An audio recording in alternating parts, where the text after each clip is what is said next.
Chapter 1 Let's Get Married. Shiyuan City, Tingyu Cafe. Gao Mingyuan stared blankly at the fat woman in booth number 3, his face full of confusion. How come my blind date turned into a 200-pound fat woman? Isn't she a cute girl with a light and soft body? Gao Mingyuan looked heartbroken. Yesterday, his landlord Aunt Wang introduced him to a blind date. Looking at the photo on her phone, she was a cute girl who was 1.7 meters tall, slim, and had a look that was at least 9 points.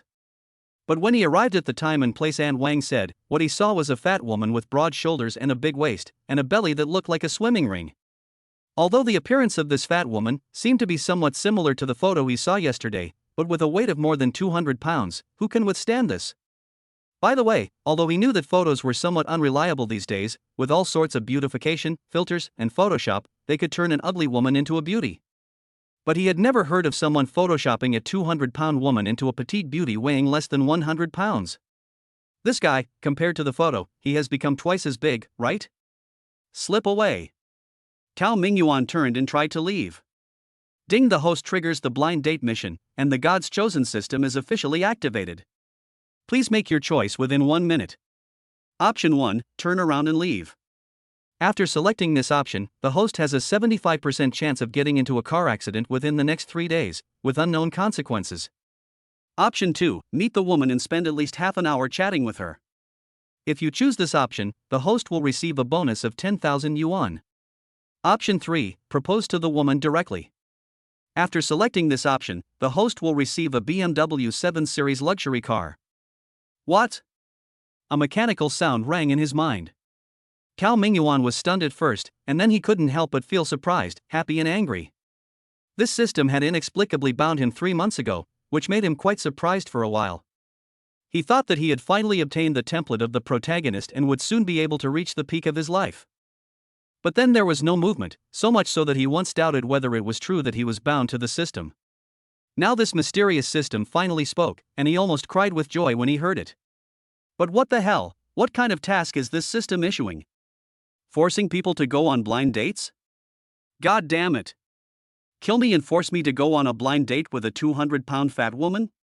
The mind can bear it, but the body can't. 30 seconds remain for the selection. If the host fails to make a choice within the time limit, this system will randomly make a choice for the host. Holy crap! There's even a time limit. Gao Mingyuan was stunned for a moment, then he didn't dare to waste any more time and quickly analyzed it carefully. The first option has a 75% chance of a car accident. Who would dare to bet on that? There is no doubt that this item must be excluded. The third option, get married directly? Gao Mingyuan imagined a 200-pound fat woman calling him husband in a delicate voice, and he couldn't help but shudder. This cannot be considered at all and must be ruled out. In this case, it seems that the second option is the only one available. It's just a meeting anyway. If I can deal with her for half an hour without any conscience, I can get a reward of 10,000 yuan. This seems not bad. Thinking of this, Gao Mingyuan even felt a little proud. By using the process of elimination to eliminate the options he couldn't accept, the remaining ones would naturally be the best choices. It seemed that even his indecisiveness was improving after being forced by this divine selection system. System, I choose the second one. However, just as Gao Mingyuan had made up his mind and before he could finish communicating with the system in his mind, he heard the mechanical voice suddenly ring out again. Ding, time to choose. Because the host failed to make a choice within the allotted time, this system will randomly select on their behalf. Randomly completed, default to the third option, directly propose to the woman. Congratulations, host. When you formally propose to Xiao Yajing in a system-approved manner, you will receive a BMW 7 Series luxury car. What? When Gao Mingyuan heard this prompt tone, he felt as if 10,000 alpacas were running across his face. He was completely stunned. Do you have to be so deceptive? Was it easy for him to make a choice so quickly? But in the end, he was still a step too late, and was randomly selected by the system. And if it was option 1, it would be fine. Even if he got into a car accident, he wouldn't necessarily die, right? But option 3. Wouldn't that be the end of him? When he thought about the fact that he would be marrying such a fat woman in the future, it would be better for him to be hit by a car and die. Gao Mingyuan was stunned for a few seconds, then tried to discuss with the system in his mind. Brother system, What will happen if I don't follow option 3? The mechanical voice immediately replied, if the host does not comply with the system rules, this system will automatically uninstall. Since this system has been embedded in the host's soul, the uninstallation process is somewhat dangerous. There is a greater than 90% chance that the host's soul will be damaged and become a vegetable. Oh my god. Gao Mingyuan almost vomited blood when he heard this. Damn, do you have to be so cruel? Well, now I have no choice but to propose. Although Xiao Yajing is a little fat, but she seems to be in good shape. Maybe that photo of Aunt Wang really is what this fat woman looked like before. Doesn't the internet say every fat person has potential? Hopefully, this one has potential too. Gao Mingyuan comforted himself in his heart, then walked over with gritted teeth. The fat woman heard the footsteps and raised her head at the right moment. She looked Gao Mingyuan up and down and asked casually, "Are you the Gao Mingyuan that Aunt Wan was talking about?" "Yes, it's me." Gao Mingyuan hesitated for a moment, but still gritted his teeth and said secretly, "Xiao Yajing, right? What do you think of me? If you are satisfied, why don't we get married?" Chapter 2 Another Mission. Gao Mingyuan was in no mood to argue with this fat woman, but the system's task had to be completed, so he might as well get straight to the point. Xiao Yajing's eyes widened upon hearing this. She carefully looked at Gao Mingyuan again before saying, "I'm quite satisfied with your image, but are you sure we don't need to get to know each other for a while first? Also, you don't have any opinion on my image?" Gao Mingyuan couldn't help but smile bitterly. He also wanted to understand delay at first, but the problem was, he hadn't received the notification that the task was completed yet, so it was obviously not going to work. So he could only pretend to be carefree and said, "I think if the goal is marriage, then the other person's appearance doesn't really matter. No matter how beautiful a face is, you'll tire of it eventually, but two people's hearts will grow closer over time. Anyway, I think you're pretty, and I wanted to marry you right away. We're all adults, so why not just be straightforward?" "Good." Xiao Yajing responded with shining eyes, and at the same time slammed her fat hand, which weighed more than 20 kilograms, on the table, causing the coffee in front of her to splash out. "That's so refreshing. I like straightforward men like you." At the same time, the system prompt sounded in Gao Mingyuan's mind. "Congratulations to the host for completing the God's Chosen mission for the first time. You have received a BMW 7 Series luxury car parked outside the cafe. You have also received 20 points as a bonus. The system will open a points mall later, and the host can use the points to make purchases there." Gao Mingyuan still felt a little confused until Xiao Yajing pulled him out of the coffee shop. "It's a good thing that the mission was completed, but the problem is, he proposed to you so abruptly. As a girl, don't you need to be a little reserved?" He originally thought that he just needed to propose according to the system's requirements, but if the other party refused, it would probably be considered as completing his mission. Wouldn't that be a free advantage? But now it seems, the loopholes in the system are not so easy to exploit. This woman, why doesn't she play by the rules at all? Just as Gao Mingyuan was thinking about how to get this fat woman to give up this terrible idea, as soon as he walked out of the coffee shop, he saw a tall and handsome man in his 20s getting out of a silver Tesla nearby. After the man got off the car and saw the two people, he was stunned for a moment and then passed by them. Gao Mingyuan saw that the man had a strange look in his eyes, but he didn't take it seriously. But then he noticed that Xiao Yajing's steps suddenly became hurried, and her expression was unnatural and a little flustered. Gao Mingyuan frowned and couldn't help but say, "Xiao Yajing, slow down." "Xiao Yajing." The man who had just passed by the two of them immediately looked over when he heard the sound, then turned around and caught up with Xiao Yajing. After taking a closer look, he said in surprise, "Jingjing, it's really you. Oh my god, you, how did you get yourself into this state? No wonder I heard Master Feng say a few days ago that you asked him to hire a god-level stylist from Hong Kong Island. I thought you suddenly became interested in the entertainment industry and wanted to make movies for fun. I didn't expect you to actually." Xiao Yajing's expression tightened, and then she snorted coldly, saying, "Wang Weidong, that's enough. What does my decision have to do with you? It's none of your business to meddle in my affairs. Get out of here right now, or I'll be angry with you." The man called Wang Weidong's face froze for a moment, then he forced a smile and said, "What's wrong? Jingjing, why are you so angry? Did someone offend you?" As he spoke, he turned his gaze towards Gao Mingyuan, his eyes revealing undisguised hostility, and said, "Who is this person? He looks a little unfamiliar. Jingjing, won't you introduce him to me?" Xiao Yajing's lips curled up suddenly, and she chuckled and said, "Oh, him. He's my boyfriend, oh no. I should say husband. Because we're getting ready to register our marriage and become a legal couple soon." "What? Are you crazy?" Wang Weidong's face turned red when he heard this. He looked at Gao Mingyuan with hostility for a few times, and then said with disdain, "Jingjing, even if you want to piss me off, you wouldn't choose such a poor and mean girl to act in this drama, right? I did this to piss you off? You're overthinking it." Xiao Yajing sneered disapprovingly and said, "And we're not acting. When we get the marriage certificate, set the wedding date, and send the invitations to your Wang family, you'll understand." "You're not serious, are you?" Wang Weidong saw that Xiao Yajing didn't seem to be joking, and his eyes widened as he shouted angrily, "No. You can't do this. And Uncle Xiao and Auntie won't agree to it." Xiao Yajing raised her chubby chin proudly and said, "I will decide my own marriage. Even my father has no right to interfere. As for you, who do you think you are?" Wang Weidong understood Xiao Yajing's temper and knew that if she said so, she would really do it. He knew that he couldn't persuade Xiao Yajing, so he had no choice but to turn his attention to Gao Mingyuan. He snorted coldly, looked at Gao Mingyuan, and said, "Kid, I don't care who you are, get out of here as far as you can.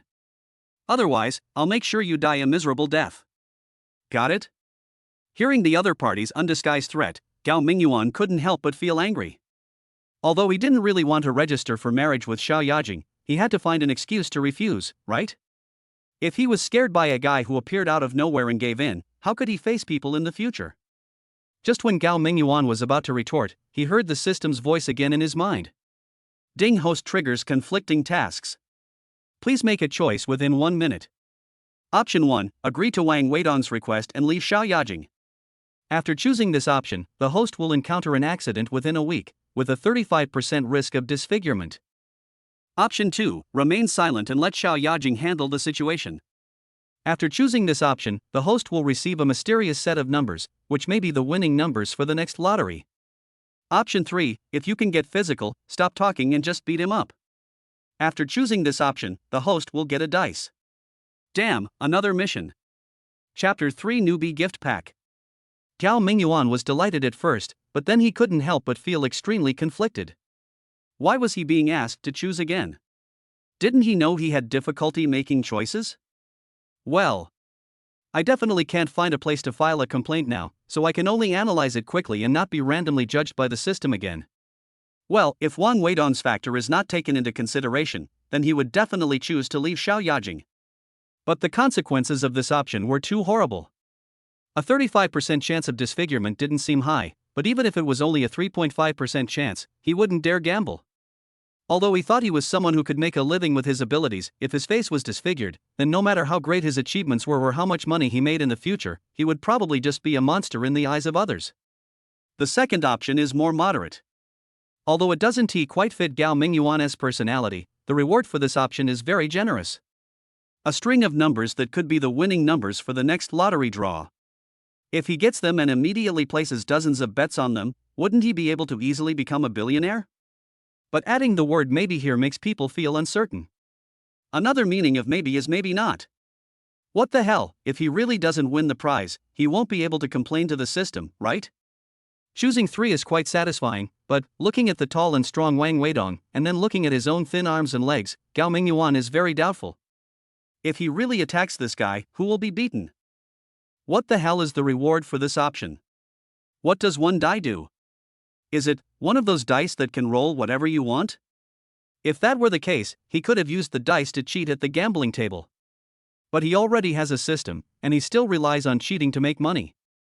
Can't we be so embarrassed? Gao Mingyuan knew that he couldn't hesitate for too long, so he quickly made up his mind and decided to choose the second option this time. Even if the numbers given by the system don't win the jackpot, he hasn't suffered any loss, right?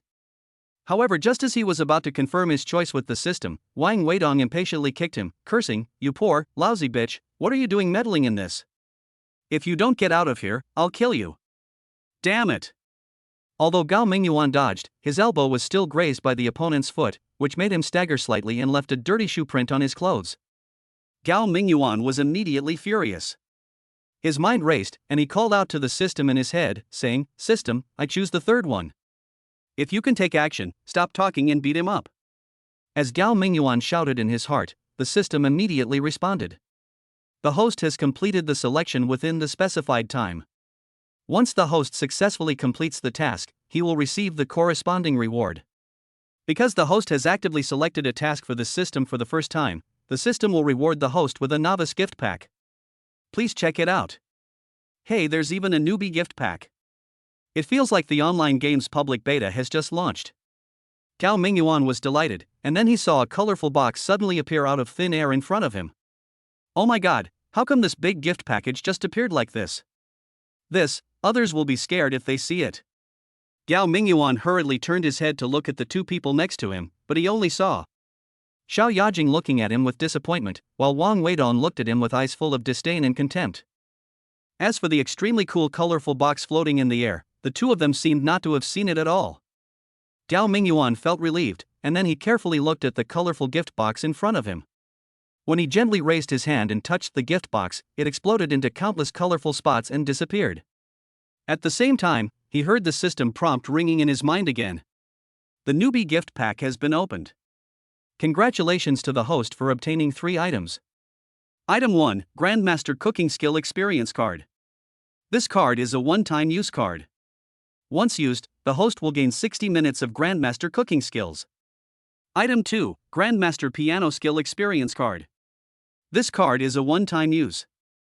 Once used, the host will gain 30 minutes of Grandmaster pianist abilities. Item 3, Bruce Lee Possession Card. This card is a one-time use card.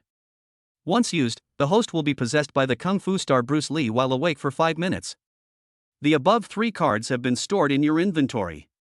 If the host needs to view or use them, just say Open Inventory in your mind. Gao Mingyuan breathed a sigh of relief. He was just wondering, why did the novice gift box explode as soon as he touched it? Good man, he was so scared just now that he even suspected that this God-chosen system was trying to scam him. Thinking of this, I quickly followed the system's prompts and called out in my mind, Open the inventory. Then, a flash of light appeared before his eyes, and a wooden shelf like a treasure chest appeared again, floating in the air. There are a total of 18 compartments on the wooden shelf. At this moment, in the first compartment at the top, there is a BMW key. Gao Mingyuan's heart moved and he quickly turned his head to look to the side. Sure enough, a brand new white BMW sedan had been parked in the small parking lot in front of the cafe. He had seen this car online. Even the BMW 7 Series had different grades. And this one, if it was the top model, the price would probably be close to 2 million. Chapter 4, What a Waste. However, Gao Mingyuan was not in the mood to study the car now, and then he turned his gaze to the 3 grids at the back. In each of these 3 grids, there was a glowing card. Gao Mingyuan placed his hand on the first card, and immediately a message came into his mind. Grandmaster Cooking Skill Experience Card, do you want to activate it immediately? Gao Mingyuan shook his head, quickly moved his hand away, and placed it on the second and third cards, feeling each one. At this moment, Wang Weidong, who had always disliked him, finally lost his patience and took a few steps forward, pointing his finger at Gao Mingyuan's nose and cursing, Boy, are you stupid? What are you doing making gestures in front of me? I told you to get out of here, didn't you hear me? As he said that, the guy glared at Gao Mingyuan and slapped him hard in the face. At this moment, Gao Mingyuan had his hand on the third card in the inventory. Seeing this, he quickly shouted in his mind, Activate. The next moment, Gao Mingyuan felt a warm current flowing into his body, and then his hands, feet and limbs began to feel out of control. Ah! He subconsciously let out an incomprehensible roar, and at the same time raised one hand and grabbed Wang Weidong's wrist accurately.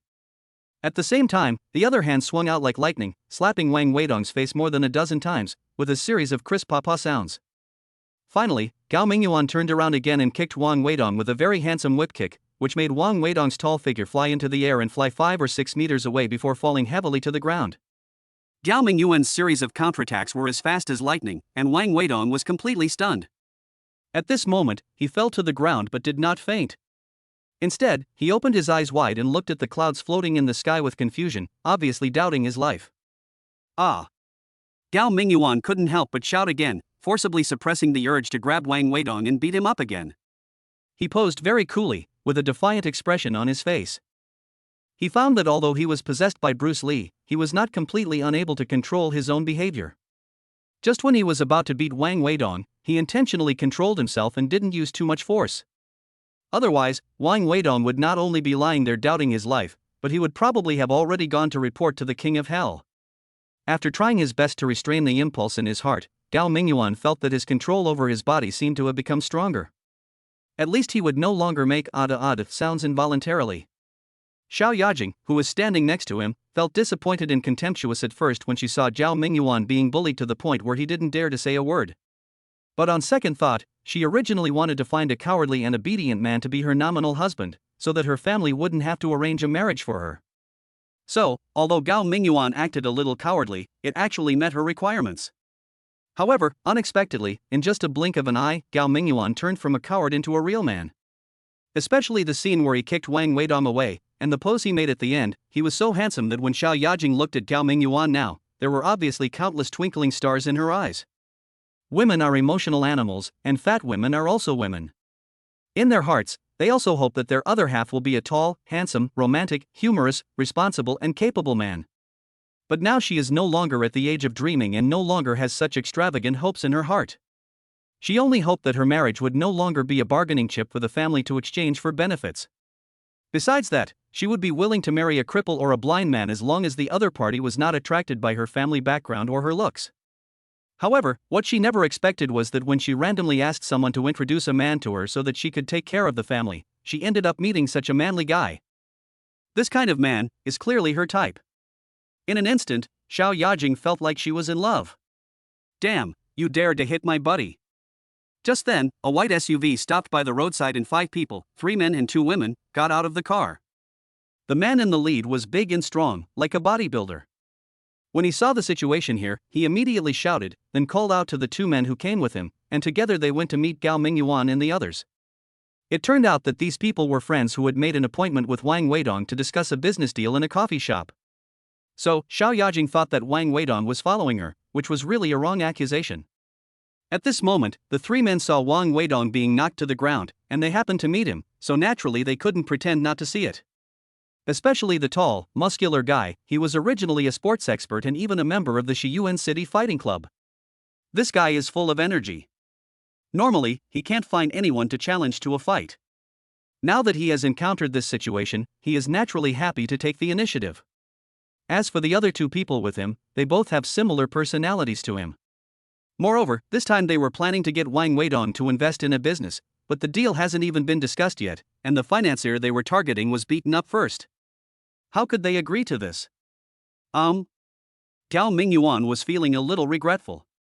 His possession card could have lasted for 5 minutes, but when he dealt with Wang Weidong, the battle was over in less than 5 seconds. Therefore, he still felt sorry that this card was wasted. But I didn't expect that 3 guys would suddenly jump out to stand up for justice at this time, so let's make the best use of them. Chapter 5. Let us get the certificate. The 3 who came later didn't even ask about the cause of the conflict, and just came up to beat Gao Mingyuan up.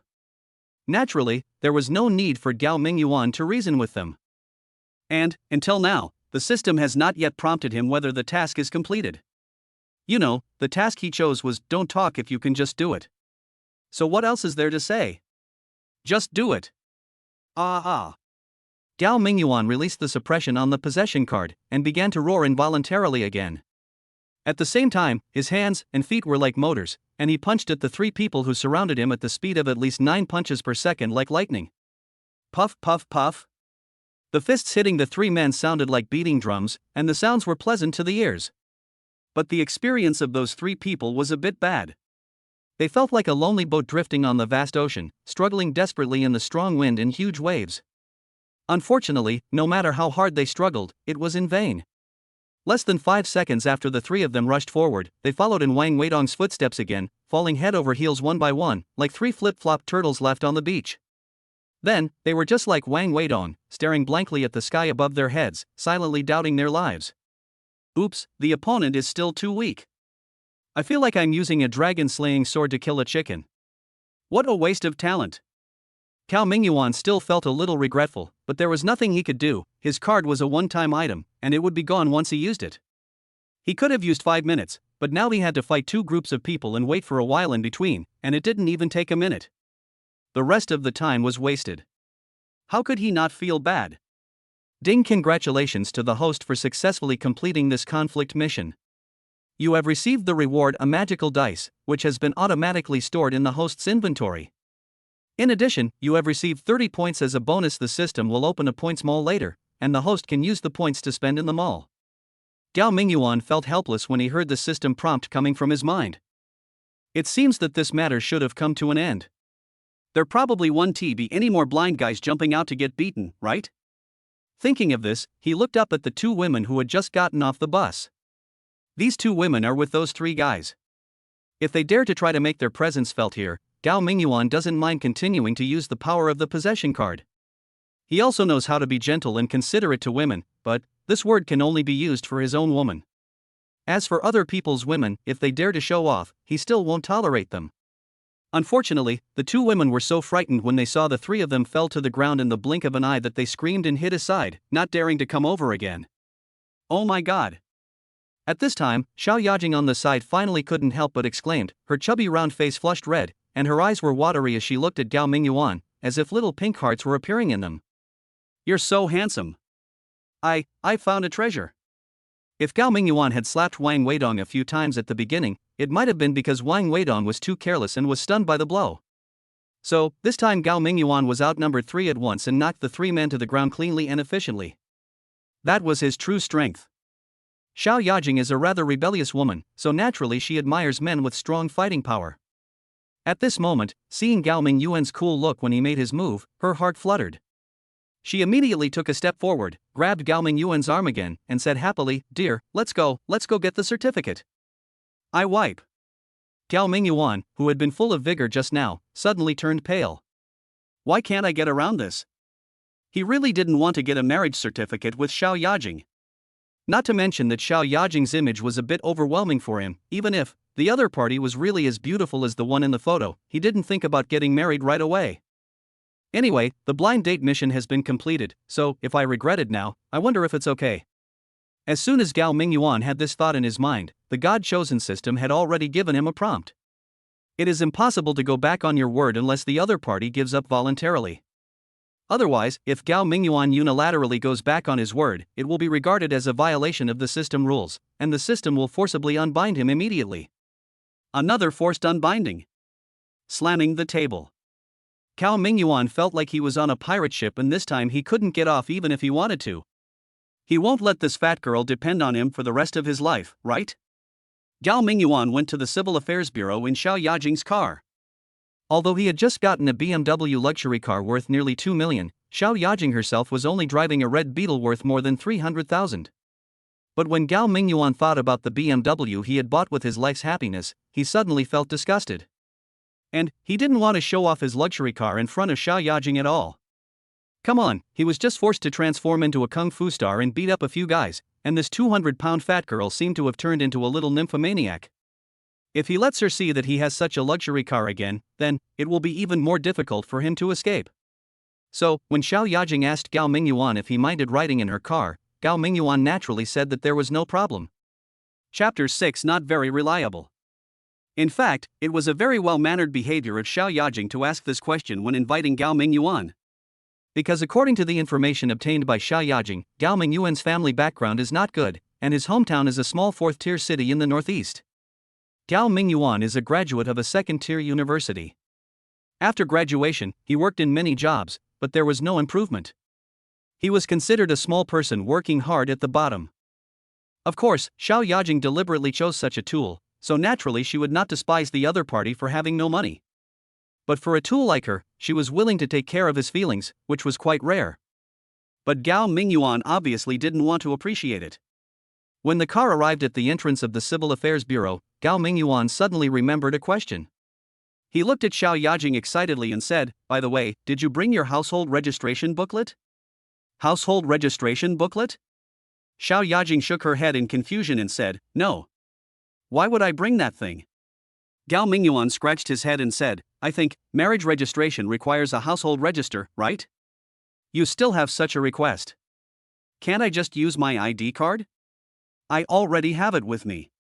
Gao Mingyuan spread his hands and said, "I've brought my ID card, but I guess it won't work without my household registration booklet. Let's go and ask, maybe it can work." Xiao Yajing was obviously unwilling, so she dragged Gao Mingyuan into the Civil Affairs Bureau. 5 minutes later, the two came out again. But what was different was that Xiao Yajing, who was walking in front, had a look of loss on her face, while Gao Mingyuan, who was following behind, had a look of secret joy on his face. Unexpectedly, the problem that had been bothering him was solved by a household registration book. Although it seems that Xiao Yajing has not given up the idea of marrying him, this kind of thing, if it is delayed any longer, it might fall through. Isn't it just the household registration book? I'll go home and get it right now. No matter what, I have to get married today. Xiao Yajing, who had just walked to the car, suddenly turned around and said something harsh to Gao Mingyuan, which frightened Gao Mingyuan so much that the smile on his face froze. Xiao Yajing seemed to see the smile on Gao Mingyuan's face that had not yet disappeared, and her eyes suddenly seemed to be filled with murderous intent. Gao Mingyuan waved his hands awkwardly upon seeing this, saying, "It's impossible today. Even if you can get your household registration booklet right away, I can't. My family is in the Northeast, and my household registration is also there. Even if I want to go home to get my household registration booklet, it won't be done in a day or two, right?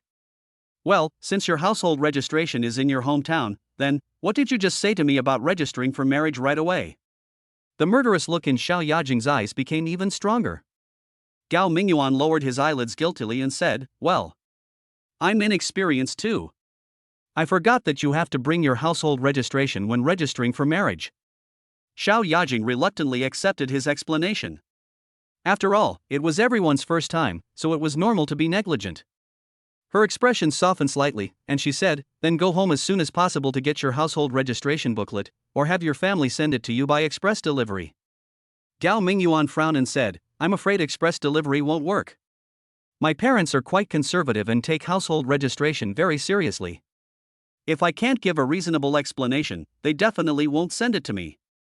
Xiao Yajing frowned and said, "Then just tell them the truth and tell them you're getting married." "If I tell the truth, it will be even worse. I haven't even brought my girlfriend back to meet them, let alone gone through the ceremony of recognition by both sets of parents. If they knew that I registered for marriage without asking for their consent, they would definitely skin me alive. What should we do then?" Xiao Yajing didn't think that Gao Mingyuan was just perfunctory with her. In fact, she herself was also having a headache about how to get the household registration booklet from her mother. "Anyway, we have to get married, so why don't you go back to your hometown as soon as possible?" Xiao Yajing gritted her teeth and said, "Don't tell me you don't have the money to go home. Aunt Wang has told you, right?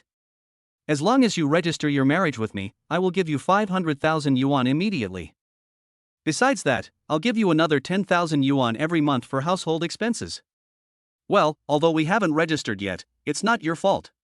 I'll give you this month's allowance later. As for the 500,000, after we officially register, I'll transfer the money to your bank card the next day." "What, is there such a thing?" Gao Mingyuan was suddenly confused. Aunt Wang really hadn't told him about this. If Aunt Wang had told him this at the beginning, how could he have come to this blind date? The conditions offered by the other party are indeed very good, but doesn't this mean that the woman is keeping him? Chapter 7, Bad Luck. It was true that Gao Mingyuan wasn't doing well, and his family didn't have much money. But how could he, a young man with all his strength, possibly make money by selling himself? If a woman did this, she would already be despised. He was a grown man, but he was actually being kept by someone. How could he face people in the future? Furthermore, he was being kept by a fat woman who weighed over 200 pounds. Damn it! If he really did something like this, his parents would beat him to death. Why? Didn't Aunt Wang tell you? Seeing Gao Mingyuan's reaction, Xiao Yajing was stunned for a moment, then shook her head and said, "Auntie Wang is really unreliable. But it doesn't matter, I'm telling you the same thing now." Etc. Gao Mingyuan quickly waved his hand and said, "I think there might be some misunderstanding here. How about you take me back to the coffee shop first? I just left my car there, I have to drive it away." He now understood why the fat girl agreed immediately when he proposed to her in the coffee shop. It seems that she just wants to spend money to buy a man to marry her, and she doesn't care at all about who this man is, okay? And if that were the case, he would have a way to make Xiao Yajing give up on her own. "Oh, you have your own car?" Xiao Yajing was a little surprised, but she didn't take it too seriously.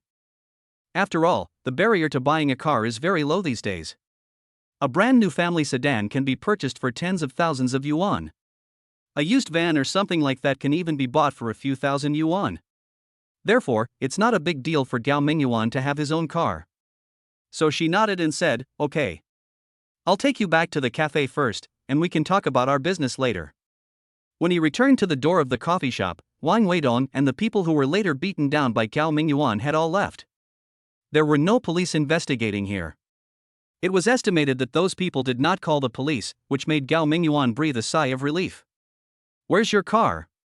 Xiao Yajing parked the car on the side of the road, then glanced at the parking spaces outside the cafe, but did not see any second-hand vans. Moreover, it seemed that none of the cars parked nearby were worse than his own. But with Gao Mingyuan's financial situation, how could he possibly own a car of this grade? Here, that's it. Gao Mingyuan had already jumped out of the car, and a pair of car keys appeared in his hand. With a light press, a brand new BMW sedan not far away immediately hummed and its lights lit up instantly. When Xiao Yajing saw this, she opened her mouth wide, as if she had seen a ghost. Is this your car? Xiao Yajing looked at the brand new BMW, then looked at Gao Mingyuan, who was wearing cheap casual clothes, and suddenly felt that it was extremely inconsistent. And Aunt Wang had said. Gao Mingyuan was just a poor, naive man. Not only did his family not have a good financial situation, he himself wasn't well educated, and he'd recently lost his job. How could someone like that afford a BMW? Could it be that this guy borrowed a car just to show off? But this car is brand new. There's not even a speck of dust on the tires. It's obviously new. Who would lend a new luxury car to a poor guy? If the paint gets scratched even a little, he probably won't be able to afford the compensation, right? What do you think? Gao Mingyuan replied with a smile, then walked towards the BMW. A blush appeared on Xiao Yajing's round face. She felt as if she had been slapped by Gao Mingyuan. Although she never showed any sense of superiority in front of Gao Mingyuan from beginning to end, when she came out of the Civil Affairs Bureau just now, she said that she would give Gao Mingyuan 10,000 yuan every month for household expenses. If Gao Mingyuan was really an unemployed poor man, then this 10,000 yuan would definitely be an income that he could not refuse. But the car Gao Mingyuan drives now is almost 10 times more expensive than hers. Do you think he will care about her $2 little? Watching Gao Mingyuan get on the BMW, Xiao Yajing was about to turn around and run away, filled with shame, when suddenly something struck her. Come to think of it, it was Gao Mingyuan who took the initiative to ask her to register for marriage today. And before that, Gao Mingyuan didn't even know the conditions I had given him. Does this mean that he really likes me? Or maybe he was just like me, wanting a marriage where he could decide for himself, and it didn't matter who he married. As long as it wasn't arranged by his family. Wait a moment. Seeing that Gao Mingyuan seemed to be starting the car and about to leave, Xiao Yajing quickly jumped out of the car, ran over quickly, opened the passenger door of the BMW, and sat straight in. Chapter 8. You're in for a treat. Gao Mingyuan glanced at her in surprise and said, "What are you doing? Aren't we still discussing our business?" Xiao Yajing said as if it was a matter of course, "We've already agreed to register for marriage, so we should be considered an engaged couple now, right? Even though we definitely can't get the marriage certificate today, we still have to have a meal together first, right? I'll just leave my car here for now. Let's go. It's your treat today, is that okay?" No problem." Gao Mingyuan wanted to ignore the fat woman, but the system kept threatening to uninstall him, which made him unable to be tough. If I had known that I couldn't get rid of this woman like this, I wouldn't have come back to show off my wealth. Now, not only did I not get rid of the person, but I also had to pay with an extra meal. Isn't this really unlucky? He wanted to refuse, or say that he had no money and asked Xiao Yajing to treat him. But the problem was, he came back so ostentatiously and drove a brand new BMW 7 Series, and then turned around and said that he didn't even have money for dinner. Isn't this a joke? Well, I have to pay for this meal, so let us try to save as much as possible. So, Gao Mingyuan acted impatient, glanced at Xiao Yajing, and said, "Okay. I'll treat you to a meal, but since it's my treat, you have to follow my instructions. I say go wherever I want, okay?" "Of course, no problem, I'll do as you say." Xiao Yajing responded happily, then lowered her head shyly and leaned towards Gao Mingyuan. Gao Mingyuan's scalp tingled when he saw her so adorable. He quickly coughed, said, "Fasten your seatbelt," and then stepped on the accelerator. More than 20 minutes later, when Gao Mingyuan parked the car in a dark courtyard without even streetlights and surrounded by only a few low buildings, Xiao Yajing finally felt that something was wrong. Hey, didn't you say you were going to treat me to a meal? Then, why did you bring me to this dark neighborhood now? In fact, at the beginning, when she saw Gao Mingyuan driving towards a very remote street, she began to have doubts in her heart, but at most she just thought that Gao Mingyuan was very stingy and was probably going to treat her to a roadside meal. Fortunately, Xiao Yajing is not very averse to snacks from street stalls. Unless they are particularly unhygienic, she can generally accept them.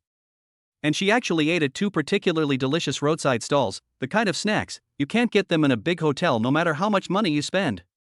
But who would have thought that Gao Mingyuan didn't even take her to a roadside stall, but directly dragged her to such a remote residential compound? How could Xiao Yajing not feel nervous? No matter what, she's also a girl, at most she's a little fatter now. But fat girls are also afraid of being raped, isn't that right? Although she has decided to register her marriage with Gao Mingyuan, the problem is, haven't they registered yet? Besides, she has no interest in that kind of thing for the time being. Even if the two of them really got married, she might not allow Gao Mingyuan to do anything too intimate with her. As for now, it's even more impossible. Therefore, when Xiao Yajing saw Gao Mingyuan park the car here, her face suddenly turned dark. She turned her head and stared at him vigilantly and questioned him. At the same time, I didn't forget to take out my cell phone from my bag so that I could call the police at any time if I found anything wrong. Gao Mingyuan saw all of Xiao Yajing's little movements and could naturally guess what she was worried about. At that moment, the corners of his mouth couldn't help but twitch slightly. He really wanted to remind Xiao Yajing. Could you please find a mirror and look at yourself first? As for yours, well, actually Xiao Yajing's face is quite pretty, the only difference is that the area of her face is a little bit bigger. Why don't you find a mirror and look at your body first? I'm not a special forces soldier and I really can't drive a tank. And I don't have that hobby. Isn't it better to drive a BMW? Don't get me wrong. Gao Mingyuan calmly explained, I promised to treat you to a meal, but didn't we agree that I have the final say on where we eat? Originally, I wanted to take you to the Fu Mansion Hotel, but then I thought about it and felt that the food in the hotel was really not that good, so I decided to take you back to my house and cook a meal for you myself. What do you think? Xiao Yajing stared at Gao Mingyuan blankly, and after a while she murmured, You can cook? How fresh. Gao Mingyuan shrugged and said, Isn't it just cooking? If I say I'm actually a great chef, you won't believe it, but... Okay, you're right not to believe me. But my cooking skills are pretty good. You're in luck. Try it later and you'll know I'm not bragging. Chapter 9 I've never seen a beautiful woman. So, Xiao Yajing was tricked by Gao Mingyuan and went upstairs.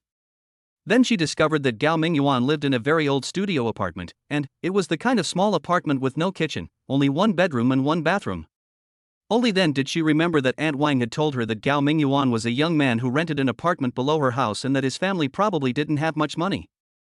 She had been shocked by the high-end BMW that Gao Mingyuan was driving, but she almost forgot all this. Now when I saw the dirty and small house, my memory came back to me. At that time, Xiao Yajing's face turned a little dark. She thought that Gao Mingyuan probably wanted to save face in front of his blind date, so he borrowed a car from somewhere. But it doesn't matter. But if you don't have money, just say so. It's okay if you don't want to treat me, but why did you trick me into coming to your house and say you would cook for me? You said you don't even have a kitchen at home, how are you going to cook for me? When Xiao Yajing saw Gao Mingyuan bring the meal he had personally prepared and placed it on the desk in front of her, she almost got so angry that her nose became crooked. It turned out to be 2 bowls of instant noodles, and they were made in the broken bowls from Gao Mingyuan's home. One of the bowls even had a crack on it. Gao Mingyuan did not neglect the goddess's consciousness at all.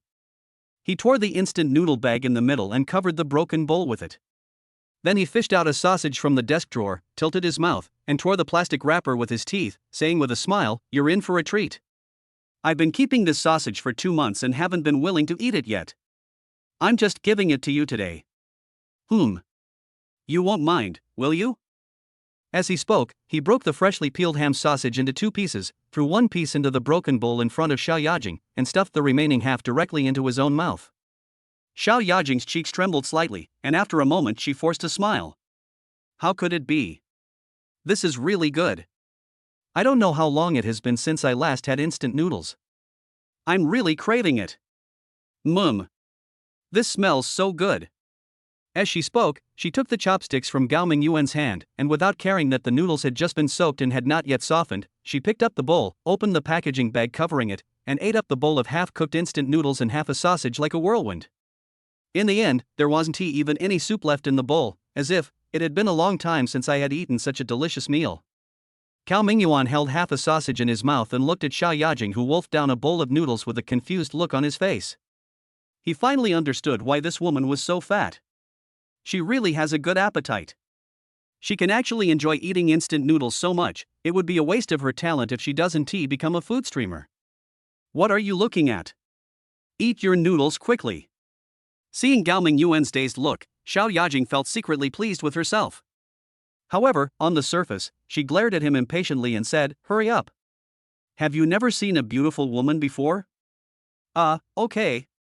Gao Mingyuan curled his lips and thought to himself. I've seen beautiful women, but it's rare to see such a fat beauty.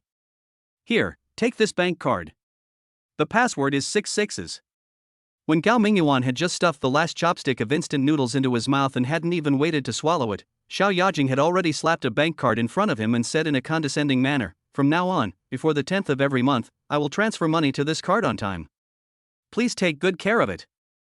Also, if there's nothing else, I'll go back to my hometown tomorrow to get your household registration booklet. As for the travel expenses, I'll reimburse you for whatever it costs when I get back." Looking at the fat girl in front of him who was full of the aura of a domineering female CEO, Gao Mingyuan felt like crying but had no tears. Is it easy for me? Why is it so difficult for this woman to take the initiative to part ways with me? You can't pretend to be a rich young man. Then I'll just expose my stingy nature and ask you to go home with me to eat instant noodles. But why is that not okay? What on earth do you like about me? Can't I change it now? What on earth do I have to do to break your heart and make you point your finger at my nose and say, "Get away from me, you scumbag"? I'd rather marry a dog than you. Oh, it's really too difficult for me. Gao Mingyuan looked at the bank card in front of him, then at Xiao Yajing, who had already picked up her bag and walked to the door. He really wanted to try whistling at the door again, and then said in a very flirtatious tone, "Beauty, how about we spend the night in the bridal chamber?" But he opened his mouth, but in the end he didn't dare to say this. Gao Mingyuan was really afraid that Xiao Yajing would not play by the rules and would agree to it without any hesitation. What should he do? Although he has been single for a long time, sometimes he feels that driving a tank occasionally is not completely unacceptable. But the problem is, even if he can accept it, he probably can't accept that broken bed in his house that squeaks loudly when he sits on it. And the most important thing is, if something really happens between the two of them, then it would be impossible to get rid of this fat girl in the future, right? Well, stop talking nonsense. Chapter 10 Warning Warning. Seeing Xiao Yajing had already opened the door, Gao Mingyuan quickly put down the broken bowl in his hand, reached out and grabbed the BMW car keys on the table, and said, "Wait, I'll take you home." No. Xiao Yajing turned around, glanced at the car keys in Gao Mingyuan's hand with disdain, and said, "Hurry up and return the borrowed car tomorrow. This car is very expensive. If you accidentally bump into it, you won't be able to compensate them even if you sell yourself. Don't worry. When I first arrived, I sent my location to my assistant and asked her to drive over to pick me up. She should be downstairs by now." Gao Mingyuan was stunned. So she was also on guard against him. She had actually sent her assistant her location as soon as she arrived. If I really had any plans for her, then that would be. Ugh. How could I possibly have plans for her? I'm not a tank soldier. Okay, then I'll take you downstairs. Since the girl didn't need him to send her off, Gao Mingyuan naturally wouldn't be so attentive. However, out of courtesy, he should still send the girl downstairs. The two of them walked down the dark, narrow staircase. Xiao Yajing gently fanned the slightly pungent musty smell in front of her nose with her palm while continuing to remind her, "Don't forget to go back home tomorrow. Do you want me to book your train tickets for you?" Gao Mingyuan paused slightly and looked at the goddess in front of him who weighed more than 200 pounds. He had the urge to kick her, and kick this piece of meat down the stairs. Of course, he couldn't really go back to his hometown to get his household registration book. After all, he had no intention of really marrying this fat goddess. But looking at Xiao Yajing's attitude, if he didn't go back to his hometown tomorrow, she might come and personally escort him onto the train back to his hometown. Helplessly, he could only cough lightly and said, "No need to be so anxious, right? If I just go home like this, it will be difficult to trick the household registration book out. No matter what. I have to think of a pretext to get away with it first. Xiao Yajing paused when she heard that, and suddenly turned around, glaring at Gao Mingyuan angrily, saying, "What do you mean? You were the one who proposed to marry me before, so what do you mean by making excuses now? If you don't really want to marry me, then forget it. It's not like I'm really unmarriageable, and I wouldn't force anyone to marry me."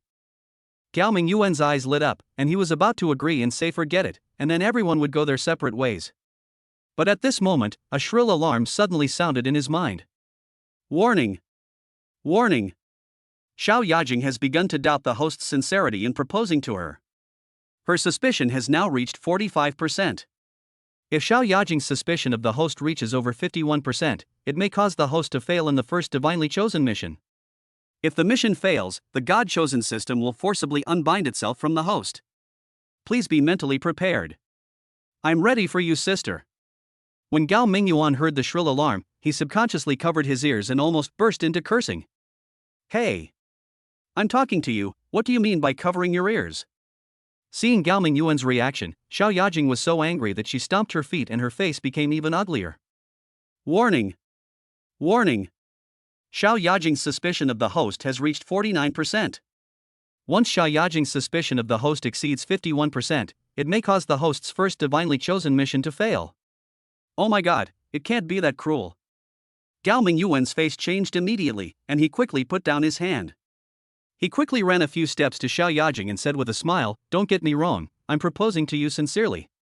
But I'm worried that if I go back and ask my parents for the household registration book, they won't give it to me. How about this, why don't you go back with me? Then I'll say, you've been dating my girlfriend for over a year, and, well, you're pregnant, so we have to register for marriage soon, otherwise, it will be difficult to register the child after he's born. My parents haven't urged me much, but I know, they actually want to have a grandchild soon.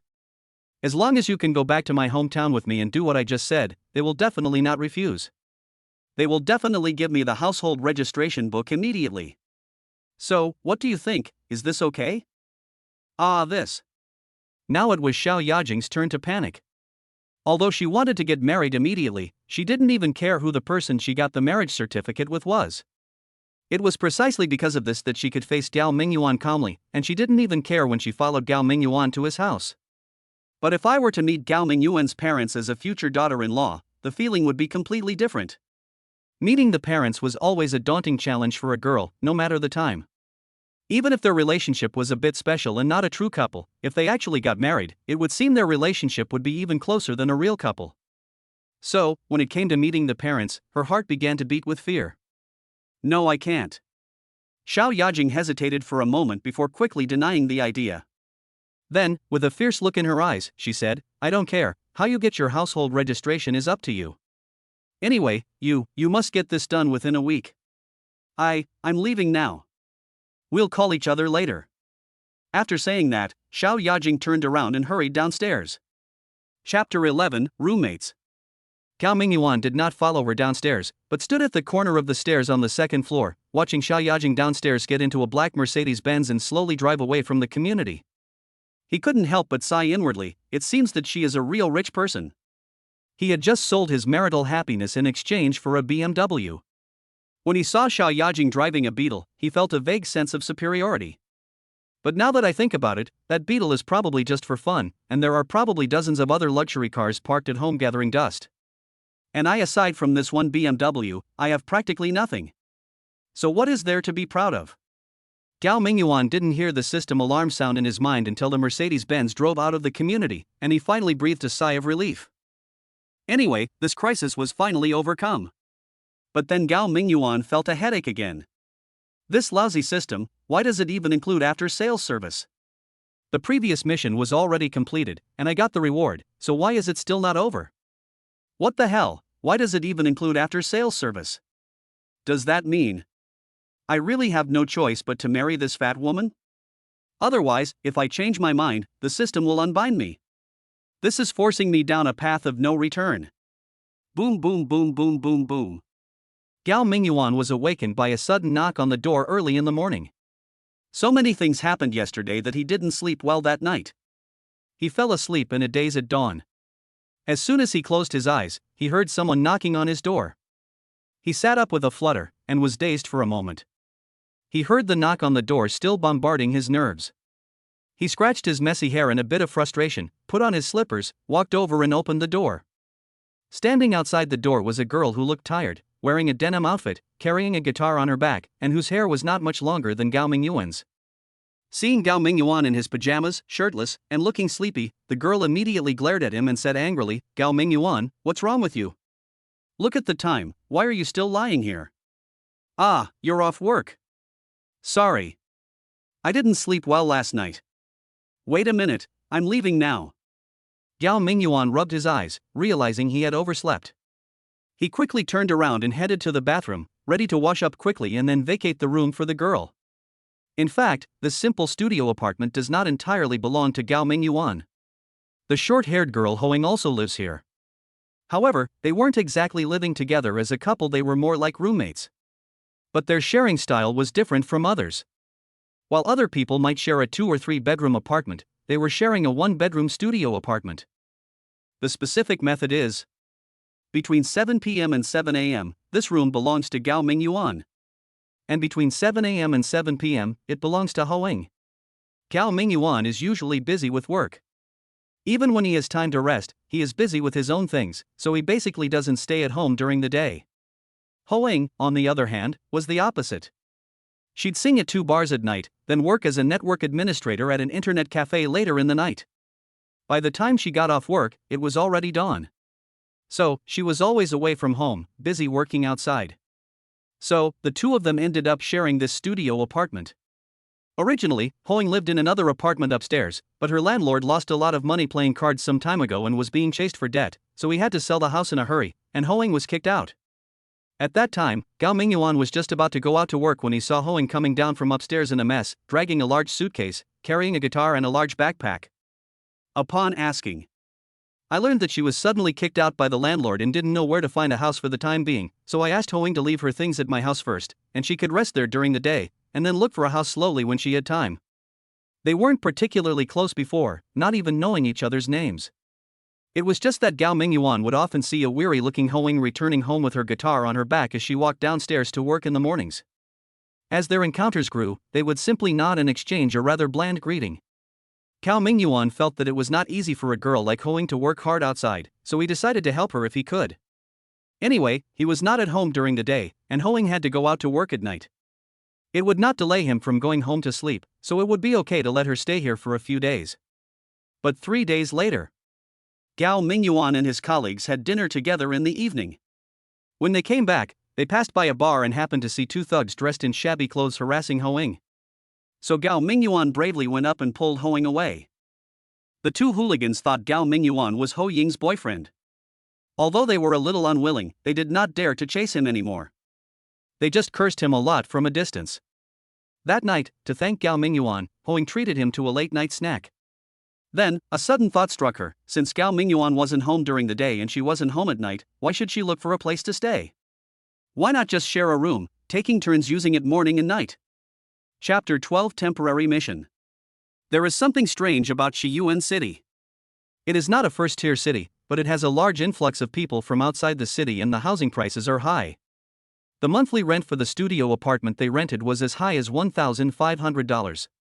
However, the average salary in Shiyuan City is not high, and the average monthly income of workers is only about 3,000 to 5,000 yuan. So, whether it was Gao Mingyuan or Hoing, they could afford to rent an apartment on their own before, but it was still a bit of a stretch. But now, if they share the apartment, including utilities, each person only has to pay 800 yuan at most, which makes things much easier for them. Gao Mingyuan is usually very punctual. Hoing comes back around 7 o'clock every day, and he will have washed up, cleaned the house, and rolled up his luggage and put it inside the bed by 6:50. But he went through so many things yesterday, activating the system and getting engaged to a goddess weighing over 200 pounds. This is so.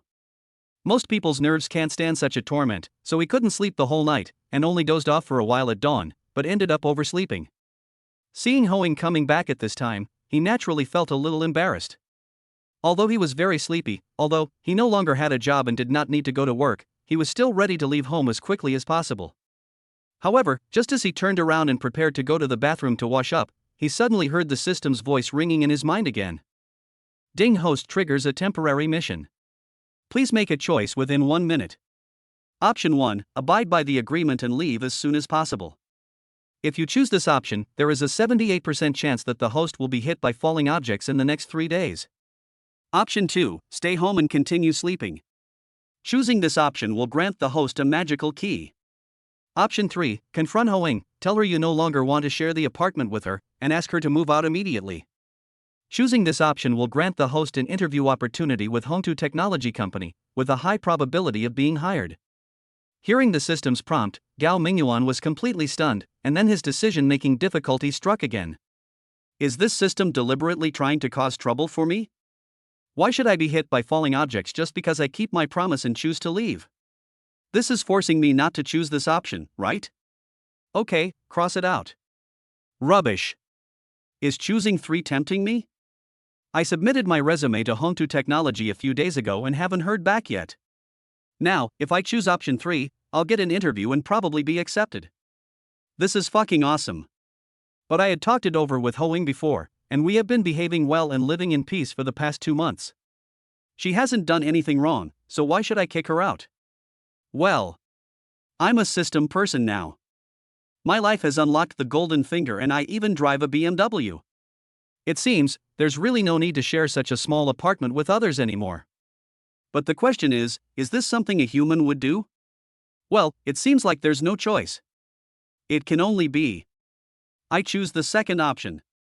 Gao Mingyuan knew that if he didn't make a choice within the time limit, the system would randomly assign him an option, and it would most likely be one he didn't want to choose.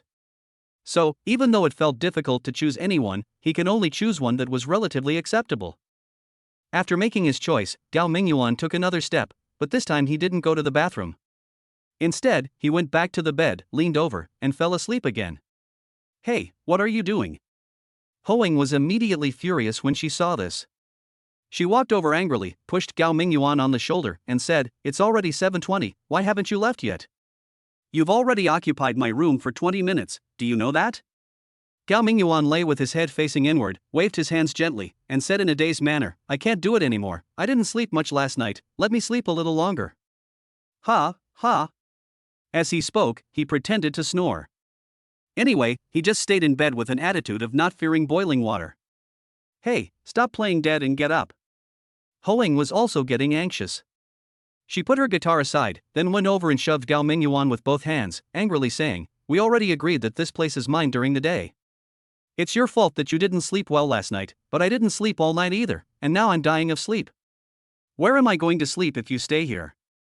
Gao Mingyuan felt like his bones were about to be shaken apart by her, so he could only turn back helplessly and said with a bitter face, "I'm sorry, just this once. Just let me sleep a little longer, and I'll leave when I wake up." No. Hoing gnashed her snow-white teeth angrily and snorted coldly, "I want to sleep now too, get up quickly." Gao Mingyuan turned around again and muttered, "I'm really too sleepy. At most, I'll pay an extra 200 yuan for this month's rent. Please, let me sleep a little longer." Hoing sneered, "Aren't you sick? With that 200 yuan, can't you just go out and find a motel to sleep in?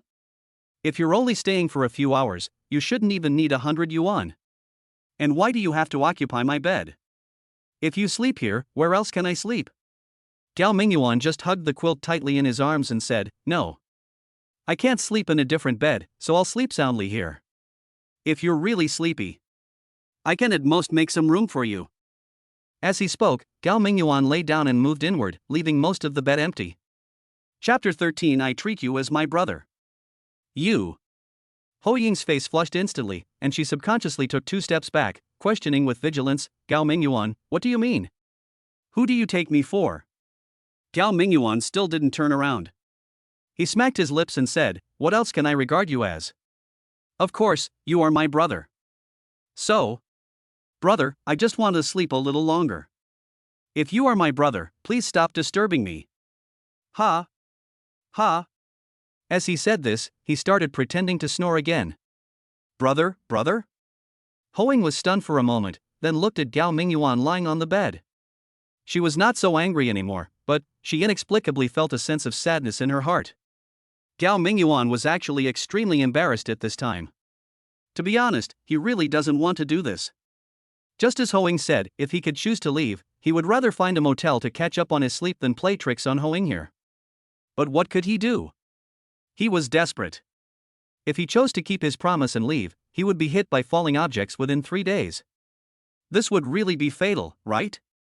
If it was within 3 hours, Gao Mingyuan could still be more careful. Within these 3 hours at most. After he left this door, he waited in the corridor for 3 hours. He didn't believe he could be hit by falling objects in the corridor. Then it wasn't falling objects, it was an earthquake, right? But if it was 3 days, he couldn't possibly stay in the corridor for 3 days, right? So, for the sake of his life, he could only shamelessly play dirty with Ho Ying. He originally thought that Ho Ying would continue to fight with him, probably no one would be able to sleep well from now on. But what he didn't expect was, after he said he and Ho Ying were brothers, Ho Ying suddenly fell silent. Then he heard a rustling sound, and he couldn't tell what she was doing.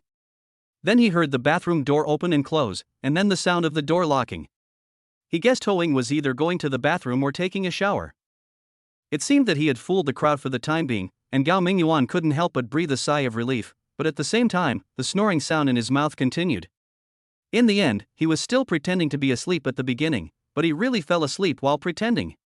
Gao Mingyuan didn't know what time it was when he woke up. He turned over in a daze, still with his eyes closed, and stretched out his arms, preparing to get the mineral water bottle from the bedside table to drink a few sips of water. As a result, when I waved my hand, I touched a soft thing. He thought it was a quilt at first, but then he felt something was wrong, because it felt very slippery and warm. He was stunned for 2 seconds, then suddenly opened his eyes and saw Ho Ying lying curled up beside him, with drooping eyelids and long breathing, apparently sleeping soundly. Oh my god! Is this girl crazy? She actually slept in the same bed with me? It's true that I treat you like a brother, but you can't stop treating yourself like a woman. Aw. What should I do? Isn't this forcing me to make mistakes?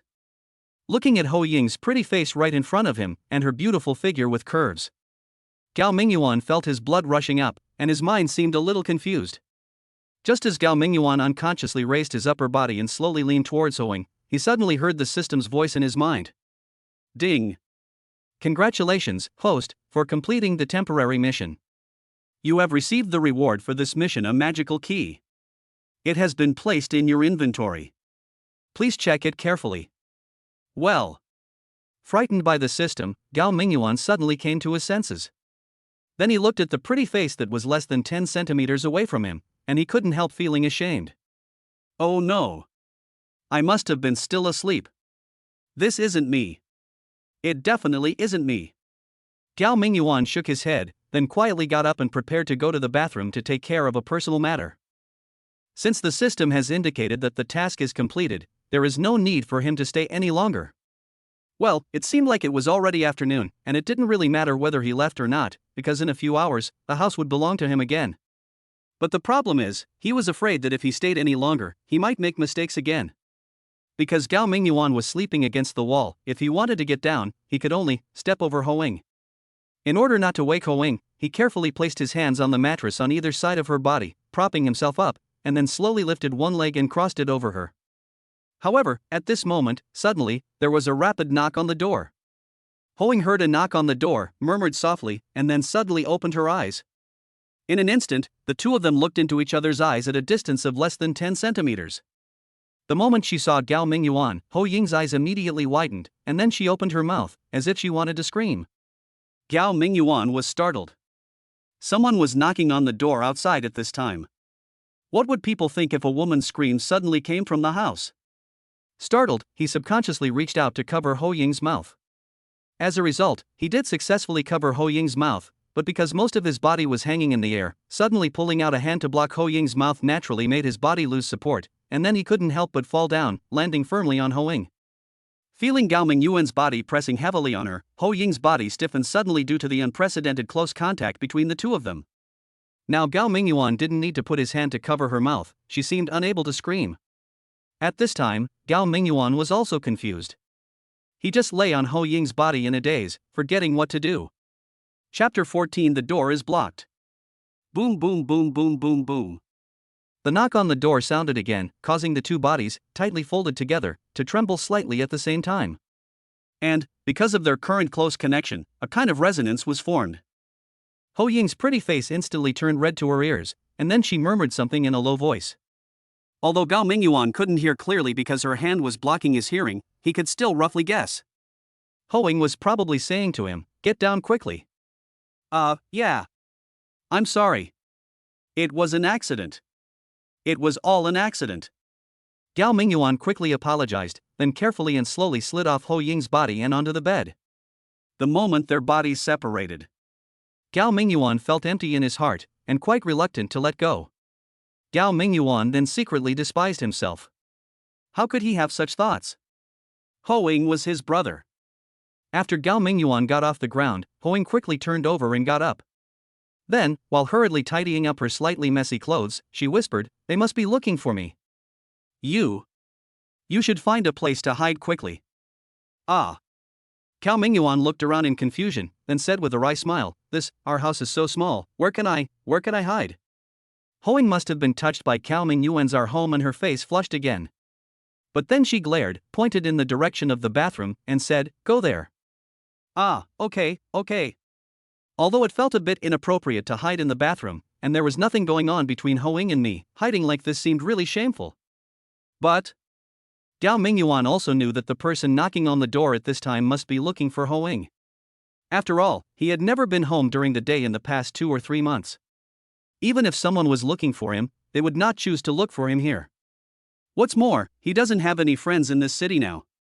After all, he was a man. If Ho Ying's acquaintances found out that there was a man hiding in her home, and a man in pajamas, what would they think? If that man was Ho Ying's boyfriend, then the misunderstanding would be even greater. Although, he felt that Ho Ying most likely didn't have a boyfriend.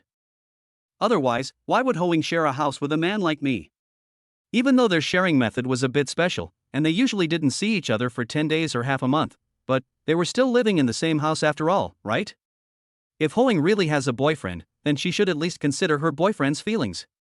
But no matter what, considering that Ho Ying was a girl after all, and for the sake of her reputation, Gao Mingyuan could only swallow his pride, picked up his coat and rushed into the bathroom, then locked the door. After Gao Mingyuan hid himself, Ho Ying timidly walked to the door and asked softly, "Who is it?" The knocking on the door suddenly stopped, and after 2 seconds of silence, a woman's voice said, "I'm looking for Gao Mingyuan." "Who are you? Why are you in his house?" Ho Ying was stunned. She had already prepared herself for someone familiar to come knocking on her door, and she was ready to send them away as quickly as possible. But who would have thought the person outside wasn't looking for her, but Gao Mingyuan? This made her feel a little overwhelmed. While she was hesitating, the person outside was already getting impatient, even a little angry, saying, "Hurry up and open the door, or let Gao Mingyuan come out. Don't think I don't know he's hiding. His car is still parked downstairs, he must be home." Car? Ho Ying was stunned for a moment. As far as she could remember, Gao Mingyuan didn't seem to have a bicycle or electric car. As for cars, she hadn't even thought about it. How can someone who has fallen to the point of living in a studio apartment like this, and having to share it with others, possibly afford a car?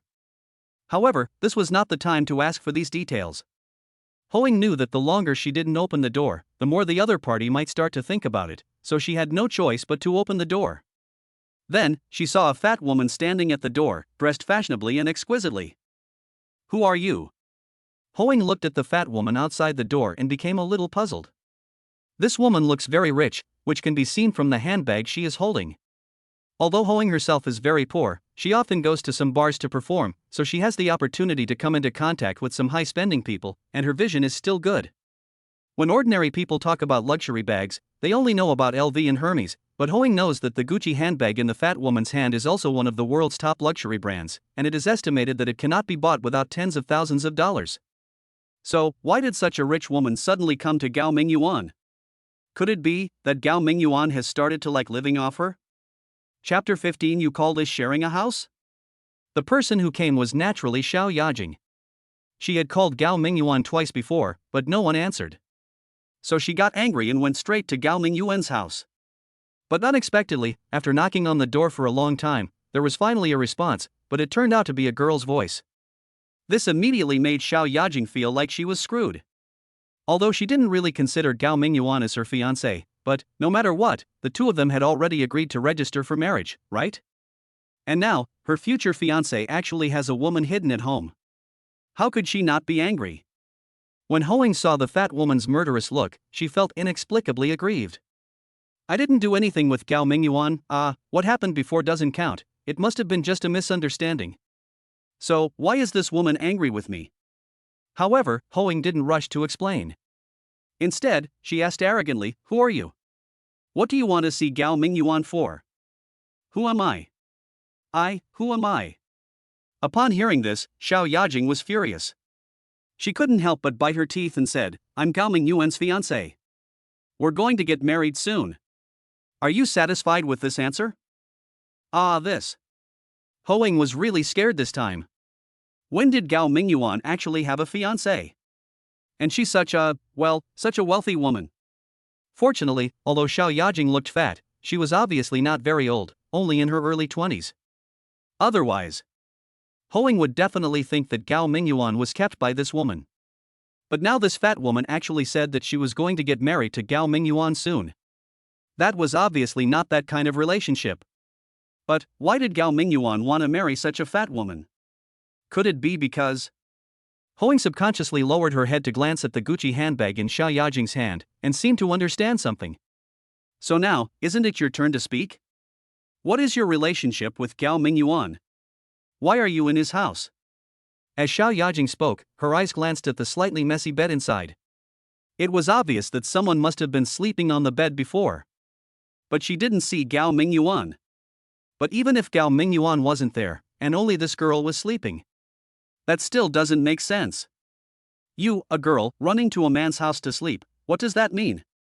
Hearing the questioning tone in Xiao Yajing's voice, Hoang quickly raised her head and said coldly, who am I? I just live here. I'm sleeping in my own home, how does that bother you? Is this your home? Xiao Yajing was stunned for a moment when she heard this, and she thought she had come to the wrong door. However, when she glanced at two broken bowls of instant noodles that had not been washed on the desk, she immediately confirmed that she had not come to the wrong door.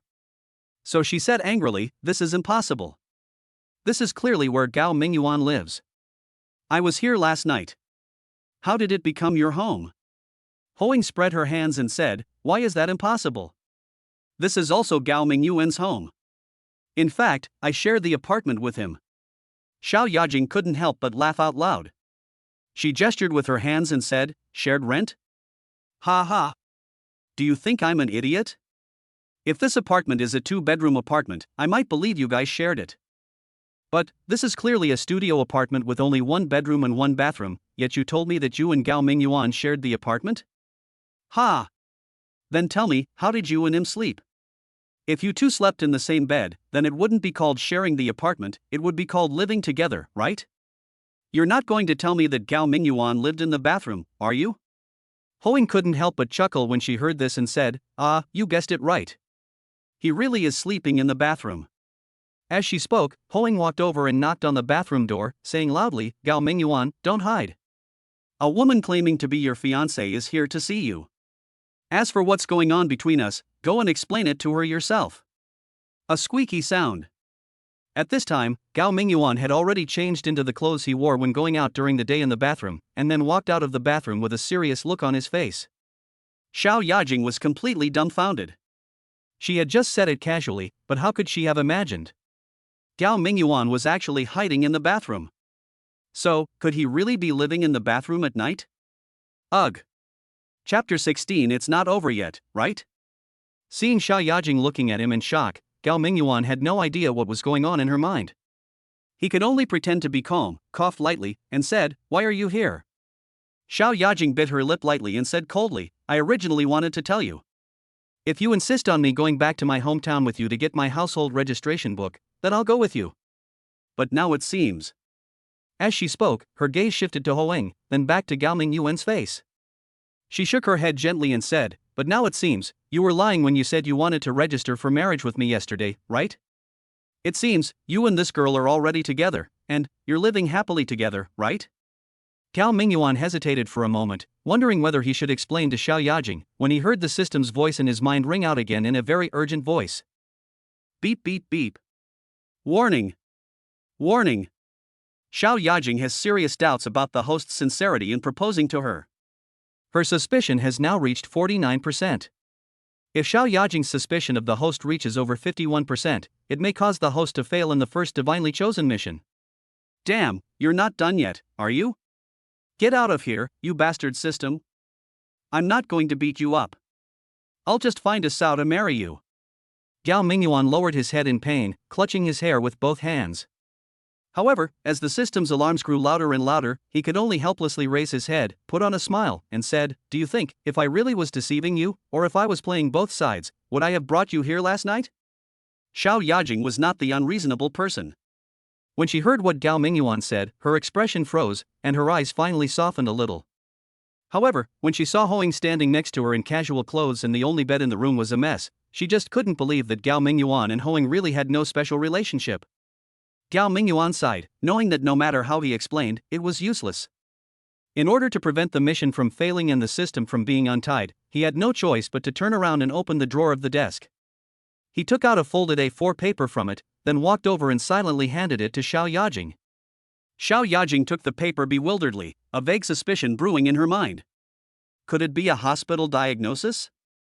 Could that girl be Gao Mingyuan's ex-girlfriend, a terminally ill woman, and one who had stayed with him to care for her, even after they'd broken up, still taking her in to care for her personally? As she was thinking, Xiao Yajing was almost moved by her own fantasy. She saw that it was a handwritten co-renting agreement. After reading the above content, Xiao Yajing had to admit, she might have watched too many melodramatic dramas recently. But reality is always more exciting than fiction. Isn't the way these two people share a house too weird? The two of them shared a studio apartment, one living there during the day and the other at night. Well, if that was really the case, then we couldn't really say they were living together. After all, if two people can strictly abide by the contents of this agreement, they should not even see each other in normal times. This is even less likely to happen than when a normal man and woman share a house. But, an agreement is an agreement. If it's really as it says, there should be only one person in this room. But now she saw Gao Mingyuan and Hoing in the room with her own eyes. How could she believe that there really was nothing going on between them? Although Xiao Yajing still looked confused, Gao Mingyuan couldn't help but breathe a sigh of relief as the alarm of the system in his mind had stopped. It seems that although Xiao Yajing still has some doubts about her sincerity, this doubt has dropped to a safe level. After taking the co-tenancy agreement from Xiao Yajing and putting it back on the desk, Gao Mingyuan looked at Xiao Yajing, who was still standing at the door, and said, "Well, this place is too small, and now is not my time, so let's go out and find a place to talk." As he said that, Gao Mingyuan picked up his handbag and walked out. Xiao Yajing hesitated for a moment, looked at Hoing in the room again, then turned around and followed Gao Mingyuan. Hoing waited for the two to leave and immediately came over to close the door. But before the door was shut, she couldn't help but say loudly, "Gao Mingyuan, come back early tonight. We need to settle our accounts." Gao Mingyuan couldn't help but stiffen when he suddenly heard Hoing say such a deep meaning words. He turned his head slightly to look at Xiao Yajing beside him. Sure enough, he saw that Xiao Yajing's eyes were full of murderous intent, and he secretly groaned. As expected, it is only women and villains that are hard to offend. Wasn't it just that I didn't leave home in the morning as agreed this time? Was it necessary to hold such a grudge against me? And even if you really want to settle accounts with me, can't you wait until later to talk it over? What do you mean by saying this in front of Xiao Yajing? Then all my long explanations just now were in vain. Chapter 17. Let us get serious. Don't get me wrong. Hearing the system alarm sound again in his mind, Gao Mingyuan could only hurriedly explain, "She wanted to settle the rent bill with me. She paid 200 yuan for me last month's rent." Sigh. What's there to settle? I'll make up for it when I pay the rent this month.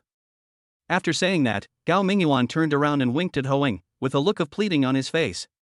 Seeing this, Hoing snorted inwardly, and without continuing to embarrass Gao Mingyuan, she slammed the door shut.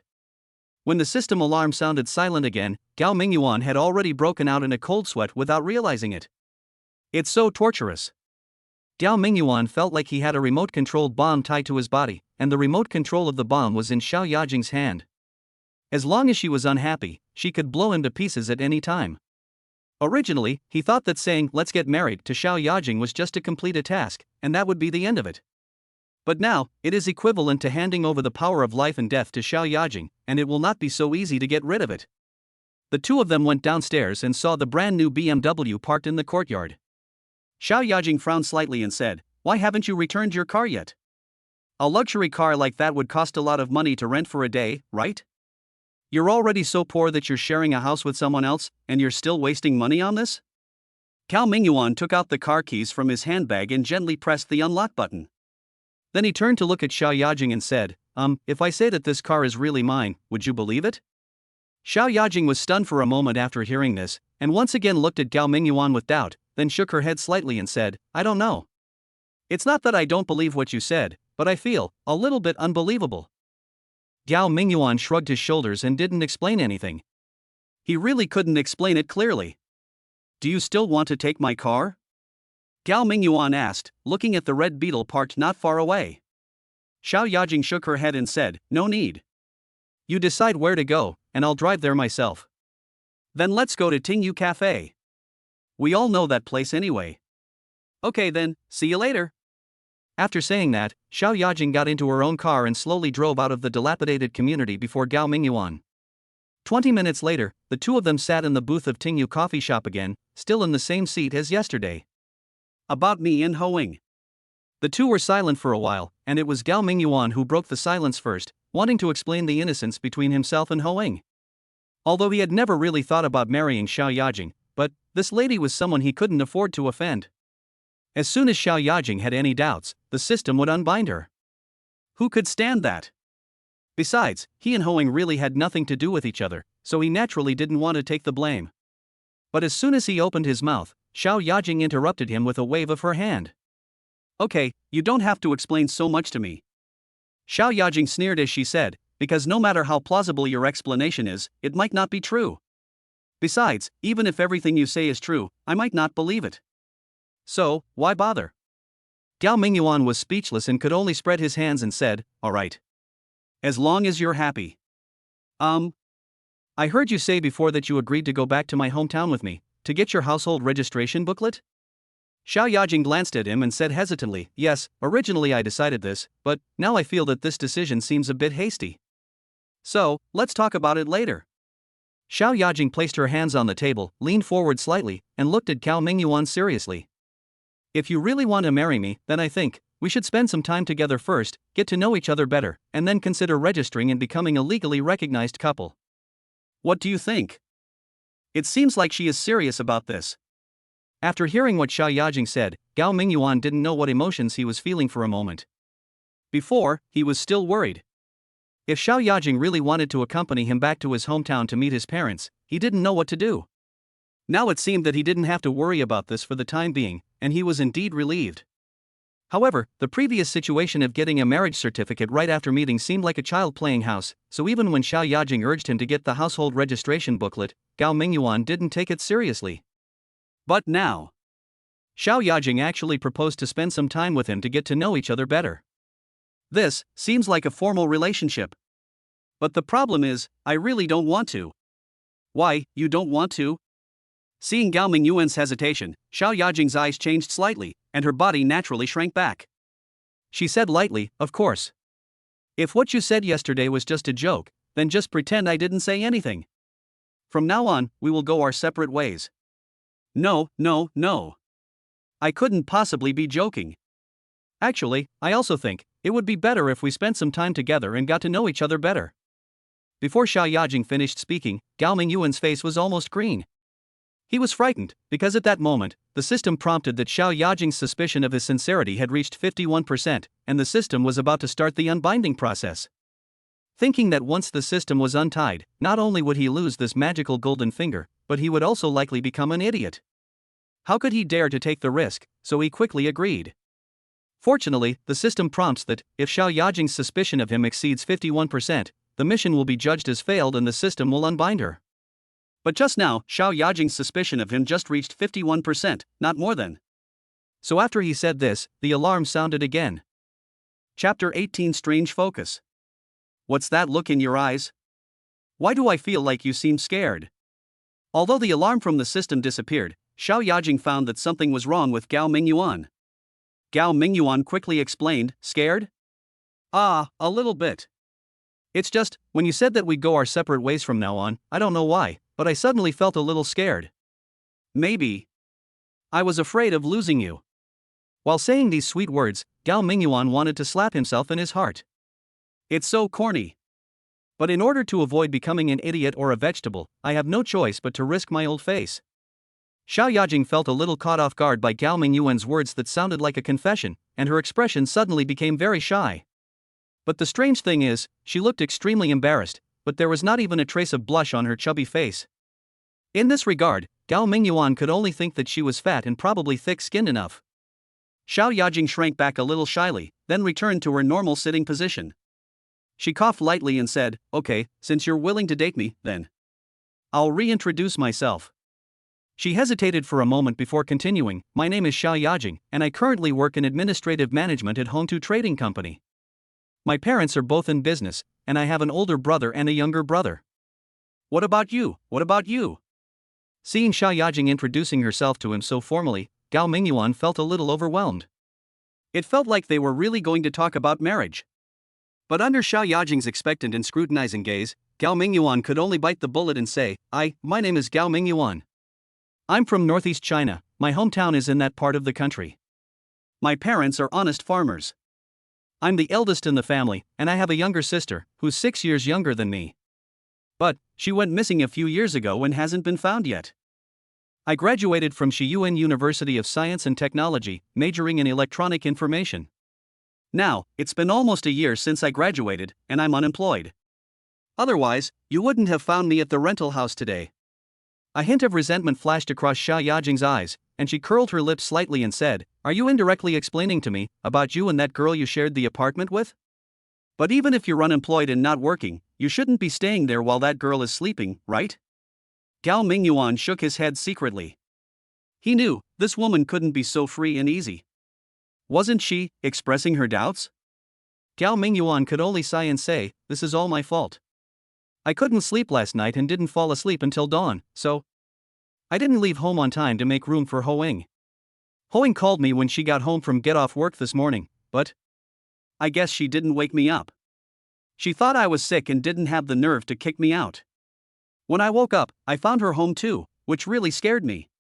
After hearing Gao Mingyuan's explanation, Xiao Yajing's expression brightened up a bit, and then she suddenly asked, "Why did you suffer from insomnia last night?" Gao Mingyuan was a little confused for a moment, feeling that this woman's focus seemed a little strange. However, he wasn't the type of guy with negative emotional intelligence.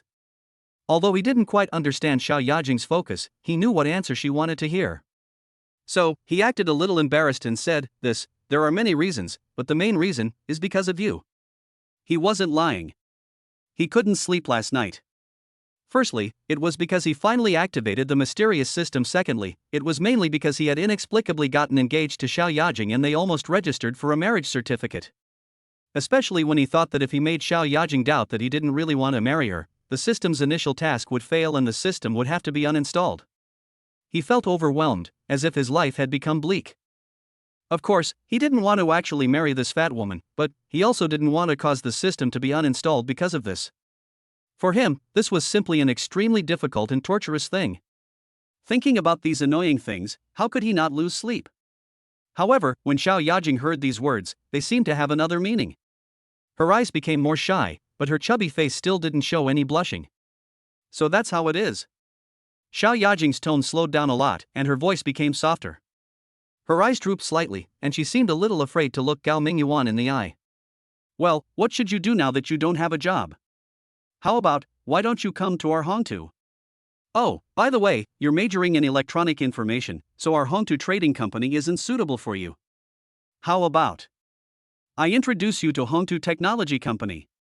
Now it was Gao Mingyuan's turn to be surprised. "I didn't expect there would be such a good thing." Hongtu Technology is one of the largest companies in Shiyuan City. He also wants to work in this company and has submitted his resume to the company, but has never received any response. Just today, in the temporary task released by the God's Chosen task, there is also a reward which is to get an interview opportunity with Hongtu Technology. But Gao Mingyuan did not choose that option, but the result was unexpected. Now without the help of the system, Xiao Yajing could actually give him such a chance. Chapter 19 How sad. Seeing Gao Mingyuan stunned and silent, Xiao Yajing frowned slightly and said, "Why, are you dissatisfied with this company? If so, no. Satisfied. Of course I am satisfied." Gao Mingyuan quickly waved his hands, then said a little embarrassedly, "It's just, if I borrow your relationship to go, isn't it a bit inappropriate?" Speaking of which, Gao Mingyuan still really needs a job now.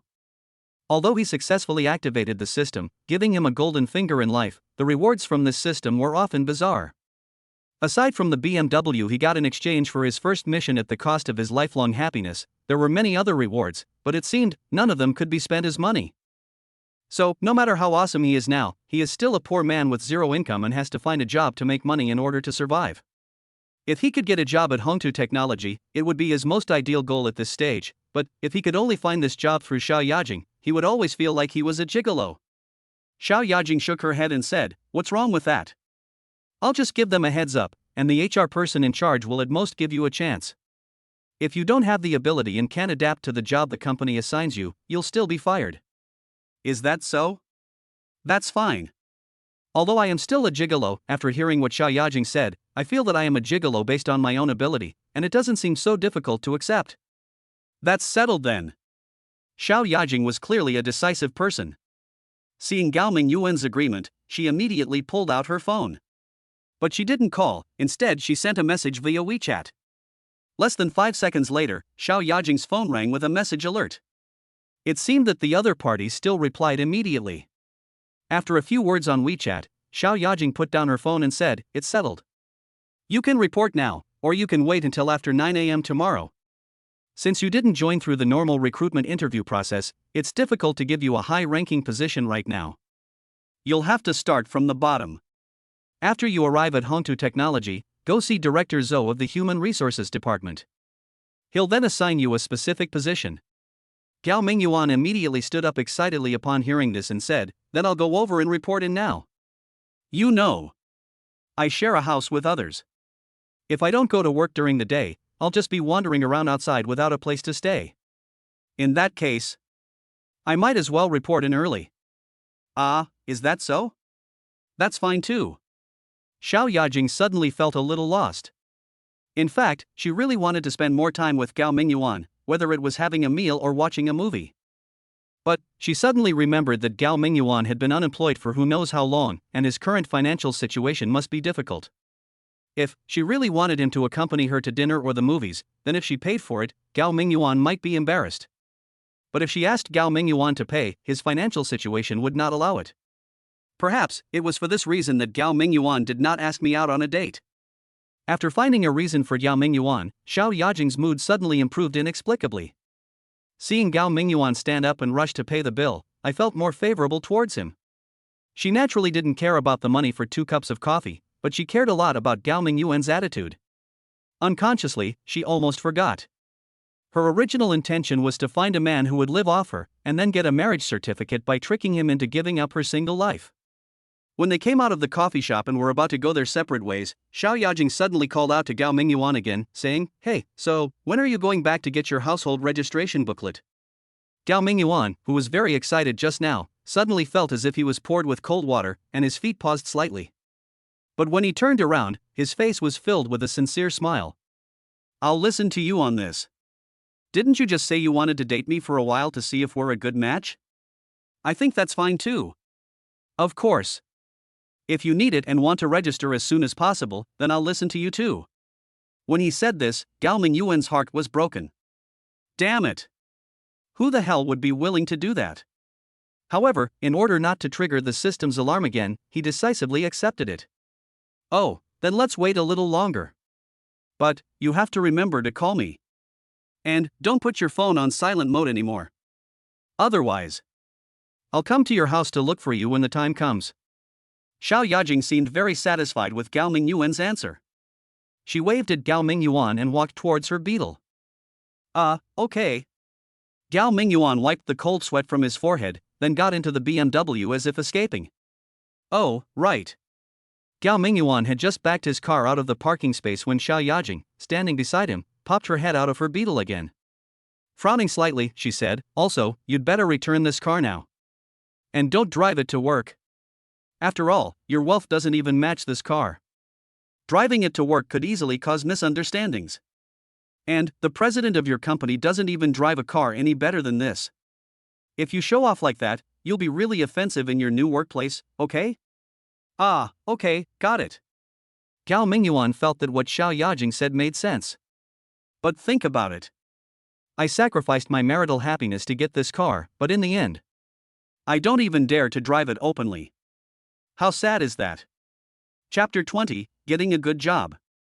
Gao Mingyuan drove to the vicinity of Hongtu Technology, found a parking lot and parked his BMW there. Then he found a noodle restaurant nearby, had a bowl of ramen to fill his stomach, and then walked to the building where Hongtu Technology Company was located.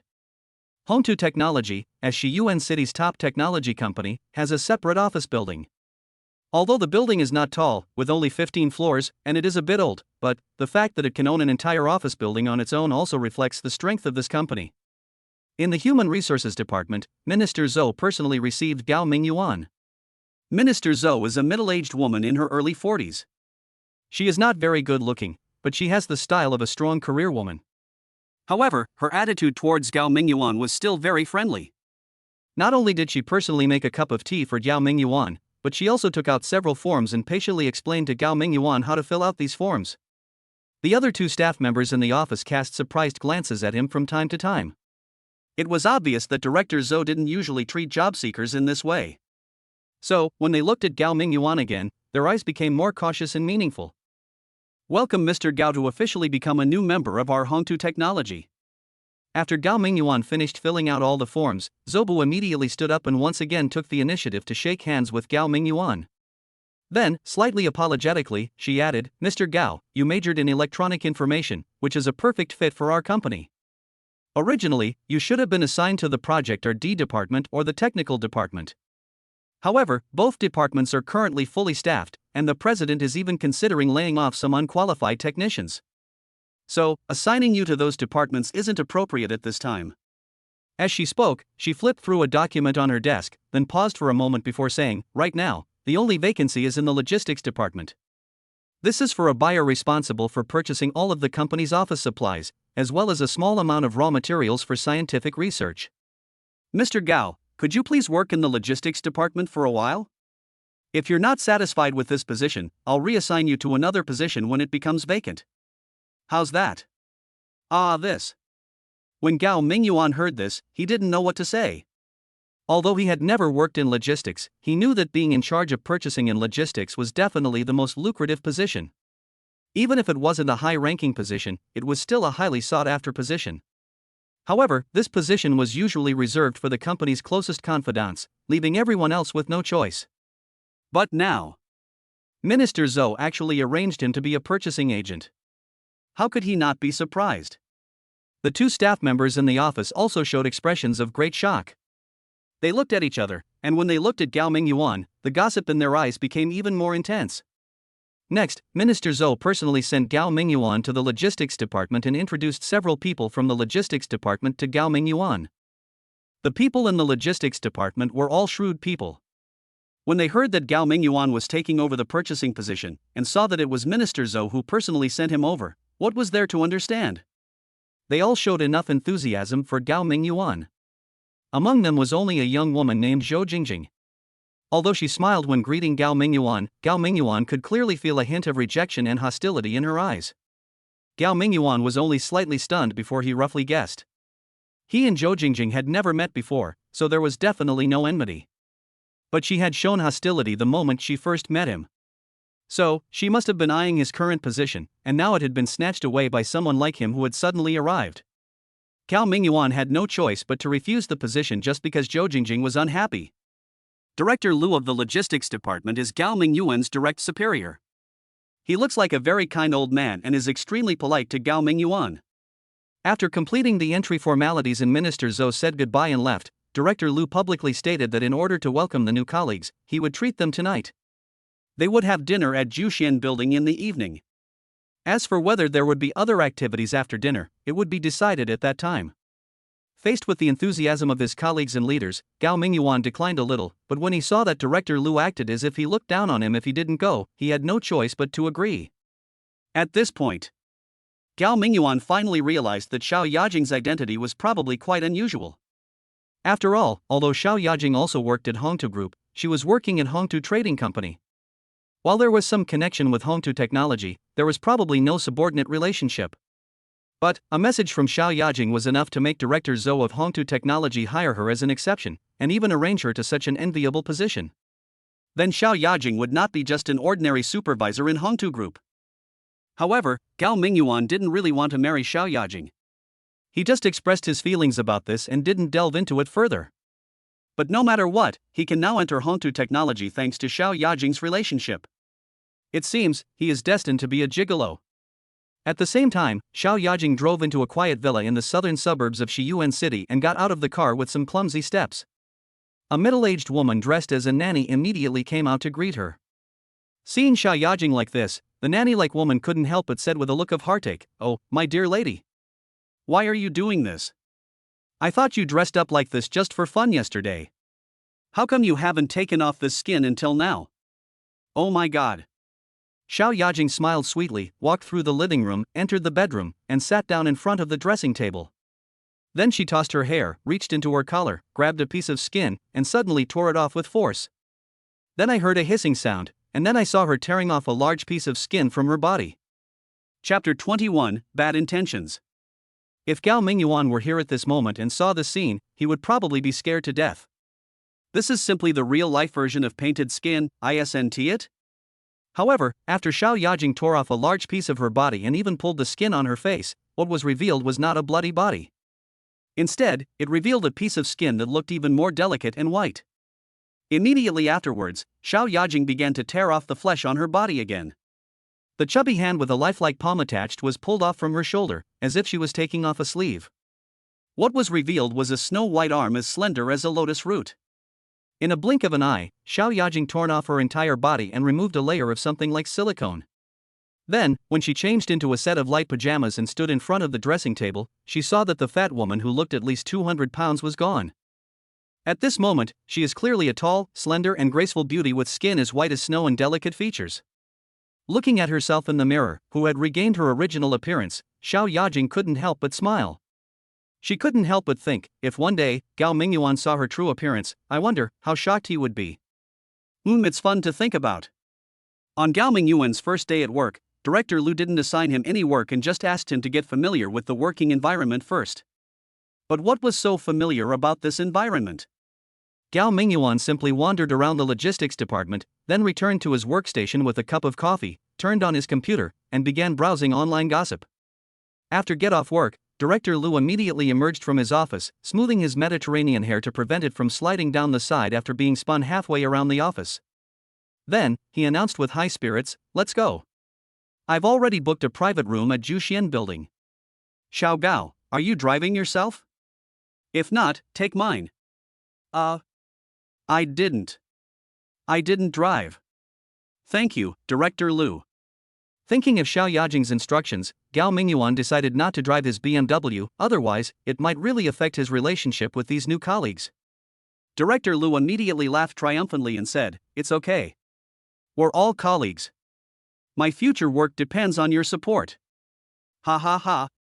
It was not until he arrived at the private room of Juxian Building that Gao Mingyuan realized that there were more than just the few people in the logistics department whom he had met in the afternoon.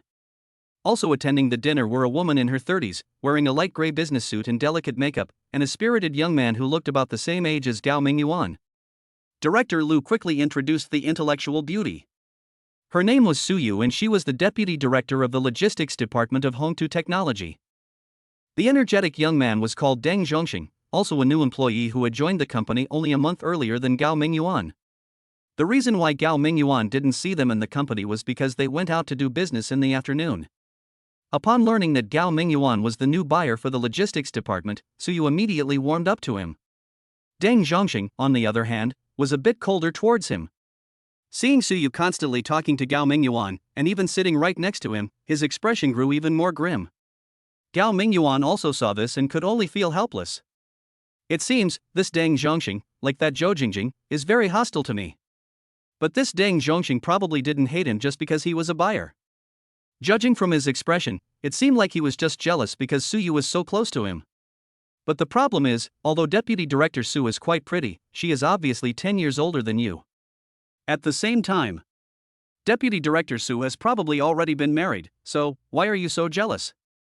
However, Deng Zhongxing just looked at Gao Mingyuan with a strange look in his eyes, but he didn't say anything excessive. Even though Gao Mingyuan clearly felt his hostility, he didn't know how to say anything. Soon, after everyone arrived, the food and drinks were served like flowing water. Juxinlu is an old restaurant in Shiyuan City with a history of at least nearly 30 years. If a restaurant can be open for so many years, it must have its own unique features. However, it was Gao Mingyuan's first time to eat here. After trying it, he praised it highly.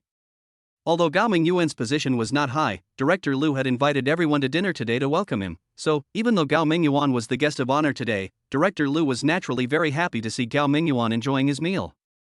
He raised his glass repeatedly, making the atmosphere very lively. Except for Zhou Jingjing and Deng Zhongxing, everyone else, at least on the surface, seemed very happy. But at this moment, there was a sudden knock on the door, and before Director Liu could say anything, 3 well-dressed middle-aged men walked in with a strong smell of alcohol. "Hey, Xiao Su, it's really you. I saw someone who looked just like you in the corridor." The leader, a middle-aged man wearing glasses, came in and glanced around the dining table. He quickly locked his eyes on Su Yu and then walked over excitedly. Director Liu was stunned at first, but then his expression turned serious. He quickly stood up and said respectfully, "Director Ma, it's you. I didn't expect you to be dining here too.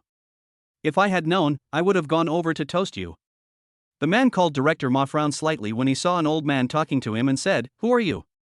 Director Liu smiled awkwardly and quickly introduced himself, "Director Ma. I'm the director of the logistics department at Hongtu Technology. I work in the same department as Director Su. I even reported to you during the last meeting at the head office." "Ah, ha, it's you." Director Ma laughed, then shook his head and said, "It's time to get off work now. Let's not talk about work. We can talk to you later if there's anything." After that, he approached Suyu with a sly grin and said, "Xiao Su, last time I asked you to go to the hot spring villa together, you said you didn't have time. This time, you should have time, right?" As he spoke, he probably felt that he wasn't close enough to Suyu standing there talking. He glanced around and saw a young man sitting next to Suyu. He immediately felt a little jealous. He waved at Gao Mingyuan beside him as if shooing away a fly and said, "You stand up first. I want to have a couple of drinks with your Director Su." Gao Mingyuan was stunned for a moment, and probably guessed that this person should be a leader of the Hongtu Group head office. Seeing that the leader of the head office ordered him to give up his position, Gao Mingyuan, a small employee, naturally did not dare to refuse. Although he knew that this guy probably had bad intentions towards Suyu, but what could a small employee like him do? However, just as he was about to stand up and give up his seat, the system's voice suddenly came from his mind. "Ding host triggers a temporary mission. Please make a choice within 1 minute." Chapter 22: A Disagreement. Gao Mingyuan was stunned when he heard the system prompt. "What's going on? Another temporary mission? What do you want me to do this time?" Then, the prompt sound continued. Option 1, give up your seat to Director Ma. By completing this option, the host will have a 65% chance of getting a promotion. Option 2, politely reject Director Ma. Completing this option will reward the host with the recipe egg fried rice recipe. Option 3, pour the wine in the cup over Director Ma's head and tell him to get out. Completing this option gives the host a 15% chance of winning the lottery jackpot. At the same time, there's also an 85% chance of being fired from the company. Damn, what's going on? This time, the system didn't actually tempt me into doing something outrageous? This doesn't seem like the system's character. When the system prompted that a temporary task was to be issued, Gao Mingyuan's first reaction was that if he really gave up his seat to Director Ma, he might face the risk of getting into a car accident again. As it turned out, among the 3 options, there was indeed an option to give up his seat to Director Ma, but if he chose this option, there would be no punishment, but instead a chance for promotion. This is incredible. When something is abnormal, there must be something wrong. If there had been no system interference, Gao Mingyuan would have definitely stood up and given Director Ma his seat. After all, even if he felt somewhat ashamed of Director Ma's behavior, there were so many people present, and he was the only newcomer who was not very familiar with Suyu, so it was not his turn to step forward, right? But now seeing the 3 choices given by the system, he suddenly felt something was not right. Moreover, although Gao Mingyuan really needs a job, it is only for a temporary transition and to solve the current problem of food and clothing. As for whether he will get a promotion or something, he really doesn't care. Are you kidding? After all, he is a person with a system. Can he continue to be so miserable like now? So, after thinking about it, he still felt that the first option was inappropriate. The second option is more mediocre. Originally, this one was quite suitable for Gao Mingyuan, but what kind of reward is this weird egg fried rice recipe? Are you kidding me? As for the third option, it's quite exciting. And this reward is a bit extreme. You might win the lottery jackpot, or you might get fired.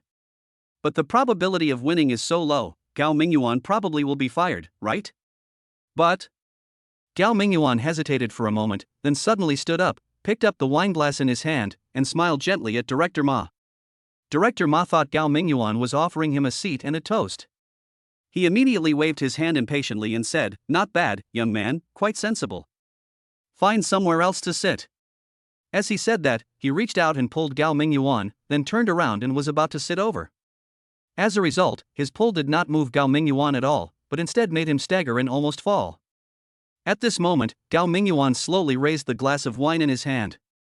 Just as Director Ma thought Gao Mingyuan was trying to force-feed him, a hint of anger appeared on his face, but then he saw Gao Mingyuan actually raise the glass higher and higher, and in the blink of an eye, it was above his head. Director Ma's eyes rolled up subconsciously, and he asked in fear, What are you going to do?" Gao Mingyuan didn't answer him, but just flipped his wrist. With a splash, he poured the entire glass of beer onto Director Ma's shiny hair, then gently put down the empty glass in his hand, opened his lips, and uttered the word "get out." At the same time, Gao Mingyuan's mind rang with the system's prompt. "Congratulations, host, on completing this temporary mission. Based on your choice, don't forget to buy a few lottery tickets tomorrow. Of course, the probability of winning is too low, so it's best not to hold your hopes too high. Also, be prepared to be fired." Hearing the system's prompt, Gao Mingyuan immediately felt like he was being tricked. Well, actually, he had thought of this result. But, thinking about the feeling of pouring a glass of wine on that guy's head just now, it really felt good. The whole room was so quiet that you could hear a pin drop. Not only Director Ma and the two people he brought were stunned, but even Director Liu, Suyu, and others never expected that a new young man in the company would be so aggressive and pour a glass of wine on the head of the leader of the head office without saying a word. Who is he? Finally, Director Ma wiped the wine off his head.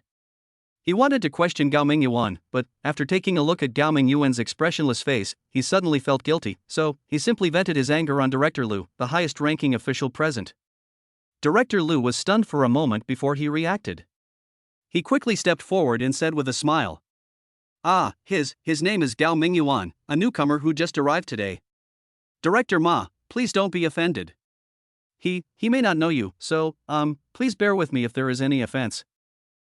Young people are ignorant. Director Ma sneered and said, "You don't know me, so you can pour wine on my head?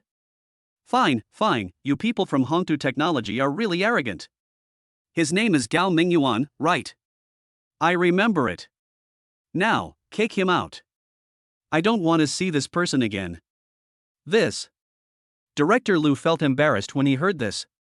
Speaking of which, today's party was organized to welcome Gao Mingyuan. But Director Ma, an uninvited guest, showed up, and then he, the host of the party, had to drive the main guest away. This is just unacceptable, right? But the problem is, Director Ma is someone he can't afford to offend. Doesn't this put him in a dilemma? As if noticing Director Liu's embarrassment, Gao Mingyuan glared at Director Ma again and said coldly, "Why? I told you to get out, didn't you hear me? Do you want me to give you a ride? You, just wait for me." Director Ma was about to say something harsh, but when he saw Gao Mingyuan had already raised the bottle of wine, he immediately backed down. If it were someone else, he might still suspect that the other party was just pretending, but the boy in front of him really poured the wine on his head without any hesitation, so it didn't seem impossible that a wine bottle would hit him on the head next. Watching Director Ma and the two people from the head office saunter away, Gao Mingyuan calmly put down his bottle of wine, then sat back down. He glanced at his petrified colleagues and said, "Everyone, keep going. Why are you all staring at me?" Director Liu was the first to come to his senses. He quickly picked up his glass and politely stepped forward, saying, Okay, come. Xiao Gao, I'll toast you. I'll drink it, Whatever you want. Then, the others also toasted Gao Mingyuan enthusiastically. It seemed as if the atmosphere of the banquet had been further elevated.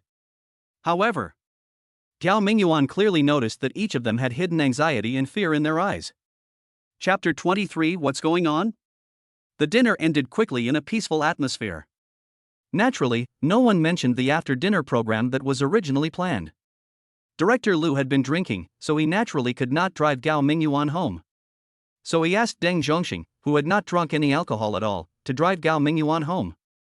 Just when Deng Zhongxing was thinking about how to refuse, Suyu suddenly smiled and said, "Don't bother Xiao Deng.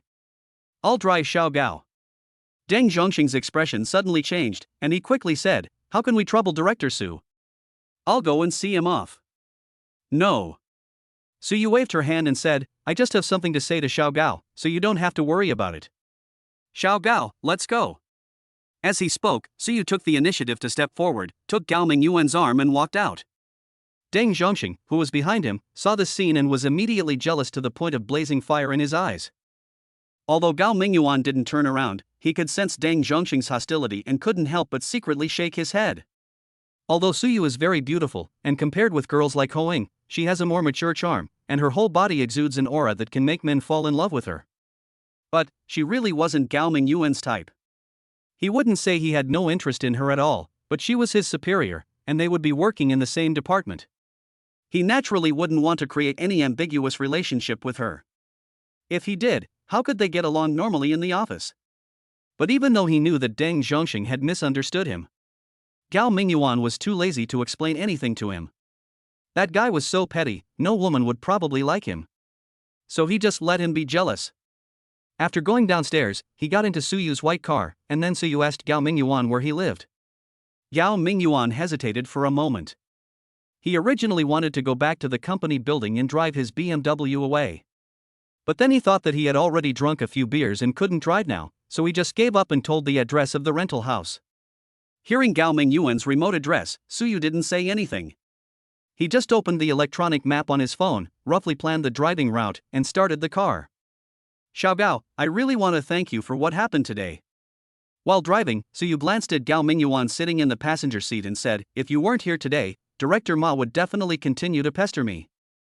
He might even touch me in front of so many people. It's just, you made Director Ma look so bad in public. I'm afraid it'll be hard for you to continue working in the company.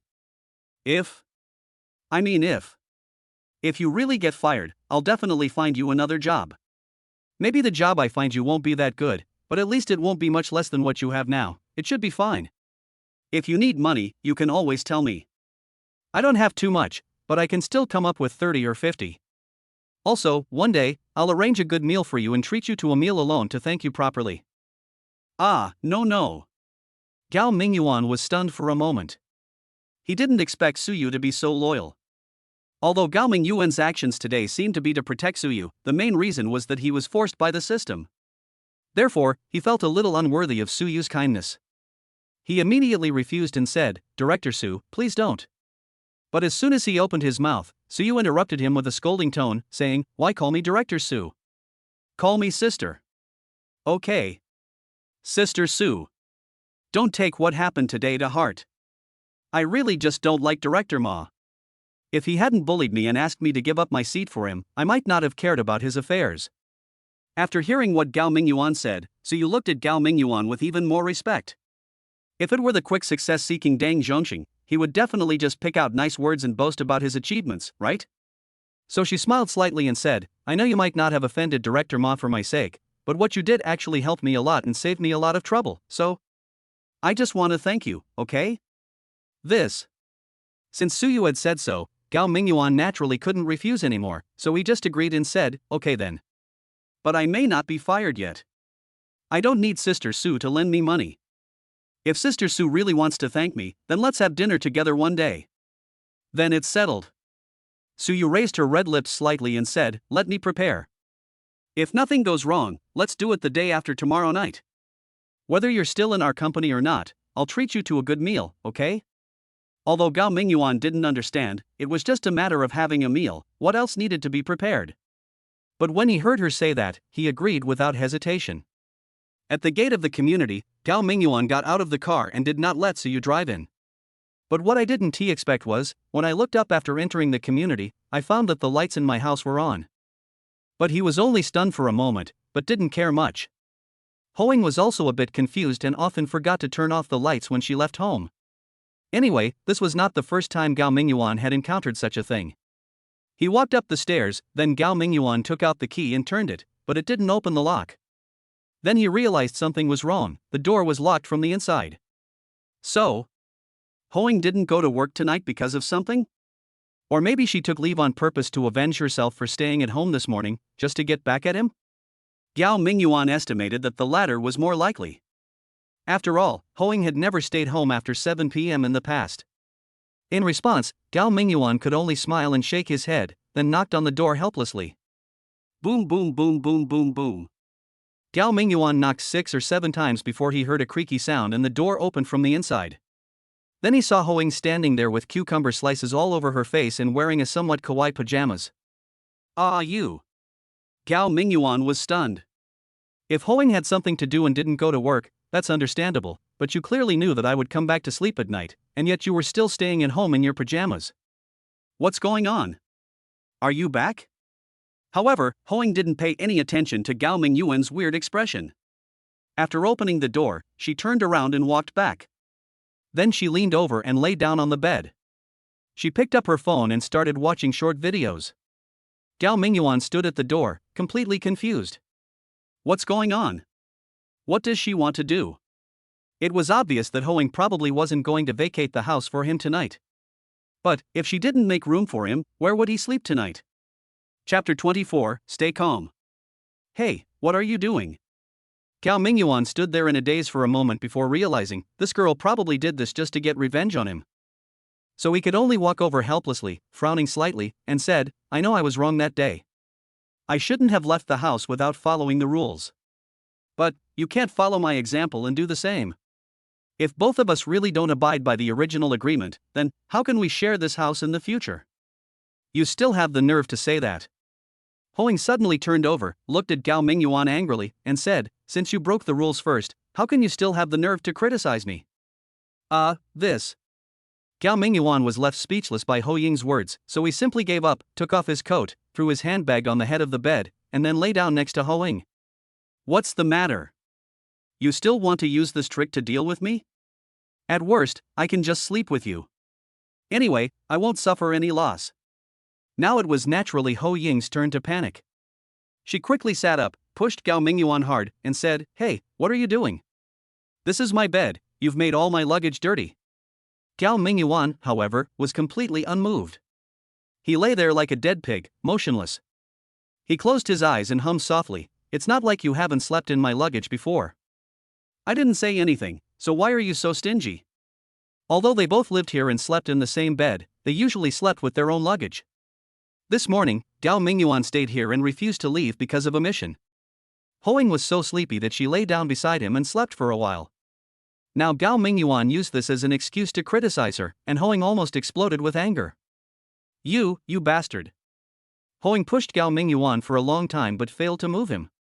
She was so angry that she kicked Gao Mingyuan, then turned around, faced the wall, hugged her knees with both hands, buried her face in her legs, and sobbed softly. Hey, don't cry. Why are you crying? Seeing Hoing burst into tears, Gao Mingyuan couldn't pretend anymore. He could only helplessly get up, patted Ho Ying's shoulder gently, and said, Hey, you're not fun like this. I was just joking with you, but you just used your ultimate move. It's like us playing landlord.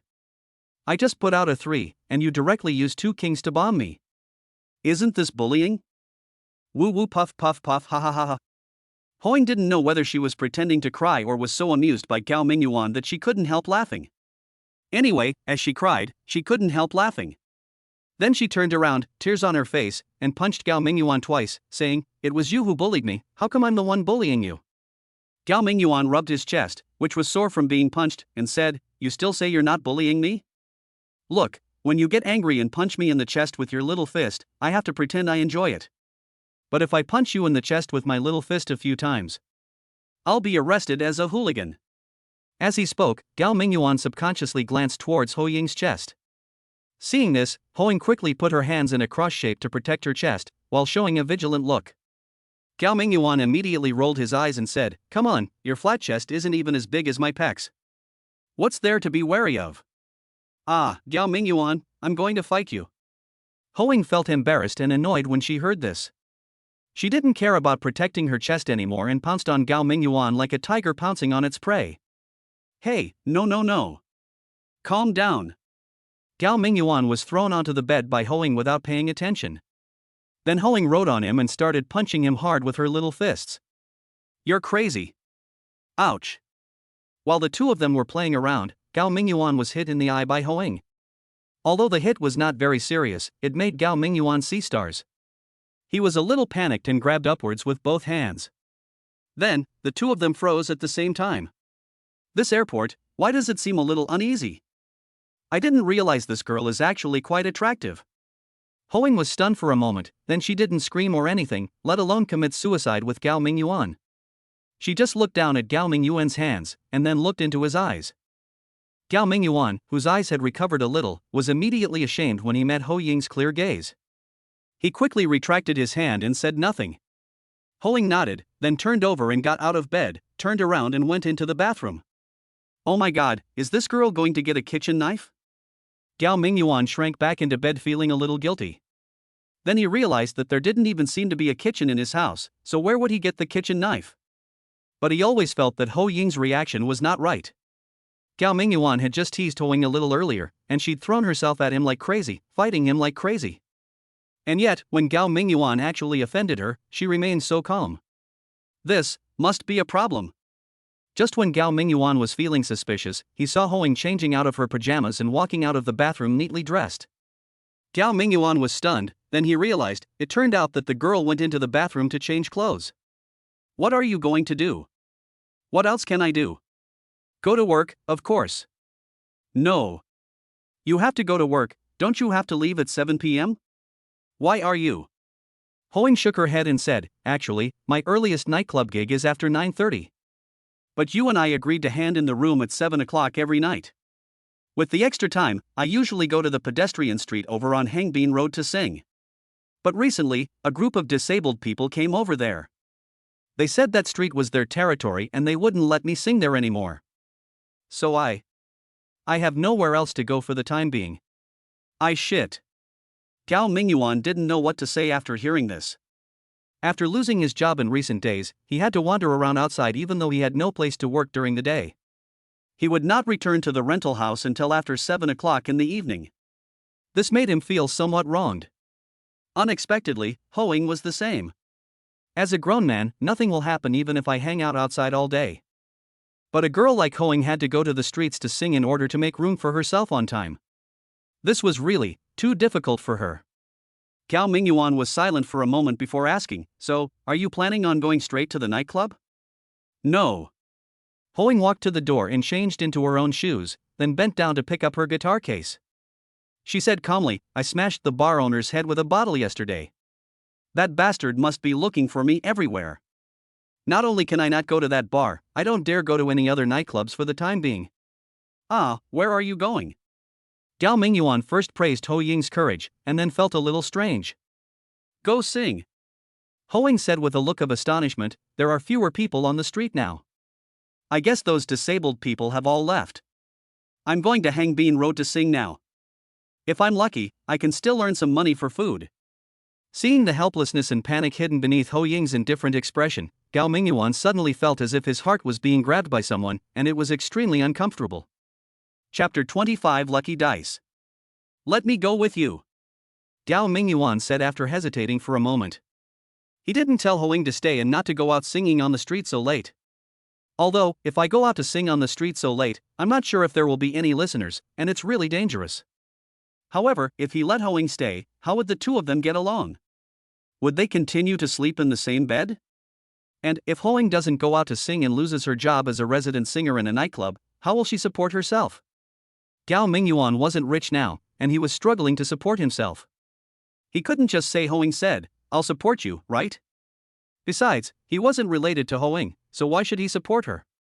But he was really worried about letting Hoing go out to sing on the street so late, so, after thinking it over, he had no choice but to go with her. Hoing was slightly startled when she heard this. She turned her head and stared blankly at Gao Mingyuan for a moment before slowly nodding. Hangbin Road is a relatively prosperous commercial street in Shiyuan City. Even though it is already past 9 o'clock, there are still many pedestrians on the street. Especially on the pedestrian street, most of the shops are still open, so there are still many pedestrians coming and going, but it is definitely much less than during the day and in the evening. When they arrived, they happened to see a middle-aged man with a somewhat fierce look, leading a man and a woman out of the pedestrian street with a wooden stick. The man and woman in the back were both wearing sunglasses, and the man was dragging a large box in his hand. It seemed that they were two blind people, while the middle-aged man in the front looked quite normal and did not look like a disabled person. Seeing these three people, Hoing stopped in a panic, and even pulled Gao Mingyuan's clothes, signaling him to hide on the side of the road with her, as if she was afraid of being seen by those people. Gao Mingyuan frowned slightly and said, "Is it because they don't allow you to sing here?" Hoing nodded gently and said, "Yeah, the guy in front is a mute, but he's very fierce. He was the one who almost smashed my guitar before." Gao Mingyuan was speechless upon hearing this, but there was nothing he could do. People with disabilities are a vulnerable group and are more likely to gain sympathy from others. If Gao Mingyuan tried to teach these disabled people a lesson in order to vent Ho Ying's anger, he would probably be drowned by the spit of the people around him. So he could only sigh and hide aside with Hoing obediently until those people walked away, then they walked into the pedestrian street. At a location in the middle of the pedestrian street, Hoing stopped, put down the guitar case on her back, took out the guitar inside, and as for the guitar case, she just opened it and placed it in front of her. Afterwards, regardless of whether there was anyone around, Hoing sat on the steps by the roadside, holding her guitar, gently plucked the strings, and then began to sing slowly and leisurely. In 1984, the harvest was not yet complete. My daughter was sleeping so sweetly in my arms. I don't have time to watch the open-air movie tonight. My wife reminded me to fix the pedal of the sewing machine. Speaking of which, although Gao Mingyuan had known for a long time that Hoing was a wandering singer, today was the first time he heard her sing. Her singing voice was not high-pitched, and even a little hoarse. But at this moment, when she sang such a gentle song, it gave people a feeling of green mountains and valleys, gurgling streams and flowing springs, and a hint of sadness in the tranquility. Gao Mingyuan was standing against the wall a few meters away from Hoing, listening to the girl's beautiful singing. He couldn't help but think of his parents who were far away in his hometown, and his sister who was nowhere to be found. He bit his lip lightly and suddenly became more determined. In the past, he could only be powerless when it came to some things. But now, he had this magical system, and he didn't believe that he could still find his missing sister by using the system's power.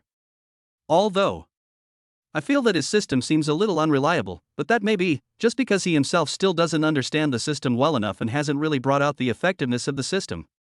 Suddenly he thought of the various props and other rewards he had received from the tasks he had completed before, but he had not had the time to study them carefully until now. Now when he thought of this, he immediately felt a little impatient. The moment he thought of it, he called out the system's inventory. Then I saw the virtual screen that looked like the Duobao Pavilion appeared in front of me again. In the first two slots of his inventory were the two remaining trial cards from the beginner's gift pack he'd received. Originally, the novice gift pack gave out 3 cards, of which the experience card possessed by Bruce Lee had been used by him, and the remaining ones were the experience cards for cooking and pianist. Gao Mingyuan didn't even have a kitchen at home, so the chef experience card definitely wouldn't work. As for the piano, what the hell was that? He'd never touched one in his life, so it felt like a worthless item. But in addition to this, there was a colorful dice and a key in the inventory. This was the reward he received from his previous 2 missions. However, he had been in extreme chaos and busyness these past 2 days. Every time he finished a God-chosen mission, he would be exhausted and naturally had no time to check his prizes. Now, it's finally time to reveal the mystery. He glanced at Hoing, who was still singing quietly on the side, and at 3 or 5 pedestrians who were standing nearby to listen and watch. Seeing that no one was paying attention to him, Gao Mingyuan gently reached out and touched the colorful dice in the inventory. Lucky dice, this tiny dice can multiply your luck exponentially. The number on the dice represents a multiple of your luck. Roll a single point, and your luck will multiply by 1, remaining the same. Roll 2 points, and your luck will double, up to 6 times your luck. Each roll of the dice will increase your luck for 24 hours. This item can be used 3 times, so make the most of your luck. The number of uses remaining for this item is 3. This prop seems pretty good. If it is at a critical moment, it should play a big role. Of course, you can also reversely tap into opportunities for good luck. For example, under normal circumstances, if I buy a lottery ticket, the probability of winning is probably less than 1 in 10 million. But if I use the lucky dice and roll a 6, then wouldn't the probability of winning be much greater?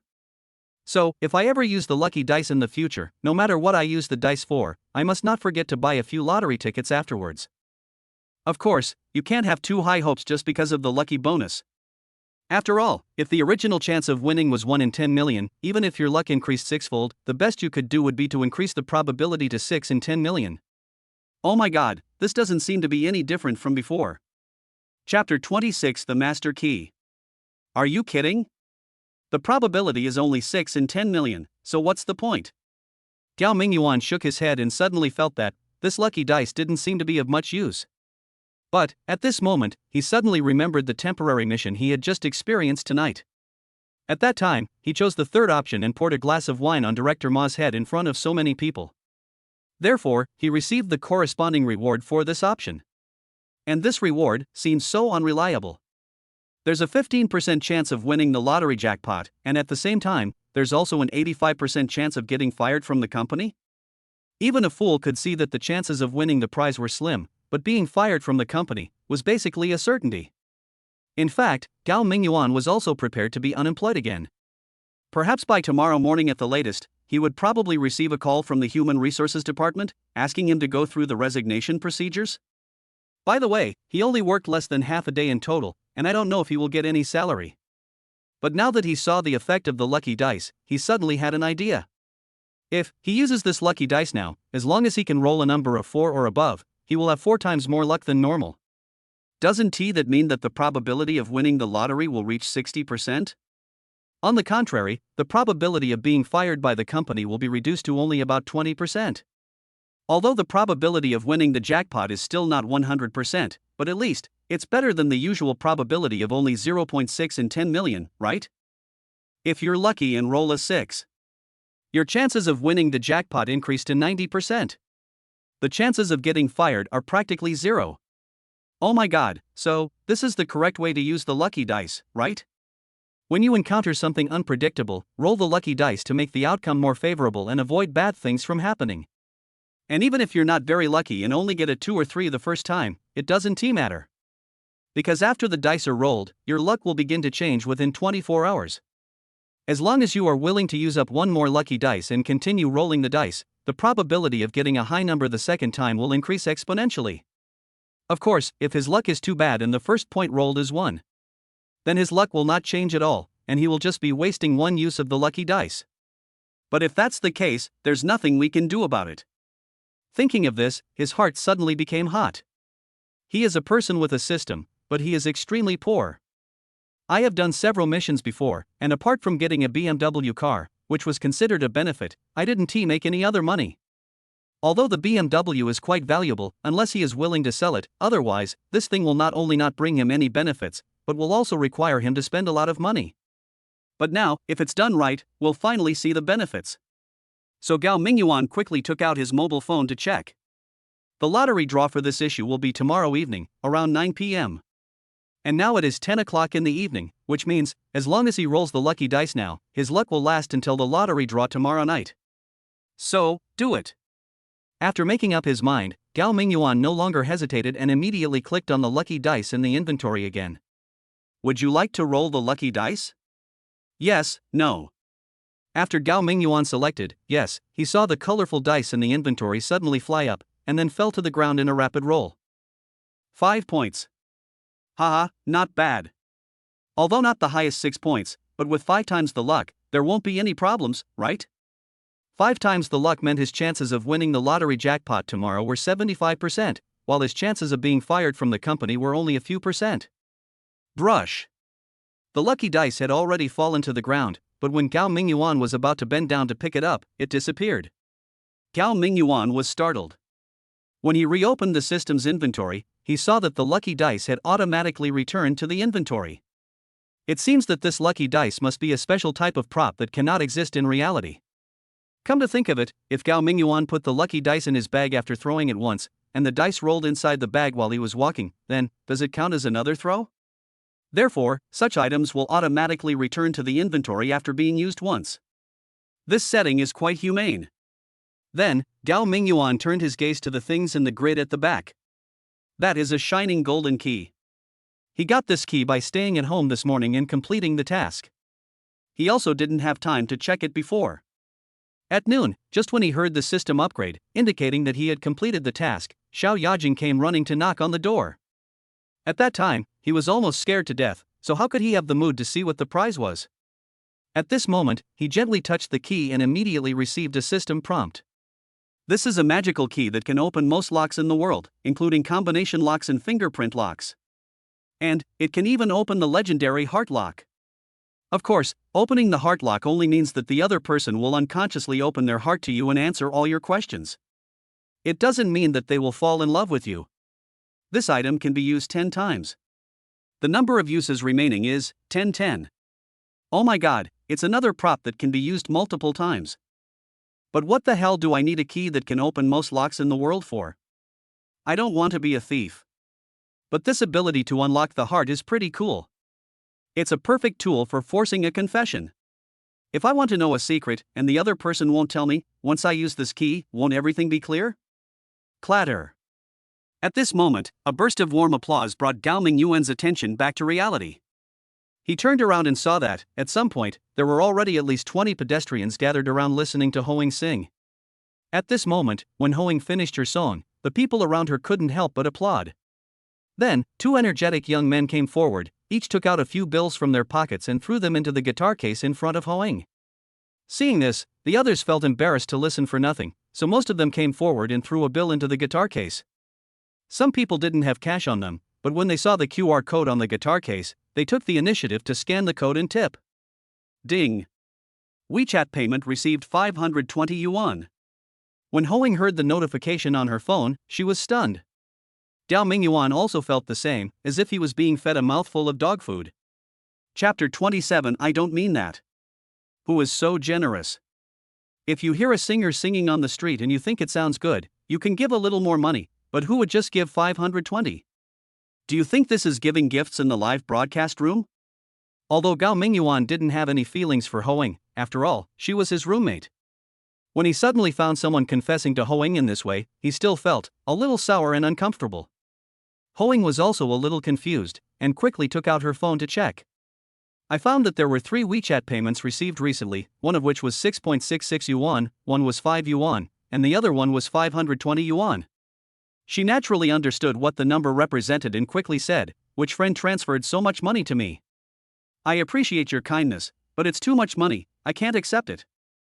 A man in his 40s, with a large belly, stepped out of the crowd and said with a smile, "I gave you the money, but you posted this payment code here, isn't it just for everyone to tip you freely? There's no set amount to pay for listening to your song. Those who don't have money can give $1 or 2, or even nothing at all. But I think you sing well, so I'm willing to give you a little more. That's normal, right?" I'm sorry, uncle.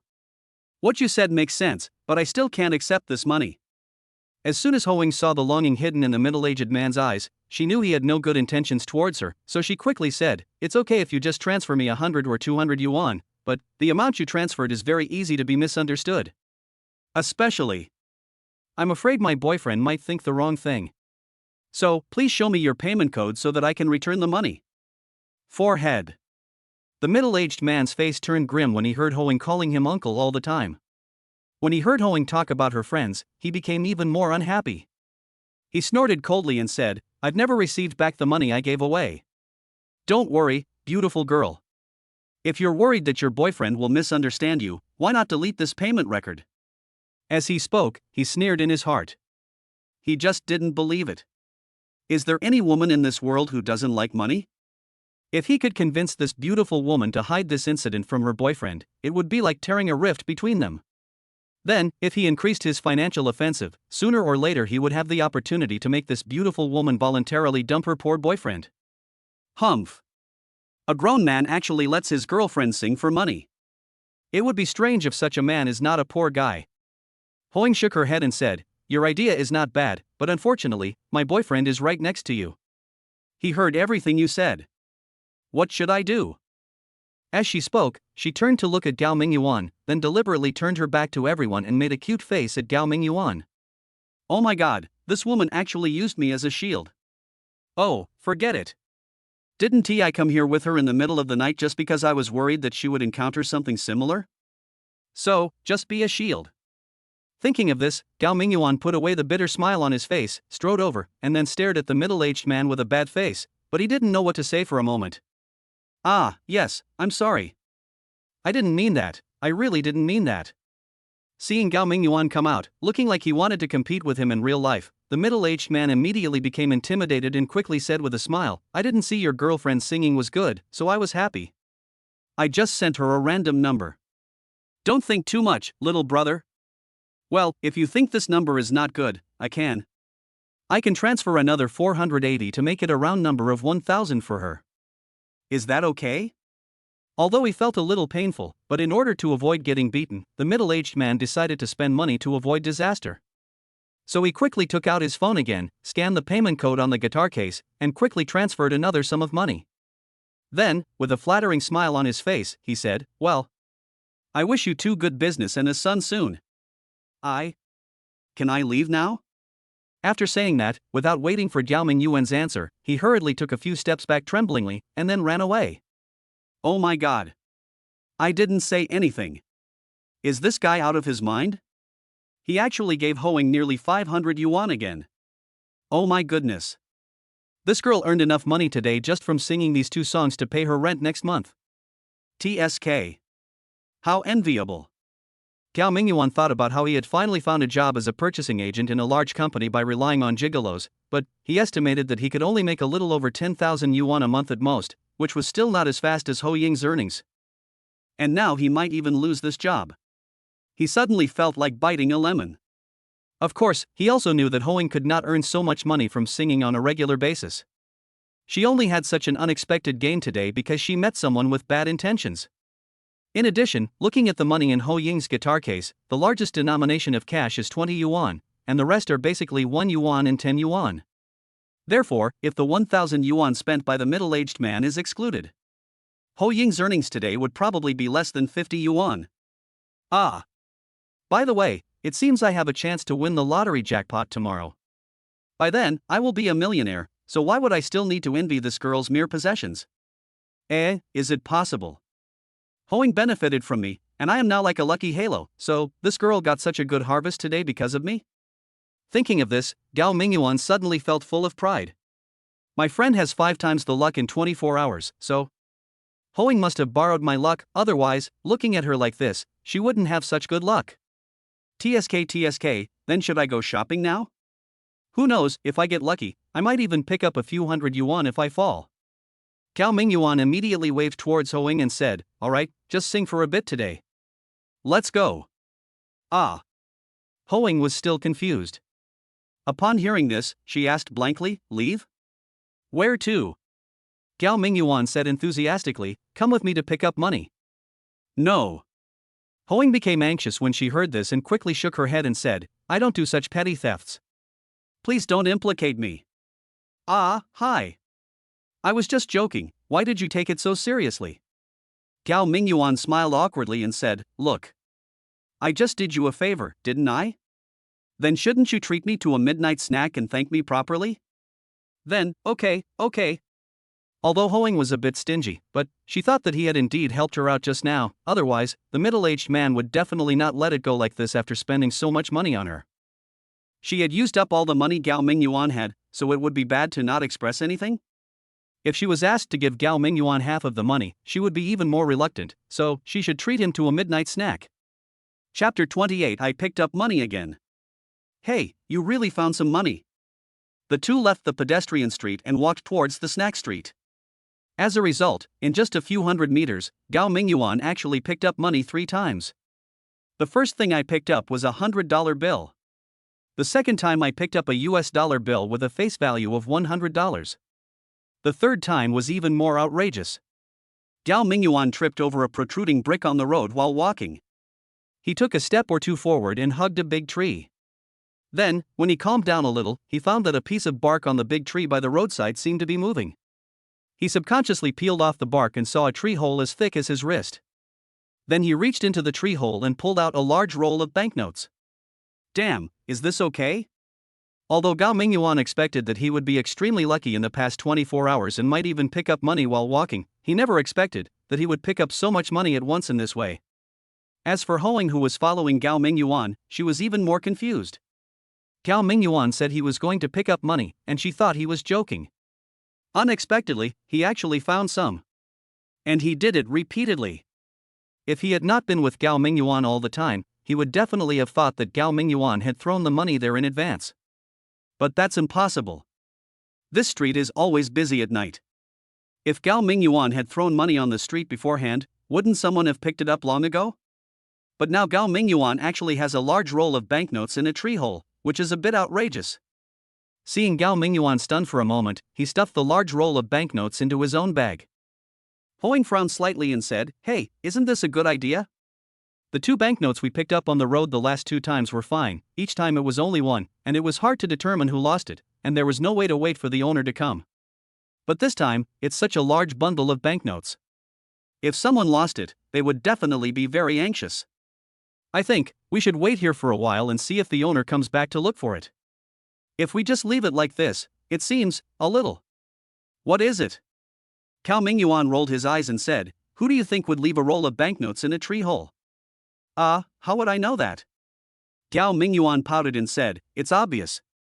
Even if an ordinary person accidentally lost money, they wouldn't lose it here. The only possibility is that a thief stole someone else's money and hid it here because he was afraid of being caught and having the money found on him. So, this money is 100% ill-gotten gains. It's okay for me to keep it." Okay, you have a point." Hoang thought about it and realized that this was indeed the case, so she stopped insisting. Otherwise, if Gao Mingyuan really had to wait here, the person who would eventually arrive would most likely be a criminal. As for waiting for this criminal and then sending him to the police station, that is not appropriate either. After all, you have no way to prove that the money was hidden by that person. Even if you can prove that the money was hidden by that person, you have no way to prove that the money was stolen. Moreover, these criminals are not good people. If Gao Mingyuan is really hurt by the bad guys, how can Hoang feel at ease? So she can only shake her head and give up her original idea, but then she snorted and said, "But, you have to treat me to tonight's midnight snack. And you have to treat me to a lot of delicious food. Humph, it's your fault that in just a short while, you picked up several times more money than I just found." Although neither of them counted the roll of banknotes that Gao Mingyuan took out of the tree hole just now, judging from its thickness, there must be at least 3,000 or 4,000 yuan, so Gao Mingyuan really earned more money by picking up money twice than she did by her luck tonight. Hoang was originally a stingy person. Just now, because Gao Mingyuan helped her and allowed her to earn more than 1,000 yuan from singing today, she had to bite the bullet and prepare to let Gao Mingyuan rip her off. But now, seeing Gao Mingyuan picked up several $1,000s in such a short time, he wanted to rip Gao Mingyuan off for 3 or 5 times to relieve his hatred. No problem, I'll treat you, just order whatever you want later, it's all my treat today." Gao Mingyuan was not as stingy as Hoang. After all, the money was picked up by accident, so he didn't feel bad about spending it. Although Hoang shouted loudly, when she really arrived at the snack street, she only ordered cheap and affordable food. Besides, she didn't have a big appetite to begin with. After trying only 3 or 4 kinds of snacks and spending less than 100 yuan, she couldn't eat anymore. Gao Mingyuan didn't have to pretend to be rich. Since Hoang was full, the two of them strolled out of the snack street. Next, Hoang had to go to the internet cafe to work, but it was still about an hour before her start time, so the two were not in a hurry. When I walked to the entrance of the snack street, I saw a ring-tossing stall that had been set up there since some time ago. A spirited young man was diligently soliciting customers. "Don't miss this if you're passing by, the latest model of the genuine Apple phone worth over 8,000 yuan, it's yours if you buy it." Many passers-by stopped and watched when they heard the young man shouting. The ring toss game is common in parks year-round. However, the prizes are usually just stuffed animals, rarely anything truly valuable. This ring-tossing stall in the snack street actually uses mobile phones worth more than 8,000 yuan as prizes, which makes it hard not to attract people's interest. Gao Mingyuan and Hoang also stopped and peered through the crowd. Hoang then shook her head and said, "Forget it. It's impossible to find the phone in the trap. It turned out that although there were indeed mobile phone prizes on the ring tossing stall, there were only 3 mobile phone packaging boxes, which were placed at the farthest location, about 6 or 7 meters away from the starting line of the ring tossing. The remaining prizes are mostly small toys the size of a palm, as well as prizes such as go bang and puzzles, which don't look very valuable at first glance. Although, even if the distance is 6 or 7 meters, there is still a chance of hitting the target. But, the ring that the boss provided to the customer was very small, probably just enough to fit the phone box. The rings were made of very elastic bamboo, so even if you were lucky, you might be able to get them right on the phone case. But, at such a distance, the force of the rings would be immense, and they would bounce back after landing, ultimately bouncing off the phone again. So, those 3 mobile phones are placed there probably just to attract attention. It is almost impossible to catch them. Chapter 29. Do you think I'm stupid? Although anyone with a discerning eye can see it, it is extremely difficult to put the phone in the cover. However, some people at the scene still didn't believe it and immediately paid for the ring, wanting to put it on a mobile phone. When asked, the energetic young man actually said that a ring would be sold for 20 yuan. When I asked him about it, he was stunned. He said, "You're selling it too expensive. Usually when I go to the park to play this, it's 10 yuan for 10 or 5 circles. Yours is dozens of times more expensive than others." The spirited young man, however, said that other people's prices weren't as high as his own. Even if he sold hundreds of rings, as long as one person won a phone, he would still lose money. If the rings were sold too cheaply, wouldn't he lose a lot of money? The pedestrians seemed to think it made sense. After all, that phone costs over 8,000 yuan. As long as you keep putting it on, and you can get a phone within 400 rings, it's worth it. Although those 3 phones look difficult to fit, if you just buy dozens or 100 rings and scatter them out, you never know, you might get lucky and fit one of them. But the pedestrian would definitely not do such a stupid thing. Buying 100 or so rings and scattering them all out does have a chance of hitting the target, but if he doesn't, wouldn't he have wasted more than 2,000 yuan? He didn't need his cell phone anyway, he just saw that the prizes were great, so he tried his luck and had fun. Then he took out 200 yuan and prepared to buy 10 circles to try it out. But before that, he still expressed his desire to see whether there were really mobile phones in the 3 mobile phone boxes of his boss. How frustrating it would be if I really won the prize and then got only an empty box. The boss had anticipated that someone would be suspicious, so he didn't hesitate at all. When he heard that the man wanted to check, he took the initiative to take all 3 boxes, opened the lids himself, took out the mobile phones inside, and turned on the screens so that everyone could check to make sure that what was inside were indeed new Apple phones, and not models or something like that. After the man was satisfied with the inspection, he put the 3 mobile phones back into the box and placed them back to their original positions. However, after the first pedestrian who was ready to try paid for 10 rings, the boss gave him a serious reminder, saying that no matter what was caught, the ring had to completely cover the item to be effective. If it is only partially connected, or even half connected, it does not count. Everyone thought, well, this is going to be even more difficult. The length of the phone box is probably only slightly smaller than the diameter of the bamboo ring. Not to mention it's so far away. I guess even if it's right in front of you, it would be difficult to just cover the phone box if you throw the bamboo ring down from the air. However, strict rules also have their advantages, as they can avoid any disputes later. The first pedestrian who bought the ring was obviously going for the Apple phone. All 10 hoops were thrown towards the 3 cell phone boxes. It was just a shame it was too far away, and his hooping skills weren't very good. After throwing 10 hoops, not even one of them could touch the edge of the phone box. Seeing this, the passerby simply shook his head. He hadn't held out much hope to begin with, and now, after trying, it only proved that catching the phone was incredibly difficult. He had no chance anyway. Unless, he could be so ruthless as to buy 100 or 200 rings at once and throw them all in that direction. Perhaps there would even be a glimmer of hope. But, forget it. Seeing this, other pedestrians were also eager to try. But most people only buy 5 rings at most, and if they don't get the right one after trying, it's fine. Almost all the people who tried were going for the 3 phones. As for the small toys and other small things in front, no one tried to get them. Are you kidding? Those little toys are only worth 10 yuan each. This ring is 20 yuan. They bought such an expensive ring to put on that little toy. They must be crazy. But in this way, the boss will naturally be happy. After all, in just a short while, he had earned 500 or 600 yuan for nothing, but not even a small toy was taken away by anyone. These hundreds of yuan were all pure profit. Let's go. This is boring. This is simply taking advantage of people's luck and defrauding them of their money. When Hoing first heard the prizes for the ring tossing game included phones worth over 8,000 yuan, she was quite tempted. But now, looking at it, it seemed impossible to win a phone. 20 yuan per ring, buying that would be a rip-off, right? 20 yuan would usually buy her a meal. Gao Mingyuan quickly grabbed Hoing and said, "Come on. Your phone seems pretty old, doesn't it? Why don't you take this opportunity to replace it?" Hoing rolled her eyes at him and said, "Are you crazy? You don't really think that phone can be used as a scam, do you? If you have money and know where to spend it, you can treat me to dinner tomorrow. I don't mind." Gao Mingyuan chuckled and said, "Don't disbelieve me, I'm really sure I can get it right." "Real?" Hoing couldn't believe it. She looked at Gao Mingyuan suspiciously and said, "Could it be that you've practiced this before? But even if you have, it wouldn't be of any use, right? After all, the size and weight of these bamboo rings might be different. Even if you could hit the target every time before, you might not be able to do it with this boss's bamboo ring." Gao Mingyuan shook his head and said, "Why would I practice that? But I'm sure I can hit the target. Hey, just tell me if you want to change your phone?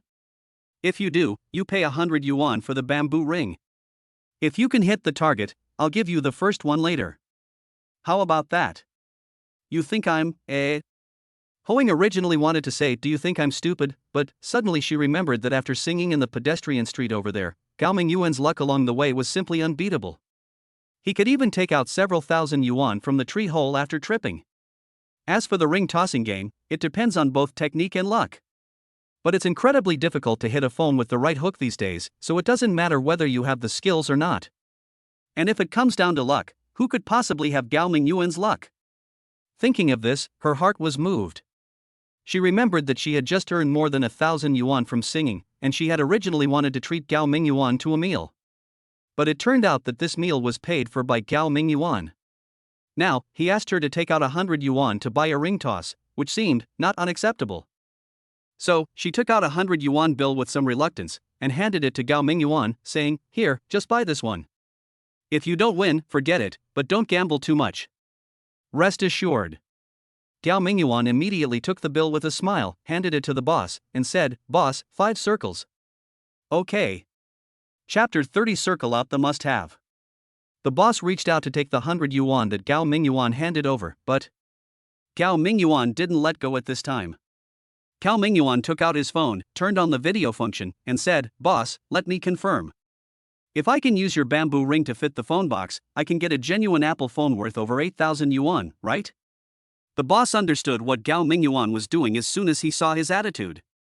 He knew that this guy was afraid that he would steal the phone and then refuse to pay him, so he recorded a video in advance as evidence. He didn't care about this at all. After all, he knew in his heart that it was not that easy to have his phone stolen. He has used this method to travel all over the country and has already swept through several cities. Every time, he has made a lot of money. Only once, when I was in Hangzhou, a veteran stole my cell phone. But he didn't pay any money that time, because many people saw with their own eyes that the veteran took away an Apple phone by slinging the rings. The tourists present almost went crazy and rushed to buy the rings. The 200 bamboo rings he prepared were not enough to make ends meet. Therefore, after losing a mobile phone, it didn't take long for him to earn back the money he spent on it, and even had some surplus. So, when Gao Mingyuan wanted to record a video as evidence, he didn't care. You can't trick him anyway. So the boss said to Gao Mingyuan's phone camera, "That's right, as long as you can fit the phone box, the iPhone will be yours. And I guarantee that all the iPhones here are genuine, brand new. Of course, you have to completely fit the box with the bamboo ring. Just pressing it down doesn't count." Gao Mingyuan nodded and asked, "What if I just happened to do it by sheer luck, if the bamboo ring didn't hit the phone case directly, but bounced twice on the ground and then just happened to catch it, would that count?" "Yes. It definitely counts." The boss replied, "As long as you can catch the phone with the bamboo snare, it doesn't matter how many times the snare bounces on the ground." "That's fine." Gao Mingyuan said as he handed his phone to Hoing, who was standing beside him, and said, "Come, take a picture of me putting the ring on." Hoing also understood what Gao Mingyuan meant, so she quickly took the phone and took a few steps back so that she could capture the entire process of Gao Mingyuan putting the ring on the phone. The guy who had bought the 200 yuan hoop at the beginning couldn't help but curl his lips when he saw this. He said, "Brother, what are you doing? As if you can really put it on. Let me tell you, this is too difficult. Even if you ask an ancient master of hidden weapons to come, he won't be able to do it. So, just save your energy. Gao Mingyuan smiled faintly and said, you know what? Although my skills are not very good, I have very good luck. So I think I should be able to win today, and more than one. Oh, if you say that, I really don't believe it. Upon hearing this, the man immediately said angrily, how about we make a bet? Oh, what do you want to bet with me? If you can catch even one phone with these 5 bamboo snares, I'll give you 10,000 yuan. If you can't catch one, then just give me 1,000 yuan. How's that? I didn't take advantage of you, did I? Although Gao Mingyuan felt that if he agreed, the 10,000 yuan would be a sure win, he thought about it and shook his head, saying, no, gambling is boring. So what do you want to bet on? Or, are you afraid? You know you're going to lose, so you don't dare to bet? Hearing the passerby say this, Gao Mingyuan could only say helplessly, I just don't want to gamble with you here in public. Since you say so, then whoever loses gets to call the other big brother, right? And if we never meet again, that's fine, but if we do, the other person can't avoid it. And no matter how many people are in front of us, we have to call each other big brother. In other words, the loser has to call the winner big brother for life. Do you dare to bet? Oh my god, you're taking advantage of me. The passerby couldn't help but laugh. He was already in his 30s, clearly much older than Gao Mingyuan. Normally, there was nothing wrong with Gao Mingyuan calling him brother. So the bet Gao Mingyuan mentioned sounded fair, but if Gao Mingyuan lost, he wouldn't have lost anything, right? On the contrary, if he lost, it would be a bit embarrassing to call a guy 10 years younger than him big brother. But he was convinced he couldn't lose, so he gritted his teeth and said, all right. I'll make a bet with you. But I'll add one more thing. It's boring to just call the other person big brother when you lose. It's better for the loser to also promise the other person something. As long as this thing is not illegal or unethical, then the other party must agree and promise to do their best to do it. Do you dare to agree? Gao Mingyuan thought about it and felt that he had a better chance of winning. Even if he lost, it wouldn't matter. This guy was so much older than him, so calling him big brother wouldn't be a big deal. Even if it was the condition he mentioned, well, as long as it wasn't illegal, it wasn't unacceptable. So he nodded and said, no problem. Then let's establish this bet, right? Then get out of the way. Today I'll show you what it means to be trapped. The pedestrian rolled his eyes speechlessly and then stepped aside. Gao Mingyuan estimated the distance between himself and the 3 mobile phone boxes, and then, in the spotlight of everyone, he turned around, raised the 5 bamboo rings in his hands high, and shouted loudly, go. As he said that, he turned his back to the prize area and threw 5 bamboo rings over his head. Oh my god. What kind of operation is this? Is this guy crazy? Seeing Gao Mingyuan's actions, the onlookers were stunned. This is too outrageous, isn't it? It's impossible to hit the phone when you're facing it, but now Gao Mingyuan has his back to him, and he throws all 5 bamboo rings at once. What kind of magical operation is this? Have you given up already?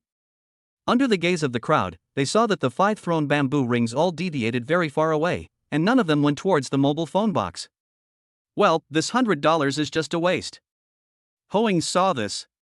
If she hadn't been holding Gao Mingyuan's mobile phone to record the video, she would have wanted to cover her face with her hands.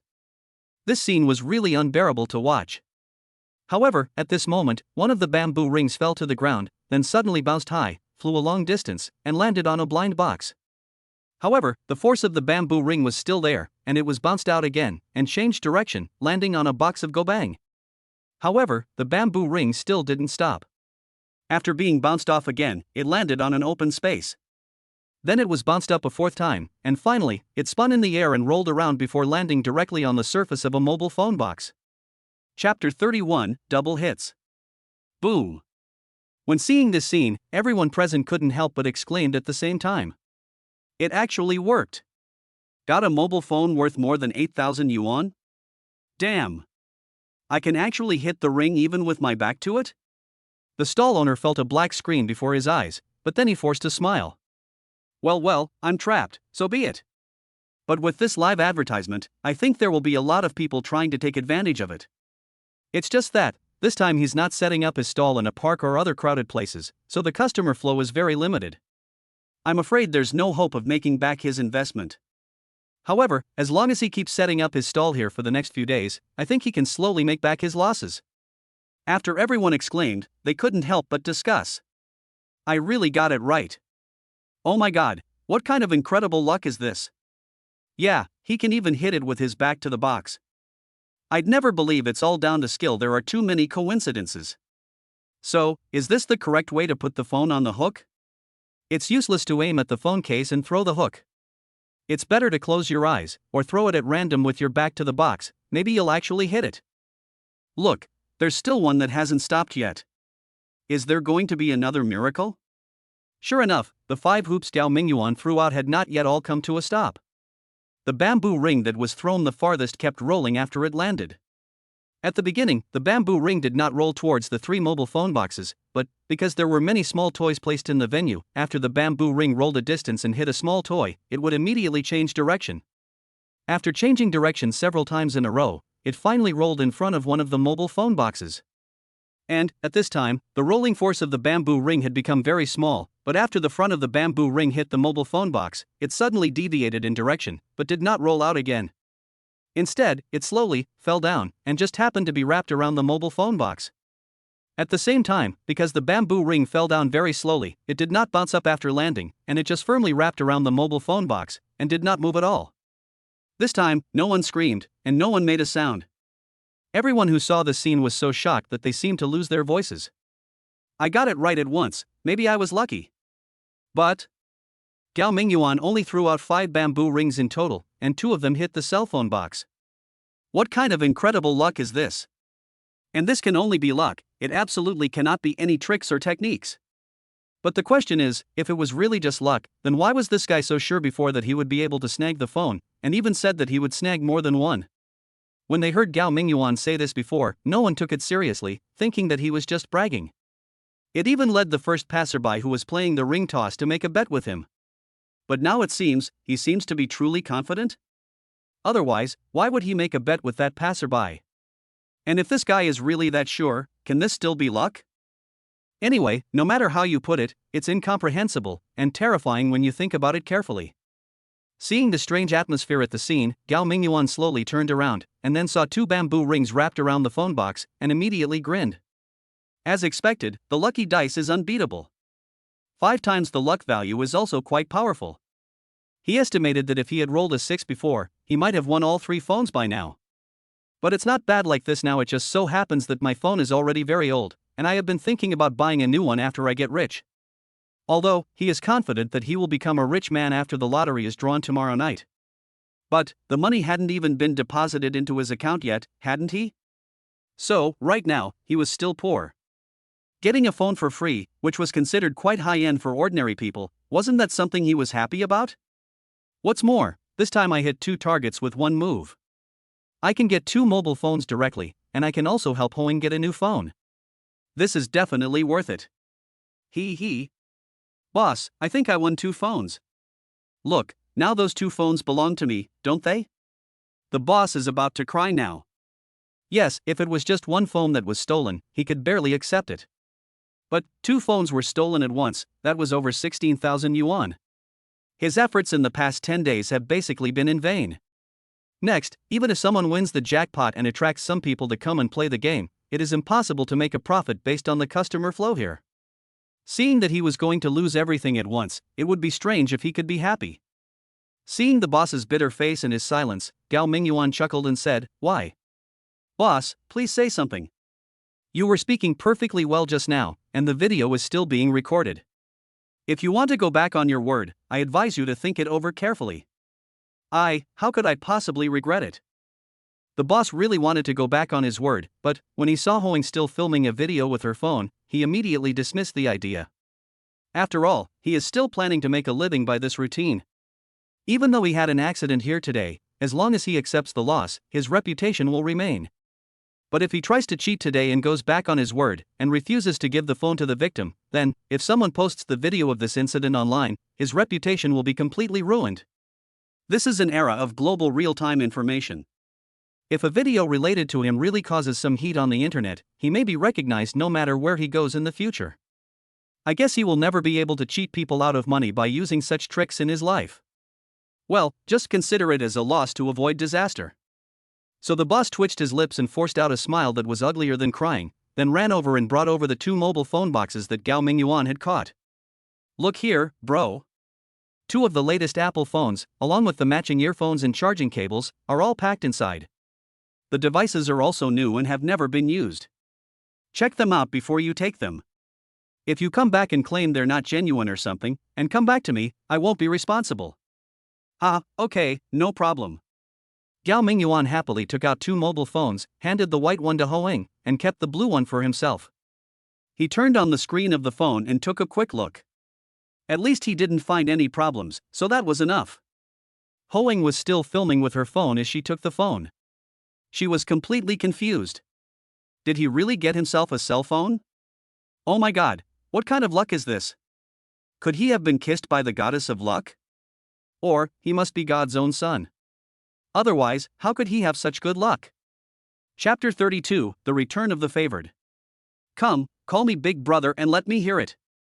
Seeing that the owner of the ring-catching stall was sensible and did not refuse to pay or do anything else, Gao Mingyuan naturally would not make things difficult for him anymore. Although he was very confident, now as long as he spent money to buy 5 more bamboo rings and threw them out, he would most likely be able to get the last mobile phone. But Gao Mingyuan didn't want to be a mobile phone dealer, so what did he need so many mobile phones for? Besides, even if you want to take advantage of someone, you can't just do it to one person. Can't you see that the boss already looks awful? If you try to take his last phone, I bet he'll probably just sit there and cry, even if he doesn't get angry or regret it. Gao Mingyuan quite agrees with the saying that one should always leave a way out for others so that they can meet again in the future. But he had no intention of pretending that nothing had happened to the person who had just approached him to make a bet. Just admit defeat. If Gao Mingyuan had lost just now, he would definitely not escape, but would openly call the other party Big Brother. But now that person had clearly lost, Gao Mingyuan had been forced to wait for an entire minute without even being called Big Brother. Gao Mingyuan immediately became very upset. So, he took the initiative to remind that person. Big Brother.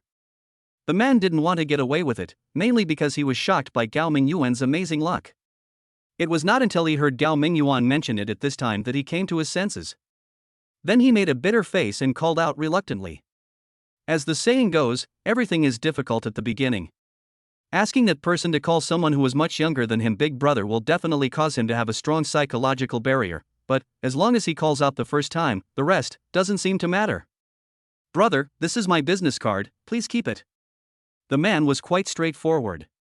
Without Gao Mingyuan's reminder, he took out a business card, held it in both hands, and handed it to Gao Mingyuan, saying, "It has my name, phone number, and email address. My WeChat and phone numbers are the same. Don't forget to add me on WeChat later. I might need to trouble you for something." Hey, that's not right. Gao Mingyuan was stunned for a moment when he heard this, and said, "If I haven't lost my memory, our bet seems to be, the loser needs to promise the winner something, and it seems like I won just now. How come, you, a defeated general, are the first to ask me for help?" The man said with a bit of a smile, "Don't worry, Big Brother. I haven't forgotten about the bet. I'm going to tell you about this later. Although I want to ask you for help, but if you can really do this, then you will definitely get the most benefits. Besides, I'm not forcing you to help me. If you don't feel interested in this matter, just refuse. On the contrary, if Big Brother wants me to fulfill the bet and ask me to do something, as long as it's not illegal or immoral, I have no right to refuse." Is that so? Fine then. Gao Mingyuan lowered his head and glanced at the business card. He saw that it was quite simple. There was nothing on it except a name, a phone number, and an email address. He'd heard people say that the simpler the business card, the more likely it was to be a hidden figure. Conversely, the more titles printed on a business card, like General Manager of XX Company, Director of XX Association, Consultant of XX Department, etc., 90% of them were scammers running shell companies. As for those with titles like Business Manager, Department Head, etc., 99% of them are ordinary employees at the lowest level of the company. There is no way. If your business card says that you are a salesperson from a certain company, and then you go out to talk business with people, no one will want to pay attention to you. Therefore, this practice of elevating one's status by using the name on the business card can be regarded as an established rule. However, if someone is truly capable, no one would be willing to print a long list of names on their business card, because their status and position no longer require them to show off in this way. Gao Mingyuan also didn't know whether this man named Chan Lixing was a very powerful person with a high status, or was he really just an idle person in society without a proper job. But, if you are really an idle person in society, is it necessary to print a business card? Therefore, no matter what, Gao Mingyuan still paid attention to this person and planned to give him a call if he had nothing to do tomorrow to ask him what he wanted to talk to him about. Anyway, no matter what he asked him to do, he could always refuse. Seeing that it was almost time, Gao Mingyuan and Hoing walked out of the snack street, and then took Hoing to the internet cafe where she worked. The internet cafe wasn't too far away, so the two of them walked all the way there. When they got there, it was exactly 5 minutes before Hoing was scheduled to go to work. This internet cafe is quite large, with 2 floors, more than a dozen private rooms and more than 100 computer stations. Hoing is in charge of the second floor. There are fewer customers on the second floor during the day, but in the second half of the night, there are obviously more customers here than on the first floor. Although Hoing only works the second half of the night, from 12 a.m. to 6:30 a.m., but she is both a bartender and a network administrator, and she also needs to stay up late, so her income from this job is pretty good, so she has never quit this job. After all, although performing in bars can earn more money, it is not stable. Especially for a female singer like her who doesn't like to please others, she never knows when she will offend the customers or the boss, and then lose her job. Therefore, it is very important for Hoing to have a relatively stable job. Otherwise, if she can't find a nightclub to perform in for a long time, she will be out of money. Hoing originally said that she didn't need Gao Mingyuan to send her off, but Gao Mingyuan said that he wanted to visit her workplace, so Hoing didn't refuse. After all, she had just received a new iPhone from Gao Mingyuan.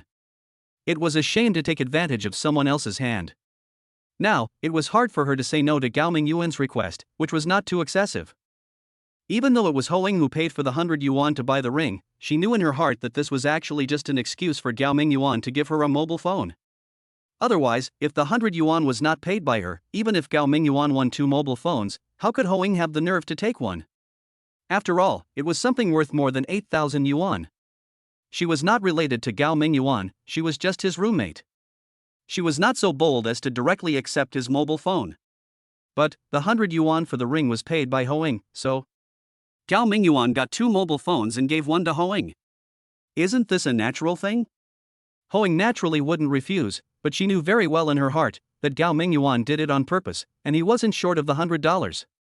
So, she was still very grateful in her heart. As usual, Hoing walked into the net and climbed up to the second floor.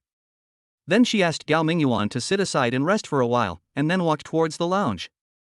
She had to go in and change her clothes first before switching shifts with the original cashier girl. But just as she pushed open the lounge door, she saw a drunk man walking out. When the man saw Hoing, his eyes lit up immediately, he smiled, and then reached out to grab Ho Ying's chest. Chapter 33 Joe Papai. Ah! Hoing didn't expect that there was another person in the lounge. She screamed in fright and quickly took a few steps back, thus avoiding the clutches of the drunk man. Boss, what are you going to do? The drunk staggered out, trying hard to open his bleary eyes, then let out a hee-hee laugh and said, "It's Hoing. TSK. I haven't seen you for a few days, you look more and more handsome. Come in with me and have a good chat. Hiccup. I heard you want to be a singer, right? But you should also know. There are so many people who sing well, why can't everyone be a singer? You need someone to support you. Got it? You're a girl from the countryside, with no background. You want to be famous, you want to be a big star. Are you dreaming? Come on. Let me tell you, if you want to be famous, you have to pay first. As for what to pay, do I need to tell you? We're all adults. I think you should understand. As long as you're willing. How about I, old who, support you? Hey! Don't leave. As he spoke, the drunk grabbed Hoing again. Seeing that Hoing had dodged again, he couldn't help but fly into a rage. Pointing at Hoing, he cursed, "Who the hell do you think you are? You're still pretending to be innocent in front of me. You don't even listen to the boss. Do you still want to work here?" Even though this guy had drunk quite a bit and his footing was a little unsteady, he was still going crazy. Just as he was about to grab the panicked Hoing, a large hand suddenly reached out from behind her and pressed it against his forehead. Bang! This guy drank a lot of alcohol, so his body coordination was naturally very poor. Although Gao Mingyuan was not very strong, he only pushed the guy's forehead lightly, and the drunk man stumbled all the way and finally sat down on the ground. You dare to hit me, hiccup. The drunk fell and sobered up a bit. He then pointed at Gao Mingyuan and shouted angrily, who is he? How dare he cause trouble in my internet cafe? Doesn't he want to live anymore? Gao Mingyuan sneered and said, wow, you're so arrogant. Those who know you will understand that you drank too much cat urine, while those who don't, would think you're some awesome person. The drunk glared at me and said, how can a little jerk like you judge my awesomeness? Don't you agree? Xiaoyu, call the police. Just tell them there's some idler on our website, asking them to stop beating people up and causing trouble. Ah, okay, boss. At this time, a timid little face stretched out from behind the bar on the second floor. After hearing the drunk's instructions, she picked up the phone, but she looked conflicted. It was obvious that she didn't want to make the call, but she was afraid that the boss would get angry and dared not call. Okay. Call the police, right? That's great. Gao Mingyuan raised his phone and played a short video while saying, it just so happens. I've filmed everything you did just now. I can show it to the police later. Your behavior is at least considered a crime of indecency, right? Even if you have some connections that can cover it up, it doesn't matter. I can also post your ugly face online. Judging from your appearance, you should be a man with a wife and children, right? It's a good opportunity for them to see what kind of person their husband and father are. Oh, by the way, maybe this will make you famous online. Then even if you don't open an internet cafe, becoming a live streamer selling goods would be a good career path. Ha ha ha ha. But I don't know if your fans would criticize you to death if you actually live streamed with your character. You. At this moment, the drunk man was completely sober and his face turned pale in an instant. As Gao Mingyuan said, if Gao Mingyuan had just provided the video to the police, he might have been able to find a way to solve the problem. Moreover, although his actions just now were a bit excessive, he had not touched Hoing after all, so even if the evidence was conclusive, he would not be convicted of any crime. It was estimated that as long as he tried hard, he would probably just have to pay a fine and be criticized and educated, and everything would be fine. But if Gao Mingyuan were to post this video online, his reputation would be completely ruined. This would be a surefire way to ruin his social life. Especially if that tigress of his saw it, wouldn't he be completely finished? His heart sank, and he quickly yelled at the girl at the bar who was about to call the police, Xiaoyu, don't call the police yet. Then he got up from the ground, looked at Gao Mingyuan and said viciously, delete the video immediately. I'll pretend that what happened today never happened. Hoing can continue to work here. Not only will I not harass her anymore, but I'll also give her a modest salary increase. Is this all right? Gao Mingyuan curled his lips and said, you've done something so disgusting in public. Do you think I'd still let her work for you? Stop talking nonsense. I think you should just pay her off first, and then give her unemployment compensation. From now on, we can keep our distance from each other. How about that? This. The drunk hesitated, looked at Hoing, and asked, is that what you mean? Hoing opened her mouth, and for a moment, a conflicted look appeared on her face. However, after turning to look at Gao Mingyuan, she immediately made up her mind, nodded, and said, yes, his words fully represent my opinion. Well then. The drunk got Ho Ying's confirmation, gritted his teeth, and said, how about this? In addition to paying off your wages and the deposit I left before, I'll give you another 20,000 yuan as compensation. Is that okay with you? Ho Ying's eyes suddenly showed a hint of surprise. Although she felt sad about losing this relatively stable job, but she could get a one-time compensation of 20,000 yuan. Even if she couldn't find another job for the time being, she wouldn't have to worry about her livelihood. Therefore, it was still relatively acceptable. However, just when she thought Gao Mingyuan would agree on her behalf, she heard Gao Mingyuan snort coldly and say, are you sending away a beggar? It's because of your negligence as the boss that Hoing can no longer work here. So you have to compensate her 10 times her monthly salary to make up for the loss of finding a new job. Isn't that too much? This. After hearing Gao Mingyuan's words, before the drunkard could say anything else, Hoing said with a wry smile, well, my monthly salary here is 2,000 yuan. 10 times that, that's exactly 20,000 yuan. He actually gave you such a low salary? Gao Mingyuan was shocked when he heard this. Although he didn't earn much from working before, he didn't expect that Hoing came here to work in the middle of the night every day and worked so hard, but only earned 2,000 yuan a month? This is so fucking. It's definitely a modern version of Joe Popeye. Chapter 34. Nothing to say. In the end, Gao Mingyuan still asked for an extra 10,000 yuan for Hoing. The reason was that Gao Mingyuan felt that the internet cafe owner was exploiting Ho Ying's labor. In fact, the internet cafe owner was also quite wronged. After all, the salary level in Shiyuan City is roughly like this. If Hoing worked from 7 p.m. to the next morning, she would earn about 4,000 yuan a month. But since Hoing only worked half the night, wouldn't it be normal to pay her 2,000 yuan? However, the internet cafe owner had the leverage in Gao Mingyuan's hands, so he didn't care too much. He obediently paid Ho Ying's salary and transferred an additional 30,000 yuan. The matter was settled. Gao Mingyuan also deleted the video he had just recorded in front of the internet cafe owner. At this time, the internet cafe owner was completely sober and no longer did anything irrational. After coming out of the internet cafe, Gao Mingyuan and Hoing looked at each other, and suddenly, they felt the atmosphere became a little tense. Because they all realized a problem at this time, that is, what to do tonight. It was already 1 o'clock in the morning, and both of them were a little sleepy. If Hoing still had to go to work, then there would be no problem. But now she has lost her job, so we can't just let her wander around the streets alone, right? Even if she wanted to find another job, she wouldn't go around looking for a job in the middle of the night. So, it seems that the two of them can only go home at this time. But the problem was, the rental house only had 1 bedroom and 1 bed. How were they going to fit in? Were they going to have to roll around in the same bed like they did this morning? Gao Mingyuan was sleeping soundly at that time and was even snoring, and Hoing was really sleepy. At first she just dozed off while sitting on the edge of the bed, but then she fell asleep unknowingly and rolled onto the bed. But now they were both wide awake. If they really returned to that cramped rental house, what would they do? Sleep or not sleep? If not, what else could they do? If they slept, they weren't boyfriend and girlfriend, so why would they sleep in the same room? Just as the two were still staring at each other in a daze, neither of them knowing what to do, a taxi stopped in front of them. The driver leaned out and asked, "Do you want to go?" "Let's go, right now." Gao Mingyuan hesitated for a moment, then opened the back door of the taxi, waved to Hoing, who was still hesitating, and said, "Get in." Hoing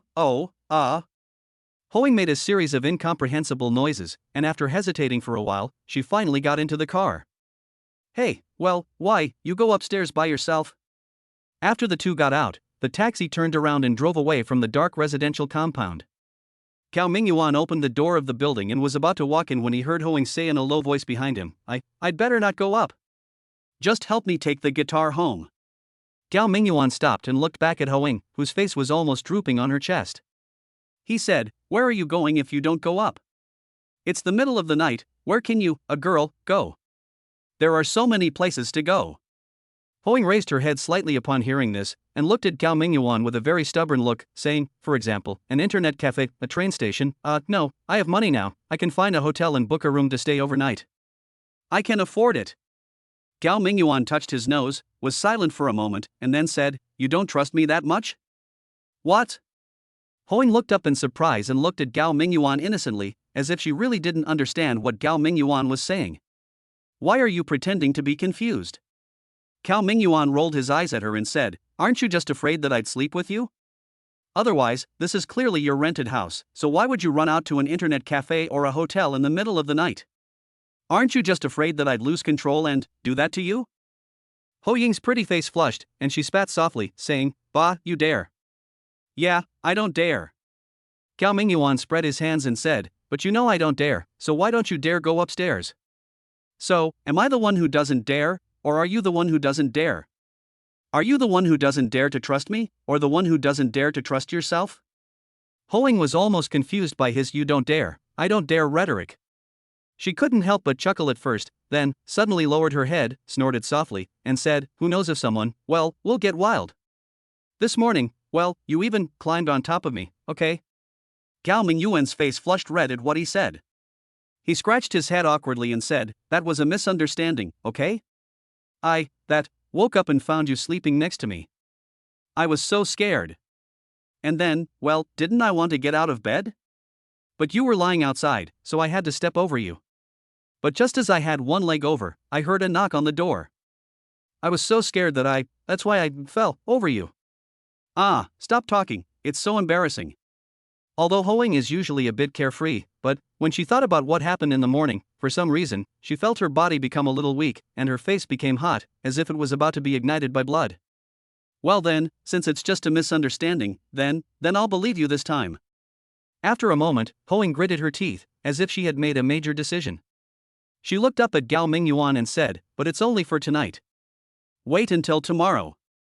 Tomorrow during the day, if I still haven't found a suitable job, then I will move out and no longer share the house with you. Ah, no. You don't want to share the house with me anymore? Gao Mingyuan was slightly shocked when he heard this, and his mood instantly became a little depressed. It wasn't like he really had any feelings for Hoing, well, at least he didn't have that strong desire to have something happen between them. But suddenly he heard that Hoing was moving away. From then on, the two of them might have a hard time meeting each other again, which made him inexplicably feel sad and reluctant. Yes. Hoing lowered her head and gently rubbed the corners of her clothes with both hands. She said in a low voice, after all, you already have a fiancé. If I continue to live in the same house with you, then I'm afraid your fiancé will be unhappy. That. Gao Mingyuan was suddenly confused and didn't know how to explain to Hoing. He definitely didn't want to actually marry Xiao Yajing, but there was a system task, and he couldn't refuse. If he really refused, the system might have to uninstall it again. If the system uninstallation didn't have any risks, he would accept it. At most, he would just become an ordinary person with nothing. But damn, uninstalling the system might turn him into an idiot or even a vegetable, so how could he dare to take that risk? Therefore, his marriage with Xiao Yajing can only be delayed for now, hoping that it will gradually fail. But the problem is, he can't tell Hoing all this.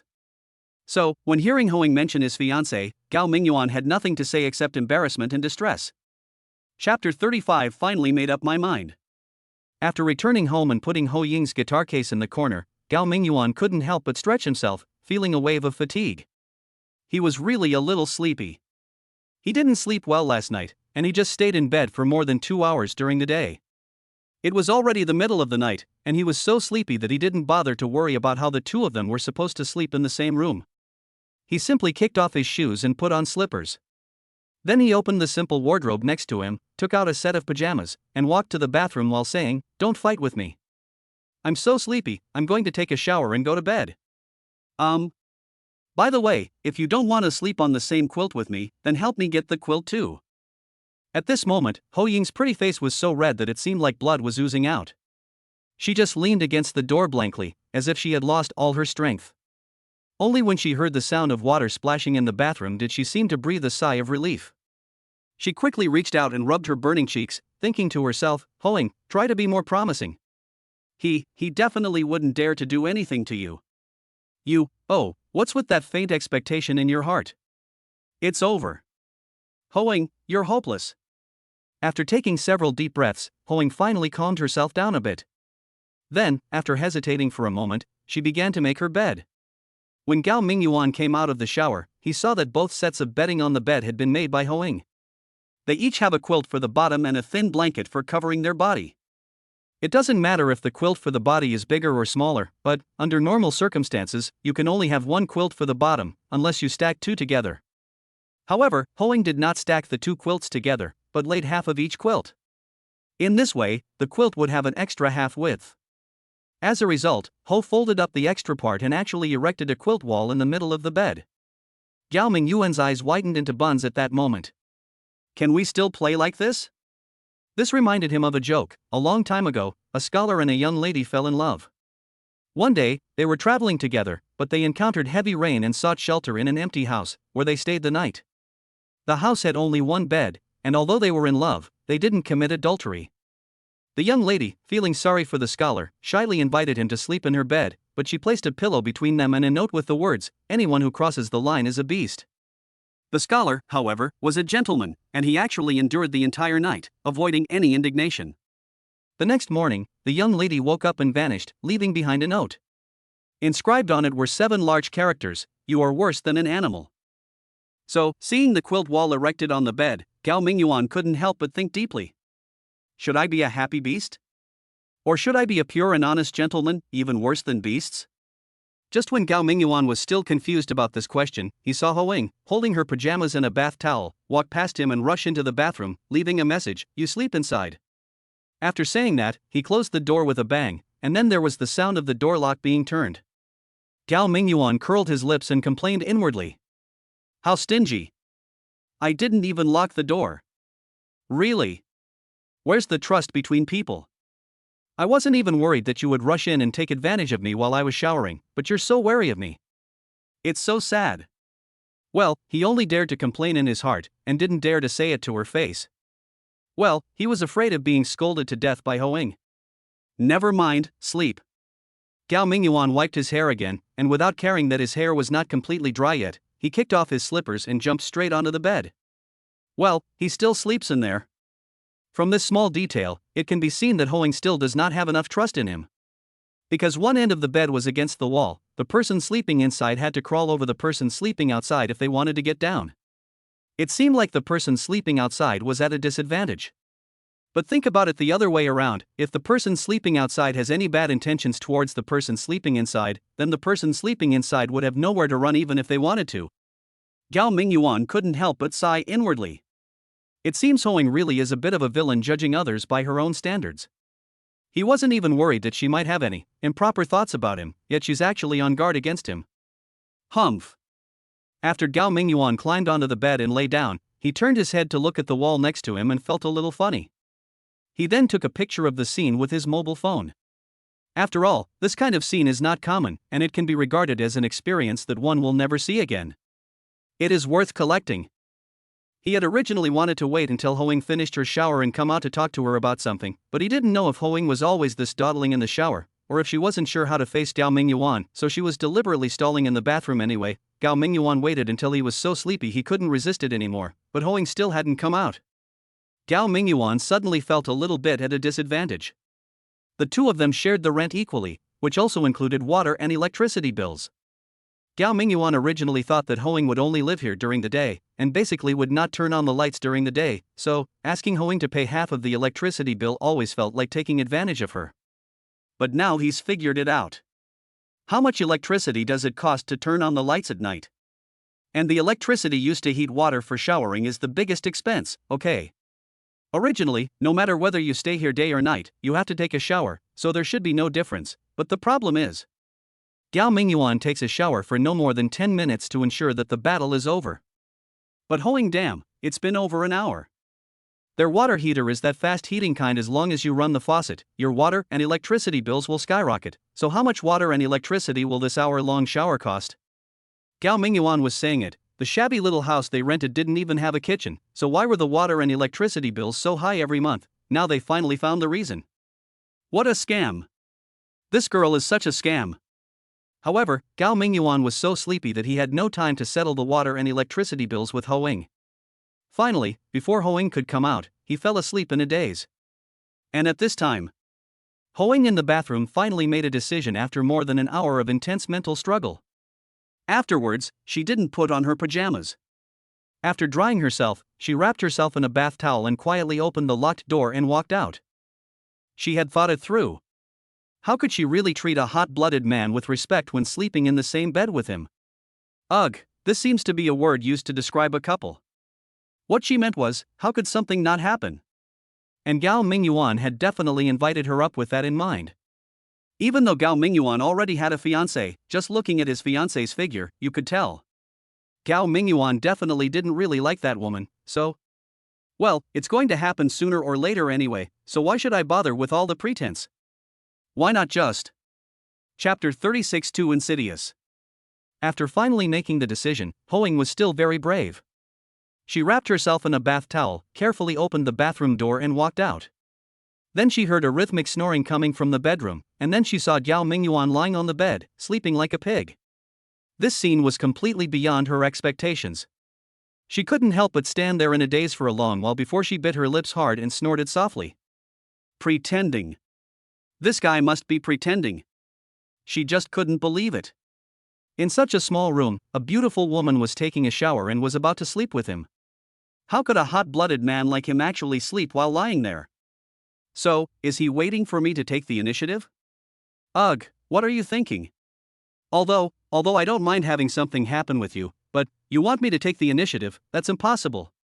Humph, aren't you pretending to sleep? Then I'll pretend to sleep too, let's see who can hold back first. So Hoing didn't wake up Gao Mingyuan, but just quietly walked to the bed, lifted the quilt, and got into the quilt. Then she waved her hand lightly, and pulled out a snow-white bath towel and threw it on the chair. Yes.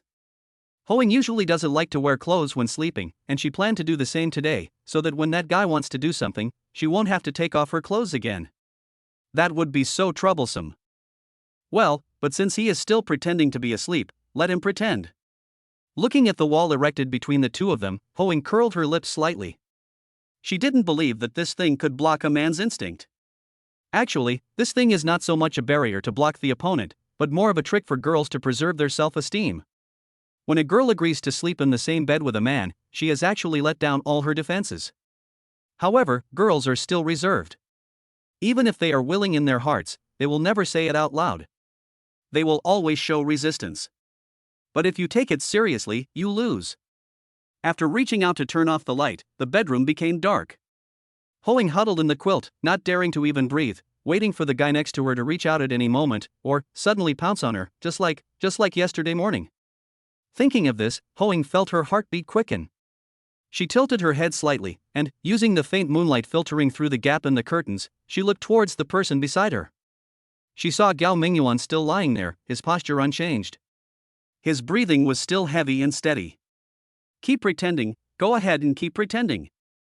Humph. I wonder how long you can hold it in. Hoing turned around with some frustration, closed her eyes, adjusted her mood, and slowly began to breathe in a very light but rhythmic manner. She decided to pretend to sleep as well, she couldn't lose to that guy after all. But maybe it was because she didn't sleep well yesterday, and Gao Mingyuan's heavy breathing sounding in her ears seemed to have a hypnotic effect. Hoing pretended.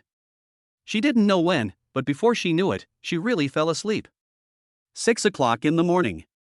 Although Gao Mingyuan slept very late yesterday, but ever since he shared this studio apartment with Hoing, in order to be able to hand over the room to Hoing on time, Gao Mingyuan has developed a habit of getting up at 6 in the morning at the latest, regardless of whether he needs to go to work or not.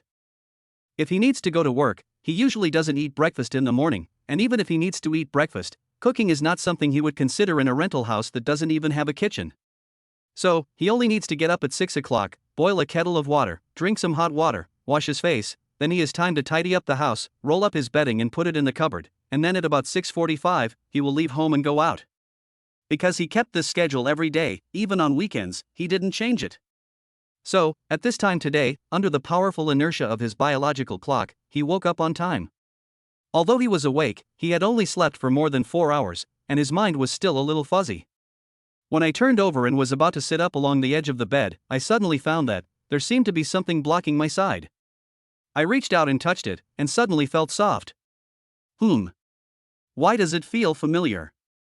Gao Mingyuan was stunned for 2 seconds, then his eyes suddenly widened, and he saw the wall erected in front of him. What the hell? What's going on? Oh, right, last night. Hoing lost her job. I brought her back home and asked her to sleep with me. So, am I sleeping in the same bed with her now? Probably after remembering what happened last night, Gao Mingyuan suddenly lost all sleepiness and sat up. Turning around, I saw Hoing sleeping quietly behind the wall, breathing steadily and slowly. Obviously she was sleeping soundly. Oh my god, you really don't treat me as a man. How dare you sleep in the same bed with me? Aren't you afraid that I will turn into a werewolf in the middle of the night and eat you? Moreover, Gao Mingyuan soon discovered another serious problem. So now that the weather is getting warmer, Hoing seemed to have gotten too hot during the night, and the quilt was not covering her tightly enough. Although Gao Mingyuan couldn't see too many exciting scenes, he could roughly judge from the scenery he saw so far, this girl seemed not to be wearing pajamas. What is going on? Do I make you feel safe? Why are you so confident in me? Honestly, I don't even have that much confidence in myself, okay? No. There must be a conspiracy here. Well, maybe she did it on purpose. She deliberately used this method to make me make a mistake. Then, as long as I did something slightly out of line, she might catch me and use my mistake as a bargaining chip to make me sign an unequal treaty with her, so that she can pay less rent in the future. Ah, women are truly scheming and terrifying creatures. Luckily, I saw through her ruse. Humph, you're dreaming if you want me to fall for it.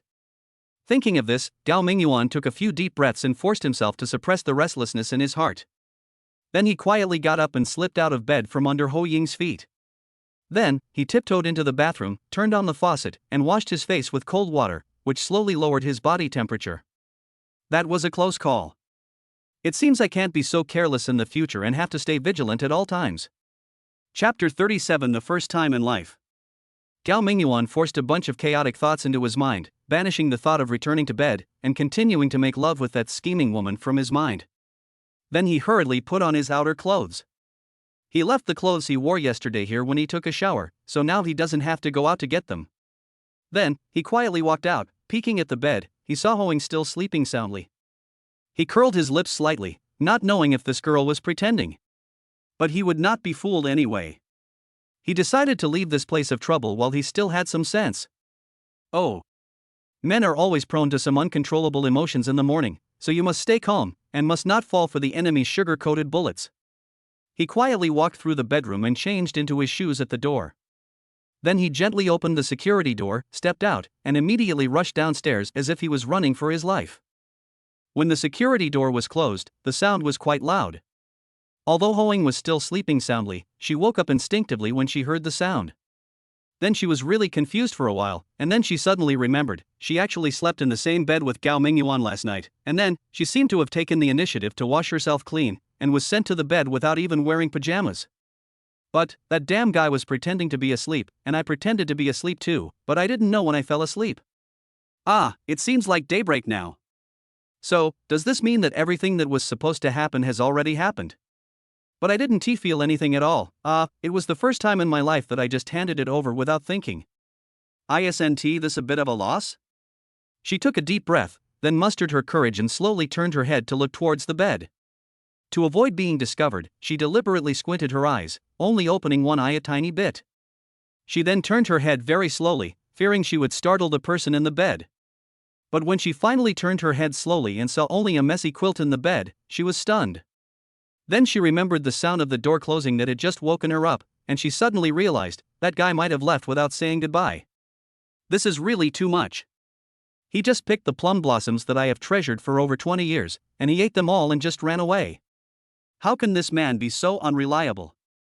Shouldn't you take good care of me first, then promise to be responsible for me, and then, after I reluctantly and half-heartedly agree? No, what am I thinking? This damn man, how could he be so irresponsible? I didn't say I really wanted you to take responsibility, don't you dare even pretend to do so? The more Hoing thought about it, the angrier she became. She suddenly turned over and sat up. She first listened carefully, then glanced at the shoe rack at the door to make sure that Gao Mingyuan had indeed left. Then she turned on the headlights in the room, and then lifted the quilt, intending to find the plum blossom that was stolen last night, leaving evidence so that she could go back and hold Gao Mingyuan accountable. As a result, she stared for a long time, but only saw the clean bedsheet, and there was no trace of the expected bright plum blossom. Impossible. How could it be that there wasn't one? Could it be that, the battle last night wasn't here, but where that guy slept? So Hoing opened the quilt left by Gao Mingyuan and checked it carefully, but of course she still found nothing. Could it be that, it's because I rode my bike every day when I was in junior high school that the plum blossoms are gone long ago?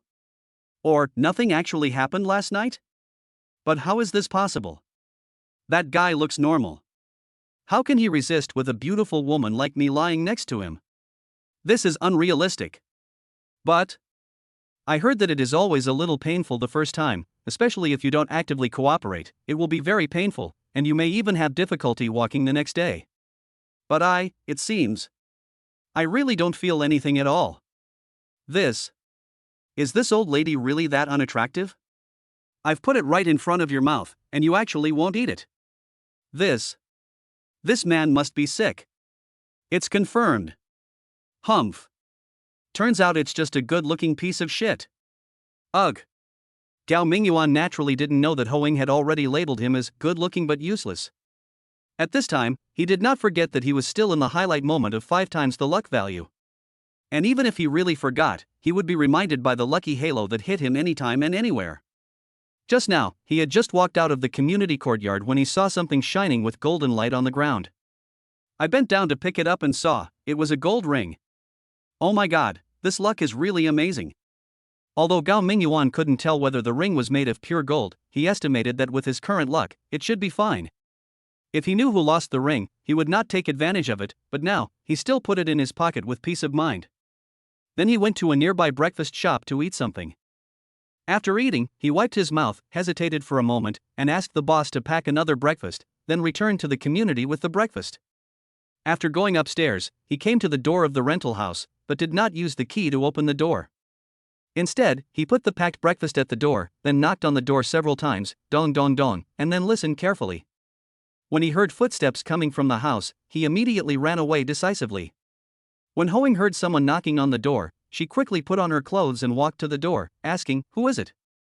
As a result, no one responded for a long time. She looked outside and saw that it was already bright, so she thought there would be no bad guys around at this time. So she mustered up the courage to open the door, and then she saw a bag outside the door. She first walked out of the house and looked around. Seeing that there was no one in the corridor or on the stairs, she picked up the bag and took a look. Inside was a bowl of packaged millet porridge, a few steaming big buns, and a small bag of pickles. She was slightly stunned for a moment, and then the corners of her mouth slowly curved up. "Humph, you still have some conscience." He walked back into the house, put breakfast on the table, and then picked up his phone. He dialed Gao Mingyuan's number from the phone book, hesitated for a long time on the dial key, and finally shook his head, put the phone down, and happily ate breakfast. Chapter 38: Picking up things along the way. Because there were still about 2 hours before work time, Gao Mingyuan had nowhere to go for the moment, so he simply didn't even take the bus and just strolled all the way to the company. With the blessing of his incredible luck, he picked up money several times along the way. Speaking of which, these days, fewer and fewer people use physical currency, so it's really not easy to pick up money. If it were in the past, Gao Mingyuan estimated that with his luck index, he would have been picking up money along the way. Although the money I pick up each time is not much, the feeling of getting unexpected gains from time to time is really great. In particular, there was one incident where a $100 bill was blown over by a gust of wind and directly hit Gao Mingyuan's face. Gao Mingyuan stretched out his hand and grabbed it, and was about to throw it away, when he found that it was actually a banknote. At that time, an older sister next to him was so shocked that her eyes almost popped out of her head. "Is this okay?" She clearly saw a piece of paper flying past her and scratching her shoulder. Why didn't she reach out to catch it? Seeing the frustration and undisguised envy in the older sister's eyes, Gao Mingyuan flicked the 100 yuan bill lightly, then folded it up and put it in his pocket. That's it. Since this $100 flew to his face in the most unexpected way, he was going to use this money to buy lottery tickets to start his rich life. But it's still too early now, he plans to wait until lunch break to buy lottery tickets. Of course, the premise is that he hasn't been fired by the company. Originally, he poured beer on Director Ma's head, and according to the system's prompt, there was an 85% chance of being fired. But, now he is 5 times luckier, so the possibility of being expelled should be infinitely reduced. If he didn't have such confidence, he wouldn't have walked to the company so early in the morning without feeling tired. In fact, after the banquet yesterday, Gao Mingyuan had already decided not to go to the company tomorrow. He was definitely going to be fired anyway, so why bother going and getting scolded? But later, after using the lucky dice, I felt that the chance of being fired had dropped to a very low level, so I no longer had the idea of giving up. Although, he was a little confused. He had just offended a leader at the Hongtu Group headquarters, so how could he still work in this branch? But who cares? Anyway, the omnipotent system would definitely help him find a solution. After spending nearly 2 hours walking and stopping as if he were sightseeing, Gao Mingyuan finally arrived downstairs of the company. He had picked up a total of 835 yuan, a gold ring and a copper coin that looked very old. If the gold ring is made of pure gold, it would probably be worth at least 2,000 or 3,000 yuan. As for this ancient coin, its value is hard to say. Gao Mingyuan didn't know anything about this thing, but he did know that if the ancient coins were the kind that were sold on the street, one might only be worth 2 or 3 yuan. If it is a particularly rare one, it may be worth millions. But Gao Mingyuan estimated that his luck is on the rise now. Even if the ancient coins he picked up are not rare treasures, they should not be the kind that can be found everywhere. Anyway, he put it away first and will find a chance to identify it later. Because there was still about half an hour before work time, Gao Mingyuan did not go directly to the company. Instead, he turned a corner and came to the nearby parking lot and took a look at the car he parked there. He felt that maybe in a couple of days he would be able to drive his BMW out openly. After listening to Xiao Yajing's words, he also felt that with his current financial resources and income, it was really not suitable for him to drive such a luxury car worth millions. But now he's going to be rich, if he really wins the lottery. Of course, now is not the time for him to let himself go. Although the probability of winning the jackpot is 75% is not low, sometimes, even with a 99% probability, there is still a possibility of failure. Therefore, although Gao Mingyuan was very much looking forward to winning the prize, he also considered the possibility of not winning. It doesn't matter if he doesn't win. His lucky dice can be used twice more. If the number thrown on the first roll is less than 4 the next time, he will definitely throw it again within this lucky time limit. That way, there is a high probability of throwing a 6. If he had 6 times the luck, he wouldn't necessarily have to buy lottery tickets, but even if he just traded stocks or made investments, under the aura of luck, he would definitely succeed. In other words, Gao Mingyuan has no money at all now, otherwise, he wouldn't put all his hopes on buying lottery tickets. At this time, with the blessing of 5 times the luck, if he were to buy any stock in the stock market with his eyes closed, it would basically hit the daily limit, right? If he timed it well and made his lucky break span 2 trading days, then it wouldn't be a problem for the stock he bought to hit the daily limit for 2 consecutive days. But even if the stock price hits the daily limit for 2 days, the maximum profit you can make is about 20%. This requires you to have a large investment base to be able to obtain a sufficiently amazing profit. If you are just an ordinary small retail investor, investing only 100,000 or 200,000 in the stock market and making a 20% profit, that is only tens of thousands of dollars. It is estimated that it is not necessarily faster than Gao Mingyuan picking up money when he is wandering around the streets. Therefore, before Gao Mingyuan has sufficient capital, he can only hope to become rich overnight by buying lottery tickets. But he is a person who has a system after all, so he is not very worried, for fear that he will miss the 75% chance of winning the jackpot. It doesn't matter if he really misses it. At worst, he can just complete a few more tasks in the future. The system rewarded him with a BMW last time, who knows if it can directly reward him with a big villa next time. Therefore, his current mentality is still very peaceful. Getting rich or something like that is only a matter of time. He just needs to be careful not to step on the landmine when choosing tasks released by the system, just accidentally choose an option that may cause a car accident or accidental death in some way. Seeing that his car was still parked there safely, Gao Mingyuan felt relieved. But since it was not time to go to work yet, he opened the car door, got in and sat for a while. Then he connected his mobile phone to the car audio and listened to some music. When he saw that it was almost time, he got out of the car, tidied his clothes, and prepared to go to work. Chapter 39: Make a Friend. After getting out of the car, Gao Mingyuan looked back at his brand new BMW. Thinking that he could drive away confidently after winning the jackpot, he felt a surge of anticipation in his heart. Otherwise, if the car is not driven and is always left in the parking lot, you will still have to pay parking fees every day. It doesn't matter if it's for 1 or 2 days, but if it's for a long time, the parking fee alone is a considerable expense. If I parked in my own shabby residential compound, I wouldn't have to pay parking fees. But that shabby place is unsafe. There wasn't even a surveillance camera in the community yard. When I looked back, all the wheels of my car had been removed and I couldn't find anyone. Moreover, you have such a cool car, but you can't drive it out to show off. This is definitely a very painful thing, isn't it? If it really doesn't work, he had thought about selling the car before. Although this car was a reward given to him by the system, it had all the necessary paperwork, even the license plate had been registered, and Gao Mingyuan's name was written on the paperwork. Given the magic of this system, it seemed that all of this should be true. These documents were placed inside the car, and Gao Mingyuan had already seen them yesterday. So if he really wanted to sell the car, it was not impossible.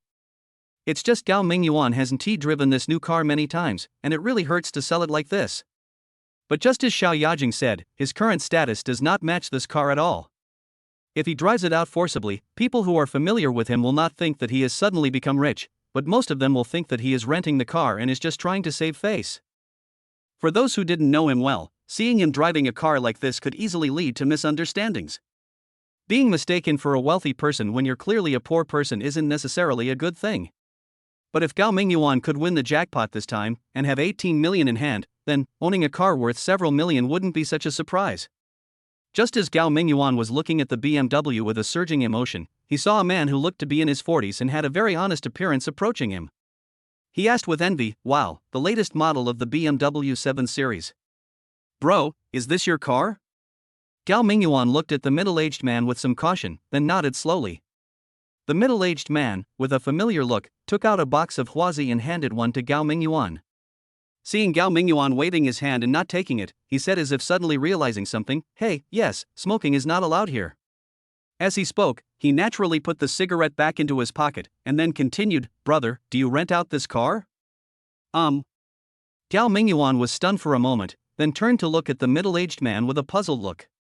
The man quickly pulled out another business card from his pocket, held it between his fingers, and handed it to Gao Mingyuan, saying, "Brother, let me introduce myself.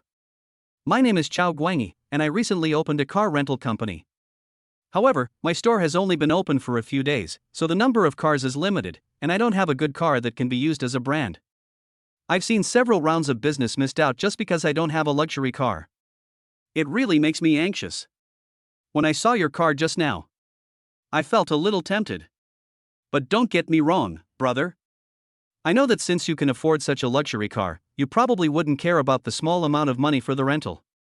So, I just wanted to make friends with you, brother. Just think of it as a favor. If you don't need your car for a while, just put it in my rental shop for a few days. Then I won't charge you a penny for the rental, I'll pay you the whole thing. Besides, even if no one rents your car, I can't let you work for nothing. How about this? We'll charge you on a weekly basis. As long as you keep your car at my dealership for a full week, then even if no one rents it that week, I'll give you a guaranteed rental fee of 3,000 yuan. What do you think?" Oh my god, there is such a good thing. After hearing what the boss surnamed Chao said, Gao Mingyuan was immediately interested. If I don't rent it out for a week, they'll still give me 3,000 yuan? Doesn't that mean, as long as I keep this car at their dealership, I can make at least 12,000 yuan a month? Damn, this is more than what I earn working part-time.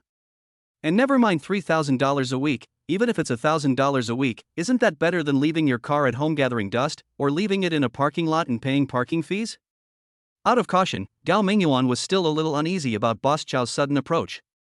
He calmly took the other's business card, glanced at it, and said, "It's no problem to make friends. I like making friends. But I just got this car not long ago, and I haven't driven it many times. So, let's forget about renting it out. Hey, brother, don't be so quick to refuse." Seeing Gao Mingyuan wanted to leave, Chao Guanyi hurried forward, grabbed Gao Mingyuan's arm, and said, "My car dealership is not far ahead. Why don't you come with me to take a look? Lest you think I'm a liar. Of course, it's normal for you to be wary, brother. After all, we didn't know each other before.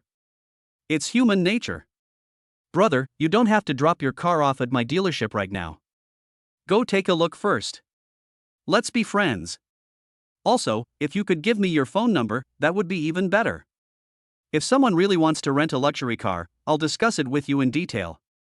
If the price they offer isn't what you want, forget it. How's that?" Seeing that Boss Chow was so enthusiastic, Gao Mingyuan found it difficult to refuse for a moment. Moreover, the direction Boss Chow pointed to was right next to the Hontu Technology Building, which was also on the way. So Gao Mingyuan hesitated for a moment and agreed. Fortunately, it was not far away. Only about 300 meters away on the roadside, there was a shop with the words Yuanfang Car Rental Company written on it. There were 5 cars parked in the parking space in front of the shop. Those cars were both new and old, and none of them were of high quality.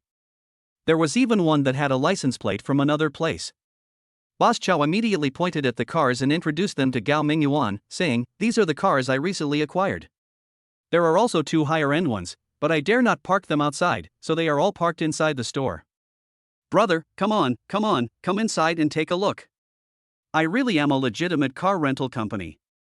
Brother, if you leave your car with me, I will definitely treat it like a treasure and take good care of it. Isn't that better than just leaving it in a public parking lot every day? Not only will it collect dust every day, but you still have to pay parking fees." After hearing what Boss Chow said, Gao Mingyuan immediately became alert. This guy had obviously been eyeing my car yesterday, right? Otherwise, my car was only parked in that parking lot for less than a day, so how could he say that I parked my car in the parking lot every day and it was gathering dust? Chapter 40, A Fortune. Boom. While Boss Chow was chatting with Gao Mingyuan, he used the remote control key to open the rolling door of the car rental company. There were two cars parked in the dealership, one was a low-end Mercedes-Benz and the other was an Audi. Although both models looked a bit old, they were still well maintained. The prices of these two cars when they were new should have been less than 1 million, but, fortunately, the brands are strong enough, and for some people who don't know much about cars, they are considered luxury cars. Therefore, if such cars are rented out, they probably won't be very cheap. Gao Mingyuan didn't know much about cars, so he just took a quick look. When Boss Chow invited him into the office to sit down, he shook his head and refused. At this time, there were only a dozen minutes left before he was scheduled to go to work. Since he estimated that he would most likely not be fired, he didn't want to be late on his first day at work. However, just as he was about to say goodbye, Boss Chow's cell phone suddenly rang. Gao Mingyuan thought it would be inappropriate to ask to leave when the other person was on the phone, so he waited patiently for a while, wanting to wait until Boss Chow finished the call before asking to leave. At this time, Boss Chow was heard talking to the person on the other end of the phone for a few words. Then, with a somewhat anxious look on his face, he walked up to Gao Mingyuan, covered the microphone on his phone, and whispered, "Little brother. Look, I have a client here who urgently needs to rent a good car to show off. As long as the car is high-end, he'll pay 20,000 yuan a day for it, which is good for about 3 days. But the problem is, he's looked at several of the cars I have, and none of them meet his requirements. Now I can only ask you, little brother, for a favor. Look, if you don't need your car right now, how about renting it to a client for a few days? Don't worry, the rental fees for the next few days are all yours, little brother. I'm just trying to earn your popularity. If the car is damaged in any way, I'll compensate you. If the car is lost, you can also come to me. I'll take full responsibility. Of course, this situation is impossible to happen. After all, these days, the Sky Eye system is everywhere in every city. If someone rents a car and wants to steal it, the police can just check the Skynet system and quickly find out where the car has gone. Furthermore, before we rent out the car, we'll also install a hidden satellite locator in it. That way, no matter where the car ends up, we can track it down in real time. Otherwise, if a rented car is stolen, even just once, our dealership will be completely covered in damages. Isn't that right, little brother? So, our only concern is that the car might get into an accident or be damaged while renting. Then, there might be some liability disputes. But don't worry about that, little brother. I'll be responsible for anything that goes wrong.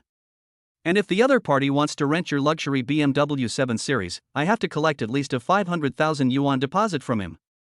If he doesn't pay enough, I won't let him drive away.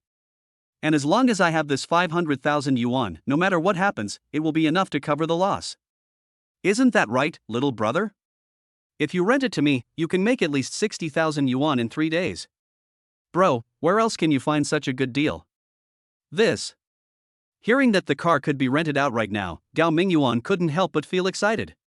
Although Gao Mingyuan felt that he was extremely lucky today and there was a great chance that he would win the lottery jackpot, if he really won a jackpot of more than 5 million, then of course he would not care about the mere 60,000 yuan. But the problem is, hasn't he won the lottery yet? Even though he has been making a lot of money since last night, but in fact, apart from the 2 mobile phones he got from the trap, the total cash he got was only more than 3,000 yuan. And the total deposit in his own bank card is less than 3,000 yuan. So, he is actually still quite poor. If he can use the car rewarded by the system to make some extra money, it seems to be a good choice. After all, even if Gao Mingyuan really won the lottery jackpot today, he would not be considered a rich man unless he had other stable and continuous income. In that case, it's still not appropriate for him to drive such a luxury car, and in order to maintain this car, he has to spend a lot of money on it every month. But if he really put the car in this car rental company, he doesn't need such a big business every month. As long as he can make 18,000 yuan a month, it is a considerable income for him. This way, even if he becomes unemployed again in the future, he won't have to worry about anything. Well, he also felt that as a person who had a system, he was still living so cautiously, which was simply a disgrace to those of them who had golden fingers, but there was nothing he could do. It was because his system was not very powerful and did not give him money directly. In fact, Gao Mingyuan had also thought about it. If he handed the car over to Boss Chow, would he be cheated? If the car was destroyed, he would be depressed to death. However, first of all, this Boss Chow really did open a car rental company. Judging from the appearance of this company, it is not the kind that has just opened, but has obviously been in business for at least 2 or 3 years. Such a car dealership should still have a good reputation. In addition, the most important point is, Gao Mingyuan feels that today is a day that makes him 5 times luckier. How could he be cheated by others? Moreover, if you just let someone drive the car for a few days, you can get 60,000 yuan. Gao Mingyuan knew that under normal circumstances, even a luxury car would not be able to get such an outrageously high rental price, so it was very likely that he was able to get such an opportunity because of his 5 times lucky halo. After thinking about it, Gao Mingyuan really couldn't find any reason to refuse, so he decided to agree. However, in order to avoid trouble, he naturally needed Boss Chow to pay him a deposit of 500,000 yuan before obtaining his authorization and taking the car away. Otherwise, if an accident really happens after renting the car out, and then you just return the car to yourself, it is very likely that 60,000 yuan will not be enough to repair the car. Boss Chow hesitated for a moment before saying, "Of course the deposit is fine. Brother, if you leave your car with me, I'll have to pay you a certain amount of deposit first. However, I usually don't pay more than 50,000 yuan for a deposit. You should understand, this car is unlikely to be lost if it's left here. Generally, a deposit is just to prevent the car from getting scratched, which would be difficult to deal with later. So, a 50,000 yuan deposit is usually more than enough. But, brother, this is a luxury car. A 50,000 yuan deposit? I'm going to scold you. But, you want 500,000 yuan directly.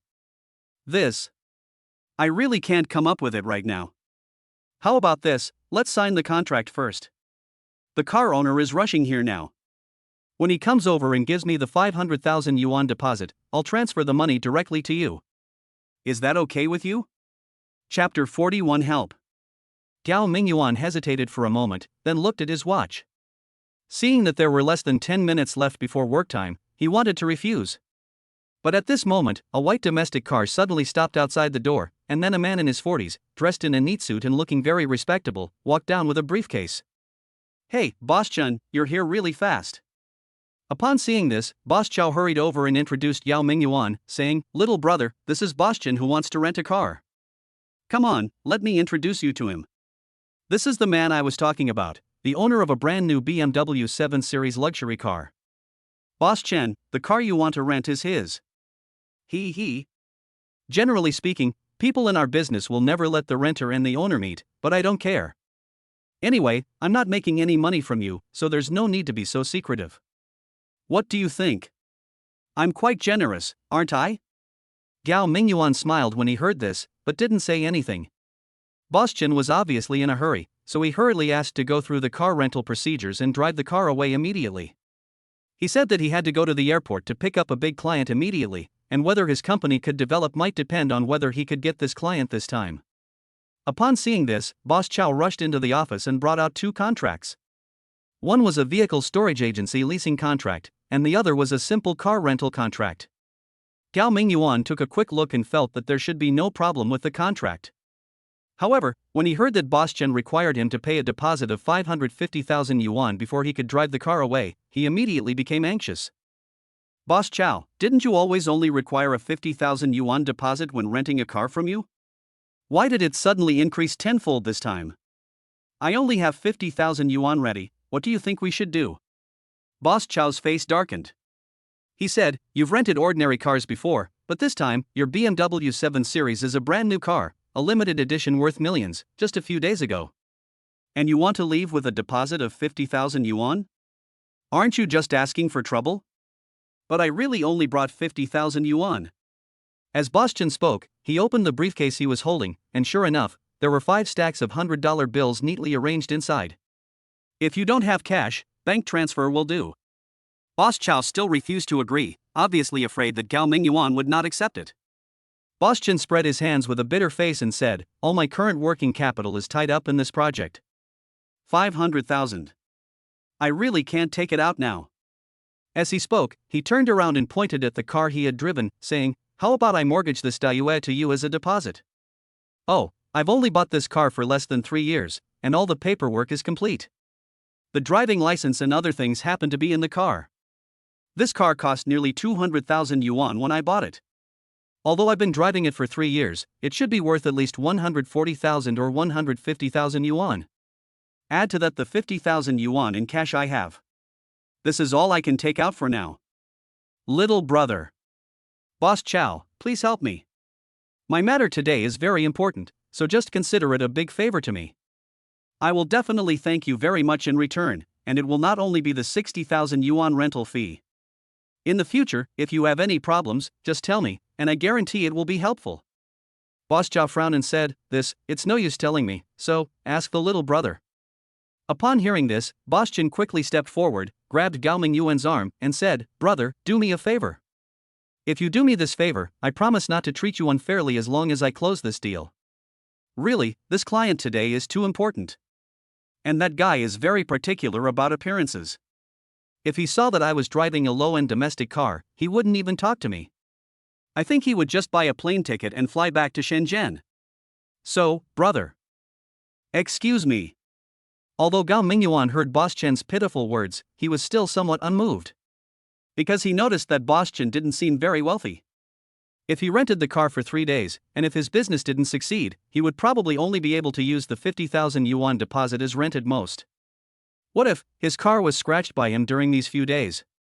He definitely wouldn't be able to afford the repairs. So he shook his head and said, I think I'd better forget it. I won't rent this car without a deposit of 500,000 yuan. Oh, brother, don't be so heartless.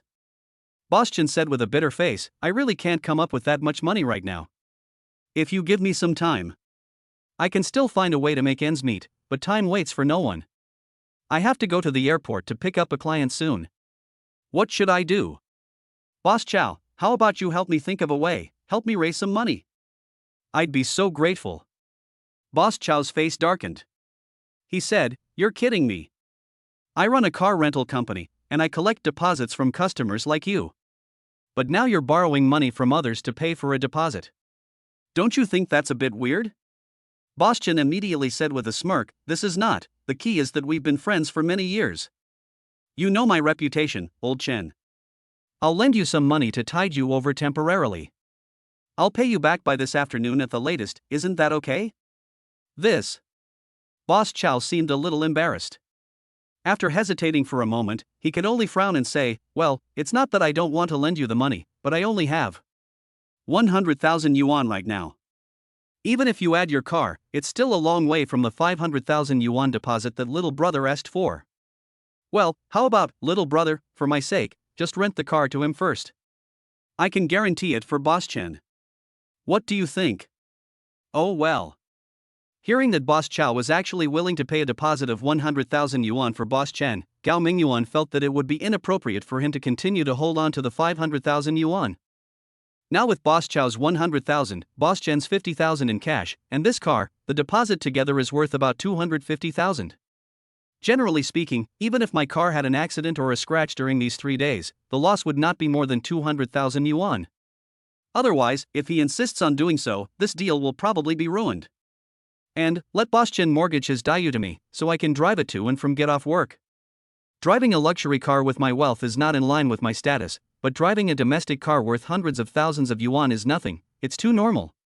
Many young people, who haven't even started working and earned a penny, have their families buy them a car worth around 100,000 yuan to drive. So, driving this car out by myself won't be so conspicuous. Thinking of this, Gao Mingyuan agreed, then, the three of them signed the agreement respectively.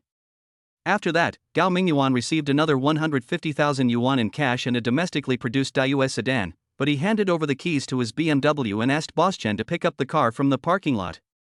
As for Gao Mingyuan, he hurriedly got into Boss Chen's car and headed towards the company. If he delayed any longer, he would be late. Chapter 42 I will be responsible for you. There is a large parking lot in front of the Hongtu Technology Building, which is exclusively for the company's internal use. In addition, there is also an underground garage, so there are quite a few parking spaces. Gao Mingyuan parked his car in an open-air parking lot, then hurried upstairs, and finally managed to punch in successfully by pressing his fingerprint at the last minute. When he walked into the office, he saw that most of the other people were already there. When they saw Gao Mingyuan come in, the expressions of several of his colleagues were somewhat strange. They were probably wondering why Gao Mingyuan came to work today?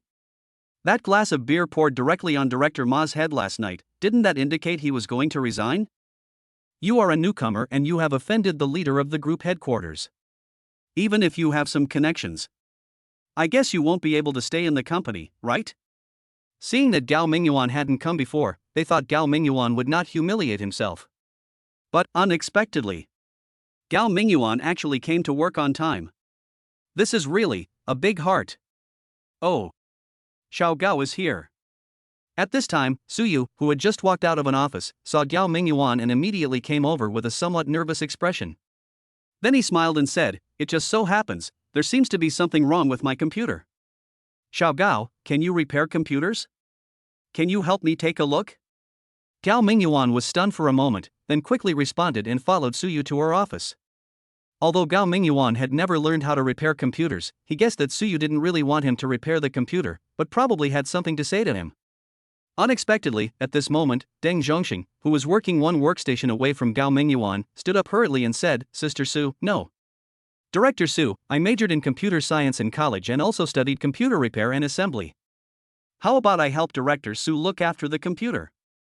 Suyu's expression froze, and then she could only smile and say, "Xiao Deng, you know quite a lot. But let's not use it for now. It's the same if I let Xiao Gao take a look." Deng Zhongxing had already walked out of his workstation. He was at a loss when he heard Suyu's obvious rejection. He then turned to look at Gao Mingyuan, his eyes revealing an unconcealable hatred. Gao Mingyuan was speechless. What the hell is going on? It's not like you and I are competing to repair Director Su's computer. He prefers to come to me and not you, so why the hell are you glaring at me? He knew that Deng Zhongxing was like a little boy who was secretly in love. He automatically regarded any man who was close to the goddess in his heart as an enemy. For this kind of little boy with full of middle school characteristics, you can't pay attention to him.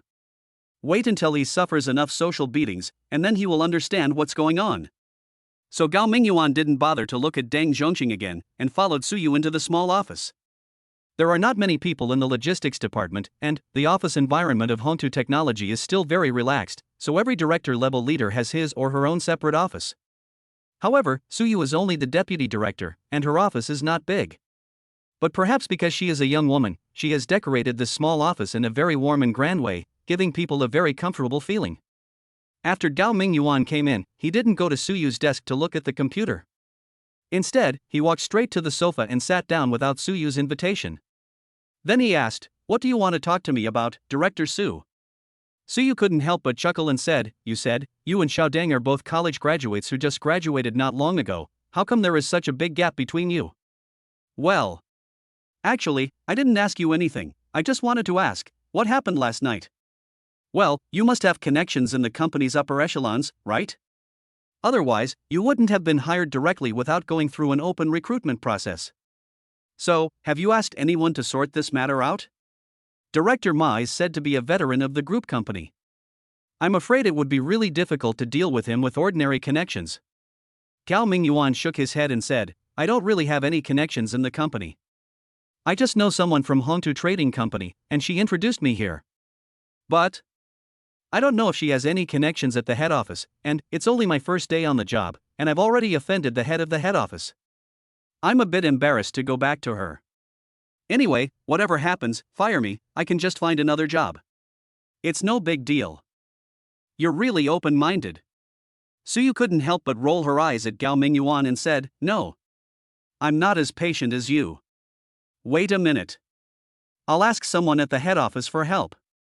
As she spoke, she picked up the phone, but then explained to Gao Mingyuan, "However, the people I know at the head office are all similar to me, and no one can have a say with Director Ma.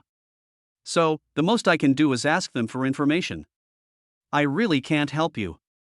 "Don't worry, I understand." Gao Mingyuan said nonchalantly, "If you really have such powerful connections, would you be completely helpless against Director Ma?" "I understand all this." Suyu narrowed her eyes upon hearing this, looked at Gao Mingyuan pretentiously, and said, "So, you did that yesterday just to help me out, right?" Gao Mingyuan said with a smile, "All right. If you think so, then let it be so." Suyu gave Gao Mingyuan a look that said, "I knew it would be like this," then picked up the phone and walked aside to start the call. After a moment, she was heard chatting with the person on the other end of the phone for a few words. Then, she came back with a grim expression and said, "Oh no. I asked someone to find out, and I heard that Director Ma was running around at the head office early this morning. Then he gathered a group of people and said they were coming to inspect our company. I guess, he's probably here for you." Gao Mingyuan nodded. He also knew that he had offended Director Ma so badly yesterday, it would be strange if that old pervert didn't want to find a way to take revenge. But who told him to activate the God's Chosen system again yesterday? And now it seems that if he can really win the lottery jackpot, even if he loses this job, it will be well worth it. After all, if he won the jackpot once, it would be at least 5 million. And if he worked here, how many years would it take to earn 5 million? Therefore, Gao Mingyuan said nonchalantly, "It's okay. He probably just wants to come to our company and find a reason to fire me on the spot. Ha ha. Anyway, this job isn't that important to me. And I signed a contract with the company yesterday. If I get fired today, the company will have to compensate me anyway. I haven't even finished my shift today. I'm just making a fool of myself, doesn't seem like a big deal." Seeing that Gao Mingyuan really didn't seem to care, Suyu breathed a sigh of relief.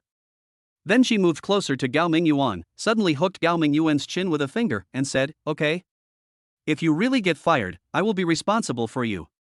Gao Mingyuan. Chapter 43 What a Sin.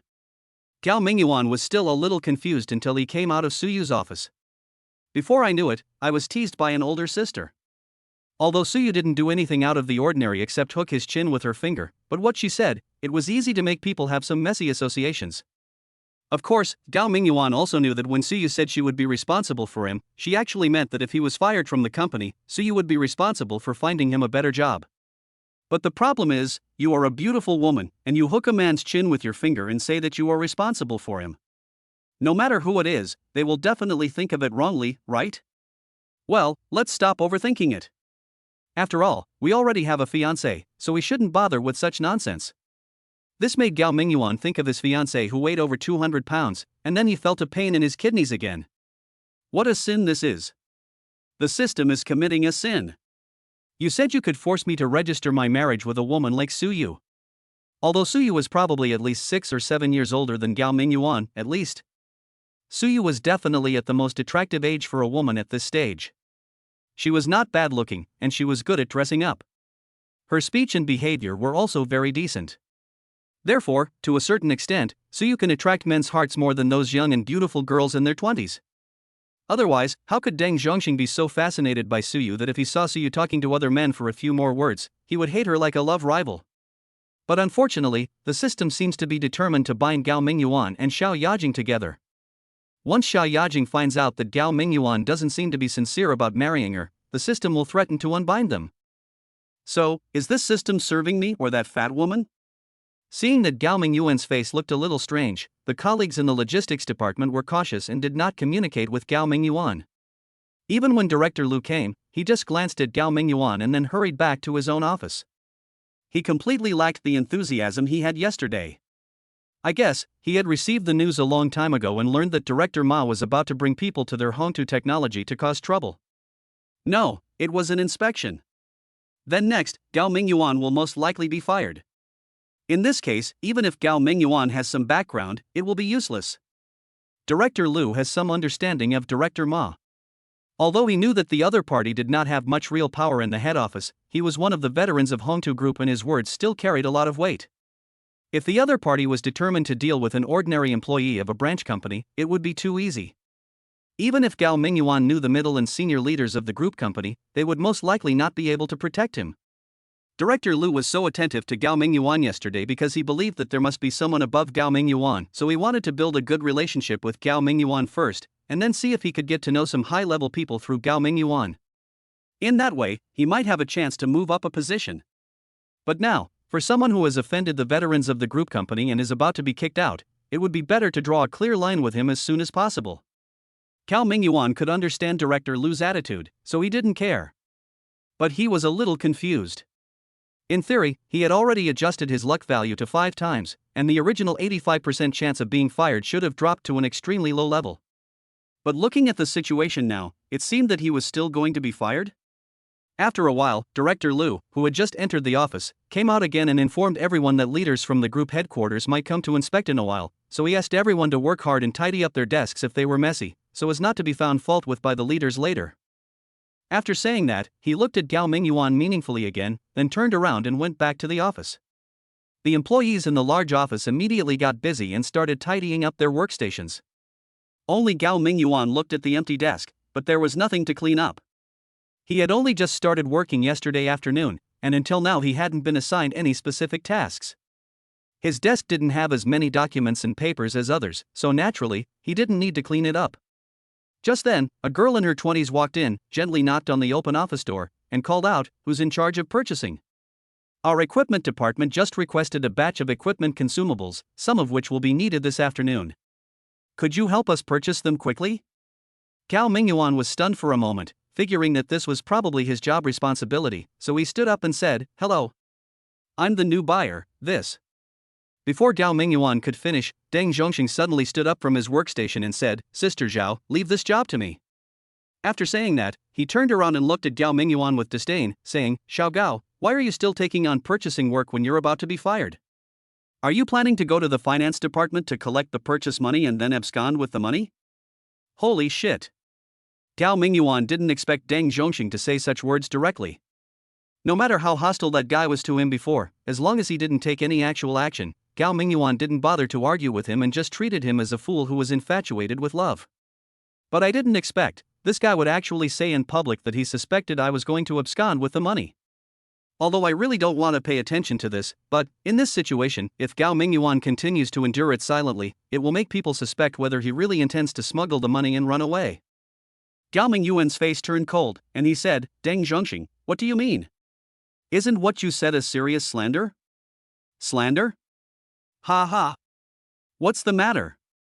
I just said it, so what?" Deng Zhongxing said disapprovingly, "I just suspected you might have this idea, and I'm speaking up to avoid any losses for the company. So, am I wrong for always thinking about the company? And I wasn't wrong, was I? Aren't you going to be fired soon? Right now, you should either pack up and get out, or take on this procurement task. I suspect you have ulterior motives, right?" Gao Mingyuan sneered, "How did you know I was going to be fired? Was this decision made by the Human Resources Department, or by some other leader? Even I, the person involved, didn't receive any notification. How did you, an ordinary employee, know about this? Isn't it obvious?" Yesterday. He suddenly stopped talking. Chapter 44. What's your attitude? Deng Zhongxing originally wanted to talk about what happened last night and mention Director Ma's position in the group company, so that Gao Mingyuan would stop harboring any illusions, accept reality, and prepare to be fired. But as soon as he said this, he suddenly realized that what happened last night could not be told in front of so many people. It would be fine if Director Ma made a fool of himself in front of them, but if this matter were to spread through his mouth and become known to everyone, then he would probably be the next person to be fired. Seeing Deng Zhongxing open his mouth for a long time but unable to speak, Gao Mingyuan didn't bother to pay attention to him. He turned to look at the girl and said, "Hello, my name is Gao Mingyuan, and I'm the new buyer in the logistics department. What do you need to buy this time? Please give me the list and the documents." The woman from the equipment department immediately stepped back warily, staring at Gao Mingyuan and saying, "No. If you're really going to be fired soon, I can't let you do this. Director Liu. I'll go find your director and have him make the arrangements." After saying that, she shook her head and walked towards the director's office with a proud look on her face. Seeing that the other party didn't trust him at all, Gao Mingyuan could only shake his head helplessly. It was better not to let him do it, otherwise. He was a newcomer and knew nothing. If the woman really handed him the shopping list, he would most likely be in the dark and have no idea where to buy those things. TSK. What do you think? I don't trust you. Deng Zhongxing was somewhat disappointed when the woman from the equipment department didn't give him the list. But, in the end, Gao Mingyuan also didn't get the task, so he immediately started gloating over the misfortune. He looked like a monkey who had just won a battle. Gao Mingyuan glanced at the idiot speechlessly, then sat back at his workstation, ready to play a round of spider solitaire. What else could he do if he wasn't playing? He was supposed to be doing his job, but now that he's been blocked by some villain, he's been unable to do it. So, he might as well use this precious time to play a few games. Bite. At this moment, the message alert sound of the mobile phone rang. Gao Mingyuan picked up his brand new iPhone and saw it was a WeChat message from Xiao Yajing. Gao Mingyuan clicked on it and took a look. He saw two angry expressions at the beginning of the message. Listening to Shuelua, "Gao Mingyuan, what do you mean? Didn't we agree that we would try to spend some time together? But, from yesterday afternoon until now, you haven't even sent me a single WeChat message. Is this how a boyfriend and girlfriend get along? Gao Mingyuan was stunned when he saw this. What is going on? It's only been less than a day since yesterday afternoon. I haven't sent you a single WeChat message in less than a day, and you're already this mad? Are you sick? Besides, who the hell wants to be with you as a boyfriend or girlfriend? However, Gao Mingyuan seriously suspected that if he said a few words to Xiao Yajing at this time, the system would sound the alarm again. Moreover, his current job was arranged by Xiao Yajing. Although he is about to be fired, he can't just turn around and ignore this favor, right? So Gao Mingyuan could only suppress his anger and reply. Yuan Feng, I'm sorry. I also want to have more time to communicate with you. However, things haven't been going well at work these past 2 days, and I've been feeling a little down. I'm afraid that this state of my mind will affect you, so I haven't contacted you. Listen to the falling snow? Yuan Feng, I think I offended a leader at the Hongtu Group headquarters, and I'm probably going to be fired soon. But, it doesn't matter. Although I'm really sad to lose this job, even if it happened all over again, I would still pour beer on his head. Listen to Shui Luo, what happened? Tell me in detail. Listen to Shui Luo, hey, wait. I'd better call you. Then, Gao Mingyuan's phone rang. Seeing this, he had no choice but to pick it up. Then he heard Xiao Yajing's voice angrily saying, "What's going on? Did you offend someone at the head office? Why did you pour wine on them? Did you go to the nightclub last night and run into someone from the head office? Who do you think I am?" Gao Mingyuan explained somewhat helplessly, "The thing is, I came to Hongtu Technology to report yesterday afternoon." Then, Gao Mingyuan began to tell Xiao Yajing what happened last night. He didn't want to complain to Xiao Yajing or ask Xiao Yajing to help him settle the matter. When he heard that Director Ma was a veteran of Hongtu Group, he completely gave up the idea. Anyway, for him, this job is gone, so is it. He definitely cannot let Xiao Yajing be implicated because of himself. That would be bad. However, he must explain this matter to Xiao Yajing. After all, he came to work here through Xiao Yajing's relationship, but he was fired by the company the next day. He had to explain what happened to Xiao Yajing, otherwise, who the hell knows what reason the company will use to fire him. Anyway, it is unlikely that he would say that he was fired because he poured beer on Director Ma's head in the restaurant. He will definitely find some other excuse. Gao Mingyuan is currently a purchasing agent in the logistics department. What would be the most reasonable excuse? It would definitely be that he abused his position to embezzle public funds. Therefore, if this matter were to be passed on to Xiao Yajing through the company's internal channels, it would definitely tarnish Gao Mingyuan's image. By then, Xiao Yajing would think that Gao Mingyuan was a person who could not be trusted. Well, now that Xiao Yajing has contacted Gao Mingyuan, he might as well explain the whole thing to Xiao Yajing directly, so that he won't be slandered later without knowing it. Just as Gao Mingyuan was still whispering to Xiao Yajing on the phone, a chaotic sound of footsteps was heard in the corridor, and then a large group of people were seen walking into the logistics department from outside. Judging from their attire and demeanor, this group of people seemed to be leaders. However, Gao Mingyuan only knew Director Zhou from the Human Resources Department. But this group of people all supported Director Ma, that shameless old man. Director Ma looked nothing like he did yesterday at the hotel. Instead, he looked serious, like a respected veteran cadre. As soon as they entered the door, Director Ma glanced around and found Gao Mingyuan. He happened to see Gao Mingyuan sitting at his workstation and making a phone call, and his face immediately darkened. Then he strode over to Gao Mingyuan's workstation, tapped on the partition with his finger, and shouted angrily, "What kind of work attitude is this? Ah! You're so careless talking on the phone here during work. Don't you need to work?" Chapter 45. Are you looking for me to settle a score? Seeing Director Ma rushing towards him as soon as he came in, Gao Mingyuan was speechless. This guy is really looking for trouble without any concealment. Is it not allowed to make phone calls while at work? Do you think this is a factory assembly line? Besides, Gao Mingyuan works in the logistics department as a buyer. The nature of his job means he can't possibly not use his phone. Now Director Ma is actually using this as an excuse to reprimand Gao Mingyuan. I can only say that he's a bit crazy.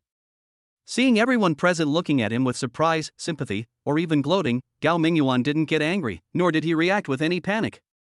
He simply glanced at Director Ma calmly, then spoke to his phone. "Did you hear that? Director Ma is here and is mad at me. He's publicly accusing me of making phone calls during work. I guess he's going to use this as an excuse to fire me. Okay, I have to pack my things and get ready to leave, so I won't talk to you anymore. After that, Gao Mingyuan hung up the phone without waiting for Xiao Yajing to answer. After all, the leader of the head office is standing in front of him, waiting to lecture him. Gao Mingyuan can't just ignore him, right? What did you just say? At this time, Director Ma's face had turned ashen with anger. It was really those words Gao Mingyuan said on the phone just now. Although his voice was not very loud, it was very harsh in the silence at the scene. It was estimated that the nearly 20 people present should have heard it clearly. This is outrageous. He actually said that he would fire him for making a phone call during work. He had originally planned to do this, but now Gao Mingyuan had already said it in public, so many people had heard it. How could he use this excuse again? Then, wouldn't he have to find another excuse next time? That would be so troublesome. This kid really. How could he be so ignorant? He immediately looked around angrily. Seeing that everyone was looking at him as if they were watching a show, he coughed lightly and said, "How do you talk to your boss? Don't you know you should stand up when talking to your boss?" Gao Mingyuan put down his phone, but he didn't mean to stand up. He just looked up at Ma Jiaojin with disdain and said, "I'm sorry. I was just talking to my friend on the phone, not to my boss." "Oh, by the way, are you a boss? I don't seem to know you very well, and I don't know what you do. I just heard at the restaurant last night that you were a director. But I don't think you're the director of our Hongtu Technology, right? Then even if you are a boss, you're not my boss." "Ahem, Gao Mingyuan, what are you talking about?" Minister Zhou, who was standing in the crowd, immediately stepped forward and said in a scolding tone, "This is Director Ma Rongxing of our Hongtu Group headquarters. He's responsible for supervising all branches. So he's not only your leader, he's also the leader of all of us. Ahem, why don't you stand up and apologize to Director Ma?" Minister Zhou obviously didn't want Gao Mingyuan and Director Ma to have a strong conflict, so he stepped forward to introduce Director Ma to Gao Mingyuan to prevent Gao Mingyuan from speaking without thinking. Little did she know that Gao Mingyuan not only knew who Director Ma was, but that there was also a deep grudge between the two of them. Gao Mingyuan was stunned for a moment, but nodded gratefully to Director Zhou. Then he turned to Director Ma and said, "So you're the head of the head office? I was wondering, no wonder my colleagues seemed a little scared of you at the restaurant last night. I'm sorry, maybe I didn't know you were the head of the head office, so I offended you at the dinner table. So, Director Ma, did you come all the way to our company today just to settle the score with me about what happened last night?" Director Ma was immediately choked by Gao Mingyuan's words and was speechless for a long time. Well, he did come to cause trouble for Gao Mingyuan because of what happened yesterday. But the problem is, now that Gao Mingyuan has said it in public, what else can he say? If he admitted that he was just looking for trouble with Gao Mingyuan, then others would definitely think he was too petty, that he would even care about a small conflict at the drinking table. And if he said that he was not looking for trouble with Gao Mingyuan, then he would definitely not be able to deal with Gao Mingyuan again for a short period of time. Otherwise, others would think he was too hypocritical. This immediately put Director Ma in a dilemma. Although, he actually doesn't care too much about what the lower-level employees think of him, but there are many middle and senior leaders from the head office and Hongtu Technology watching on the scene. In front of these people, he still has to have some dignity. Otherwise, once someone catches him with some handle and makes a fuss about it, he will be in a passive position. At this moment, Director Liu from the logistics department and the woman from the equipment department walked out of Director Liu's office together. Director Liu was genuinely startled by the scene outside. He quickly stepped forward, smiling humbly and bowing, saying, "Welcome. Welcome Director Ma and all the leaders from the head office to visit us for guidance. I'm sorry, this young colleague from the equipment department just asked me to take care of something, so I wasn't able to come out in time to greet Director Ma. Please forgive me for that." Director Ma saw the girl from the equipment department who came out with Director Liu, and he couldn't help but narrow his eyes slightly, and his triangular eyes subconsciously looked down along the girl's slender waist. But, thankfully, he quickly realized this was Hongtu Technology, not a nightclub. So, he coughed lightly, feigned a casual demeanor, and asked, "Oh, this young comrade from the equipment department, what does he want to talk to you about? Have you taken care of it yet?" Not yet. Director Liu hadn't expected Director Ma to ask about this, so he could only bite the bullet and say, "Xiaohu wants to ask our logistics department for help procuring some equipment and supplies. I'll arrange for someone to take care of this shortly." Originally, we should have ended the conversation here.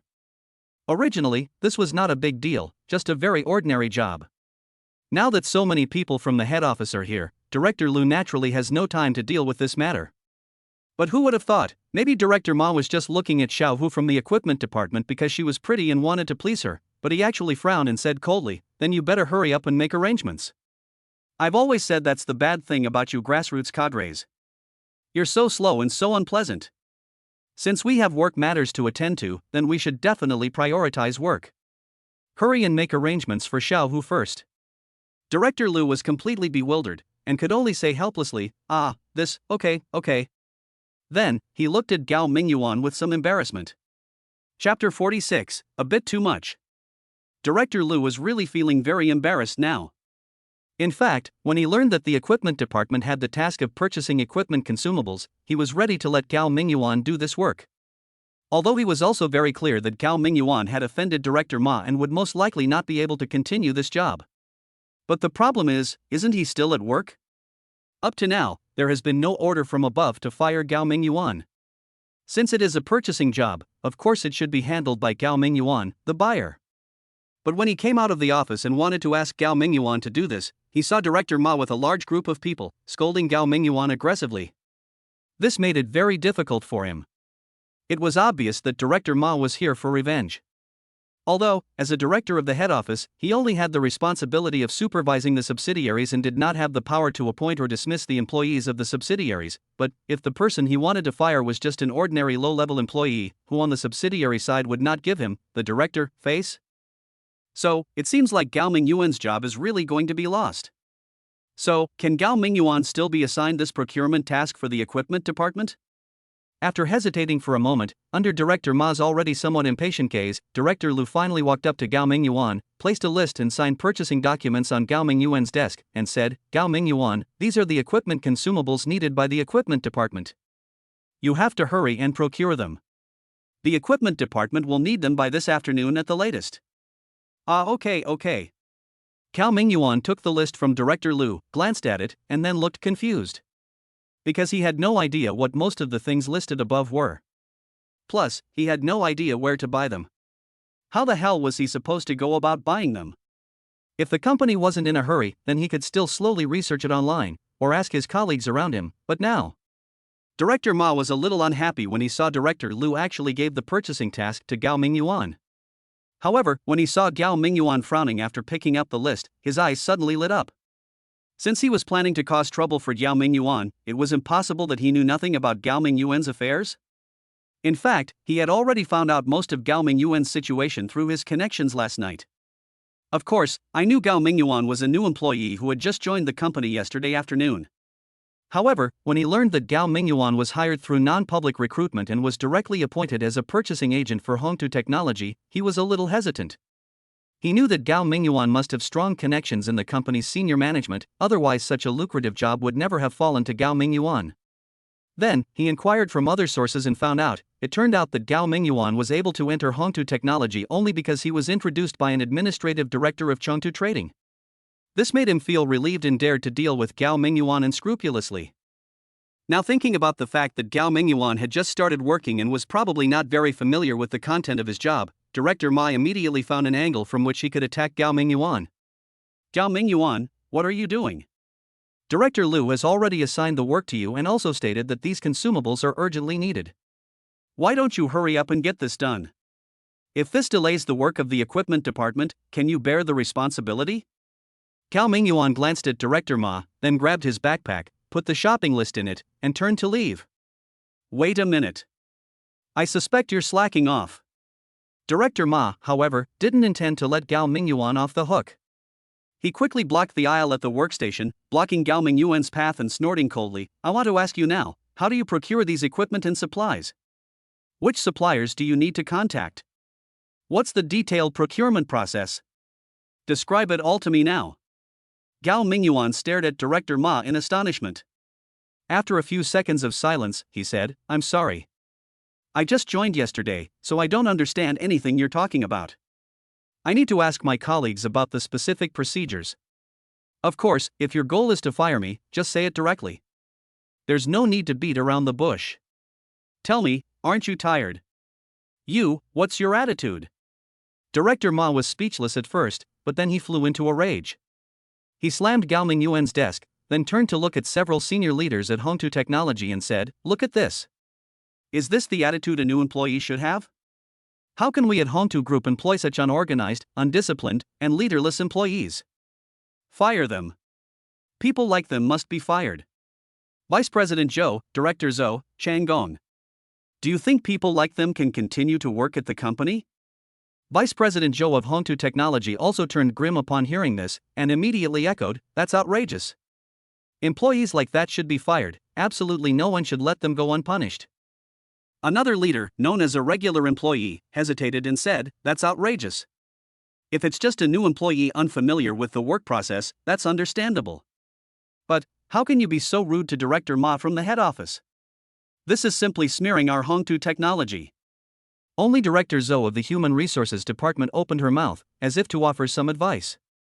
However, upon seeing that Vice President Zhou and Engineer Chang had already expressed their opinions, it seemed inappropriate for her to contradict them. So, she decisively shut her mouth, deciding not to express her opinion. Director Ma didn't insist on everyone present expressing their opinions. Seeing that Vice President Zhou and Chang Gong had already agreed, he glared at Gao Mingyuan with a smug look on his face and said, "Well, are you satisfied now? Why don't you pack up and get out now? Are you waiting for security to kick you out?" Gao Mingyuan's chest rose and fell violently, and a nameless fire was slowly growing in his heart. Although, he doesn't really care whether he will lose this job. But, there is a huge difference between him not wanting to continue and being driven away by others. Seeing that the situation is irreversible, he couldn't help but feel annoyed. At the same time, he was also a little puzzled. Normally I was 5 times luckier today, so I shouldn't be fired again. What's going on? But since things had come to this point, there was no need for him to stay any longer, so he nodded, opened his backpack, wanted to take out the shopping list, and then left. After all, he just started working here and there are no personal belongings of his in the office. He doesn't need to pack anything. He can just pick up his bag and leave. But at this moment, a slightly angry voice suddenly sounded from outside the door. "Director Ma, you're going a bit too far." Chapter 47 Powerful Background. Upon hearing this somewhat discordant sound, everyone involuntarily turned their heads to look at the door. Then a man in his 40s, wearing a dark gray suit and with a serious expression, walked in with a gloomy face. "Mr. Sun." "Hello, Mr. Sun." "Mr. Sun, you're here." Seeing the man walk in, everyone's faces changed, and most people hurriedly greeted the man respectfully. The man called Mr. Sun nodded slightly at those who greeted him, and his eyes swept across the faces of Vice President Zhou and Changong with a bit of hostility, and finally stopped at Director Ma. Director Ma's face showed an unnatural smile, and then he coughed lightly and said, "Boss Sun, what do you mean by this? What do you think?"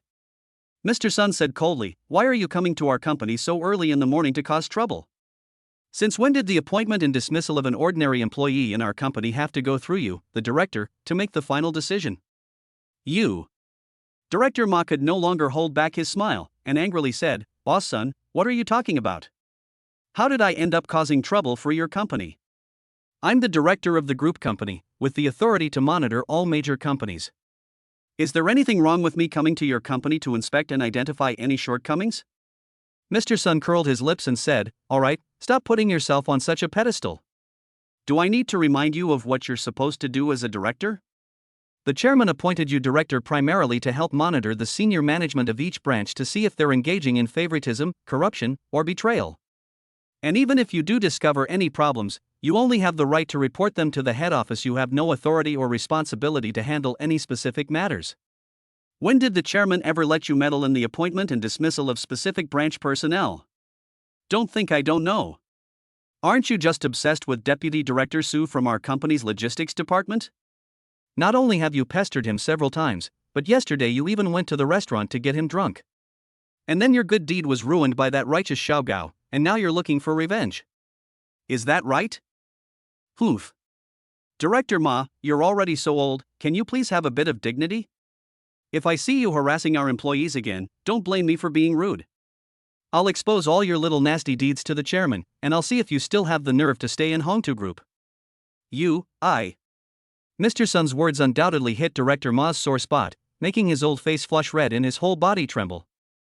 Looking at him like this, people can't help but worry that he might not be able to catch his breath and his eyes will roll back and he will faint here. Fortunately, Director Ma finally pulled himself together. He seemed to have been holding his breath for a long time. He suddenly opened his mouth and took a few quick, heavy breaths. Then he pointed at Director Sun with a trembling finger and said, "You are really unreasonable." Then he stomped his feet, separated the crowd, and left in disgrace like a fleeing dog. The staff members brought by Director Ma from the head office were stunned when they saw this, and then they could only hurriedly greet General Manager Sun and hurriedly chase after Director Ma. After those people left, President Sun glanced at the company's middle and senior management one by one, then said calmly, "All right, you all can go away. Go about your business. But you must remember, although the head office is one level higher than ours, not just anybody can come in and tell us what to do. Especially when it comes to personnel appointments and dismissals, our company has absolute autonomy. How can you just blindly agree to the nonsense of an old guy who eats away at the head office? If everything is decided by the people at the head office, then why would our company still be supporting you guys? Wouldn't it be better to just let the head office manage everything?" Humph. Upon hearing this, the others just responded and dispersed. Only Vice President Zhou and Chang Gong had ugly expressions. After all, everyone could see that President Sun was somewhat dissatisfied with their performance just now, and was trying to criticize them. But they also have their own difficulties. Director Ma may not hold any real power within the group, but he's still one of the group's veterans. Only you, Mr. Sun, have such a close relationship with the chairman that you could ignore Director Ma and even slap him in the face without a care. But how dare they? After all, isn't Director Ma's job to supervise these branch executives? Even if he doesn't have the power to directly punish them, if you offend that old guy, he'll always complain to the chairman about you. Who can stand that? However, although they were somewhat dissatisfied in their hearts, they did not dare to say anything under the majesty of Mr. Sunday. They could only lower their heads, respond, and then turn around and leave. It was not until this time that Mr. Sun set his eyes on Gao Mingyuan, and his originally serious face actually showed a rare smile. "You're Gao Mingyuan, right?" "That's right. People in our company should have this kind of integrity. We can't give up our bottom line just because of someone's identity. Well, do your job well. As long as you haven't done anything wrong, no one can fire you." "Oh, right." As he spoke, Mr. Sun took out a beautiful business card and handed it to Gao Mingyuan, saying, "This is my personal phone number. If you encounter any trouble in the company in the future, just call me directly." After saying that, he reached out and patted Gao Mingyuan on the shoulder, then turned and left in the astonished eyes of everyone in the logistics department. After Mr. Sun's back disappeared outside the door, the eyes of those people in the logistics department fell on Gao Mingyuan again. However, at this time, everyone looked at Gao Mingyuan differently than before. There are those who are envious, those who are jealous, those who regret, but more are those who try to please. When Gao Mingyuan arrived yesterday, everyone guessed that he must have some powerful connections within the company. But no one expected his connections to be so strong that even CEO Sun came to his aid, effectively sending Director Ma from the head office running away. But they could also see that Mr. Sun probably didn't know Gao Mingyuan, but now he came to rescue Gao Mingyuan and support him, and he also expressed, intentionally or unintentionally, that he would continue to protect Gao Mingyuan in the future. So, what exactly is Gao Mingyuan's background and how could he be so tough? Chapter 48: Opportunity to Make a Fortune. In fact, Gao Mingyuan himself was also quite puzzled. He had no idea that the president of this company would actually come to stand up for him. But if you think about it carefully, you will know, this must be because of Xiao Yajing. After all, he only knew Xiao Yajing in Hongta Group, and he just happened to have a phone call with Xiao Yajing and told her about his situation. Then, Mr. Sun came to stand up for him. From this perspective, Xiao Yajing's identity is obviously extraordinary. Otherwise, how could she possibly invite the president of a company? Originally, Gao Mingyuan thought that although Xiao Yajing came from a well-off family, she wouldn't be wasting too much money. After all, the red Beetle that Xiao Yajing was driving wasn't a luxury car at all, and anyone from a better-off family could afford it. But now it seems, choosing a person based on his car may not be the right thing to do. Meanwhile, Mr. Sun returned to his office. After sending his secretary away, he pulled out his phone, dialed a number, and then sank into his boss's chair. He smiled and said, "Xiao Jing, I've already taken care of that Gao Mingyuan issue for you. How are you going to thank your uncle?" "Ah, but I'm really curious." What's your relationship with that Gao kid? Why are you so worried about him? Well, although there are some things that I, as your uncle, shouldn't say, but, my brother-in-law has a very stubborn temper. If you really piss him off, then, well, fine, I won't say anything. I can't interfere with your affairs. Anyway, your uncle is just reminding you, don't let things get out of hand. Okay, your uncle will definitely keep it a secret for you and won't tell your mother or the others. After hanging up the phone, Mr. Sun's eyes showed a hint of amusement. I muttered to myself. That guy looks pretty ordinary. Aside from being a bit bold, there's nothing unusual about him. Next, I need to observe him carefully. In the logistics department, Gao Mingyuan has already figured out how to do his job. After what happened just now, everyone in the logistics department has realized this new guy is definitely a hidden boss. Anyone with a little ambition will naturally not miss this opportunity to curry favor with him. So, Gao Mingyuan didn't even need to ask anyone, as a kind-hearted colleague came over and helped him explain it. Especially the female colleague named Zhou Jingjing, who was extremely attentive to Gao Mingyuan. She was almost sitting in Gao Mingyuan's arms and teaching him step by step. Gao Mingyuan remembered, when he first arrived yesterday, all his colleagues were very enthusiastic towards him, except Zhou Jingjing, who seemed obviously hostile towards him. Unexpectedly, after having Mr. Sun's support, it was Zhou Jingjing who had the biggest change in attitude towards him. Gao Mingyuan is quite disgusted with such snobbish people. But there was no other way. The person who knew his purchasing job best was Zhou Jingjing. There were many things Gao Mingyuan couldn't get any answers from others, but Zhou Jingjing knew them all. After asking, he found out. Zhou Jingjing was just helping the previous buyer. It could even be said that most of the purchasing work was done by Zhou Jingjing. The previous purchasing agent was elusive. He would say he would not come to work and he would not come. It was common to not see him for 3 to 5 days. Of course, that person wasn't completely idle.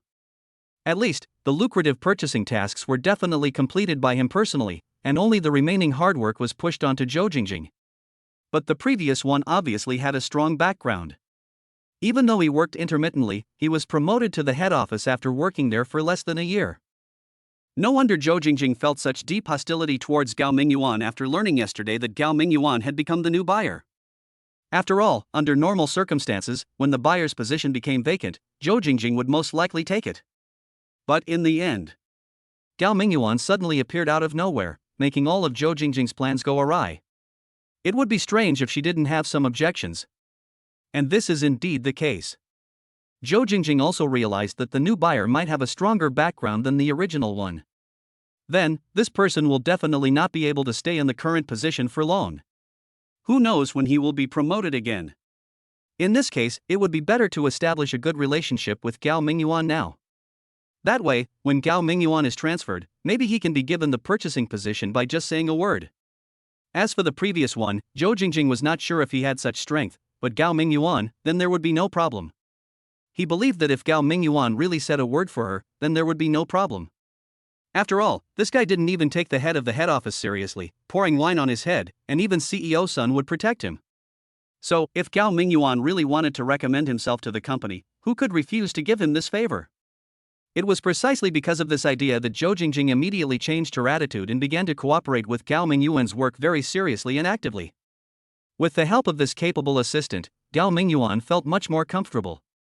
For example, if there were some errands that required running, he wouldn't have to ask, Zhou Jingjing would take the initiative to help him. However, Gao Mingyuan felt that it would be inappropriate for him to bother others in everything, and Zhou Jingjing was in a good mood now and was willing to teach him. If one day she was in a bad mood again, and he didn't know anything, wouldn't he be completely clueless when facing daily work? So, even though Zhou Jingjing was willing to take the initiative to help Gao Mingyuan do many things, Gao Mingyuan did not really let go. No matter which procedure it was, Gao Mingyuan would follow Zhou Jingjing to deal with it. Soon, most of the items on the procurement list had been contacted with upstream units, and the other party would deliver the items on the list on time according to their requirements. However, there are 2 types of consumables that are particularly scarce and very valuable, and the suppliers simply don't have them. However, the resourceful Zhou Jingjing managed to find the source of the goods after making several phone calls. However, because the quantity they wanted was too small, the supplier refused to deliver the goods, so they had to go pick it up themselves. Zhou Jingjing said she could pick up the goods herself, but Gao Mingyuan couldn't order her around like that. So she offered to drive with her. Coincidentally, Gao Mingyuan was also thinking of buying some lottery tickets while he was there. Everything happened just as he expected. Originally, there was an 85% chance that he would be fired from the company, but after he became 5 times luckier, he was able to escape danger and passed the test successfully. So if that's the case, he originally only had a 15% chance of winning the lottery jackpot, but now he is almost certain to win it, right? Whether he can quickly get rid of poverty and become rich depends on this time. Gao Mingyuan will naturally not miss this opportunity. Chapter 49 Only Terror. Xinqing Road Computer City isn't close to here. It's not easy to get a taxi here. How about I call an online taxi? When Zhou Jingjing and Gao Mingyuan were taking the elevator downstairs, she took out her cell phone to call a taxi while talking to Gao Mingyuan. No need. Gao Mingyuan quickly said, I'm driving today, just take my car. That would be the best. Zhou Jingjing remembered that Gao Mingyuan did not drive yesterday, and he still took Director Lu's car when he went to the restaurant in the evening, so she said she wanted to call an online car hailing service. Unexpectedly, Gao Mingyuan drove to work today. However, in a flash, I thought, Gao Mingyuan is most likely a second-generation rich man with a powerful background. Isn't it normal for him to have his own car? But when she saw that Gao Mingyuan was driving an ordinary domestically produced car, she couldn't help but be a little surprised. Because this car was too ordinary, even if she didn't know much about cars, just looking at the appearance of this car, she estimated that it would not be worth much money. It was clearly a poor man's car. Even if Gao Mingyuan didn't drive, Zhou Jingjing wouldn't find it too strange, but now that she saw Gao Mingyuan actually driving such a broken car, she felt that this car was obviously not in line with Gao Mingyuan's identity. But after what happened this morning, Zhou Jingjing no longer dared to harbor any hostility towards Gao Mingyuan. Even though she was puzzled, she naturally wouldn't say anything sarcastic. Instead, she obediently sat in the passenger seat. Seeing that Zhou Jingjing looked a little strange, Gao Mingyuan didn't think much about it. He started the car and drove towards Xinqing Road. Although he is not from Shiyuan City, he went to college here and has been in Shiyuan City for 5 years, so he is quite familiar with most of the streets here. After Zhou Jingjing got in the car, she sat there without saying a word. Gao Mingyuan didn't know what was going on, so he didn't talk to her and just concentrated on driving. And the rickety car that Boss Chen had mortgaged to him was truly shabby. Just as he was crossing an intersection, a child suddenly ran onto the road, frightening Gao Mingyuan so much that he slammed on the brakes.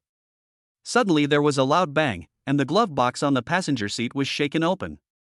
Then, dozens of pink $100 bills fell out and hit Zhou Jingjing's legs directly. Ah! Zhou Jingjing's eyes widened when she saw this, and she looked incredulous.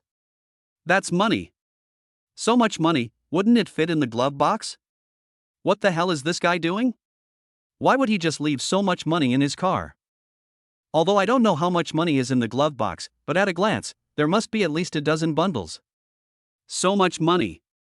I guess this car isn't even worth that much, right? So, is this guy rich or poor? It's really confusing. Seeing Zhou Jingjing's bewildered expression, Gao Mingyuan felt a little embarrassed. He quickly bent down to pick up the scattered bundles of banknotes and stuffed them back into the glove box, saying, I'm sorry. I hope it didn't hurt you. No. Nothing. Zhou Jingjing responded casually, then couldn't help but think. When she was in school, one of her roommates often said that she hoped to have a rich and handsome white man in the future and just throw money at her to death. I feel like I'm overwhelmed by money today. Even though only a few bundles of banknotes fell out, I wasn't going to die from the falling money, but the feeling of being hit by money was really shocking. But unfortunately, this money wasn't mine. After being stunned for a moment, she hurriedly helped Gao Mingyuan pick up the money. She originally wanted to ask how Gao Mingyuan could just leave so much money in the car, but thinking that she and Gao Mingyuan didn't seem to be that familiar, asking like this would seem a bit too formal, so she could only suppress her curiosity. After arriving at the computer city, Zhou Jingjing found the supplier and purchased the last 2 consumables needed by the equipment department. Next, as long as they bring these 2 consumables back and hand them over to the equipment department before 2 p.m., their mission will be successfully completed. The 2 consumables were not heavy, but they were fragile, so the supplier put them in a phone box filled with paper scraps. When Gao Mingyuan was settling accounts with the supplier, Zhou Jingjing had already rushed to pick up the phone box. Later, Gao Mingyuan wanted to take the box, but Zhou Jingjing said it was not necessary, saying that the box was very light, probably weighing less than 2 kilograms. Seeing her say that, Gao Mingyuan didn't force her. It wasn't like he didn't have the gentlemanly manners to deliberately let a girl move things.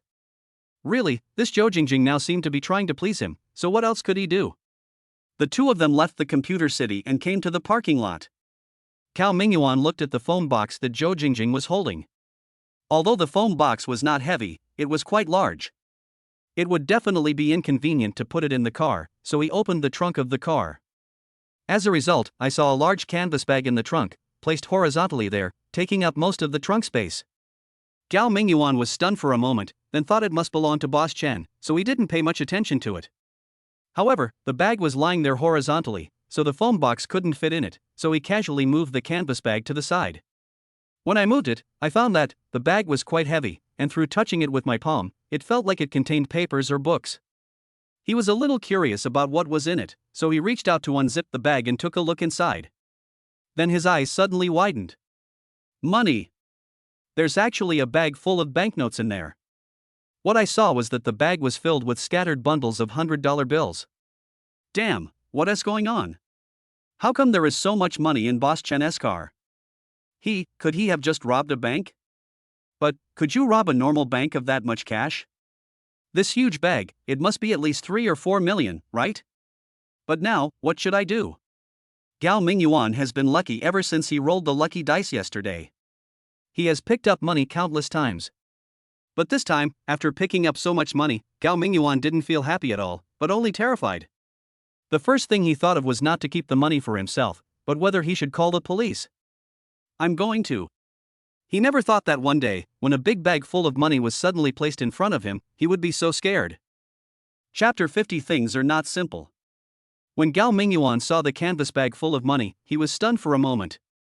But thinking that this might just be the money that Boss Chen left in the car, it would not seem appropriate for me to rashly call the police.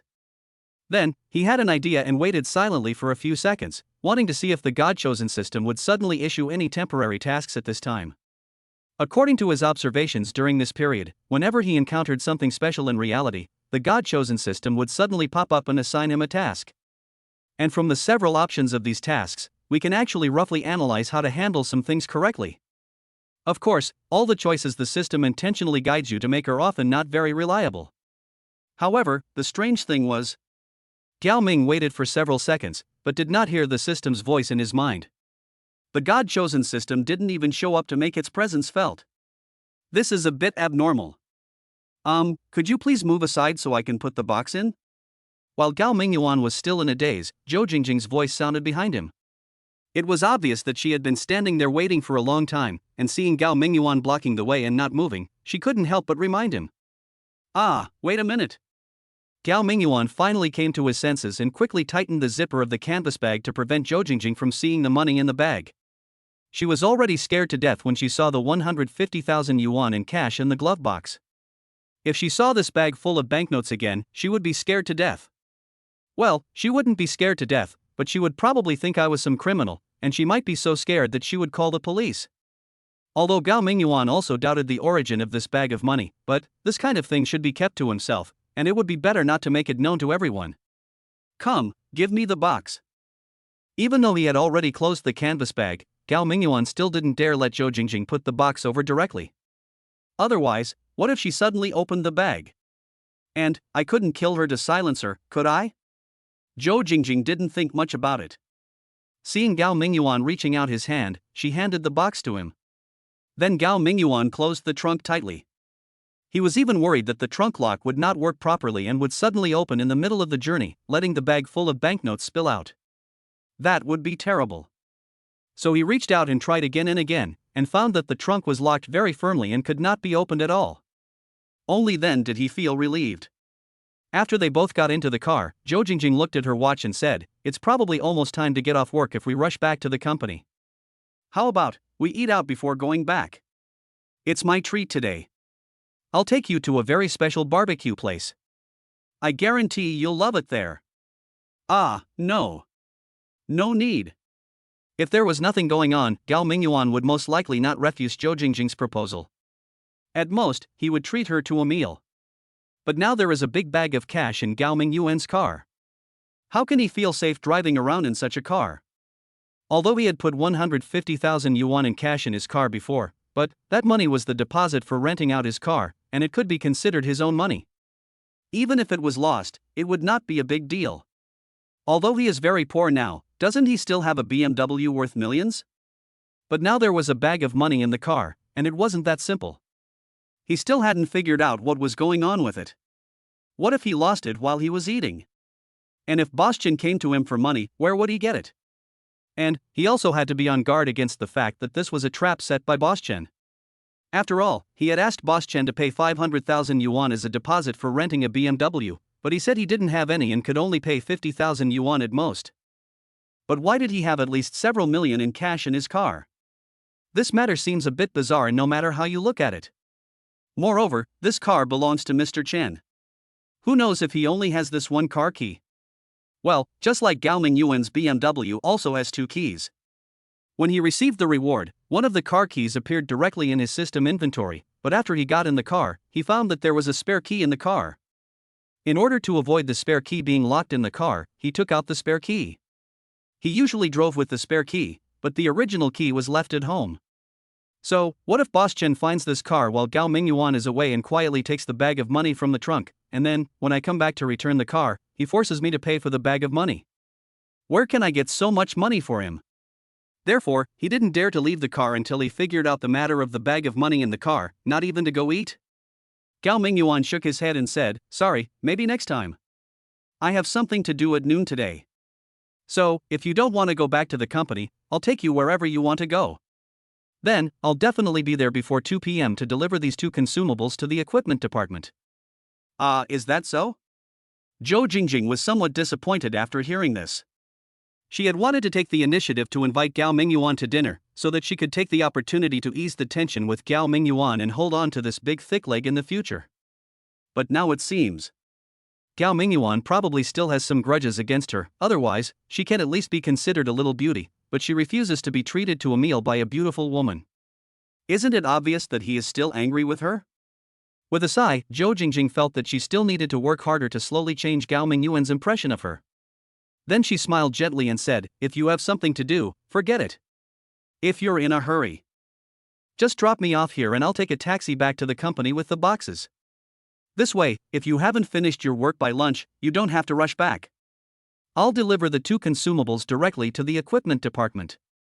And you don't have to worry about whether my absence from the company this afternoon will delay your work. With me here, even if there are any temporary procurement tasks, I can help you with them. Of course. I won't act on my own. No matter what the task is, I will call you first for approval and will only do it with your consent. Look at how high Zhou Jingjing's realm is.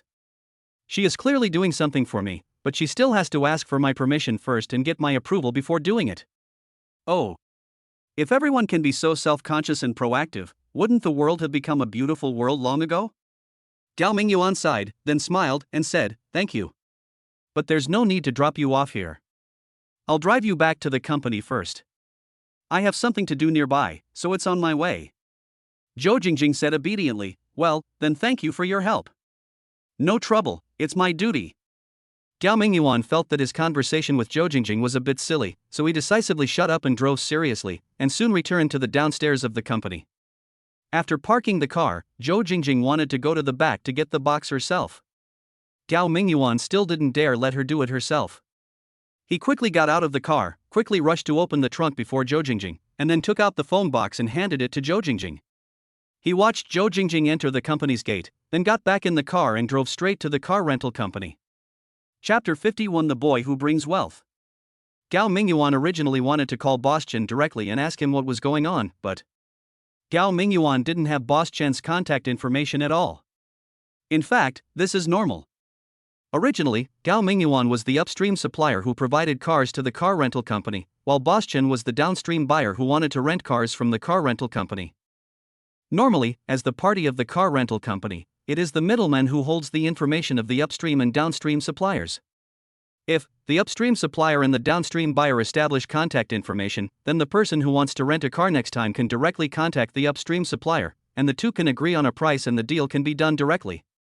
Then what role does the car rental company have? Therefore, although Gao Mingyuan had met the car rental customer, Mr. Chen, before, he did not take the initiative to ask for the other party's contact information. In this case, if Gao Mingyuan wanted to find out what happened to the bag of money, he could only ask Mr. Chow from the car dealership first. He did have Boss Chow's business card, so he could call Boss Chow to ask, but this matter was of great importance and it was difficult to explain clearly over the phone. Anyway, they were not far away, so Gao Mingyuan decided to go to Boss Chow and ask him in person.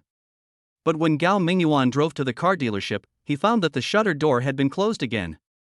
Moreover, the cars that were originally parked in front of the door had also disappeared. Looking at the time, it's already past 11 in the morning. At this time, it's normal for Boss Chow to go out for dinner.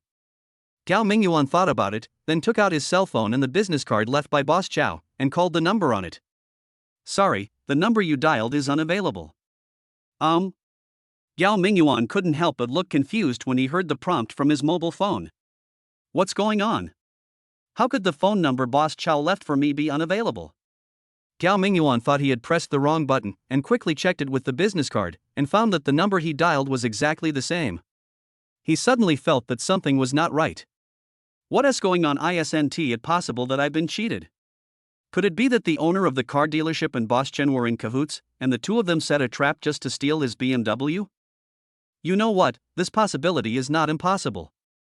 After all, my BMW is brand new and it is a limited edition, so it can maintain its value.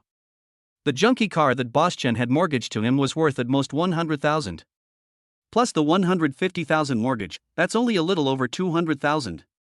If they took Gao Mingyuan's BMW and didn't return it, they could make at least 10 times the profit from the resale. In fact, Gao Mingyuan had felt something was amiss ever since Boss Chow approached him, and he'd been feeling a bit wary. But then he saw that Boss Chow's car rental company was indeed there, and Boss Chen was desperate to rent a luxury car, and the price was so high. This made Gao Mingyuan, after letting his guard down, feel tempted again. In the end, he wasn't sure if he was trying to help or just trying to cash in on the 60,000 yuan rent, but he ended up renting the car out without a second thought. Now that I think about it carefully, I feel like there is something weird about this matter.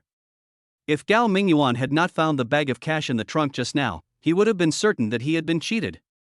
But if it was really as he thought, that Boss Chow and Boss Chen were setting up a trap to cheat him, then how did he explain that bag of cash? So someone had ripped him off of a car worth over 2 million, and then given him at least 3 or 4 million in cash? Could it be that both of those people had holes in their brains? Besides, the car dealership here doesn't seem fake. Boss Chow should come back, right? Or maybe Boss Chow simply misprinted the phone number on his business card? Or maybe Boss Chow later changed his phone number and forgot to reprint his business card. All of these are possible. Gao Mingyuan tried his best to think positively and found some excuses for himself. Then I suddenly remembered. I still had a car rental contract in my hand, and it seemed to have the car rental company's phone number written on it, right? So he quickly turned around and got back into the car, opened the glove box, and took out the car rental contract he had just signed that morning from under the banknotes. Sure enough, the contract had the dealership's phone number printed on it. One was a landline and the other was a mobile number.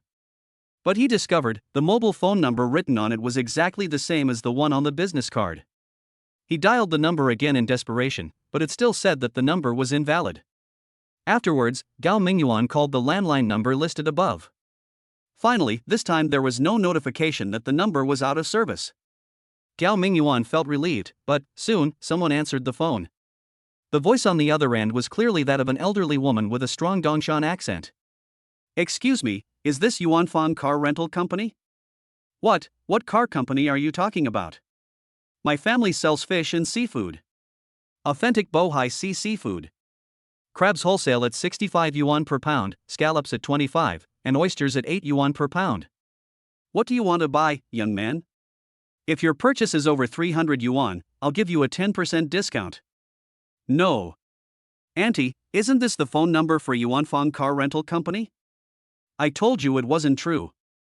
What are you asking? Do you want to buy seafood? If not, don't waste my time." Humph. Then the call was hung up by the other party. Gao Mingyuan stood there in a daze for a long time, and finally he resisted the urge to call the landline number again. He also had to save his face, and it must be very unpleasant to be scolded like this. Now he is basically certain that he has been cheated. But that bag of money, it seems, my car isn't worth that much in total, right? Even if they wanted to use this method to force the purchase of my limited edition BMW, they wouldn't have to pay such a high premium. Could it be that the money is fake? Gao Mingyuan's heart skipped a beat and he looked around.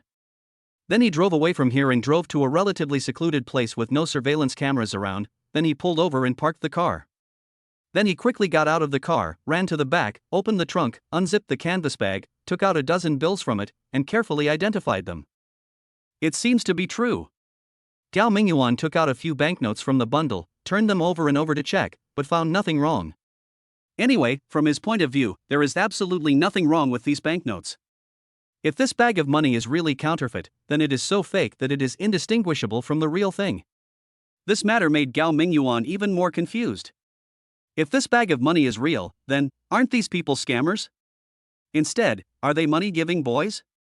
Chapter 52. Then I'll wait for you. Thinking of the words, the boy who brings wealth, Gao Mingyuan couldn't help but feel something in his heart. Because he suddenly remembered, he was 5 times luckier today. So under normal circumstances, even if I might have encountered a scammer and lost all my money, but with 5 times the luck, it is possible that a bad thing could turn into a good thing, and not only would I not lose money, I might even get rich. So, is it possible that this bag of money appeared because of my 5 times luck? If he hadn't used the lucky dice on a whim last night and had been lucky enough to roll a 5, then maybe he would have been cheated out of all his money by the scammer today. No wonder the God-chosen system didn't issue any temporary tasks when he saw such a bag of money in the trunk. Does this mean that this bag of money is the windfall brought by my 5-fold luck? It's the same as when I fell last night and pulled out a few thousand yuan from the tree hole I was holding onto. Isn't it the same? It's just, the amount of money this time is a bit scary. Gao Mingyuan had no idea where the money came from or whether it was legal. Therefore, although he guessed that it was unexpected wealth brought to him by luck, it was difficult for him to take it for himself with a clear conscience like he did with the money he picked up from the ground while walking. In fact, you don't have to think too much to know that if Boss Chen and Boss Chow are both scammers, then the bag of money in the other party's car is unlikely to be obtained legally. If I just keep it for myself, will there be any consequences? For example, the police will track it down and find out about it? After all, his 5 times luck can only last for 24 hours. By tomorrow, his luck will return to normal, and he might be found by the police. Oh. Never mind, let's wait a little longer. Let's see if Boss Chun or Boss Chow will contact me first. Although the phone numbers on the contract were fake, Gao Mingyuan was a sincere man, and the phone numbers on the contract were real. Nonsense, he was the one who rented the car. If he wrote down a fake phone number, wouldn't people not be able to find him when they wanted to return the car to him? Therefore, if the other party wants to find him, he will definitely be able to find him. So, no matter why the other party put this bag of money in this car, there will always be a time when he will remember it, and most likely he will come back to find him. But what should I do with this bag of money before the other party returns it? If the other party really comes to him and wants to get the bag of money back, then what should Gao Mingyuan do? Just returning the money is definitely not an option. Unless the other party drives his car back. However, these scammers are obviously using the car rental scam to defraud people. Is it possible for them to drive their cars back? Never mind, even if I really got cheated, I still didn't lose anything since I got so much cash. After making up his mind, Gao Mingyuan decided not to call the police for the time being and wait and see how things develop next. But, it is definitely not safe to keep so much money in this car now. After all, if Boss Chow and Boss Chen are really scammers, I guess they will cheat more than just me this time. It is unlikely that they will contact me. But if Gao Mingyuan didn't move the bag of money in the trunk, he estimated that, when the other party found out that there was money left in the car, they would definitely find a way to steal the money back at all costs. But where can this money be transferred? Depositing the money in a bank is definitely the safest option, but the problem is, Gao Mingyuan is not sure of the source of the money. If he rashly deposits so much money in a bank, what if someone traces it back? In the end, he won't be able to spend a penny of the money, and instead will be involved in a lawsuit. That would be a loss. After thinking about it, Gao Mingyuan decided to take the money back home first, that is, to his rental house. Although he felt that it was not safe to keep the money at home, if those scammers found out where he lived, they could break into his house when he was not at home and search it. Besides, he was sharing the house with Hoing. Although Hoing usually wouldn't touch his things, what if one day she suddenly felt like cleaning up and organizing his things, and found the money? But now he really has no other place to hide things except at home. He can't just put the money in the company's office, right? So, after thinking about it, Gao Mingyuan called Hoing first, asking indirectly whether she was at home. If Hoing was still at home, he definitely couldn't just go back with a bag of money. If it were any other time, Hoing would definitely be home at this time. But she'd lost both of her previous jobs, and she hadn't stayed up late last night, so at this hour, she'd probably be out looking for a job, right?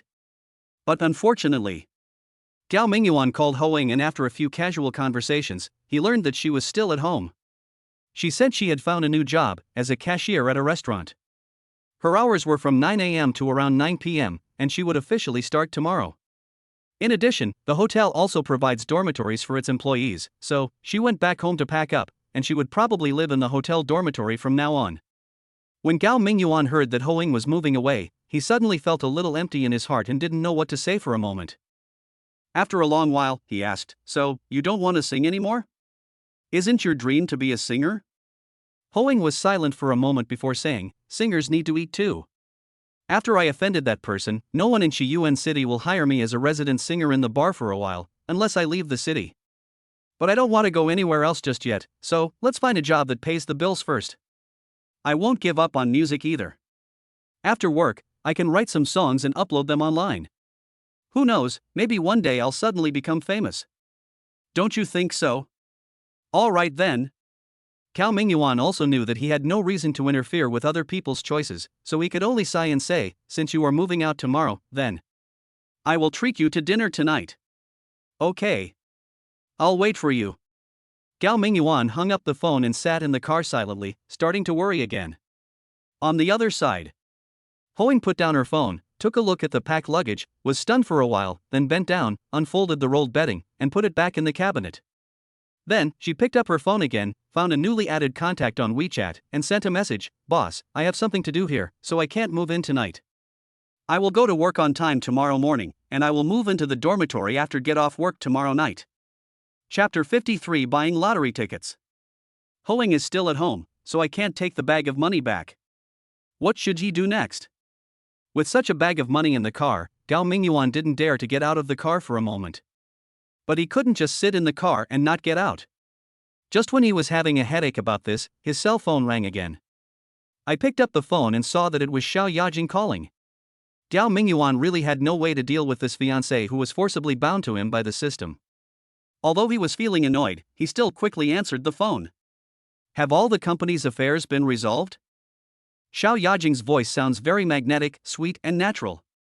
Gao Mingyuan couldn't help but sigh inwardly. If you only listen to the voice and don't see the person, you will feel that she is a great beauty. But as long as you see her in person, you will find this beauty is really big. Ah, yes, it's been resolved. Mr. Sun from the company suddenly went and scolded Director Ma away. I think you were the one who called Mr. Sun over, right? I was thinking of calling you when I have time to thank you very much. Xiao Yajing said unhappily, "Really? Are you blaming me for calling you too early?" "No, how could that be?" Gao Mingyuan quietly wiped the sweat from his forehead and said, "It's my fault for not calling you right away. Mainly, there were a lot of people in the office at the time, and there happened to be a procurement task waiting for me to complete, so I was busy with it the whole time. Look, I just finished it now, and I haven't even had time for lunch yet." "Is that so? Fine then, I'll reluctantly accept your explanation." Xiao Yajing softened her tone a bit and said, "Since you haven't had lunch yet, why don't we have lunch together? It just so happens that I have something else to tell you." "Ah, okay, then, where are we going to eat?" Gao Mingyuan hesitated, glanced back at the trunk, and finally decided not to refuse Xiao Yajing. He was truly frightened by the system. When dealing with Xiao Yajing, he had to be extremely cautious and careful, trying not to refuse any of her requests. Otherwise, if he wasn't careful, the system would uninstall him again. Who could possibly stand that? I know there's a private restaurant that makes some great food, but I'm not sure if they can still book a table at this time. Wait a moment, I'll ask someone and get back to you. Private restaurants, places like these must be very expensive, right? Damn, my decision was wrong. I shouldn't have asked her where to eat. Couldn't I have just booked a more affordable restaurant myself? Sigh, I'm afraid this is going to cost me a fortune. Although Xiao Yajing didn't ask Gao Mingyuan to treat them, but he was a little stingy sometimes, but at least he still had some gentlemanly manners. It wouldn't be nice to let a girl pay for a meal when going out to eat. If he just went to an ordinary small restaurant and spent 100 or 200 yuan, it would not be a big deal. But if he went to one of those legendary private restaurants, he felt that he was afraid that he would go bankrupt just by eating a meal. However, when Gao Mingyuan turned around and glanced at the trunk, he suddenly felt relieved. Yes, he was no longer the wage earner who had no food to eat. He had money now. Although he couldn't use the big bag of money for the time being, he guessed that sooner or later, all this money would be his. And not to mention anything else, yesterday and this morning alone, he picked up a lot of money along the way. Although a few $1,000s is not money at all for truly rich people, I guess, even if a private restaurant rips off the customers, $3,000 or $4,000 should be enough. Besides, I'm about to win the jackpot, so why should I care about the money for a meal? Thinking of this, Gao Mingyuan slapped his forehead suddenly. Yes, lottery. I have been busy for most of the day, but I haven't bought a lottery ticket yet. Although, because of the 5-fold luck bonus, I should have a 75% chance of winning the jackpot today. But, even if you have a 100% chance of winning the jackpot, the prerequisite is that you have to buy a lottery ticket first. If he missed today, he wouldn't even buy a lottery ticket, so how could he win the jackpot? So Gao Mingyuan didn't bother waiting for Xiao Yajing's call, and hurriedly drove along the road. Soon he saw a lottery station on the side of the road, so he pulled over, got out and walked into the lottery station. Boss, get me a set of welfare lottery tickets, the ones that will be drawn tonight. As he spoke, Gao Mingyuan took out a 100 yuan bill from his pocket and slapped it on the counter. The owner of the lottery station was an old man in his 50s. He looked up at Gao Mingyuan and said, "What number do you want to play?" Casual. Gao Mingyuan never buys lottery tickets because he knows the odds of winning the jackpot are too low. If you play with the intention of contributing to the nation's welfare, then there's no problem. If you don't win, consider it a donation. If you do, it's a pleasant surprise. However, Gao Mingyuan had never been rich before. He himself could not even get enough to eat, so naturally he had no ability to do charity. When the boss asked him what numbers he wanted to buy, he had no idea. He simply believed that winning the lottery was a matter of luck. With good luck, any number would win. But with bad luck, even if you studied hundreds of winning numbers, it would be useless. Then I'll give you a random bet. The old man then operated the computer for a while, and a line of numbers immediately appeared on the screen. Then he asked, "Is this number okay?" Gao Mingyuan took a quick glance and nodded, saying, "Okay, this is the number. Give me a 10-fold bet." Okay. The old man liked this kind of straightforward customer. He quickly and skillfully printed out a lottery ticket for Gao Mingyuan, then collected the money on the counter and prepared to give Gao Mingyuan the change. At this time, Gao Mingyuan's cell phone rang again. Seeing that it was Xiao Yajing calling again, he quickly answered the call. "We're lucky. That private restaurant only accepts 4 tables of guests a day. Originally, you had to make reservations several days in advance to get a spot. But today at noon, a table of guests who had made a reservation in advance had something urgent to do and cancelled their reservation, so we got a bargain." That private restaurant doesn't have a sign. It's just in the courtyard of a residential complex. I don't think you would be able to find it even if I told you the address. Where are you now? How about I drive over to pick you up? You don't have to pick me up. I'm driving too. Just tell me the approximate address, or you can text me the location when you get there. You're driving again? Didn't I ask you to return that BMW? It's not that BMW. I got another car. You changed another one. You're really good. No, you're not with another woman, are you? Is that why you didn't let me pick you up? Is it your roommate? Gao Mingyuan was speechless and said with a wry smile, "How could that be? I was just buying lottery tickets at a roadside lottery station by myself." Chapter 54 Mind Reading. The old man at the lottery station had been silent after giving Gao Mingyuan his change, but then he heard Gao Mingyuan seem to be explaining something to his girlfriend, so he quickly and cooperatively said, "Here, young man. Here's your 80 yuan change, and your lottery ticket. Keep it safe." Gao Mingyuan smiled and nodded to the old man to express his gratitude. After taking the lottery ticket and change, he said to Xiao Yajing on the other end of the phone, "I've bought the lottery ticket. Please send me the address of the private restaurant. I'll drive over right away." Oh, okay then. Xiao Yajing gave an address and then suddenly said, by the way, since you're at the lottery station, why don't you buy me a lottery ticket? The numbers are 0305. 16. Gao Mingyuan quickly agreed, okay, no problem. Just this number? I'll have the boss print it out for you. It seems you buy a lot of lottery tickets. This number seems to be something you've been chasing, right? Yes. Xiao Yajing smiled and said, I've been using my pocket money to buy lottery tickets since I was in junior high school. I've been chasing this set of numbers for years, and the most I've ever won is 5 yuan. Haha, but it's okay. I only buy one ticket at a time, so I just treat it as fun. Okay, as long as you're happy. After Gao Mingyuan hung up the phone, he asked the lottery station owner to issue a lottery ticket according to the number Xiao Yajing had just reported. After taking the lottery ticket and change, Gao Mingyuan went out and got in the car, and went to the address Xiao Yajing gave him. That place was really hard to find. If Xiao Yajing hadn't sent him a location message later, he really wouldn't have been able to find the place. Sure enough, this private restaurant has no official sign. It was just converted by connecting two residential houses on the first floor. There are no outdoor tables in the restaurant. There are only 4 private rooms and a kitchen. No wonder they only serve 4 tables of guests a day. If there are more, there will be no place to sit. But I have to say, the environment here is quite good, the decoration style is somewhat ancient, and each private room is quite spacious. The private room Xiao Yajing booked was called Shanheiju. When she followed the beautiful waitress in Cheongsam into the private room, she saw Xiao Yajing already sitting there, leisurely playing with her mobile phone. When Xiao Yajing saw Gao Mingyuan come in, she just looked up at him and then lowered her head to continue fiddling with her cell phone. Gao Mingyuan didn't know what to say, so he sat down next to her. Xiao Yajing continued to crackle and crackle on her phone, apparently chatting with someone on WeChat. However, she didn't completely ignore Gao Mingyuan. Although she didn't look at Gao Mingyuan again, she lowered her head and said, I just asked the waiter to order 4 signature dishes here. Whatever you want to eat, go and have a look yourself. You can order anything you want. It's my treat today. No thanks.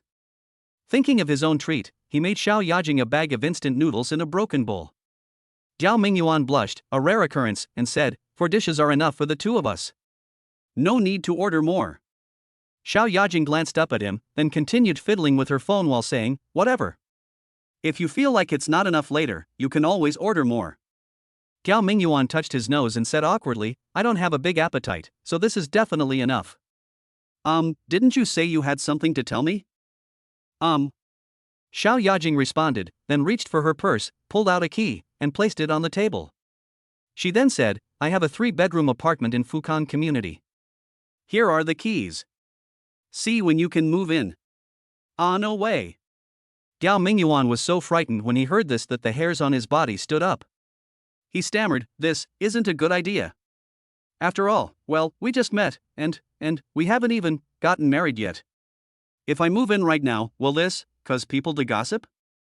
Xiao Yajing was stunned for a moment, then glared at Gao Mingyuan angrily and said, what are you thinking? Do you think I want to live with you? Although that apartment is mine, I don't live there, that apartment is vacant, do you understand? I just think, it's not quite right for you to share a house with a woman. Even though one of you lives there during the day and the other lives there at night, you still sleep in the same bed, and sometimes it's inevitable that you will be in the same room, right?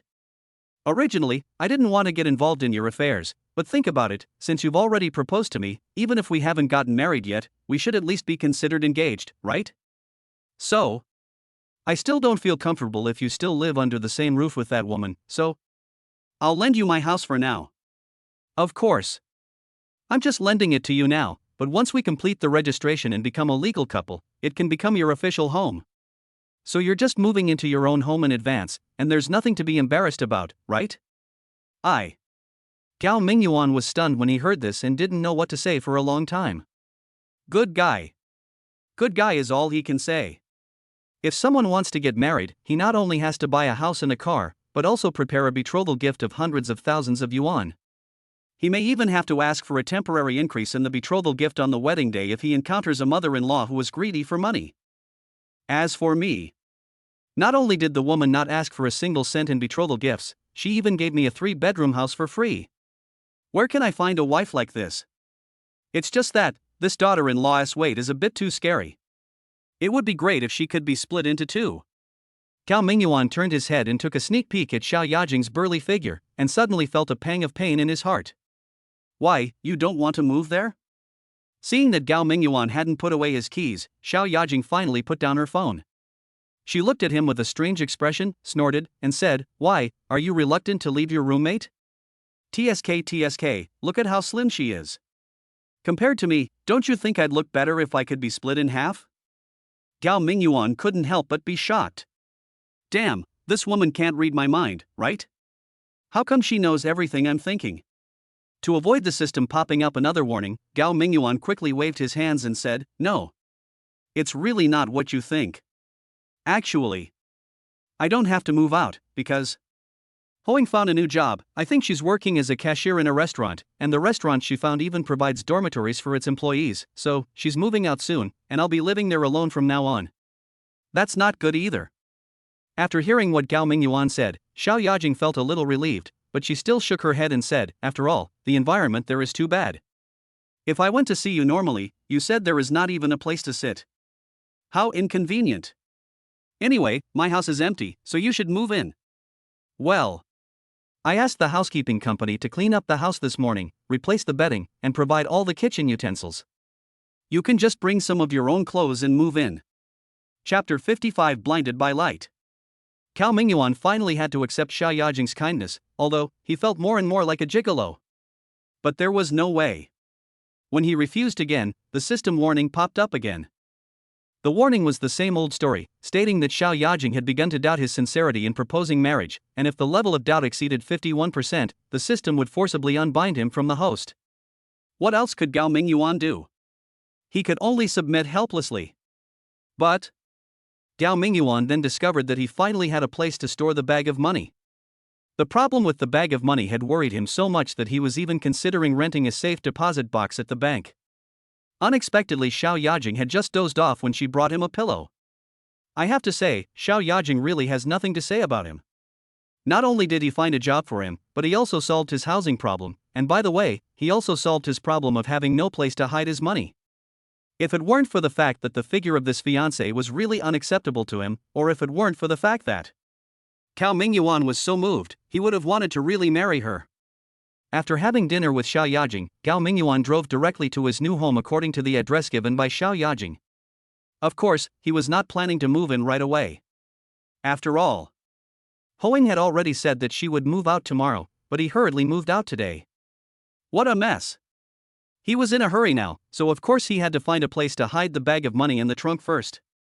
He'd thought about renting a place temporarily to hide his money, but he also felt that renting a place wasn't safe. What if the landlord had a dirty mind and rented out the place, then found an opportunity to sneak into the tenant's house and steal things, or try to see their private lives? That would be troublesome. Well, under normal circumstances, these things are unlikely to happen. But now, people can find millions of cash in a broken car that they have mortgaged, so what else is impossible to happen? Xiao Yajing's own house was much safer, and Gao Mingyuan also believed that Xiao Yajing would not sneak in and rummage through his things when he was not at home. She could even control the president of her own company, so how could she do such a thing? The Fukang community is full of high-rise buildings, and the community environment is quite good. Compared to the place where he lives now, it is like the difference between a palace and a slum. Xiao Yajing's house was on the 21st floor. After taking the elevator upstairs, she opened the door with her key and took a look. Gao Mingyuan sighed helplessly. It looks really nice. This house is obviously finely decorated, and it is estimated that the cost of decorating the house may be higher than the value of the house itself. As soon as you enter the door, you will see a large living room of about 60 to 70 square meters. The living room is covered with solid wood floors, and in the middle of the living room there is a sofa and a coffee table, as well as a handmade wool carpet. If this carpet is really handmade, it is estimated that this carpet alone is worth more than 100,000 yuan, which is enough for an ordinary person to buy a small house in a fourth-tier city. There is an antique display stand at the door, decorated with bottles and jars and the like. But these things look quite new, they should be just modern handicrafts, not antiques. But the antique display shelf itself seems to be quite old, giving people a sense of age. Maybe the shelf itself is an antique. Gao Mingyuan stood at the door in a daze for a moment, then changed into slippers and walked in with the canvas bag. Then he took a good tour of this new home. He saw that there were 2 bedrooms and a study in it. They were decorated very luxuriously and all the furniture was made of solid wood. And the bathroom. There is a big bathtub in it, and I guess 3 people can go in without feeling crowded. The entire bathroom is about 25 or 26 square meters. The studio apartment Gao Mingyuan is renting now is not even as big as this bathroom. The entire house is about 170 to 180 square meters, plus the luxurious decoration. Gao Mingyuan estimated that the money in the bag in his hand could only buy a house like this at most. It seems Xiao Yajing's family is really rich. From what Xiao Yajing said, this house belongs to her, not her family. But such a house has been idle. Although Xiao Yajing has never lived in it, she has not rented it out. But think about it, they are so rich, why would they care about such a small rent? Gao Mingyuan thought about it for a long time and finally decided to hide the bag of money in the bed box in this room. But before putting it in, Gao Mingyuan opened the canvas bag again and roughly counted the banknotes inside. Gao Mingyuan took out bundles of banknotes and stacked them neatly together. 10 bundles were stacked into a pile. Finally, he counted them. There were as many as 3.25 million banknotes in this bag. Wow, I really made a fortune. Although his BMW is a new limited edition, its normal selling price is only about 2.6 to 2.7 million. By this calculation, he can still make an extra 500,000 yuan. Hey, that's not right. In addition to this bag of money, he also earned another 150,000 yuan in cash and a domestic car. Well, it's a big profit anyway. It seems that this 5 times luck is not given for nothing. It would be extremely difficult for others to cheat you out of your money on this day. Why is this bag still so heavy? After counting the banknotes, Gao Mingyuan was about to pick up the canvas bag and put the money back in, but he found that the money in the canvas bag had been taken out, but the bag was still very heavy. He was stunned for a moment, then reached into the bag again and found there was actually another cloth bag under the canvas bag. The cloth bag was obviously filled with something very heavy. He quickly took out the cloth bag and immediately felt that this small cloth bag weighed at least 20 or 30 kilograms. What the hell? Gao Mingyuan quickly opened the bag, and then he was almost blinded by the light. Inside the bag, there was a wooden box that looked like a chessboard. The wooden box was not deep and was divided into small grids. In each small grid, there was a piece of golden metal. No wonder the bag is so heavy. These metal pieces, even without testing, are definitely gold. Otherwise, no one would be bothered to put metal like brass in here, right? He picked up a rectangular block of metal with trembling hands. On the yellow metal block were cast characters, 99.99 gold 1 kilogram. Chapter 56 half and half. This piece is 1 kilogram of gold? Damn, this. I'm really going to make a fortune this time. When Gao Mingyuan saw the rectangular gold brick in his hand, his eyes kept shining. He was not very clear about the specific price of gold. After all, he would not buy any gold or silver jewelry, so he really didn't understand this. But I happened to hear someone mention it some time ago, that the price of gold is rising very fast now, and it is already over 400. So if we calculate it at 400 per gram, this kilogram would be worth 400,000. And there are 12 gold bars in this box, so that would be worth around 5 million. This is fucking like he has won the first prize in the lottery. So, the value of this small box of gold is actually more valuable than this full bag of banknotes. Gao Mingyuan picked up each gold brick and looked at it, then carefully put it back into the box.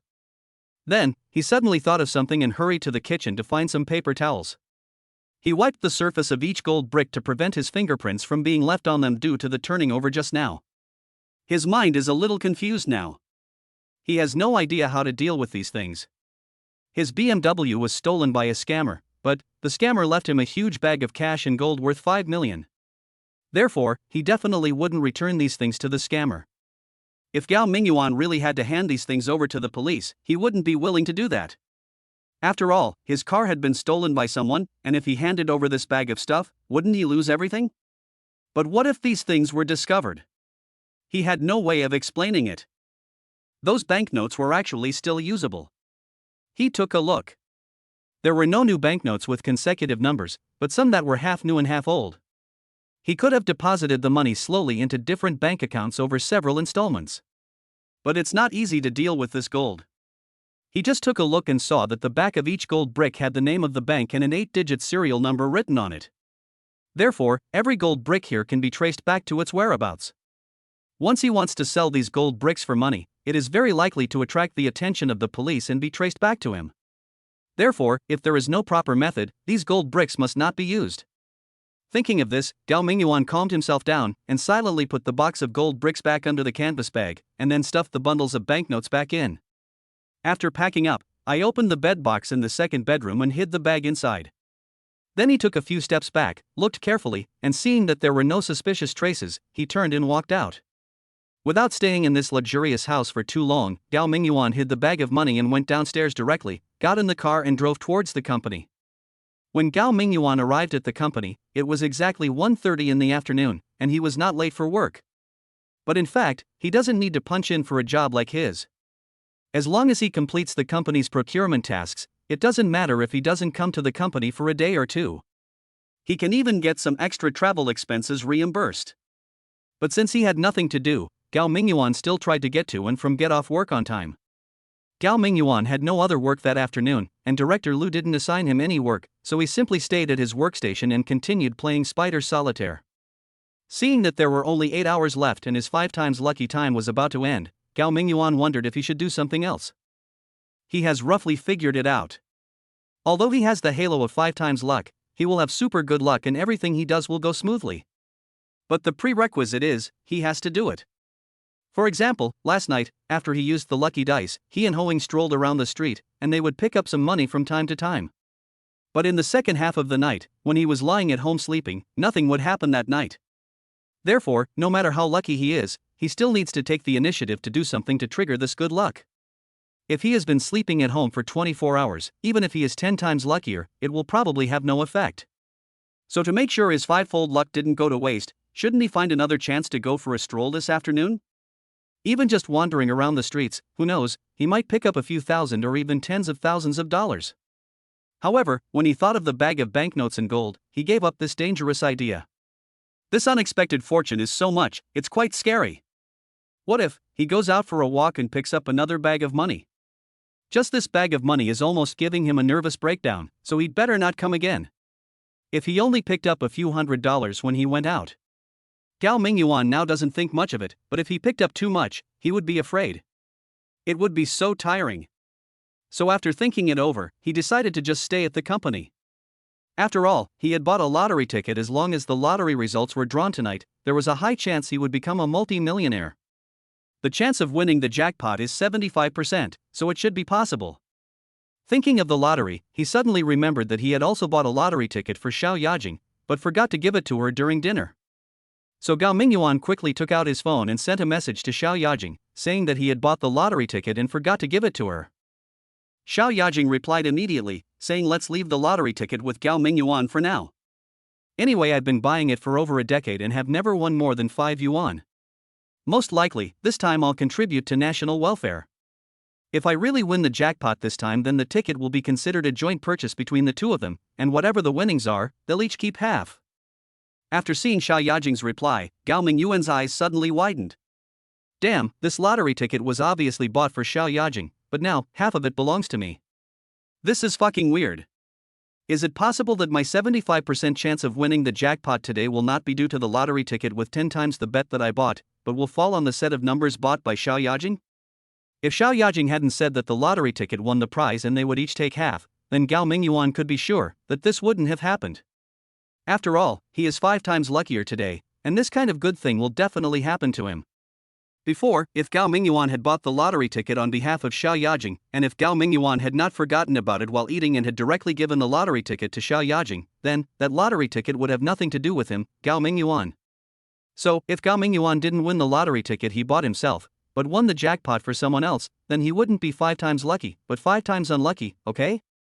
But now Xiao Yajing said that if this ticket won the jackpot, they would each get half, then this ticket would be equivalent to Gao Mingyuan's, at least he would have 50%, right?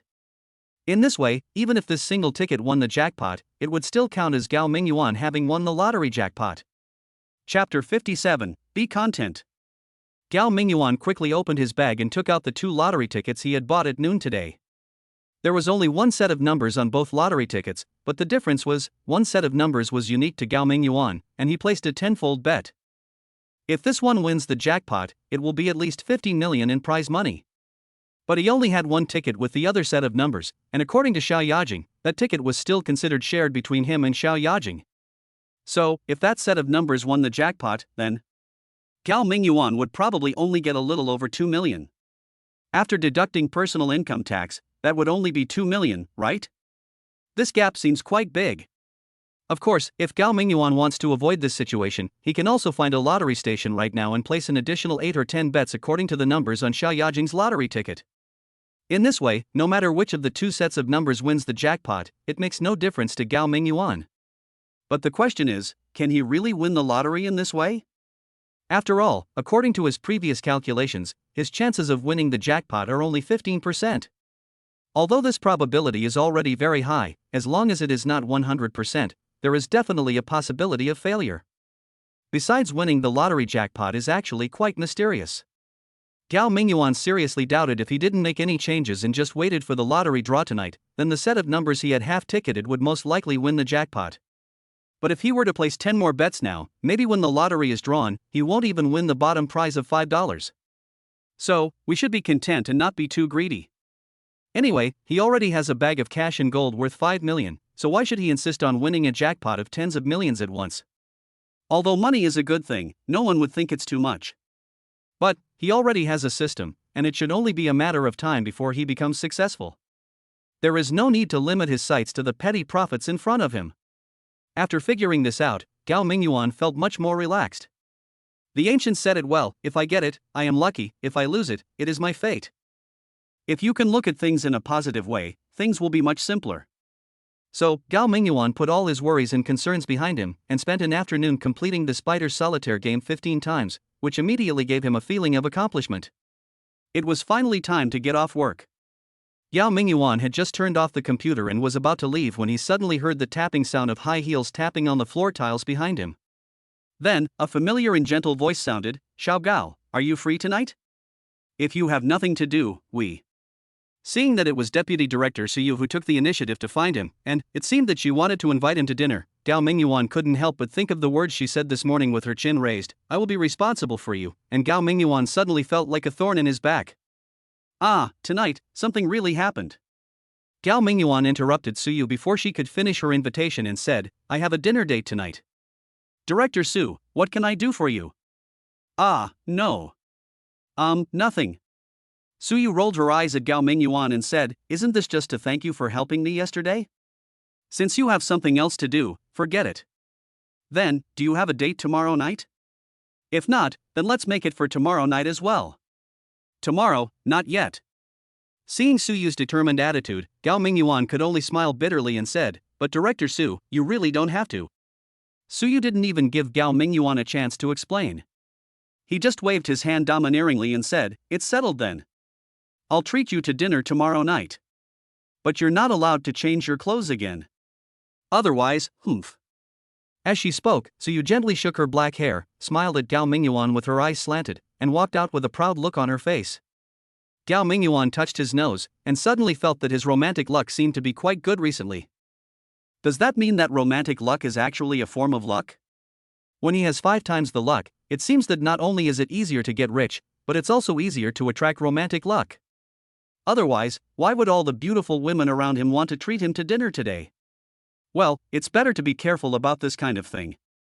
Otherwise, your romantic luck might turn into a romantic disaster. Watching Suyu leave the large office of the logistics department, Gao Mingyuan waited for a while before getting up and going downstairs. He drove his own domestic car and leisurely returned to his original rental house. Hoing had already packed up at home and put on some light makeup. When Gao Mingyuan came downstairs, he called her and she immediately went downstairs with her bag. In fact, Hoing knew that Gao Mingyuan was not rich either, so the two of them agreed to have a farewell dinner in the evening. Hoing would rather buy some vegetables, cook a sumptuous dinner by herself, and spend some time with Gao Mingyuan as a two-person world. However, the studio apartment they rented didn't even have a kitchen. Although Hoing had good cooking skills, there was no room for her to show her skills. After going downstairs, Hoing looked around but did not see Gao Mingyuan. Just as she was wondering, she heard a horn from a car parked not far behind her. Hoing thought the car was about to drive away and felt that she was blocking the road, so she quickly moved to the side to make way. But who would have thought that the car would honk twice in a row, and Hoing immediately frowned slightly. She had clearly already moved aside, but this idiot kept honking his horn. Was he insane? Or was the person in the car teasing her? Hoing Ren is very beautiful and has a good figure. When she walks on the street, she often encounters men who try to chat her up in various ways. Among them was the kind that drove a luxury car behind her and honked the horn. Those who approach her in this way are often those who have little confidence in their appearance, so they only rely on luxury cars to attract girls' attention and show their financial strength. Hoing doesn't even look at this kind of person. But what she didn't expect was that it was fine for those people driving luxury cars to approach her in this way. But how could you, driving a shabby, low-end domestic car, have the confidence to approach her like that? So she turned around angrily and glared at the rickety car, but the next moment, she saw Gao Mingyuan sticking his head out of the car window, waving at her and saying, "Hey, what are you standing there for? Get in the car." Ho Ying's eyes widened upon seeing this, and she looked at Gao Mingyuan in disbelief. Even though this car is a bit worn and not very high-end, but when did Gao Mingyuan actually own a car? This matter is a bit abnormal. Chapter 58 The Son of the Goddess of Luck. Where did you get this car? Hoing walked over and circled the car, confirming it was an ordinary, mid-range domestic car, and quite old, so it was unlikely to be Gao Mingyuan's new car. Furthermore, from what she knew, Gao Mingyuan couldn't possibly afford a car. Gao Mingyuan scratched his head hesitantly and said, "Just think of this car as being borrowed from me." "Well, isn't it?" Hoing looked at Gao Mingyuan in surprise, then walked around to the passenger seat, opened the door and got in the car. Gao Mingyuan shrugged and didn't answer. Hoing was quite familiar with his previous financial situation, so there were many things she couldn't explain clearly. "So let's not explain it. Where are we going?" Seeing that Gao Mingyuan didn't say anything, Hoing took the initiative to ask. "What do you want to eat?" "It's my treat. Let's have something delicious today." Hoing tilted her head, thought for a moment, and said, "I want to eat Mr. Nyo's braised beef." Gao Mingyuan smiled and nodded, saying, "No problem. Let's go now." Gao Mingyuan started the car and was about to drive, but Hoing immediately said, "Don't be impatient. I haven't finished yet. I still want to eat barbecue skewers, dumplings from Tianfu Dumpling House, boiled fish from Sichuan Flavor House, and sweet and sour pork from Dongbei Restaurant." "Well, that's about it." Gao Mingyuan was completely bewildered upon hearing this. He turned to look at Hoing in astonishment and said, "Sister, are you kidding me? What you're talking about are all specialties from different restaurants. Do we have to drive around, order one dish from each restaurant, and eat our way through? How about you pick one you particularly want to eat today, and I'll treat you to the rest when we have the chance. I promise you'll try them all. How about that?" Hoing rolled her eyes at Gao Mingyuan and said, "Who are you calling big sister? I'm obviously 2 months younger than you, okay? Humph, are you stupid? Who says we can't try the specialties from different restaurants all at once? You don't know how to order takeout." "Ah, that's right." Gao Mingyuan scratched his head in embarrassment. He had forgotten that he could order takeout. However, he originally wanted to treat Hoing to a big meal today, as a farewell dinner after they had shared a house for such a long time. If you order takeout, although it may cost a lot of money, it always feels a bit low class. Hoing, however, said excitedly, "It's happily decided. You've remembered everything I just said, right? Just follow these instructions. Also, since you're driving, let's go to the supermarket and buy some drinks. Today is our last day living together, so we have to drink." "Well, just order takeout, and I'll pay for the drinks." Gao Mingyuan said hesitantly, "Ah, you still want a drink? You? Why, are you afraid that I can't drink more than you?" Hoing rolled her eyes at him and said, "Although I never drink, my alcohol tolerance isn't necessarily any worse than yours." Gao Mingyuan smiled bitterly and said, "I believe that. I can't drink much anyway." "Fine then, in that case, let's go buy some wine first." So the two of them drove to a large supermarket nearby. Gao Mingyuan parked the car in the parking lot in front of the supermarket. As soon as he got out of the car, he felt something on his feet. He quickly looked down, it was a stack of red banknotes. Gao Mingyuan picked them up and counted them. There were 500 yuan bills in total, plus a 50 yuan bill and some tens of yuan bills, totaling more than 600 yuan. Gao Mingyuan then waved the banknotes in his hand towards Hoing and said, "Okay, you don't have to pay for the drinks. I found a few hundred yuan, enough for us to eat and drink." Hoing couldn't help but open her mouth into an O shape when she saw this. She couldn't even remember how many times she saw Gao Mingyuan picking up money. If she hadn't seen it with her own eyes, and Gao Mingyuan said he could pick up thousands of dollars a day, she would probably have suspected that Gao Mingyuan was a thief. How could it be so easy to find money? She had only found a 50-cent coin when she was little. How come when it came to Gao Mingyuan, it seemed like he could pick up a lot of money just by walking around the street? If money was so easy to find, why was he still so poor? He would have become a millionaire long ago. Since Gao Mingyuan picked up so much money, Hoing didn't hesitate to be polite to him. She bought 2 cans of beer, 2 bottles of red wine, a can of fruit, and a bunch of snacks. Although the shopping cart was full of things, when I checked out, it was only over 200 yuan.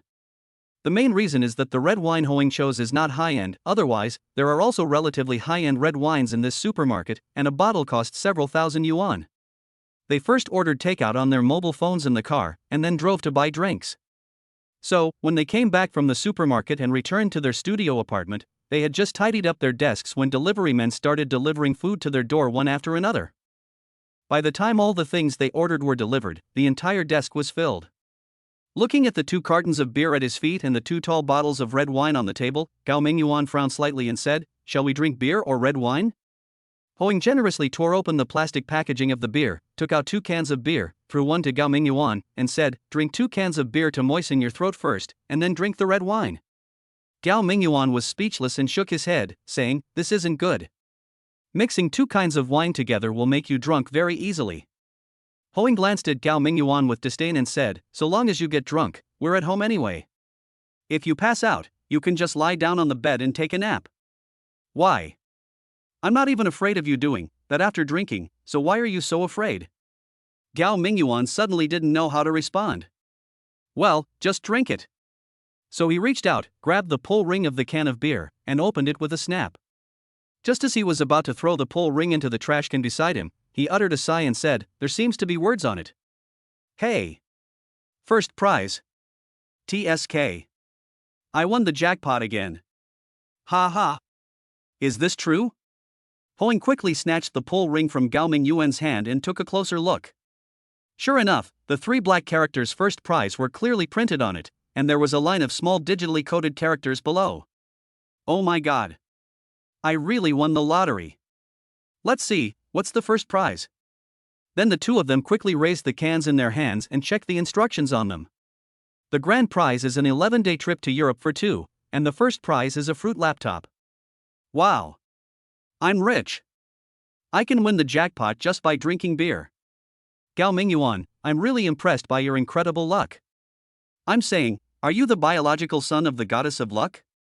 Otherwise, how could you be so lucky? Chapter 59, Slap in the Face. Gao Mingyuan chuckled and said, "We're just getting started, the big boss is still to come." Thinking of this, he quickly took out his cell phone to check the time. He had checked again today and found out that the lottery draw time is 9:15 p.m., which is more than 2 hours away. He hoped that he would not be too drunk to pass out by then.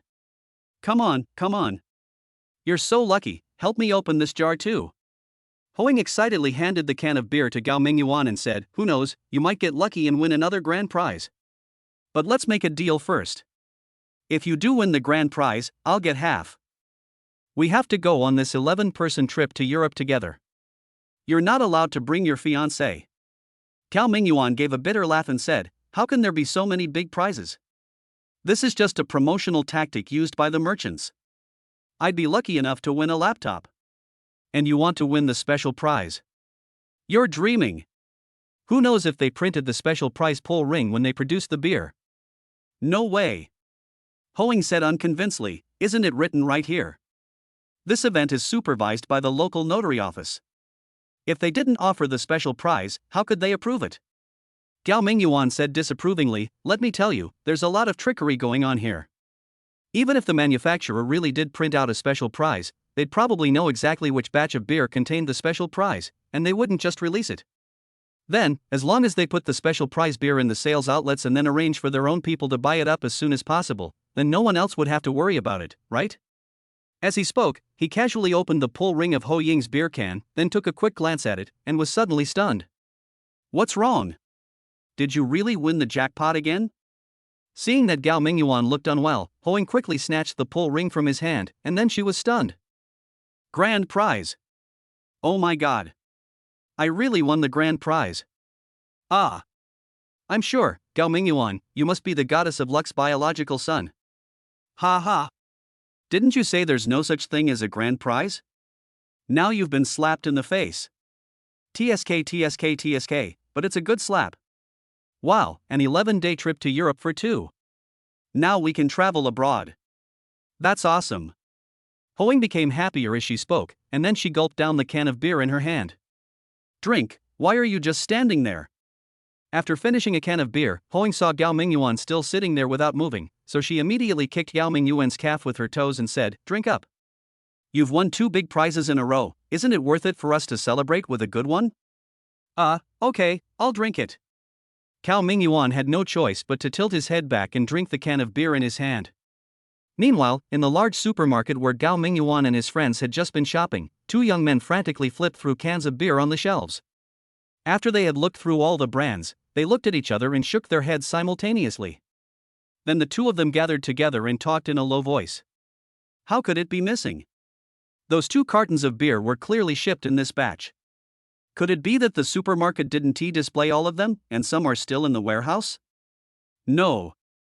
I asked the supermarket manager, and all the goods from our factory are on display. They're not stored in the warehouse at all. And I just checked the quantity, and there are only 2 cartons missing. Even if the supermarket wanted to stock up, there's no way they could only have 2 cartons. Could it be that someone bought it? That shouldn't be the case. For this batch of wine, I specifically added 1.5 yuan to the retail price I quoted to the supermarket, and promised them a promotional price starting tomorrow. By then, the price will be 50 cents cheaper than other places. Usually, the people who come to the supermarket to buy wine are regular drinkers. If they see the prices here are so much higher than usual, who would buy it? This way, we should be able to avoid this batch of wine being sold out on the first day it's on the shelves. But now only those 2 packages are missing. What do you think happened? Could it be that they were bought by someone else? Or maybe the supermarket staff found out and deliberately withheld them? That shouldn't be possible. The markings I made on the 2 bottles of wine are very secretive, there's no way anyone else would notice them. How would they know which bottle contains the grand prize? So where do you think those 2 bottles of wine went? Could they have grown legs and run away? Forget it. I'd better ask the supermarket manager. So, the 2 of them went to the supermarket's manager on duty to ask about it. The manager was very considerate and asked the cashier to check the records. Sure enough, just half an hour ago, someone bought 2 cartons of this brand of beer. The 2 beer manufacturers almost fainted after hearing this. It's over. If someone really buys those 2 cartons of beer, there's no way they can get them back. So, even if they can sell all the beer, there won't be much profit. It was just hard for them to understand, our wine was so much more expensive than usual, how could anyone still buy it? And it was so cheap, so they marked it and bought up both cases of wine they were going to buy back. How could they know that Gao Mingyuan and Ho Ying occasionally drank alcohol, but at most they would drink a little when eating in a restaurant? They had never bought alcohol in places like supermarkets. How could they know how much a can of this brand of beer usually sold for? However, the alcohol ordered in restaurants or KTVs is charged extra, so when they saw the price of this beer, they thought it was quite cheap. As for why there were so many bottles of beer on the shelf, and why only 2 cartons were sold, it was naturally because cartons of beer were heavier, and Gao Mingyuan definitely couldn't let Ho Ying carry them. When he started moving the beer, he didn't think much about it. But under the halo of 5 times luck, he would naturally choose the 2 most valuable cartons of beer. There's no way lucky halo is just so awesome. 2 hours later, the 2 men who had finally finished the 2 cartons of beer were already staggering with drunkenness. As for the 2 bottles of red wine, they had not had time to touch them. There was no other way. There were 24 cans in the 2 cartons of beer, and each of them drank almost half of it. They were already very full, and they didn't even eat much of the steamed buns they ordered. There was really no room in their stomachs. However, the 2 of them were looking at the pull rings of 24 beer cans in a can on the table, and they both had silly smiles on their faces. Who would have thought that 2 cans of beer I bought at the supermarket would both win prizes? And the worst second place prize was 500 yuan in cash. In addition, there are 2 special prizes of 11-day trips for 2 people to Europe, and 12 first prizes of fruit laptops. After claiming the prizes, they can directly open a store to sell laptops. Chapter 60. Something is wrong.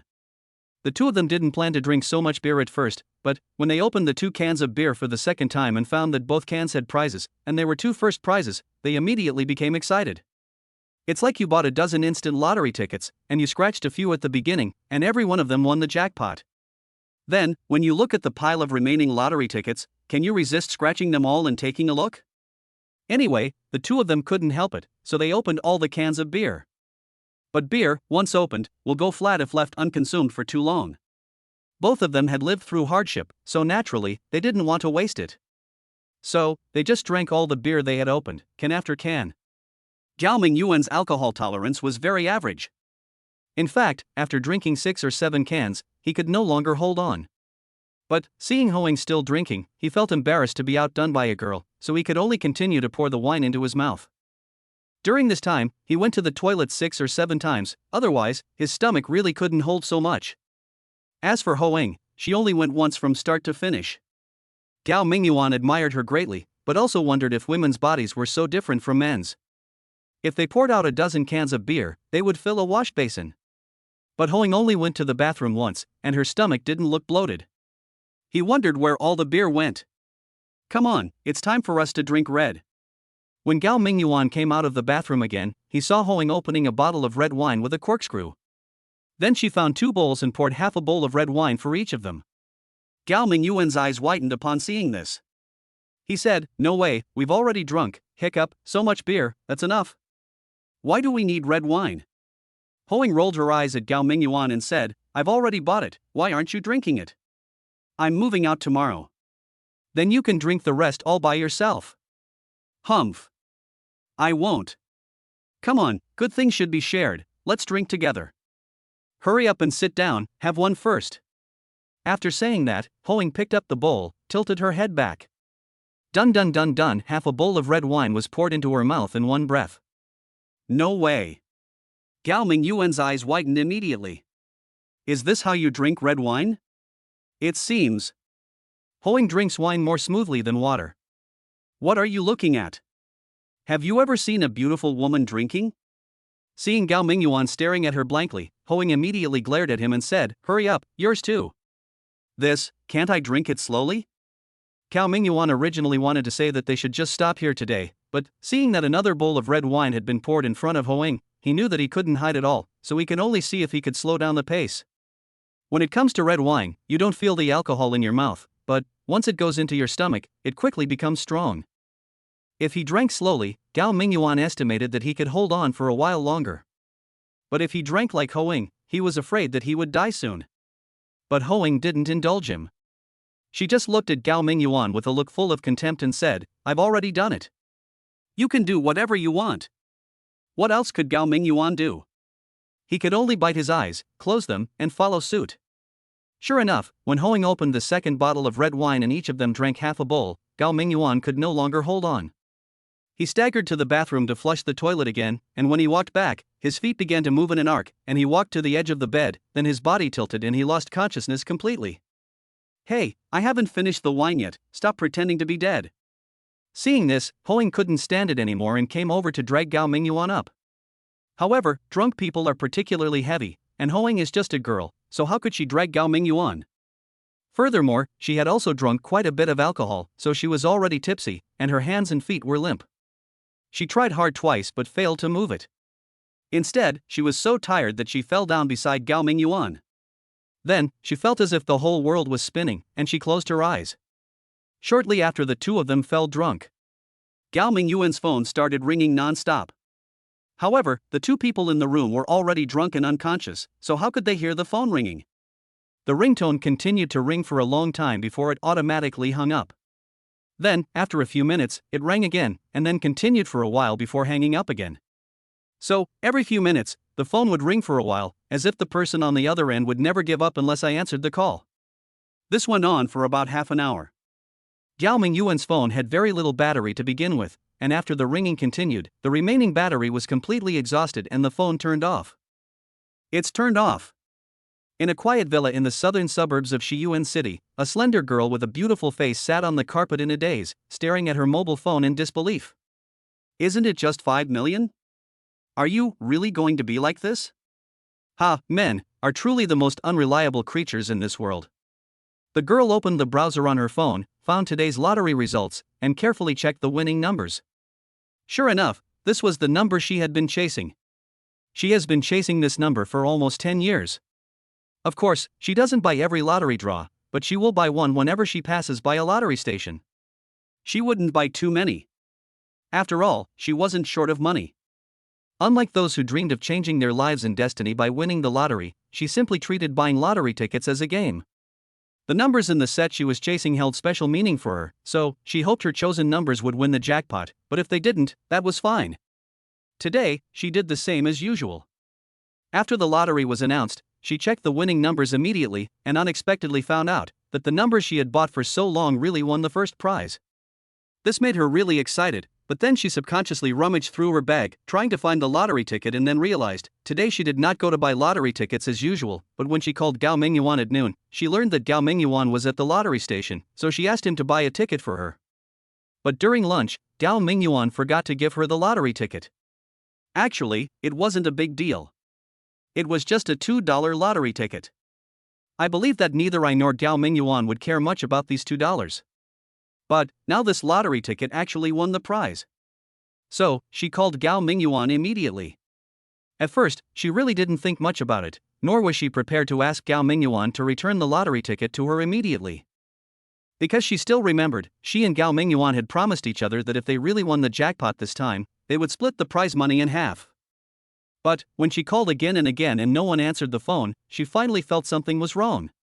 Chapter 61. I'm really stupid. The first prize of the welfare lottery is at least 5 million. Xiao Yajing knew this, but she didn't really care about the 5 million. After all, not to mention anything else, the total value of the house she lent to Gao Mingyuan today, plus the decoration and furniture, is about this amount. As for the villa she lives in now, it goes without saying, it can't be bought even with several 5 million. So, what she cared about was not money at all, and the joy after winning the lottery had nothing to do with how much prize money she could get. However, she doesn't care about the 5 million, but given Gao Mingyuan's financial situation, he definitely cares. So, why doesn't he want to answer my call? Is he trying to avoid me? Yes, lottery tickets are bearer items. Whoever holds the winning ticket owns it. And strictly speaking, although I asked Gao Mingyuan to buy the lottery ticket, I don't think I even gave Gao Mingyuan the $2. Even though the house she lent to Gao Mingyuan today would cost at least 3,000 to 4,000 yuan a month in rent if rented out normally, she didn't ask Gao Mingyuan for any money. But things can't be calculated like this. After all, I never gave Gao Mingyuan any money for the lottery ticket, which means the ownership of this lottery ticket can only belong to Gao Mingyuan himself. Even if this matter were brought to court, the court would probably rule that the ownership of the lottery ticket belonged entirely to Gao Mingyuan. Even if she had the chat records between the two on WeChat to prove that she had indeed asked Gao Mingyuan to buy the lottery ticket, it would be useless. After all, something that you have not paid for cannot be considered yours from a legal perspective. But now Xiao Yajing has never thought about competing with Gao Mingyuan for the ownership of this lottery ticket. She just called Gao Mingyuan simply to share her joy, but what was the result? Man. At first, when no one answered the phone, Xiao Yajing didn't think too much about it. She believed that Gao Mingyuan just didn't hear it, maybe he would answer the phone soon. Then he thought. Did something happen to Gao Mingyuan? Otherwise, why wouldn't he answer the phone? If he really didn't want to answer my call, shouldn't he have blocked my number or turned it off? She seemed to be angry with herself and kept dialing the phone number over and over again, until she finally heard the message, "The number you dialed is powered off," from the phone, and then she felt her heart completely chilled. So, is this the man I'm looking for? Well, this is normal, right? I originally just wanted to find a man who would marry me for money, and who had no interest in me as a person. Didn't she originally want to use this method to end her single status and prevent her family from interfering with her freedom of marriage? Of course, although she was resisting her family's arrangement for her, she was not really ready to give herself completely to a bastard man who only cared about money. Because of this, when she suddenly came up with this idea, she specially asked a friend to invite a senior makeup artist from Hong Kong. At the end of the last century, when the entertainment industry in Hong Kong was booming, it not only produced a batch of superstars who are still very active today, but also made various industries related to film and television very developed. Xiao Yajing remembers watching a movie called Big Guy starring Andy Lau, where he transformed into a muscular hunk through makeup. Then there's the later film Slimming Down, where Andy Lau and Zhang Nude both dressed up as overweight dudes. The silicone-made look was so convincing it was practically indistinguishable from the real thing. And now so many years have passed. Although the entertainment industry in Hong Kong has gradually declined, some related technologies will only become more advanced due to the development of science and technology. Sure enough, when Xiao Yajing found a makeup artist in Hong Kong through a friend, the artist didn't feel any embarrassment at all about her request. Isn't it just about making people look uglier or fatter? This is the technique they rely on for a living, and of course it's very easy. But people also said, sticking so much fake skin made of silicone on your body is like being covered in a quilt all the time. It's okay if you're just acting for a short time, but wearing such fake skin for a long time will be harmful to your body, and it will also be quite uncomfortable. Xiao Yajing didn't really care.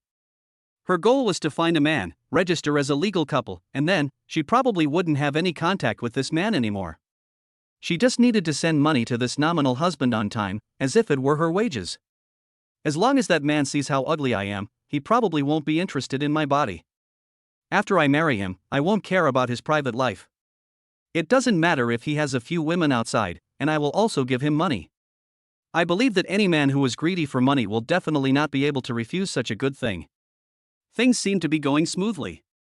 Xiao Yajing asked someone to introduce her to a man who was not too old and had relatively poor financial conditions. She originally thought that she would have to spend some time talking to him and impress him with all the benefits she promised, so that he would let go of his so-called face and succumb to her money strategy and agree to become her nominal husband.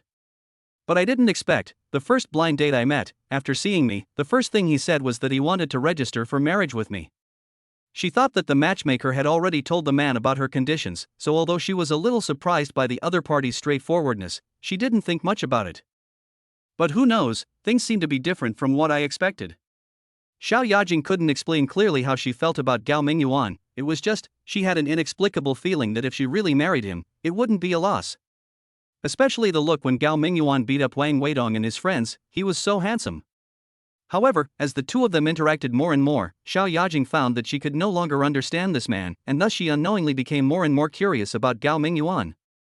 Xiao Yajing forgot where she saw a sentence that said, being curious about a man is the beginning of a woman's fall for him.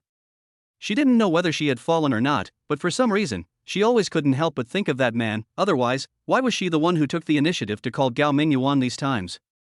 She even suspected, if things continued to develop naturally like this, she might really fall in love with this man. However, today, she unexpectedly won a lottery jackpot, which finally allowed her to see the man's true face. So, it was a good thing that she hadn't given her heart to that man yet, otherwise? I was so stupid. I actually believed that love really existed in this world. Chapter 62, Drinking and Misbehavior. Xiao Yajing didn't know how she got through that night. At first, she just sat on the carpet, staring blankly at her phone and sneering non-stop.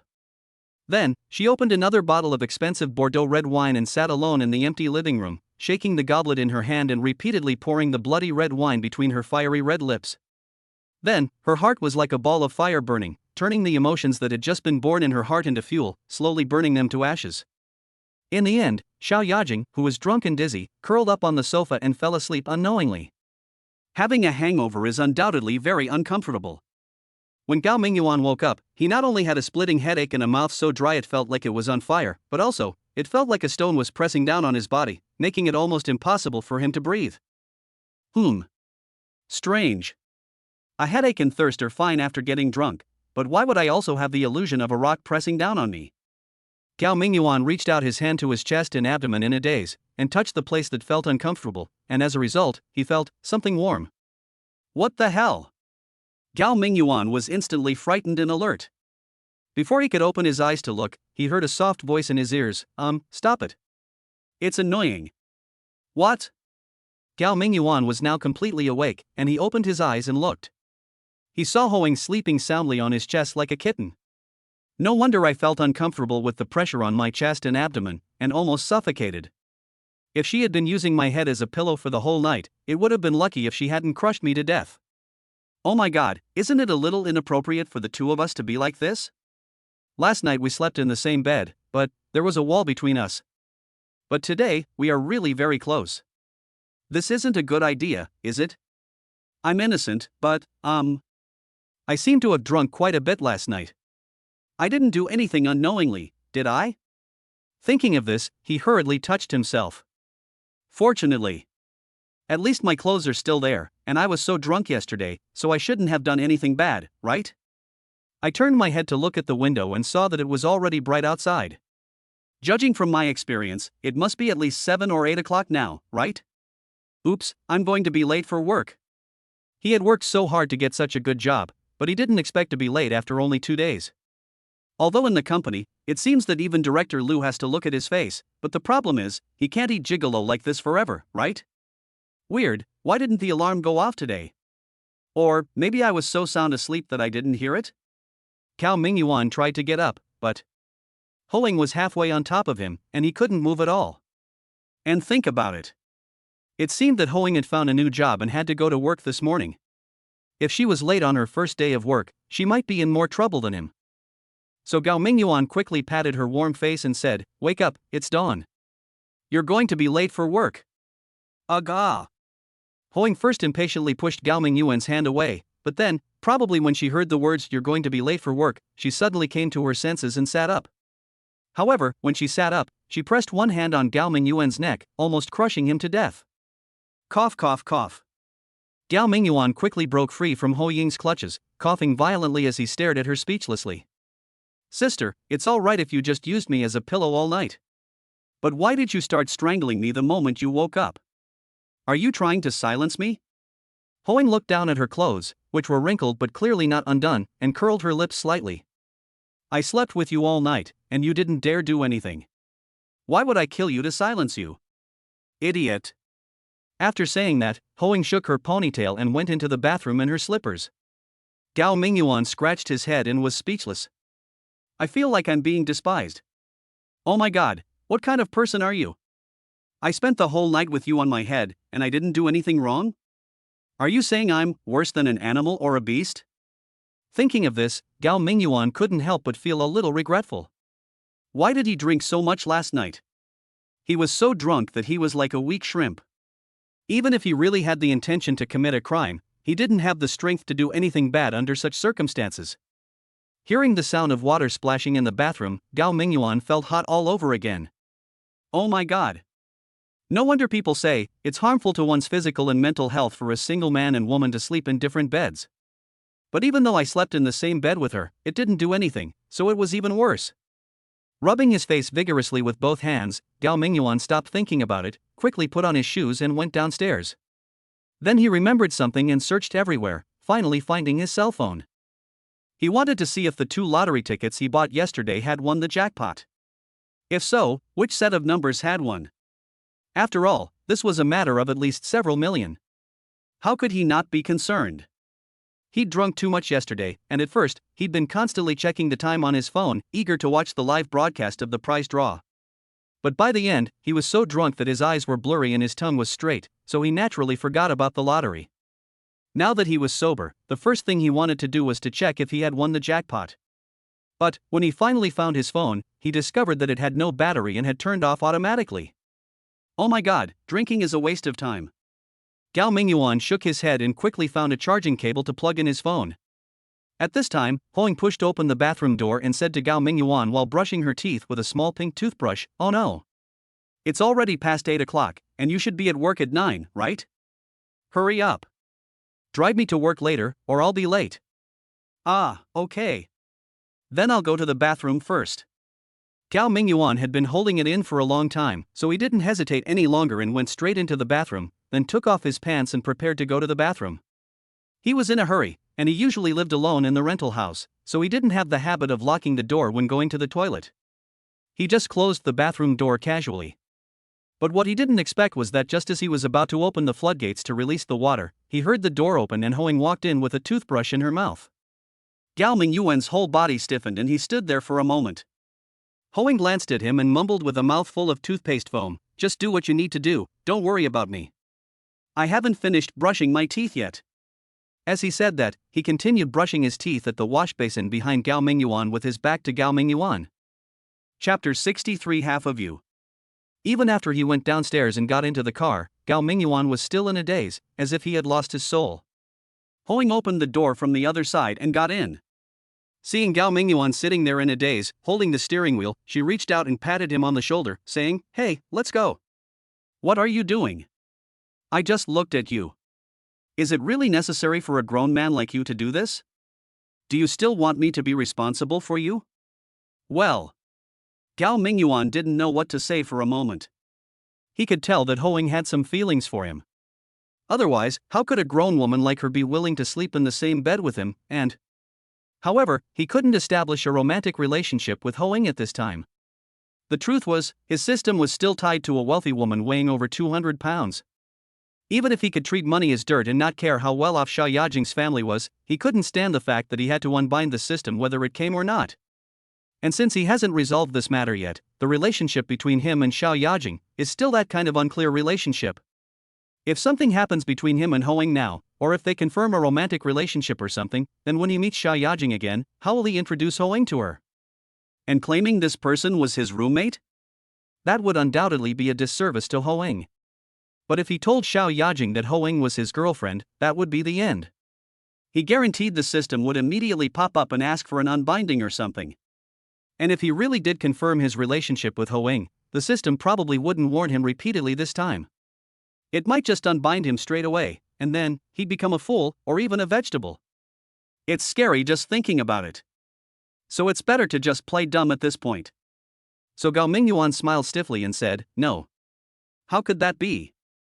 I drank too much yesterday and my head is still a little dizzy." "Really?" Hoing didn't suspect anything and quickly asked with concern, "Can you drive now? If not, let's take a taxi to work. Don't let anything happen." "It's okay." Gao Mingyuan shook his head, then started the car and slowly drove out of the compound. The restaurant where Hoing worked was not too far away, but it still took nearly 20 minutes to drive there. It was a small restaurant called Kuanyu Rinjia, which was obviously a Sichuan restaurant. As Hoing pushed the door open and prepared to get out of the car, Gao Mingyuan suddenly remembered the beer prize he won last night and quickly said, "Oh, by the way, when can you take a day off? We can go together and claim that beer ring prize." Hoing was startled for a moment, then narrowed her eyes and said with a smile, "You bought all that beer, what does it have to do with me? You can just go and claim your prize yourself. But here's the deal. If you want to go on that 11-day trip for 2 to Europe, I have to take up one spot. But you won 2 of the special prizes, so after you finish the trip with me, you can find another girl to go with you again." Gao Mingyuan smiled wryly and said, "Let's talk about the trip later. I just got a new job, so it's been hard to take time off lately, and I don't know when I'll have time to go. Although I paid for the beer, we found the money together at the supermarket entrance. And, if you hadn't suggested ordering takeout and eating at home, we wouldn't have gone to the supermarket to buy beer. So, no matter how much the prize is, you will definitely get half." Hoing blinked and said, "Let's talk about this later. And even if I get half, I don't have to go with you to receive the award, right? It's not like I don't trust you. You can handle it yourself when you have time. I won't go. My job isn't as free as yours. I can't leave my post from morning till night, so you can receive the award first. Oh, just leave me one of the fruit notebooks, and as for the rest, you can handle it as you see fit." After saying that, Hoing opened the door and got out of the car. Then she suddenly turned around and said, "Oh, by the way, I have to go back to pack my things after get off work tonight. If you don't have anything to do, just wait for me at home. I'm counting on you to help me move." Okay. Thinking that this time he might really be separated from Hoing completely, Gao Mingyuan couldn't help but feel a little sad in his heart. After driving to the company, Gao Mingyuan went upstairs and sat at his workstation. Only then did he have time to pull out his phone to check. Because he was about to be late for work, Gao Mingyuan had not turned on his phone after charging it. At this time, he pressed the power button and waited for a few seconds, and suddenly saw more than a dozen missed calls. Damn, it turns out that drinking was the cause of all this. When did this call come? I have no recollection of it. He must have been completely drunk.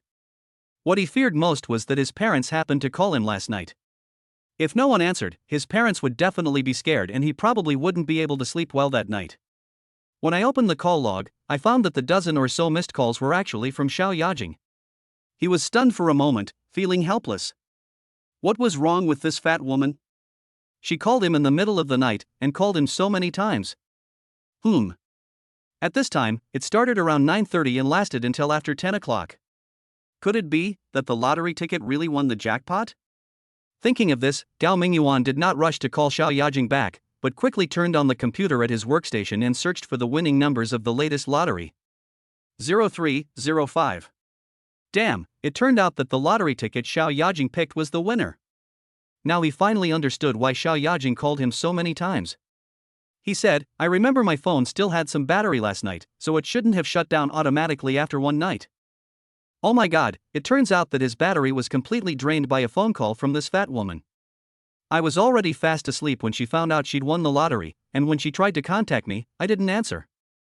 What would she think? She probably thought I was going to keep the $5 million jackpot for myself, right?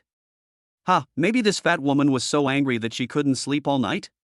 Why do I suddenly feel so happy when thinking about this?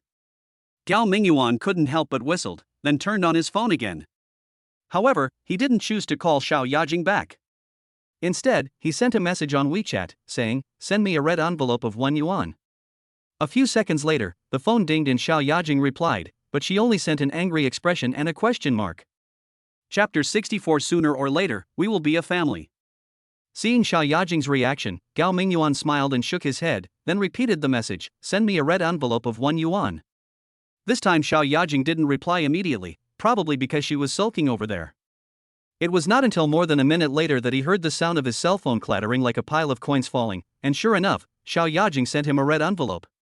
Gao Mingyuan opened the red envelope and received $1. Then, Xiao Yajing sent another message, saying, what do you mean? Gao Mingyuan replied, I'm asking you for lottery money.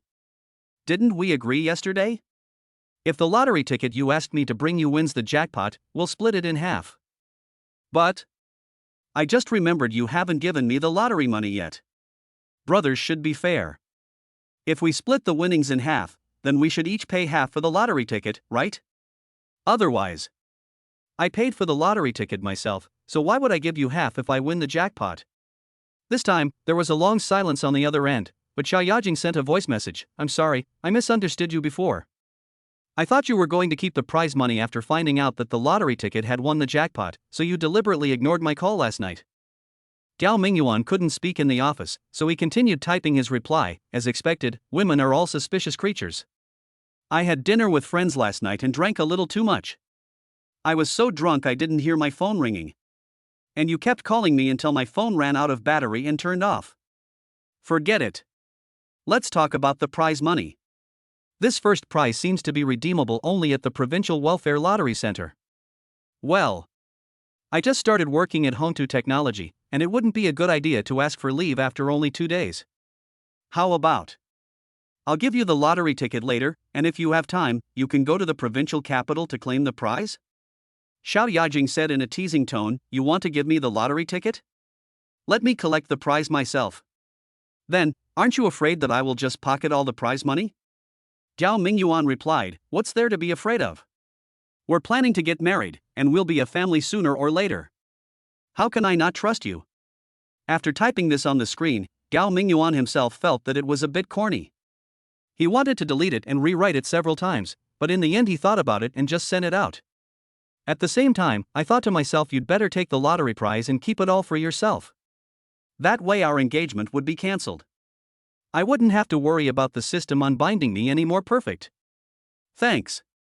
Xiao Yajing first replied with 2 words, then sent another voice message, hearing you say that, I feel even more petty. I'm sorry. I will give you more trust in the future. Then, let's have lunch together. Okay. Gao Mingyuan typed back, but this time I have to treat you. I won the jackpot thanks to you, so I have to show my appreciation, right? Yesterday at lunch, Gao Mingyuan was about to pay the bill, but unexpectedly, Xiao Yajing, who had arrived at the private restaurant first, paid immediately after ordering. Gao Mingyuan didn't have any feelings for Xiao Yajing, but, no matter how fat she was still a girl, right? What was wrong with always letting a girl pay the bill when eating together? Xiao Yajing said, okay, you can choose the location. As long as you don't treat me to instant noodles, it's fine. Once you've chosen a place, just send me the location. The two finished their chat. Gao Mingyuan put away his phone and began to play Spider Solitaire seriously on the computer. Anyway, this is his job. When there are no purchasing tasks, he can do whatever he wants and does not need to deal with a bunch of paperwork like others.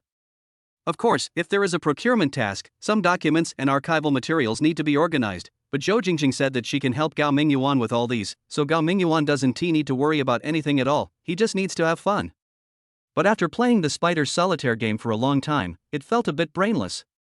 After failing several times in a row, Gao Mingyuan felt a little bored.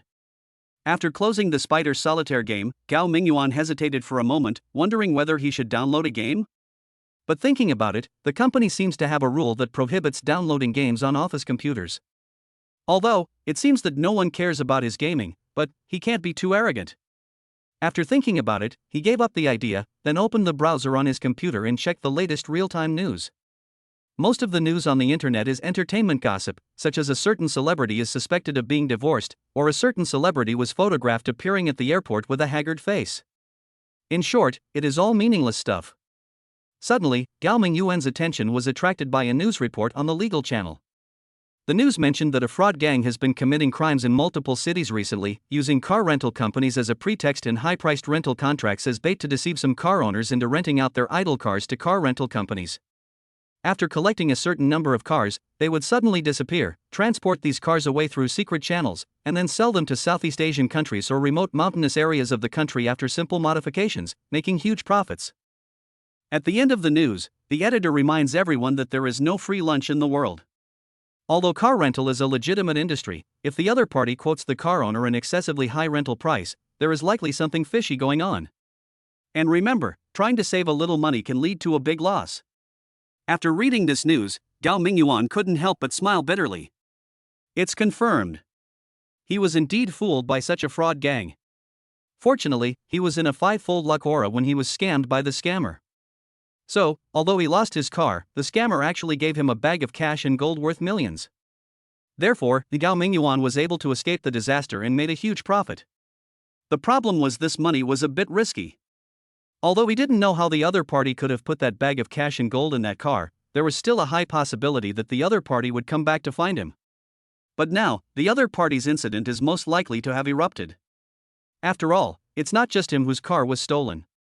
The other people who were cheated will definitely call the police, so those scammers can't come to him through formal channels to ask for the canvas bag back, but it's hard to say what means they will use privately. Therefore, he has to be careful recently. Chapter 65, Domineering. Gao Mingyuan searched for a long time on his phone and finally chose a Sichuan hot pot restaurant. He then sent the location to Xiao Yajing and agreed to go to the hot pot restaurant for dinner at 11:30. It just so happened that there was an ordinary purchasing task in the morning, which required purchasing a batch of printing paper for office use. In fact, he doesn't need to make a trip himself for such a small matter. He just needs to make a phone call to the supplier, and the other party will naturally deliver the goods to the company within the specified time. However, Gao Mingyuan used the excuse of picking up the goods, and then at 10 o'clock, he left the company alone. He planned to go to the office supply store first, load the printing paper he needed to purchase this time into the car, and then go to redeem the 24 beer pool tab prizes. Although he just won the lottery jackpot, but only half of the prize money belongs to him, and after deducting taxes, it is only about 2 million. But I don't know when I can get the money. The beer pool ring prize may look insignificant, but when added together, it is worth at least hundreds of thousands. Gao Mingyuan had been afraid of being poor before, so naturally he would not ignore the hundreds of thousands of dollars just because he had recently received huge sums of money. Besides, Hoing still has half of these awards. Even though Hoing said she doesn't want them, Gao Mingyuan can't refuse to give them to her. So, it's better to redeem the awards as soon as possible. Otherwise, if time drags on for too long, and the beer manufacturer suddenly announces the cancellation of the event, where can he find anyone to reason with then? You know what, this possibility does exist, because any prize-giving activities of this kind will always have a sentence added at the end of the activity description. The final right of interpretation of this activity belongs to our factory. What is the right of final interpretation?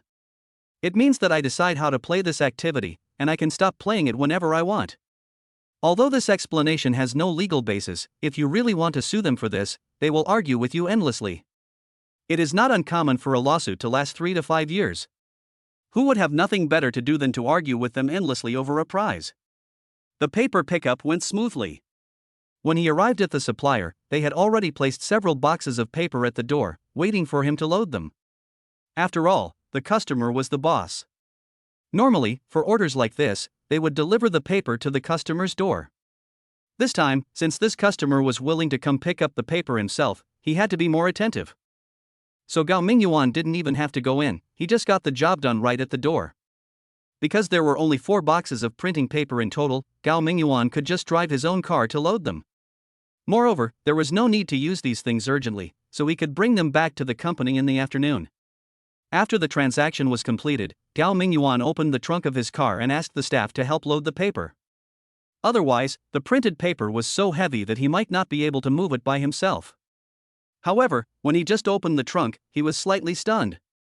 The trunk clearly showed signs of having been turned over, but that wasn't a big deal, because there weren't many miscellaneous items in the trunk to begin with. Even if it was a little messy, it might have been because he braked suddenly one of the times, causing the things in the trunk to shift.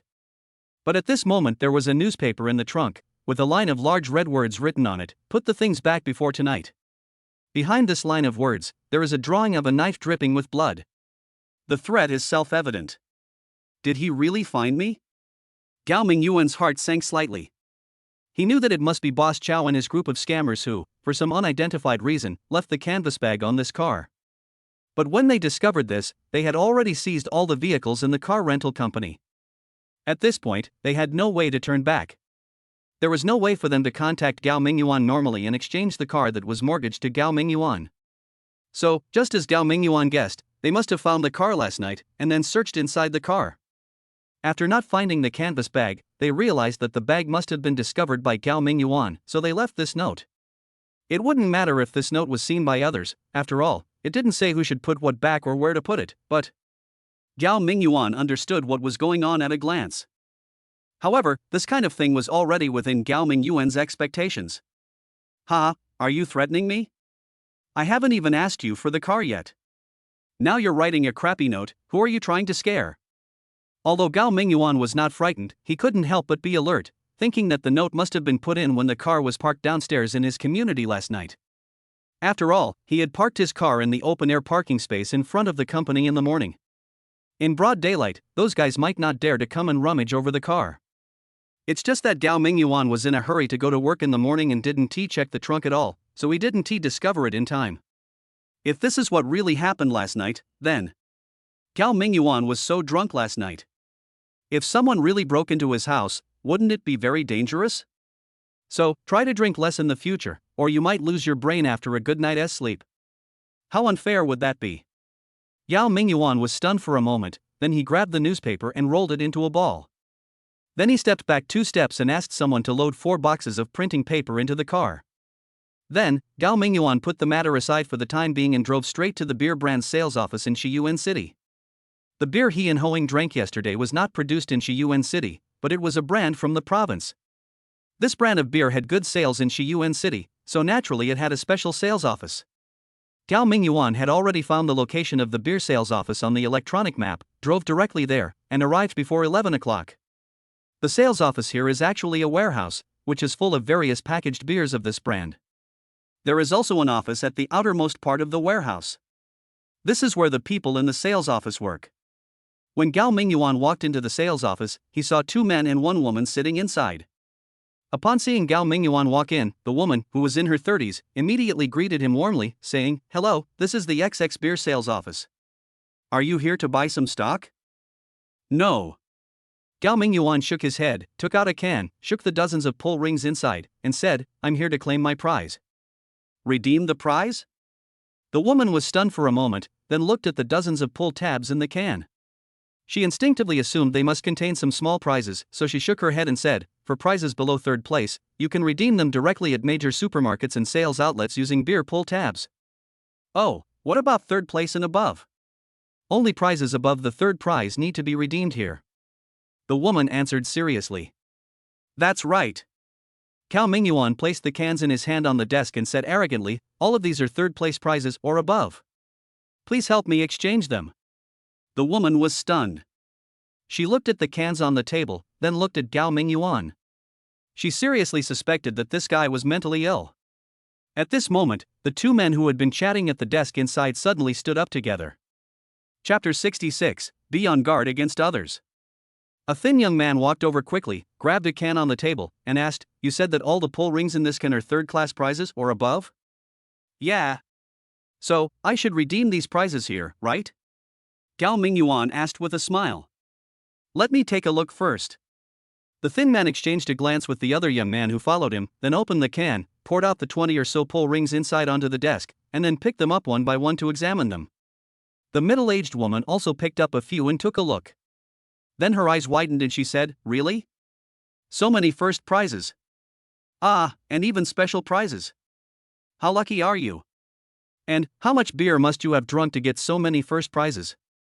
Gao Mingyuan did not answer the middle-aged woman's words, but just looked at the three people with a smile, waiting for them to redeem the prize for him.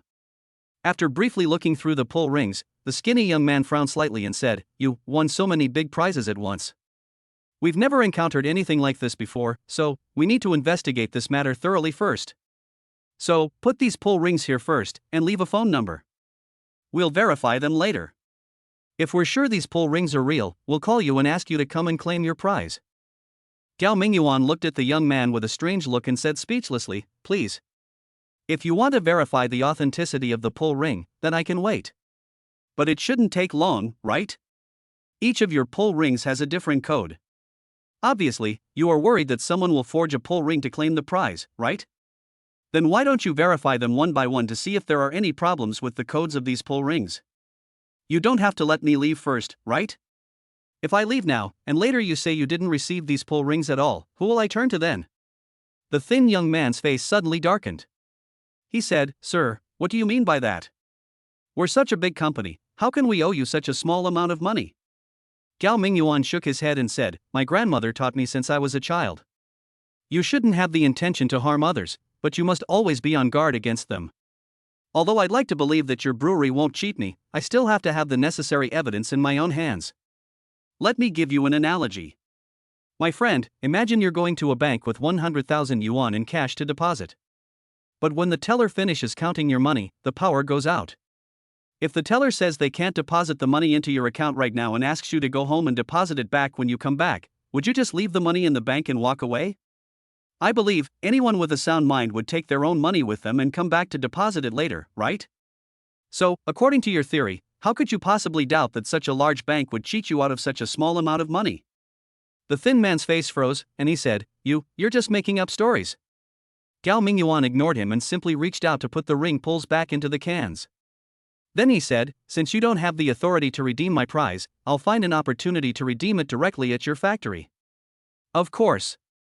I might have to bring my journalist friend with me then. Otherwise, if you continue to play Tai Chi with me at your factory, I won't be able to bear the consequences. I think my journalist friend would be happy to give him this opportunity to provide news material." After saying that, Gao Mingyuan picked up the can and turned to leave. "Wait a moment." At this time, the middle-aged woman hurriedly called out to Gao Mingyuan, then looked at the thin young man with a puzzled look and said, "This gentleman is right. Although he won a large amount of money, it shouldn't be that difficult for us to verify it, right? We just need to connect to the factory and confirm whether the codes on these pull rings are correct, and then we can confirm whether these pull rings are real. So, why did you let him go first? If this matter is not handled properly, it will affect our factory's reputation. If Gao Mingyuan is prevented from claiming the prize here and has to go to the factory to claim it, and has to bring a media reporter with him, then no matter whether the factory will immediately redeem the prize for Gao Mingyuan, once this matter is reported, it may bring bad negative impact to their factory. Unless it can be proven that Gao Mingyuan's pull tabs are counterfeit, then their factory's reputation can be restored. But the question is, if these pull tabs are really counterfeit, is it possible that they would run to the factory and fall into the trap? Furthermore, even if this guy was truly daring enough to forge winning pull rings, he couldn't possibly have forged so many at once, right? Perhaps someone, hoping for a lucky break, might have forged 1 or 2 winning pull rings to see if they could get away with it. But if he forged over 20 winning pull rings at once, unless the factory staff were completely clueless, How could they possibly have been fooled? Therefore, the middle-aged woman was quite puzzled. They could handle the matter right away, so why did her colleague want to delay the matter? The skinny young man could only smile bitterly when he heard this. He originally came from the factory and was ordered to deal with the matter of these winning beers. Because their event was supervised by people from the notary office, so the beers with the grand prizes printed on them were all checked by people from the notary office and then sent to various places according to the normal process. Of course, the notary office staff can only ensure that the beers containing hidden prizes are shipped out normally, and then it is impossible to track them further. He planned to buy the 2 cartons of beer with the most prizes as soon as this batch of goods arrived at the supermarket and take them back to the factory. But who knew they were a step too late? By the time they arrived at the supermarket, the 2 cans of beer containing the grand prize had already been bought, and someone had come to claim the prize today.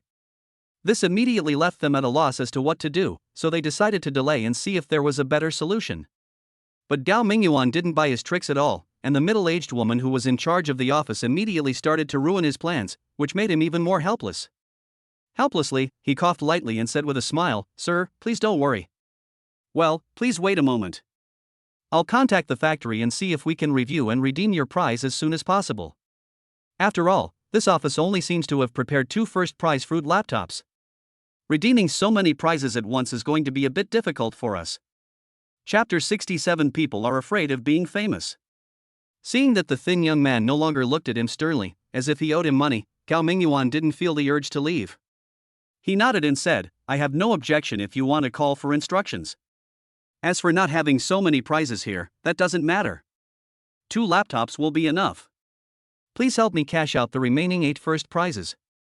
After all, I have no use for so many laptops. As for the 2 special prizes, if possible, keep one and give me cash for the remaining one."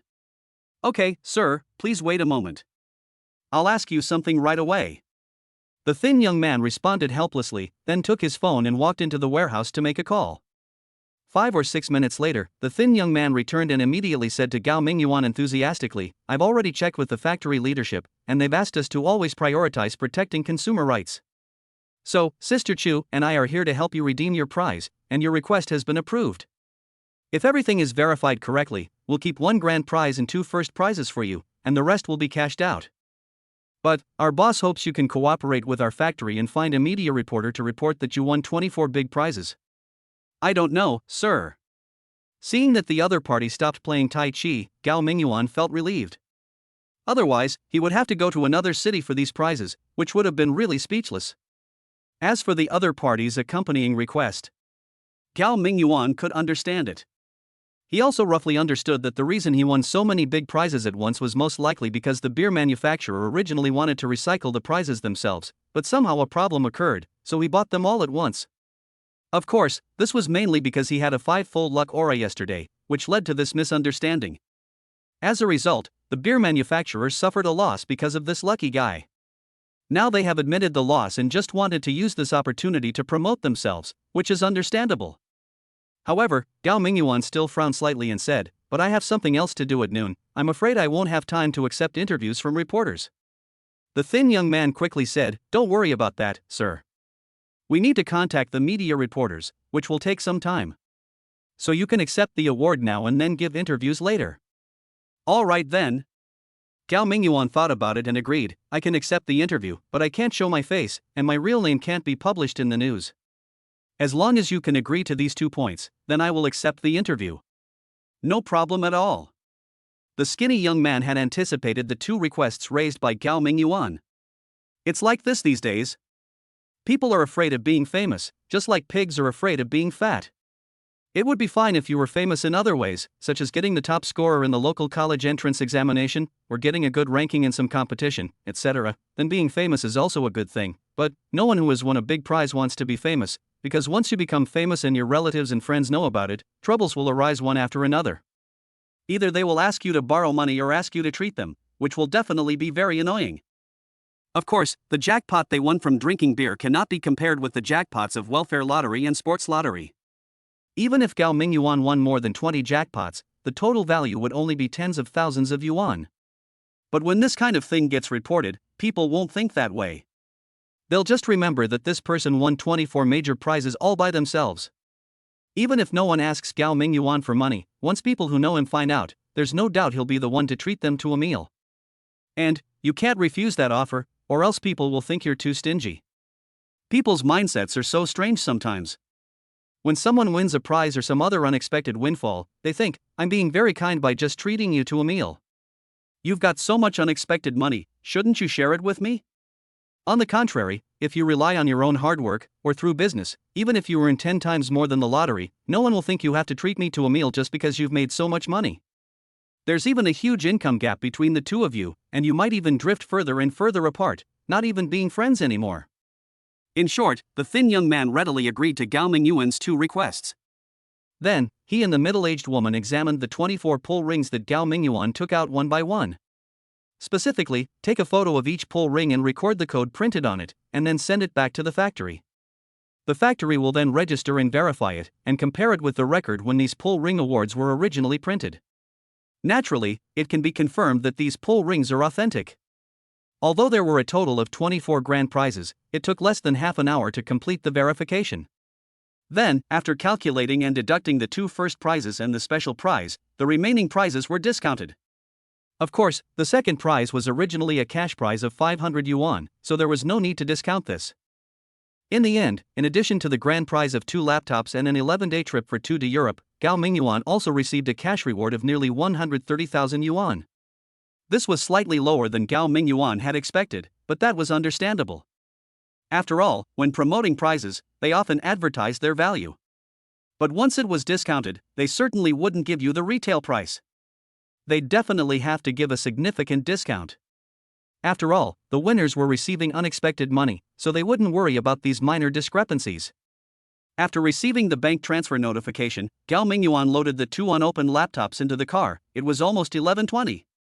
In this case, he estimated that he would definitely not be able to make it to the hot pot restaurant within the agreed time, so he hurriedly called Xiao Yajing again, saying that he was delayed by something and might be late, and if Xiao Yajing had not arrived yet, she should not rush over.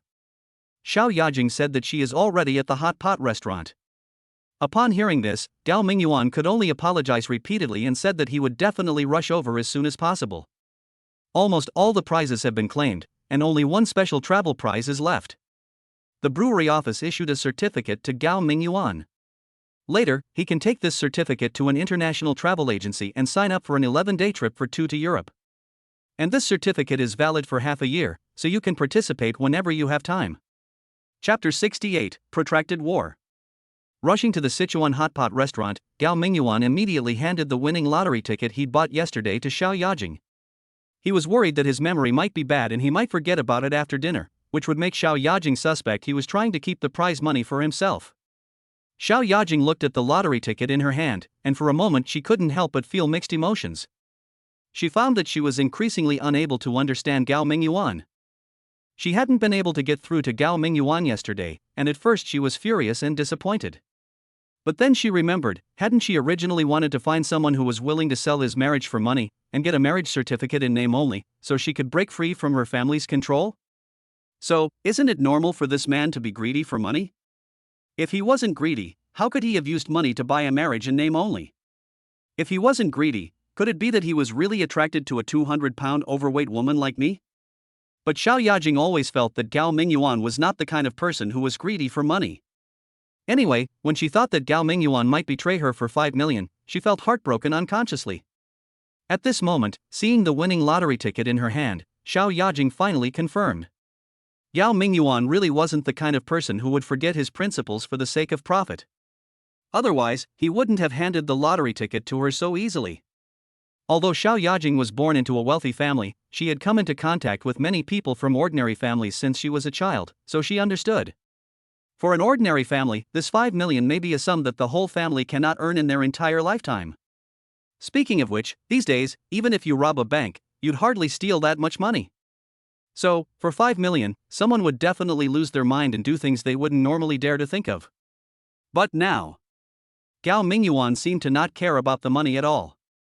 If she hadn't specifically learned about Gao Mingyuan's past, she would even suspect whether Gao Mingyuan also had assets worth at least tens of billions like her own family, so he didn't take these few millions seriously at all. During this meal, Gao Mingyuan finally noticed that Xiao Yajing was a little strange. Because in Gao Mingyuan's opinion, the reason why Xiao Yajing became so fat was probably because she overate and never knew how to control herself. But when he really paid attention to Xiao Yajing, he realized she actually ate very little throughout the meal. At least compared to him, what she ate was like bird food. Could it be that this fat woman has been trying to lose weight recently? But it doesn't look like her weight loss has been very effective. If she's still this fat despite her consistent diet, then she must have weighed over 300 pounds before she started losing weight. However, Gao Mingyuan was only slightly confused, but didn't take it too seriously. After seeing Xiao Yajing solemnly put the lottery ticket away, he couldn't help but pray in his heart that it would be best if this fat woman would be blinded by the money and just pocket the 5 million. That way, he could be completely free. It's not that he doesn't care about the more than 2 million that he can get, but the main thing is, he cares more about his freedom. Anyway, now that he had the system, there would be plenty of opportunities to make money in the future. For example, this time, he had directly or indirectly made nearly 10 million in profits in a single day. Wasn't it all because of a lucky roll of the dice on a whim? And that lucky dice can be used twice more. If you are really short of money in the future, you can just roll the dice again and become rich in minutes, right? Therefore, if he could really get rid of this fiancée weighing more than 200 pounds and make her leave him on her own initiative, then, even if it meant losing more than 2 million, Gao Mingyuan would be willing to do so. However, he estimated that this possibility should be small. After all, after experiencing the turmoil in the company yesterday, he has realized that Xiao Yajing should not be an ordinary administrative director of Hontu Trading Company, but most likely, a big shot with a very strong background. She'd previously said she'd give me $500,000 right away if I registered with her. Plus, she'd give me $10,000 a month for household expenses. And then, she'd casually throw me a house worth millions. So, this fat woman is at least a small rich woman, maybe 5 million is not that attractive to her. If that's the case, this is bound to be a protracted battle. After the two of them had dinner, Gao Mingyuan drove his broken car back to the company. Originally, he wanted to go and take a look at his new home. After all, he was a little worried about leaving those millions and so many gold bricks there. However, he then thought that his every move might be under the surveillance of Boss Chow and the other scammers. If he went to his new home now, wouldn't it be like leading a thief? He didn't think the community security or the anti-theft doors there could stop these guys. Therefore, it's better for me not to go back there in the short term.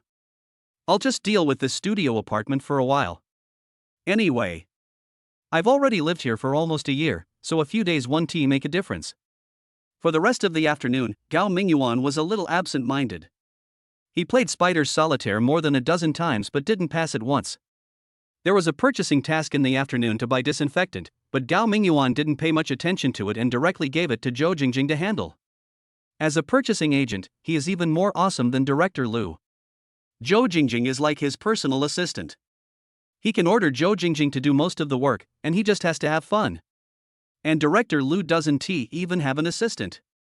Just as Gao Mingyuan was waiting for the end of his shift, wondering what kind of revenge Boss Chow and his gang of scammers would take when they discovered he hadn't returned the canvas bag to the car, he suddenly heard a commotion coming from the office across the street.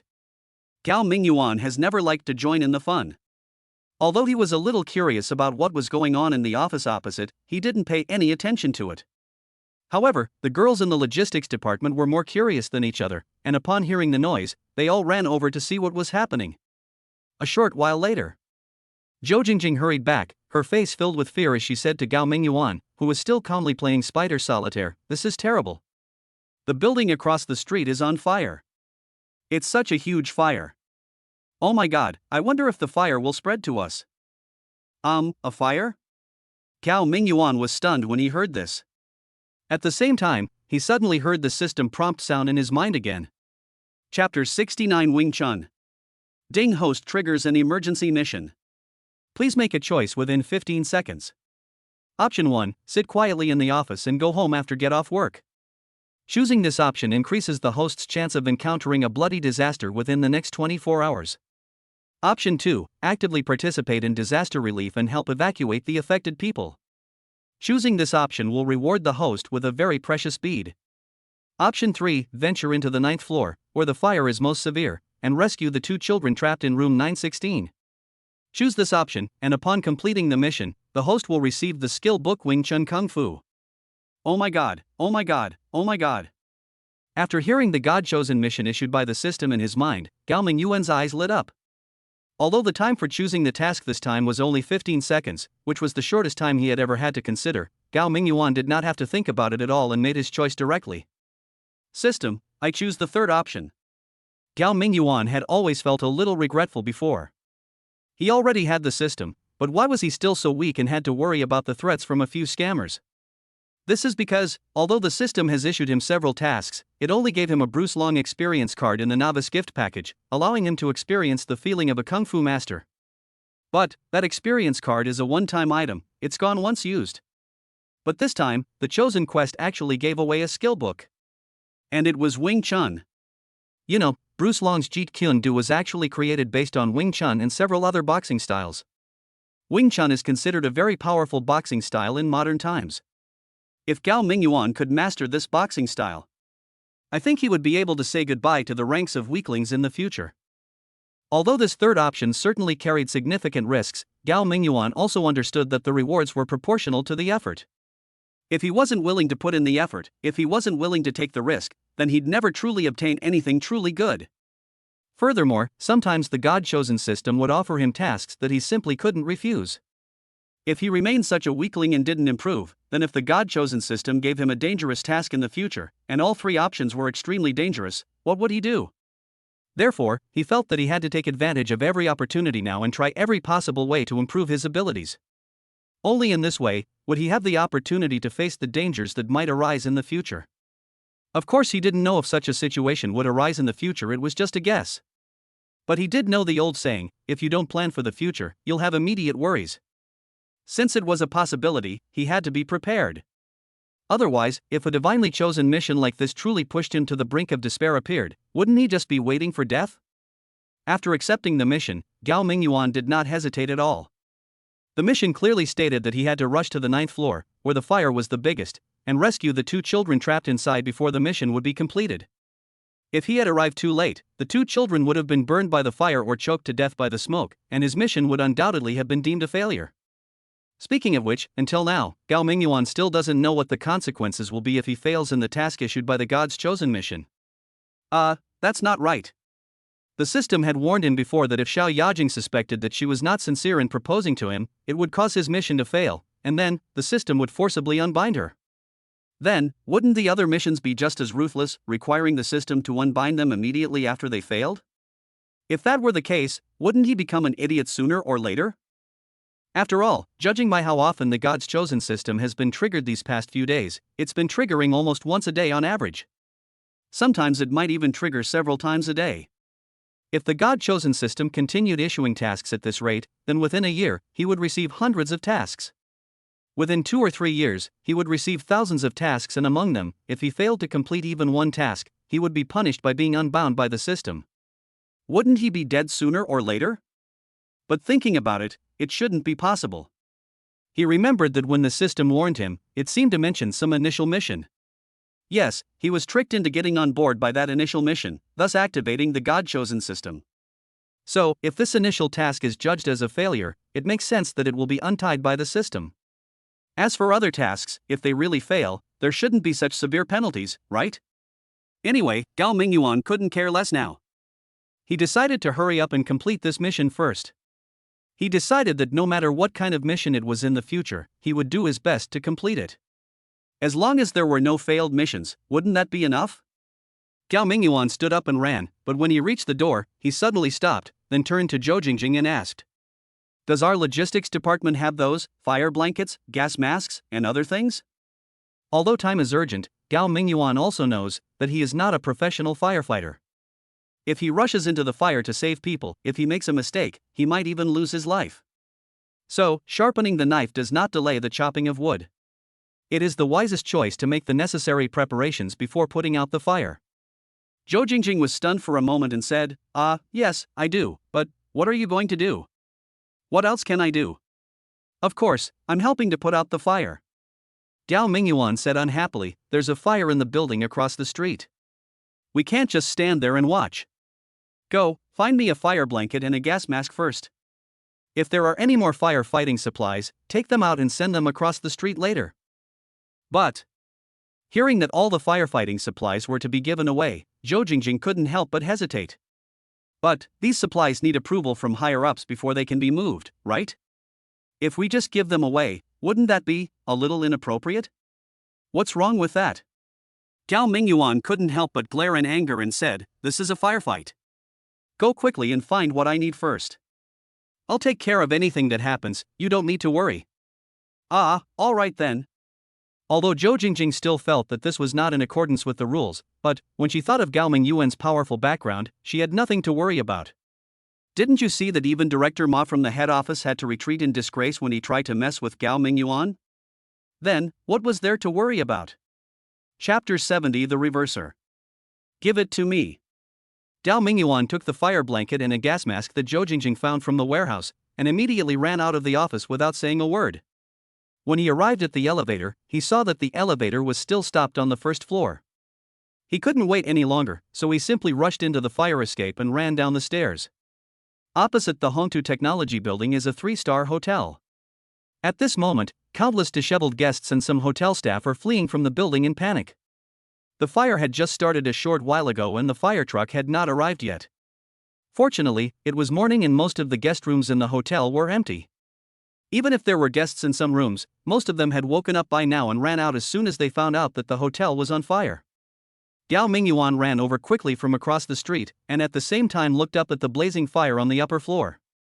It can be roughly judged that the fire should have started from the 8th floor, but the fire is spreading upwards, so the most serious fire at the moment is on the 9th floor. Just looking from downstairs, you can see that flames are spreading over most of the 9th floor, and the fire is extremely fierce, making crackling sounds. Gao Mingyuan was secretly terrified, but, for the upcoming reward, he couldn't think that way. It should be for those 2 children, so he had to fight for it, right? Thinking of this, he no longer hesitated, lowered his head and hurriedly walked into the hotel door. "Ah, get out of my way. Asshole, get out of here. Who are you? There's a fire upstairs. Are you going in there to get yourself killed?" At this time, a group of people were rushing out of the hotel, and suddenly they met a man running in from outside. The already crowded doorway became even more anxious with frightened people, and some of them couldn't help but shout and curse. Gao Mingyuan couldn't help but feel furious. He yelled at the 2 guys who were crowding in front of him, "There's no fire on the 1st floor, why are you crowding here? I'm going in to save people, get out of my way." After Gao Mingyuan's shout, the panicked crowd calmed down a little. Knowing that Gao Mingyuan was actually going in to save people, these people who were eager to escape suddenly felt a little ashamed. When they learned that the hotel was on fire, their first reaction was to run for their lives. No one thought about whether there was anyone still trapped in the fire area, and no one thought about saving others. And now someone wants to rescue someone, but they are still crowding at the door to block the other person here. This seems a bit unreasonable. They themselves cannot sacrifice themselves to save others, but that does not affect their admiration for people who have this spirit.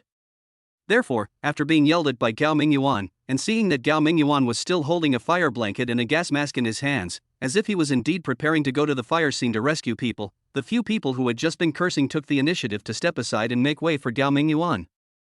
Of course, they were able to develop their awareness at this time mainly because the fire had not yet reached the 1st floor. In fact, they had already escaped here and were basically safe. It didn't matter much if they ran outside a little earlier or later. If there was a raging fire behind them at this moment, it is estimated that few of them would be able to develop any style and awareness at this time. Gao Mingyuan thanked him and rushed into the hotel lobby. He looked around, found the direction of the fire escape, and ran over in a hurry. Is this guy a firefighter? He doesn't look like one. No way, didn't you see a fire truck outside? But he came from outside, so he's obviously not a hotel employee. It's truly rare to find someone so proactive in saving lives these days. While everyone was talking, Gao Mingyuan had already climbed up the fire escape and started running upstairs quickly. However, at this moment, many people were still running down from the upper floors to escape. As someone going against the flow, Gao Mingyuan was obviously still facing a huge obstacle. So he kept shouting as he ran, "Everyone, don't push. The more you push, the slower you run. Everyone, walk on the right side. Make room for one person on your left. Thank you, I'm going up to save someone. Please cooperate." Fortunately, most of these people who escaped were relatively well-mannered. When they heard that someone was going upstairs to rescue people, they tried to move to the right as much as possible, barely leaving a passage on the left for Gao Mingyuan to escape. Gao Mingyuan ran up the stairs while quickly putting on the gas mask on his head. When he ran all the way to the 6th floor, a thin layer of smoke could be seen in the corridor. And in the corridor here, basically no one was seen running down. It has been nearly 10 minutes since the fire broke out, and anyone who has not fallen asleep must have run down. When Gao Mingyuan ran to the 7th floor, he could no longer see anyone going downstairs to escape. Those who had not yet run downstairs at this time were most likely those who could not escape at all. He couldn't help but sigh inwardly. Based on the task's prompts, he could probably guess that the 2 children in room 916 were most likely brought by their parents to live in the hotel. The adults in the children's family probably had to go out to do something during the day, so they left the 2 children in the hotel. This hotel is a 3-star hotel after all. Under normal circumstances, it should be relatively safe to leave the 2 children in the hotel temporarily. If the 2 children want to leave the hotel by themselves, the hotel staff and security will definitely stop them when they see them. Therefore, as long as the parents are not away for too long, there will definitely be no problem. But who knew that at this time, a fire suddenly broke out in the hotel? At this time, most people's first thought was to escape quickly. Even the hotel staff could only call each room to notify them at this time, which was already good enough. It was impossible to expect them to check every room to see if there was anyone still stranded in the room. If the 2 children stayed in the room, even if the waiter called the room, they might not answer the phone. Then, the hotel staff would probably think that the guest in that room had gone out and it was empty. In this way, if no one is informed, even if the fire truck arrives in time, the firefighters will most likely only prioritize extinguishing the fire, and may miss the last chance to rescue the 2 children. So, if there hadn't been this mission issued by the God's Chosen system, those 2 children would most likely have died in this fire today. Chapter 71 What's Going On? Call. When Gao Mingyuan rushed to the 8th floor, he was already exhausted and out of breath. The smoke here is already quite thick and visibility is very low. If Gao Mingyuan had not put on a gas mask in advance, he probably wouldn't even be able to open his eyes here. When he climbed to the 9th floor in one breath, he felt as if the air here was boiling, burning his exposed skin. This was just the situation in the corridor. What would it be like if a fire broke out in a room? Gao Mingyuan couldn't even imagine it. When he came out of the stairwell and into the hotel corridor, he immediately saw fiery red flames popping up from time to time all around him, and the air around him became even hotter. Gao Mingyuan quickly covered himself with the fireproof fur, leaving only his head exposed. However, this fireproof hair can only block the flames and prevent his clothes from being ignited, but it does not have much effect in isolating heat. But Gao Mingyuan can no longer care about these things. In the thick smoke, Gao Mingyuan found that he had no idea which room was 916. How could he find it? So he rushed to the nearest room, trying to read the room number on the door, while shouting as loudly as he could, "Is anyone there? Is anyone else still here?" But his voice became vague and weird after being filtered through the gas mask, and he didn't know whether others could hear it. When Gao Mingyuan rushed to the door of the first room, he was almost burned on the face by a fire snake that jumped out of the room. He was so scared that he squatted down and endured the flames that came out from the door from time to time. He put his face almost against the door and observed it carefully. He finally found the sign with the room number. It turned out to be on the wall next to the door handle. Fortunately, the room number was not written directly on the door, otherwise once the door was burned, Gao Mingyuan would not be able to find anything. He finally saw.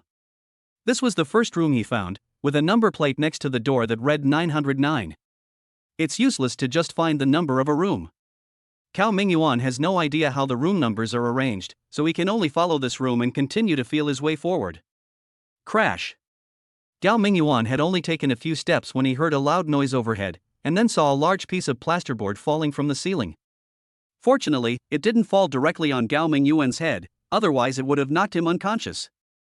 If he fainted in a place like this, he would basically be dead. Seeing this dangerous situation, Gao Mingyuan's heart couldn't help but beat nervously, but he had no choice at all. Since he had already chosen this mission, he could only try his best to complete it, otherwise, once the mission failed, who knew with the nature of this God-chosen system, it would directly uninstall it again. So, since turning back would likely result in death, he might as well take the risk. A chance, maybe his bicycle would turn into a motorcycle. If he retreated now, not only would he risk being uninstalled by the system, but also, the 2 children trapped in room 916 would essentially be dead. Therefore, Gao Mingyuan did not hesitate at all. After dodging the fallen plasterboard in front of him, he continued to move forward, stepping on the plaster fragments on the ground and the flames that occasionally jumped out from the rooms on both sides. After walking a few meters, I finally found the door of another room, but I found that the number plate next to this door had been burned at some point and I didn't know where it fell. Gao Mingyuan was stunned for a moment, then he could only grit his teeth and continue looking forward. Finally, when I touched a door again, I finally found another room number plate. This is room 905. There's a room across from me. This one is 905, so the one with the missing number in the middle is probably 907. And the room across from me is probably an even numbered room, 906 or 908. If that's the case, then I think I went the wrong way. Room 916 should be on the other side of the elevator. Thinking of this, Gao Mingyuan hurried to the other side of the corridor. When he found a nearby room and discovered that the room number was indeed 906, his judgment was finally confirmed. Fortunately, this hotel wasn't very big, with only about 20 rooms per floor, so finding room 916 shouldn't be difficult. If Gao Mingyuan had come across a hotel with 40 or 50 rooms per floor, and corridors shaped like a U-shaped corridor instead of running horizontally, then finding a room wouldn't be so easy. After determining the direction, Gao Mingyuan quickly turned around and ran back. Crash! At this time, another loud noise was heard, and a large piece of plasterboard and even some red-hot air conditioning pipe fragments fell down on his head. Gao Mingyuan's luck was not so good this time. Although he was not hit on the head, he was hit on the back by a piece of air conditioning duct fragment. Gao Mingyuan was hit so hard that he staggered and fell to the ground.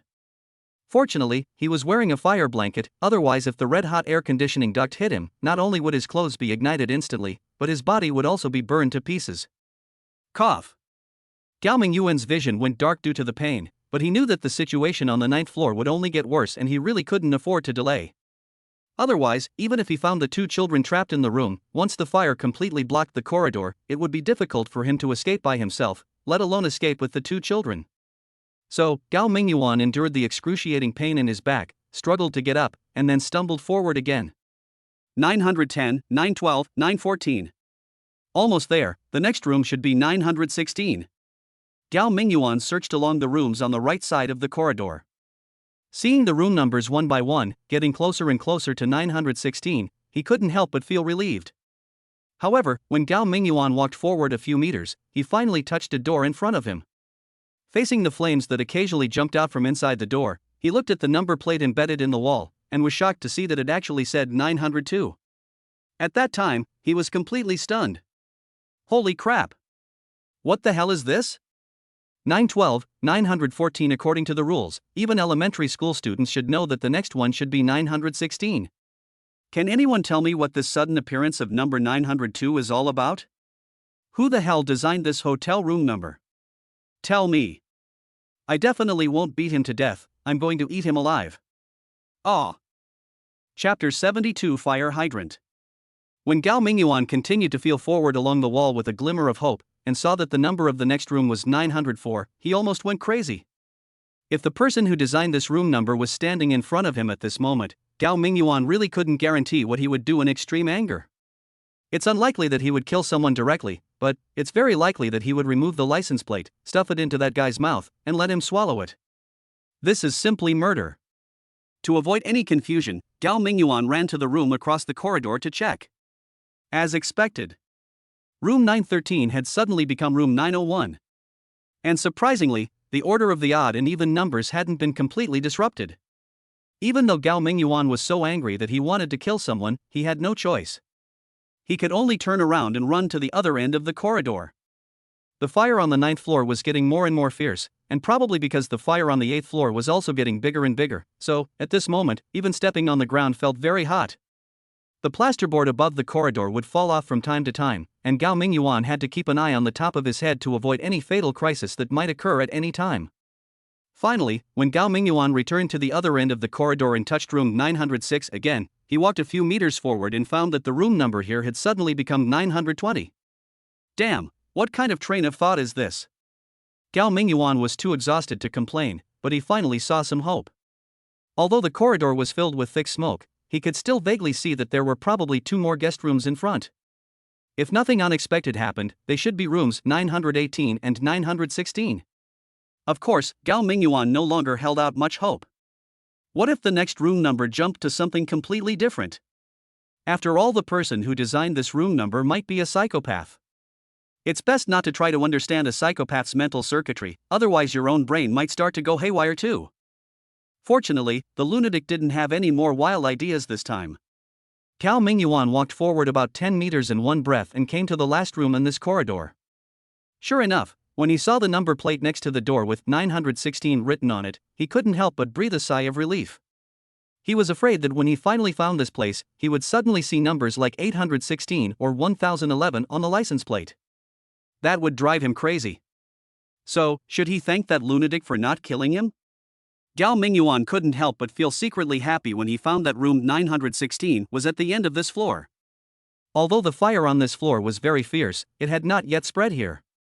At least, there were no flames shooting out from the door of this room. But soon Gao Mingyuan was no longer happy, because he found that he couldn't open the door at all. The door was obviously locked tightly. Gao Mingyuan knocked on the door for a long time but received no response.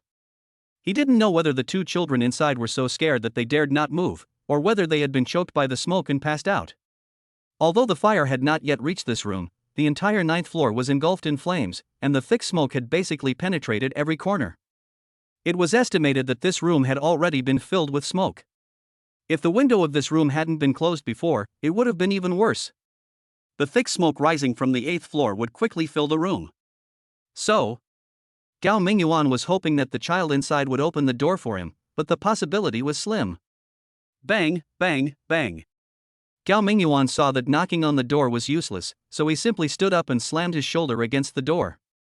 In the movies, the protagonist sees things going badly and simply slams his shoulder into the door, and it blows open. But now he realizes, all those movies are lies.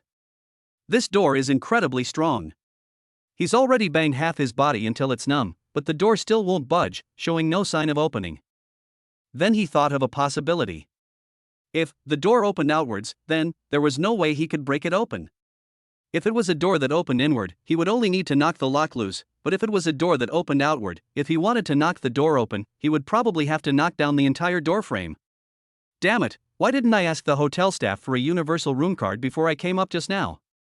Generally speaking, hotel cleaning ladies all have universal room cards. After all, they have to clean many rooms a day. If they have to find a spare room card for each room they clean, it would drive them crazy. So the room cards they have can at least open most of the rooms in this hotel. But in this situation, Gao Mingyuan wanted to go downstairs to ask for the room card, but it was obviously too late. If the two children in the room were really unconscious, their lives would be in danger at any time. Going up and down like this will waste at least 5 or 6 minutes. Maybe the child inside cannot be saved.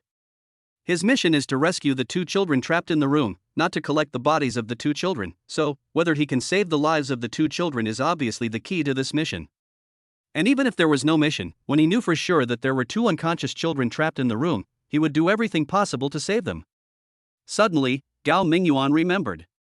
There seemed to be a fire hydrant opposite the stairwell. If the hotel had complete fire protection facilities, there should be a fire axe inside the fire hydrant. The reason why a fire axe is equipped in a fire hydrant is so that when a fire breaks out and you encounter a door or window that cannot be opened, you can use a fire axe to violently break it open. Thinking of this, Gao Mingyuan quickly turned around and rushed towards the location of the fire hydrant in his memory. Finally, they rushed to the fire hydrant amidst flames and thick smoke, only to see that the glass mirror on the fire hydrant had been smashed by debris falling from the roof at some point. Looking in the light of the surrounding fire, I found a fire axe lying horizontally inside. Gao Mingyuan's eyes lit up and he quickly grabbed it, but then he couldn't help but cry out in pain. It turned out that the room behind the fire hydrant should be the hardest hit area by the fire, so the fire axe, which was only separated by a wall, had become like a red-hot iron under the constant burning. Gao Mingyuan grabbed it, and the feeling was of course extremely sour. Chapter 73 Grit your teeth and hold on. Fortunately, although Gao Mingyuan was not wearing gloves, he was wearing a fire blanket. He found that the fire axe was too hot, so he quickly cushioned it with the fire blanket before he could pick up the fire axe. Then, Gao Mingyuan used both hands to switch the fire axe repeatedly, and finally brought the fire axe back to the door of room 916. Gao Mingyuan then took a deep breath. Well, wearing a gas mask, he had been having trouble breathing. He needed to unleash his strength now, so he quickly took a deep breath before gripping the fire axe with both hands, through the fireproof hair. He suddenly swung it high and chopped it down fiercely towards the door lock. Click, click, click. After several consecutive swings of the axe, Gao Mingyuan almost used up all his strength. In the end, because he swung the axe too high, even the fire blanket draped over him was almost swung away by him. Then he heard a click and the door lock was finally chopped open by him. Then he pulled with his hand and the door was finally opened. Is anyone there? Gao Mingyuan finally broke open the door and rushed into the room. I saw that this should be a king-size room. The room was quite large. There was a bathroom with a shower room at the entrance, and then a bedroom of about 30 square meters. There was also an enclosed balcony with a circle of sofas. After Gao Mingyuan entered the room, he first glanced into the bathroom. Seeing no one in the bathroom, he rushed into the bedroom. Sure enough, although the room had not yet been burned, it was already filled with thick smoke and the visibility inside was very poor. Gao Mingyuan could only shout and grope his way into the room.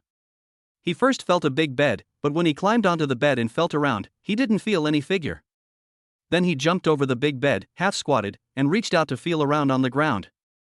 Finally, when he was about to reach the balcony, he finally touched a warm body. Child, wake up. Gao Mingyuan couldn't see the people on the ground at all, so he quickly fanned the fire blanket on his body a few times to try to disperse the thick smoke around him. Then he saw 2 children, one big and one small, lying side by side in front of him. The older one should be a girl. Judging from her figure, she should be no more than 7 or 8 years old. The younger one is a boy who is only 3 or 4 years old at most. The 2 children were lying on the ground motionless, and no one knew whether they were alive or dead. Gao Mingyuan knew that in this situation, it was pointless to give the 2 children first aid, so he quickly threw the fire blanket aside, picked up the older girl first, and carried her on his back. Then he wrapped the fire blanket around the child and himself, tightening it as much as possible. Then he picked up the little boy and wrapped him in the fire blanket again. Then he turned around, crouched slightly, and trotted out. Gao Mingyuan's process of going down the stairs was relatively smooth, and he did not encounter the dangerous situation of the plasterboard falling on his head. Otherwise, even if he could hold on, if the 2 unconscious children were hit, they would really be in great danger. After going down the 7th floor stairs, the smoke wasn't as thick as it used to be. Gao Mingyuan was exhausted from carrying a child on his back and in his arms. When he finally reached the 1st floor and entered the hotel lobby, he saw a team of firefighters jogging into the hotel. Seeing Gao Mingyuan wrapped in a black fire blanket, his body covered in smoke and fire, a female firefighter immediately stepped forward, took the boy from Gao Mingyuan's arms, and escorted him through the lobby to the open space outside the hotel. At this time, in addition to the fire truck, an ambulance also arrived. Although no one had reported any casualties before, an ambulance was definitely needed for such a large fire. If there were seriously injured people carried out of the fire, it would be too late to call an ambulance after they were out. Seeing the doctor and nurse rushing up and taking the child from his back, Gao Mingyuan finally breathed a sigh of relief. He then took off the gas mask on his face, gasped for breath, and sat down on the ground in a very ungraceful manner. Speaking of which, Gao Mingyuan doesn't usually exercise. If he were to have a thorough physical examination, his physical condition would probably be sub-healthy. Moreover, he hadn't done any heavy work for a long time. Normally, if he had to climb the stairs to go up and down all 9 floors, he would be exhausted, not to mention that this time he had to brave the flames and thick flames, swing an axe to chop open a door, and then carry one on his back and hug another, and carry 2 children down from the 9th floor. He almost fell down several times due to exhaustion, but, because he was afraid of hurting the child, he gritted his teeth and held on even though his legs were as soft as noodles. But now, seeing doctors and nurses coming to save the 2 children, Gao Mingyuan finally didn't need to be so nervous anymore. As a result, his legs suddenly couldn't support his body anymore. Fortunately, he just fell to the ground, and at least his mind was still clear, and he didn't faint. He didn't dare faint right now because there was only 1 ambulance on the scene, and the medical staff was quite limited. The doctors and nurses were already busy giving first aid to the 2 children. If he fainted again, it would just cause more trouble. Gao Mingyuan was barely holding on here. After a while, before he could see any results from the 2 children who were being treated for the emergency, he heard a crying voice behind him calling him. Gao Mingyuan, are you okay?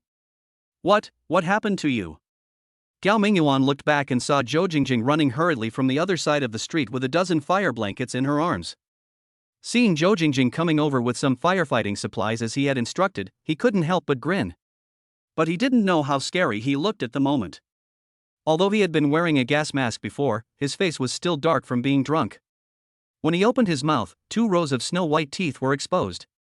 He looked no better than a ghost. Fortunately, Zhou Jingjing recognized him from his clothes and his back. Otherwise, if she had seen his front directly, she would not have been able to recognize who this man was who looked like he had just crawled out of a coal pit. No. It's okay, the child has been rescued. After he finished speaking, Gao Mingyuan just happened to hear a child coughing again, followed by a girl crying. He turned around and saw that both children had woken up under the first aid measures of the medical staff. Finally, my efforts were not in vain. Gao Mingyuan's heart was finally at ease, and then he felt dizzy and his head was spinning. His body leaned back and he fainted. However, just before he lost consciousness, he faintly heard the system's voice in his mind again. Chapter 74 Body Foundation. Gao Mingyuan was not unconscious for too long, thanks to the fact that he had protected himself well before entering the fire scene. A fire blanket blocked the burning of the flames and a gas mask filtered out the toxic smoke, so the fire did not really hurt him. His back was hit by falling drywall in a vent, leaving him with some bruises. His right hand was the most seriously injured, having been burned by the scorching fire axe handle, but it was only a minor burn. The reason why he fell into a coma was that he wore a gas mask for a long time and stayed in a fire scene full of thick smoke, which caused his body to have a certain degree of hypoxia reaction. The most important thing was that he was physically exhausted. After he finally learned that the 2 children were rescued, he breathed a sigh of relief and then fainted. After all, he had brought 2 children down from the 9th floor on foot.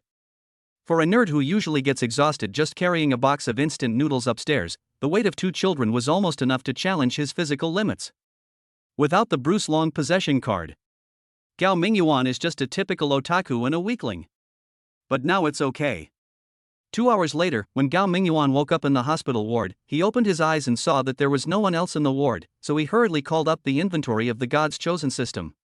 Sure enough, there was one more item in the inventory at this moment. He quickly reached out and tapped the box on the book-like object. Immediately, he heard a prompt in his mind: Skill Book Wing Chun Kung Fu. Host, do you want to use this skill book immediately? Ha ha. Looks like it's just as I suspected. This thing is called a skill book, not a martial arts manual. That means I don't have to learn it step by step. Instead, I can master the skill directly after using it. Beautiful. This is what I want. Otherwise, if I only get a martial arts manual, I don't know if I have the talent to practice martial arts. Who knows how long it will take to learn this boxing technique? Besides, isn't it tiring to practice boxing every day? I think gaining something for nothing is more suitable for me. Oh, that's not right. This is not something I could get for free, I clearly earned it with my own life. Thinking about the suffering he had endured and the dangers he faced this time, Gao Mingyuan suddenly felt at ease. Confirmed to use. Gao Mingyuan had no reason to hesitate, and he didn't want to be a weakling forever. He had experienced the feeling of being possessed by Bruce long before. Being able to fight 3 or 4 people alone, that was the power every man wanted to have. Boom. After Gao Mingyuan confirmed it, the skill book in the inventory turned into a bunch of light spots, and then followed his fingers and penetrated into his body. At the same time, Gao Mingyuan felt a strange heat flowing straight into his forehead, and in an instant, some messy information penetrated into his memory like a tide, causing his brain to almost crash at this moment. After about 2 minutes, Gao Mingyuan's eyes, which had been staring blankly, and without focus, finally regained some of their alertness. Suddenly, Gao Mingyuan heard someone beside him crying and calling his name. Gao Mingyuan, whoa, don't scare me. Gao Mingyuan, you're not really going to become a vegetable, are you? Damn it, you've become a vegetable. Gao Mingyuan shook his head and realized. At some point, Zhou Jingjing ran to his bedside, calling his name and crying as if she was at a funeral. He estimated that Zhou Jingjing might have come over when he was using the skill book and receiving the information transmitted in the skill book. But Zhou Jingjing found that he looked a little strange, and no matter how she called him, he didn't respond, so she started to suspect that he had become a vegetable. By the way, the process of information transmission is really overbearing. It feels like downloading a T-rated love action movie into the computer in an instant. Well, it's good enough that the computer doesn't crash. If it lags a little, that's no big deal. However, this kind of information transmission was just like an initiation. In just 1 or 2 minutes, Gao Mingyuan felt as if he had gone through decades of hard training and had mastered the Wing Chun Kung Fu to an extremely profound level. What surprised Gao Mingyuan was that he discovered that he had not only learned a simple boxing technique, but seemed to have gained decades of skills at the same time. Unbeknownst to him, his physical condition had undergone a drastic change. His body, which had been slightly overweight due to lack of exercise, had now been adjusted by a miraculous force. He estimated that his weight would not change much, but most of the fat on his body had already been converted into muscle. A powerful force, along with his breathing and blood flow, was circulating endlessly in his body. He even had a feeling that he could kill a cow with just one punch. Of course, this is most likely just an illusion, a cognitive error in his perception of his own strength after his body has undergone drastic changes in a short period of time. That's not right. This physical change shouldn't be caused by this skill book, but rather, an extra reward from the quest. It was only then that Gao Mingyuan suddenly remembered. Just before he fell unconscious, he fainted and heard the system's notification chime. It seemed to say something. Because he had completed the mission perfectly, he was being rewarded with a chance to build his physical foundation. Gao Mingyuan was not sure what was said afterwards. All of a sudden, his vision went dark and he lost consciousness. I think the huge changes in his body must have a lot to do with this body foundation building. But no matter what, the feeling of mastering powerful strength still makes Gao Mingyuan very intoxicated. So he didn't bother with Zhou Jingjing's tears and possibly snot. Instead, he coughed lightly and reminded her, "Why are you crying? I'm not dead yet, am I?" Are you okay?" Startled by Gao Mingyuan's shout, Zhou Jingjing's crying stopped abruptly. Then, she squatted down slightly with a look of surprise on her face, and looked Gao Mingyuan up and down carefully. When Gao Mingyuan was a little scared, she stood up, breathed a sigh of relief, and said, "Thank God, you're okay." "Do you know? I was almost scared to death when I saw you just now. You look like you had lost your soul. If anything happened to you, how would I explain to Director Liu and the others?" Gao Mingyuan rolled his eyes, thinking, "So you're afraid of taking the blame? Good fellow. I thought you were really sad because of my accident. You almost touched me." Chapter 75. It's better to keep a low profile. Which hospital am I in now? After feeling his physical condition, Gao Mingyuan felt that it was in better condition than ever before. Naturally, he was impatient to continue staying in the hospital, so he said to Zhou Jingjing, "Okay, no matter which hospital it is, please help me with the discharge procedures now." You're going to be discharged from the hospital soon." Zhou Jingjing was stunned for a moment, then shook her head repeatedly and said, "That won't do.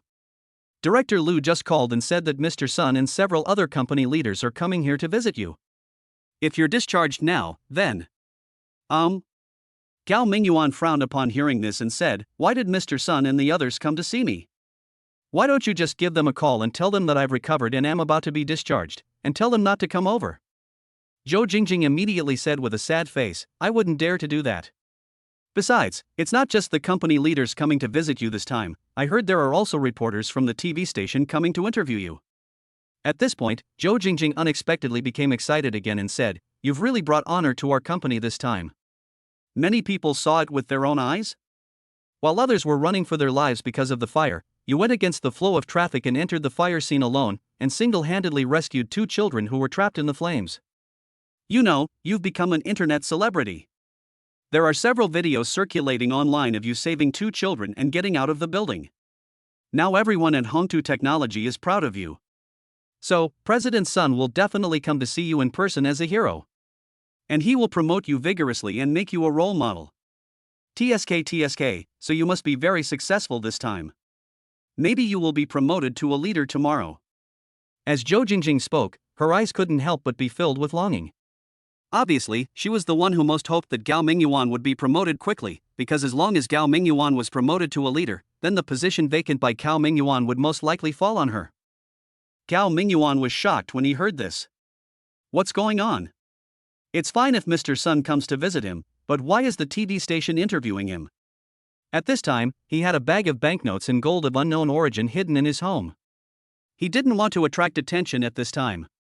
As the saying goes, a tall tree attracts the wind. If he had always been a nobody, it would be fine. But if he suddenly became a celebrity and attracted attention from all sides, what if?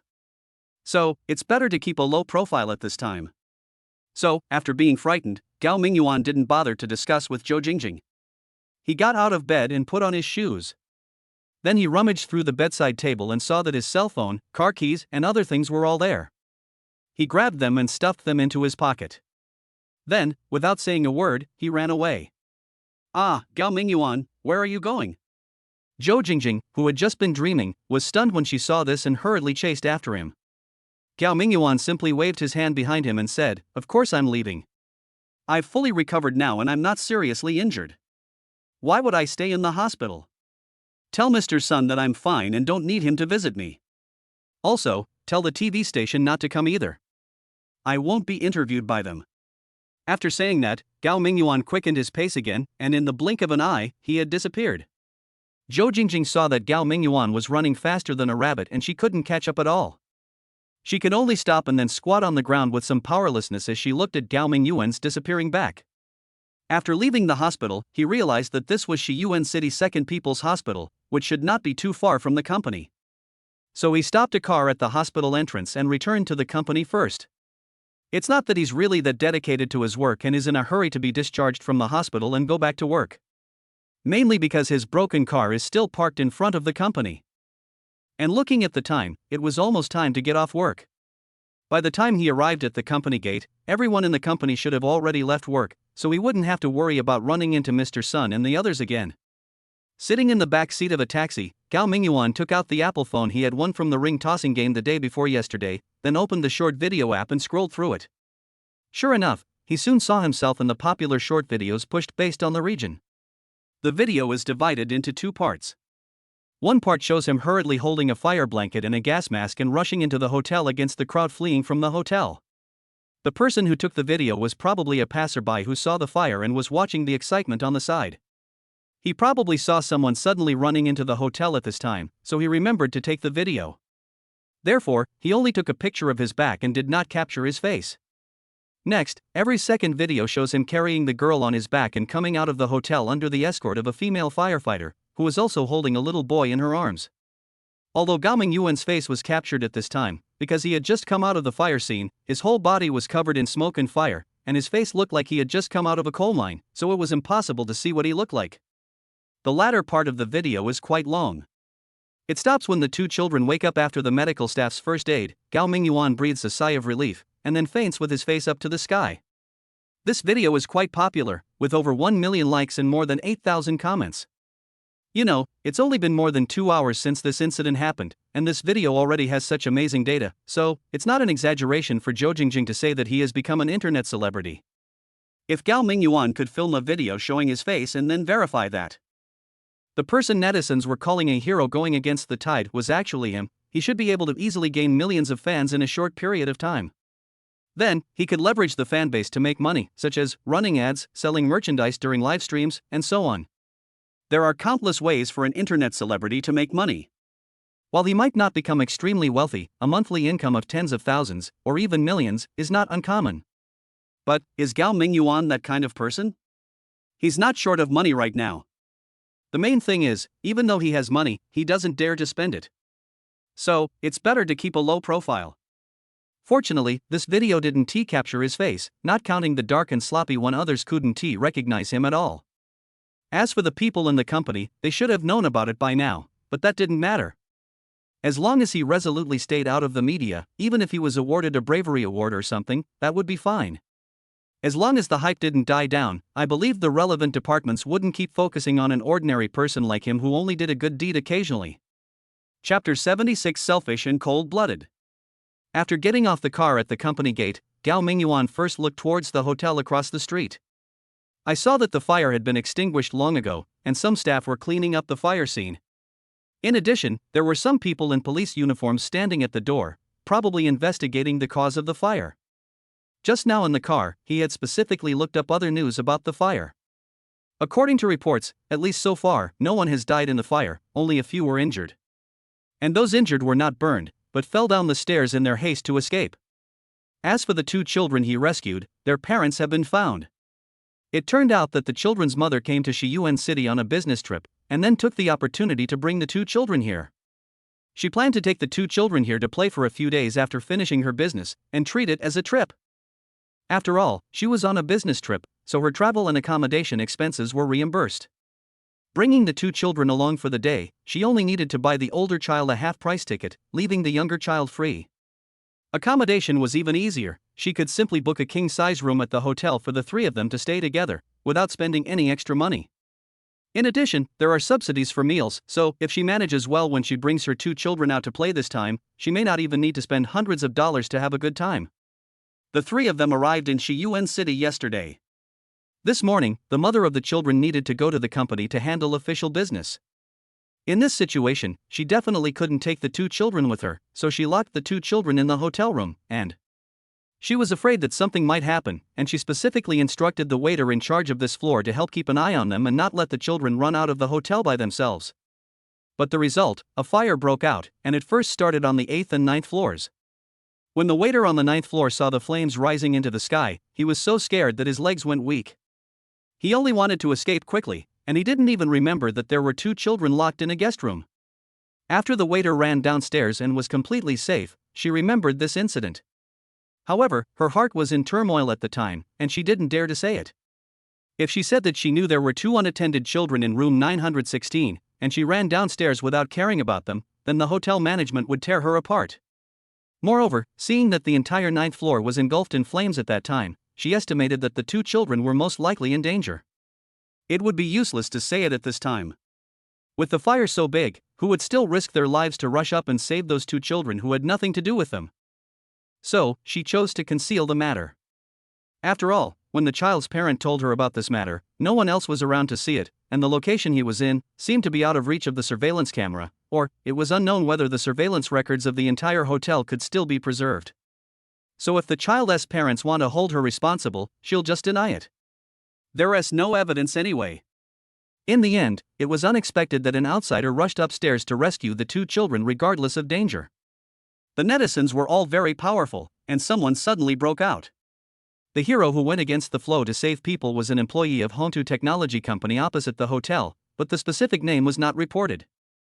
As for how the people in the opposite company knew that there were two children trapped in the room on the 9th floor, some imaginative netizens helped Gao Mingyuan come up with an explanation, which is, the floor where the hero who went against the flow was probably the 9th or 10th floor, so, he saw the fire here from the opposite building, and happened to see two children in a room on the 9th floor. As for how that person could see it when the two buildings were so far apart, naturally no one would bother to dwell on such details at this time. Anyway, later on, the mother of the two children was reminded by others that there was a fire in the hotel where she was staying. She was so scared that she ran back in a hurry, only to find that her children had been rescued.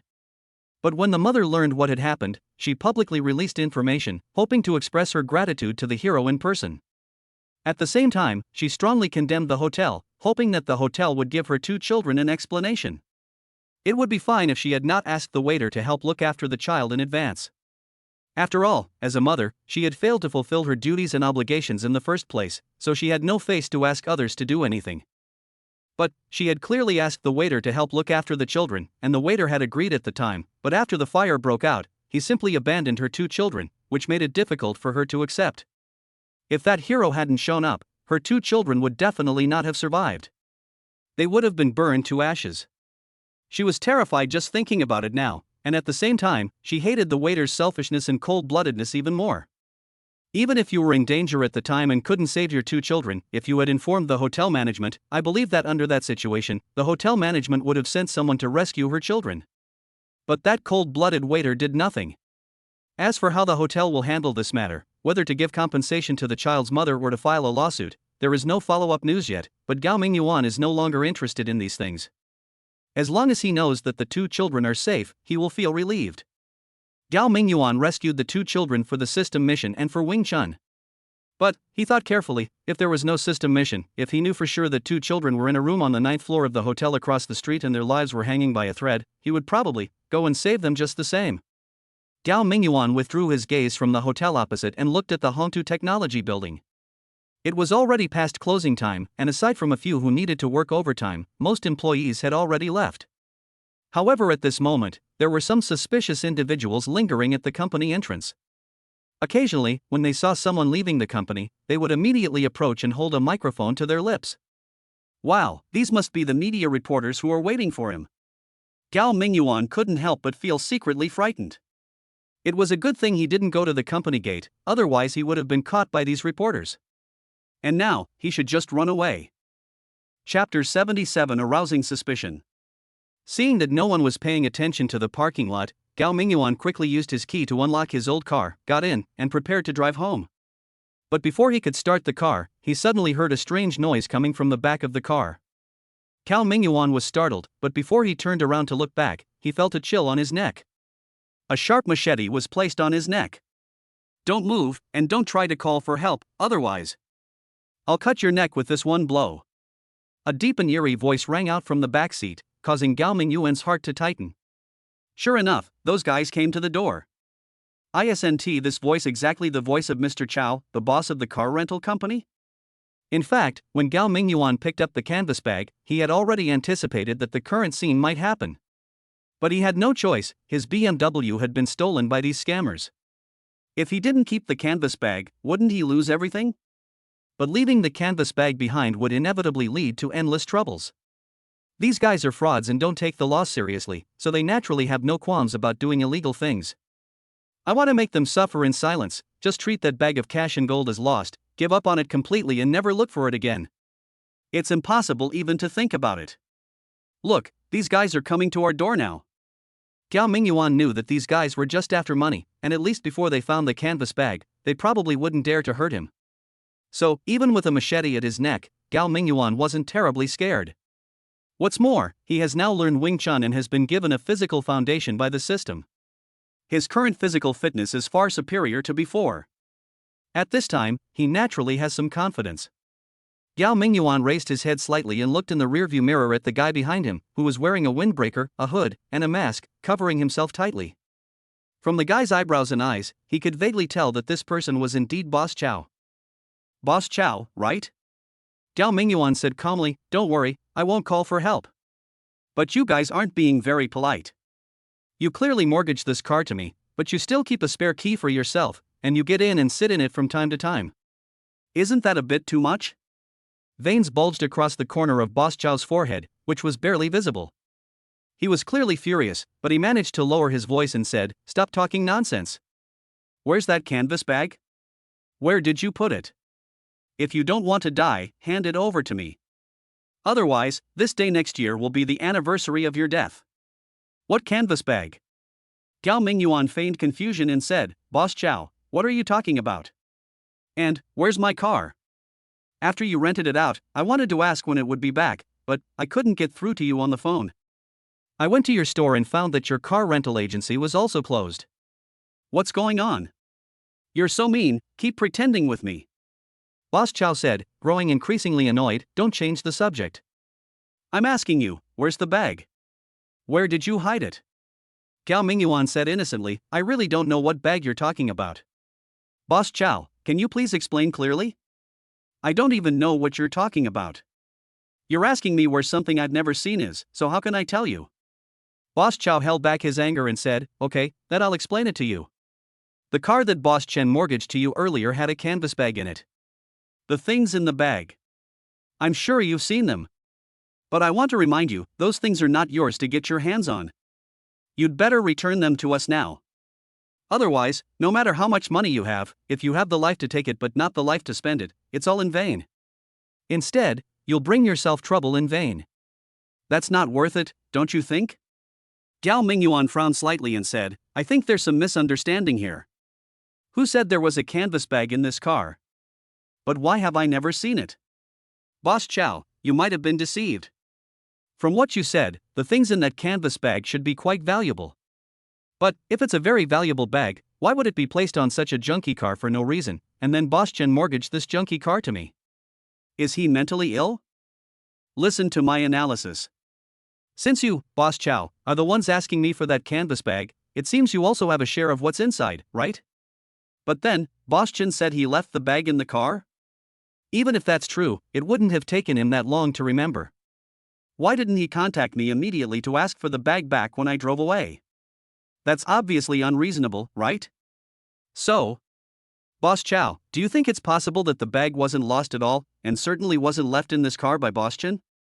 He insists on saying it was in the car, simply trying to find someone like me who knew nothing about it to take the blame. But in reality, who knows where he hid the bag? Boss Chow, you actually believe such a flawed story? Boss Chow was a little confused at this moment, and then he couldn't help but start to wonder. If you think about it carefully, there are indeed too many suspicious aspects in this matter. In his impression, Boss Chen has always been very reliable and meticulous, and has never been careless like this. Besides, it's okay to lose ordinary things. But that canvas bag contains something worth nearly 10 million. Even if you carried it daily, you'd still be afraid of losing something so valuable. And yet, Boss Chen just casually threw it on this car, and even used it as collateral, pawning it to an outsider. Only a foolish, careless person could do such a thing. But Boss Chen didn't seem like that kind of person. Especially since Boss Chen hadn't noticed such a valuable item was lost at first. It wasn't until they had worked together to move all the cars they'd stolen, and their accomplices had successfully escaped Shiyuan City, that Boss Chen suddenly remembered this incident. If Boss Chen hadn't remembered this earlier and immediately recovered the canvas bag before they stole the cars, the other party wouldn't have known they were scammers at that time, so how could they have dared to steal their things so brazenly? So, is that guy's memory really that bad? Then why didn't he lose himself? He himself didn't have anything in that bag that was worth anything, did he? It seems like, could it be that the guy really wanted to take all the credit for himself, so he caused this incident and then deliberately put the blame on someone else? Chapter 78: A Dead End. Boss Chow felt his mind was a little confused. He almost got out of the car in anger and went back to settle the score with his accomplices. But he quickly realized that he had stabbed Gao Mingyuan in the car. If he left now, the first thing he would do would probably be to call the police. In that case, how could he possibly get away? So, even if he wanted to question Boss Chen, he had to take this kid with him and absolutely couldn't let him go like this. Thinking of this, a fierce look flashed in Boss Chow's eyes. He pressed the machete in his hand slightly harder on Gao Mingyuan's shoulder. Then he snorted coldly and said, "Stop talking nonsense. Now do as I say. If you dare to do anything to me, I'll risk it all. At worst, I'll let you die with me." Gao Mingyuan could only helplessly say, Boss Chow, don't get excited. I don't want to die. Can't I just cooperate with you no matter what you tell me to do?" He actually hesitated for a moment, because he felt that he should be very awesome now. With the physical fitness that had been established once, plus the mystery of Wing Chun, wouldn't it be easy for him to beat up an ordinary liar? But he was at a disadvantage because of the changes in his body in this boxing technique. He had just acquired it and was not familiar with it at all. Therefore, he had no idea how strong he was now. And now, he was in a cramped car, with a sharp machete at his neck. If he wasn't careful, and Boss Chow really slashed his neck hard, even with his current physical fitness, he wouldn't be able to withstand it and would still die. In addition, currently only Boss Chow has appeared, and no one knows where Boss Chen has hidden himself, and maybe there are other people in their fraud gang. So Gao Mingyuan decided to endure it for the time being. At least he had to meet Boss Chen before considering a sudden counterattack. Otherwise, it would be useless to just get rid of Boss Chow now. What if Boss Chen, or some other random person came to him again? Then would he still have anything else to do every day? Seeing that Gao Mingyuan didn't seem to be planning to resist, Boss Chow nodded in satisfaction and said, "As long as you follow my instructions, I'll give you a chance to prove your innocence. Now, drive towards Tiger Hill in the west of the city. I don't need to tell you the details, do I? Tiger Hill, okay." Gao Mingyuan heard what Boss Chow meant, and it seemed that he was going to take him to confront Boss Chen face to face. Naturally, he would not resist. He started the car obediently and slowly drove out of the parking lot.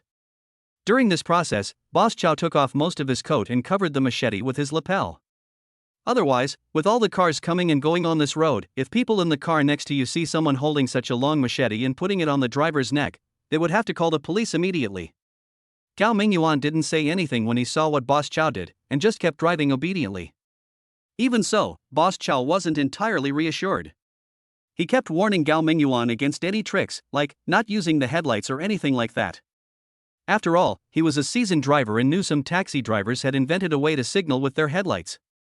While ordinary people might not understand what they meant, the city was full of taxi drivers. If Gao Mingyuan truly mastered that method, the other taxi drivers behind him would instantly understand. And that way, he'd be dead. Gao Mingyuan was quite cooperative. As expected, apart from turning on the turn signal when turning, he didn't even touch the other lights. After all, Gao Mingyuan is still waiting to catch Boss Chen in one fell swoop, so how can he call the police now and ruin his plan? Soon, the car drove out of the city safely, then accelerated and headed straight towards Tiger Hill. Tiger Hill is a small hill near Shiyuan City, but it is not a scenic spot. At most, there are some privately run villas and farmhouses in the mountain. Gao Mingyuan has lived in Shiyuan City for 5 or 6 years. Although he has never been to the villa on Tiger Hill, he still knows the approximate location of Tiger Hill. However, Boss Chow didn't actually let Gao Mingyuan drive to Tiger Hill. Halfway there, he suddenly made Gao Mingyuan turn onto a side road. He then made Gao Mingyuan turn twice more before finally stopping the car near what looked like an abandoned pier by the river. I didn't expect that Boss Chow was so vigilant. He had clearly controlled Gao Mingyuan with a knife, but he didn't even tell Gao Mingyuan the destination in advance. From a distance, the abandoned docks revealed some of the original buildings to be in ruins, yet numerous containers were still piled on the docks. Near the river, a light was faintly visible in a room, suggesting someone was inside. Get off! When Gao Mingyuan stopped the car, Boss Chow lifted up the clothes covering the machete, then waved the knife in his hand viciously, urging Gao Mingyuan to get out of the car first. Gao Mingyuan glanced at the lighted house not far away. He was not in a hurry to take action, so he obediently turned off the engine of the car, opened the door and got out. Boss Chow's movements were also very quick. As soon as Gao Mingyuan got off the car, he also got off from the back. Then he continued to put the watermelon on Gao Mingyuan's neck, then gently raised his foot and kicked Gao Mingyuan's leg, saying, "Go forward, to where the light is on." Gao Mingyuan walked forward and asked, "Is Boss Chen here? Why are you hiding here?" "Oh, I see. So, you shipped the cars you swindled through here by boat to other places." Boss Chow's face turned cold, and he raised his leg and kicked Gao Mingyuan again, saying, "Stop talking nonsense. If you don't want to die, just shut up. Otherwise, humph, you'll be in trouble." Gao Mingyuan didn't say anything else, but at this moment his expression also became very difficult to look at. Because he has realized that Boss Chow brought him here and never thought of letting him go back alive. The fact that all of them are still stranded here proves that their fraud gang has not yet had time to transport away the vehicles they stole in Shiyuan City this time, and they are most likely now packed in these dilapidated containers at the dock. Gao Mingyuan was brought here and discovered their secret. Unless they wanted to go to jail, why would they let Gao Mingyuan go back? So even if Gao Mingyuan had never seen that canvas bag, this time it was still a dead end. Chapter 79 True Love. Squeaky. The two walked to the old building by the river. Gao Mingyuan reached out and pushed open the door. Suddenly, he saw 5 people sitting together under the dim light, eating hot pot. One of the people sitting facing the door, isn't he the Boss Chen who had previously conspired with Boss Chow to defraud Gao Mingyuan? Seeing the door open and Gao Mingyuan standing outside, Boss Chen was startled and stood up immediately. Then he took out a stir-fry from his waist. When Gao Mingyuan saw this scene, he felt a sudden buzzing in his head, and thought he had gone too far. Because he never thought that these guys actually had stir-fry. Nima. Aren't you guys a scam gang? You're supposed to be making a living with your skills, so why are you still using stir-fry?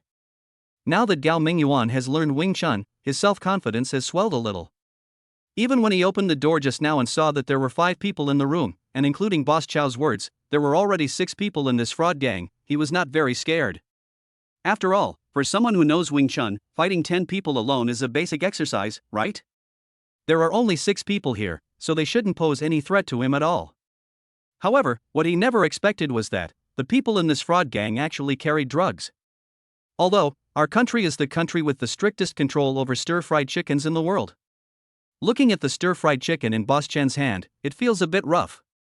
It's very likely that this is a homemade stir-fried chicken made by a folk expert. But earthy flavor is still flavorful. Gao Mingyuan doesn't think that just because he has learned Wing Chun, he can block bullets with his body. If Gao Mingyuan had known how dangerous this place was, he would have definitely found a way to get rid of Boss Chow halfway along the way. Although Boss Chow never moved the machete away from Gao Mingyuan's neck, but, after driving such a long way, Gao Mingyuan was still confident more than once that he could temporarily escape the threat of the knife. For example, taking advantage of a sharp turn on the road, suddenly increasing the speed of the car, and with the help of the centrifugal force when the car turns, there is a great chance that the knife in Boss Chow's hand can be temporarily removed from Gao Mingyuan's neck. However, Gao Mingyuan has always wanted to find Boss Chen as well, and then catch them all in one fell swoop to avoid any trouble. But now, seeing the stir-fry in Boss Chen's hand, Gao Mingyuan felt that he had been too extravagant. He had just learned a type of Wing Chun, and he felt that he was already awesome. It seemed that today's incident was also a profound lesson for him. As long as I can leave here alive today, I must learn from this lesson and not waste my energy anymore. Hongzi, what are you going to do? Just as Gao Mingyuan was secretly regretting his actions, he heard Boss Chow behind him pushing Gao Mingyuan into the house. He immediately glared at Boss Chen across from him and said, "Are you trying to silence me?" Seeing that it was not only Gao Mingyuan who entered the room, but there was also a Boss Chow following behind him, and that the knife in Boss Chow's hand was still on Gao Mingyuan's neck, Boss Chen realized that he had been in a false alarm and quickly put down the knife. But even though the knife's mouth drooped, he did not put it back to his waist directly, but still held it in his hand. It was not known whether he felt insecure because there were outsiders here, or he was on guard against someone else. Then he frowned slightly and said, "Uncle Zhong, what do you mean by that? Why would I kill someone to silence him? I just saw this guy appear here after the door opened. I thought we were exposed and blocked by the police. That's why I pulled out the urn in excitement. Didn't I see you, Uncle Zhong? By the way, Uncle Zhong, why did you bring this guy here? Did you get that bag back?" Boss Chow, known as Uncle Zhong, had a dark expression on his face. He snorted coldly, "Take it, where can I take it?" This guy said, he didn't see any bags in that car at all. "Hey, Hongzi, are you playing tricks on me, Uncle Zhong?" At this moment, Boss Chen, also known as Hongzi, also had a change of expression. He said, "Uncle Zhong, it seems you don't trust me. We're old friends, and now you'd rather believe an outsider than me?" Hearing Hongzi mention the word old friend, Uncle Zhong seemed to have thought of something, his expression slightly relaxed, and then he continued, "That's right. We are old friends, so even if it's just for your father's sake, as long as you don't go too far, I, Uncle Zhong, will turn a blind eye to your affairs. But this time, Hongzi, if you want to swallow it all by yourself, that's too much. Even if your father were still alive, he wouldn't allow you to do this. In our line of work, we can cheat the heavens and the earth, we can cheat our wives and children, but there's one big taboo: you can't cheat your companions, no matter what. Living in this world is tiring enough for people like us. If we end up cheating even our companions, then what's the point of us existing in this world? Even if you can scam a lot of money, can you spend it all by yourself? Even if you pull off the biggest scheme, and then you don't even have someone to share it with, wouldn't that be too boring? So, Hongzi, listen to me. If you hid that bag somewhere, take it out now. I believe you were just confused for a moment. As long as you take the thing out, we can still be best friends." When Hongzi heard Uncle Zhong's sincere and heartfelt words, the veins on his forehead bulged from time to time. It was obvious that his anger had reached his forehead and was about to set his hair on fire. "Uncle Zhong, I told you, that thing is indeed in the car that was mortgaged to this kid. Why won't you believe me?" Uncle Zhong sneered, "How can I trust you? I felt something was amiss before." "Ha, would you really be so foolish as to throw such an important thing in a car that was supposed to be mortgaged? And even if you really were confused for a moment, but such a long time had passed, until we had taken away all the cars we had swindled in Shiyuan City and all the personnel had evacuated outside the city, with no way back, you suddenly remembered that the thing was still in the mortgaged car. Ha ha! Do you think I, Uncle Zhong, am a fool? If you were really such a brainless person, why would I cooperate with you in doing such a head-breaking thing? Sooner or later, I would be screwed by you." When Hongzi heard this, he was speechless and didn't know how to explain it for a moment. Chapter 80. It's now. Yes, Hongzi didn't know how to explain it to Zhongsher. Because this kind of thing is really weird. If it didn't happen to him, then he probably wouldn't believe it even if he was beaten to death. He didn't know what possessed him that day. He had clearly intended to put the bag in another car, but somehow he had muddled through and put the bag in the car he had already decided to pawn. The key point is that even if he was careless and put the things in the wrong car, it would not be a big deal. As long as he remembered it in time, it would be easy to find the owner of the car and get the things back immediately. But it was just that, after they had gone through all the trouble and the entire gang had taken away all the cars they had swindled, completely cutting off their way back, and retreating to this stronghold, they suddenly remembered this incident. It seems like he never had amnesia before. Why is it that this time, when faced with such an important matter, his brain suddenly went crazy? Of course he didn't know. The reason why he suddenly forgot such an important thing was mainly because someone threw something called a lucky dice the night before and was lucky enough to roll a 5. Of course, if they hadn't thought about stealing Gao Mingyuan's BMW that day, they naturally wouldn't have stepped on such a landmine. But who could have been so greedy? Gao Mingyuan's car was clearly parked quite far from their rental car shop, yet Uncle Zhong had set his sights on it and waited there for the owner early in the morning. And then he was lucky enough to snag Gao Mingyuan. As a result, it was inevitable that he would run into Gao Mingyuan, who was enjoying a burst of luck. It's just. Although Hongzi didn't understand why he did such a foolish thing at the time, he was very sure afterwards that he had indeed put the canvas bag on the car that was mortgaged to Gao Mingyuan.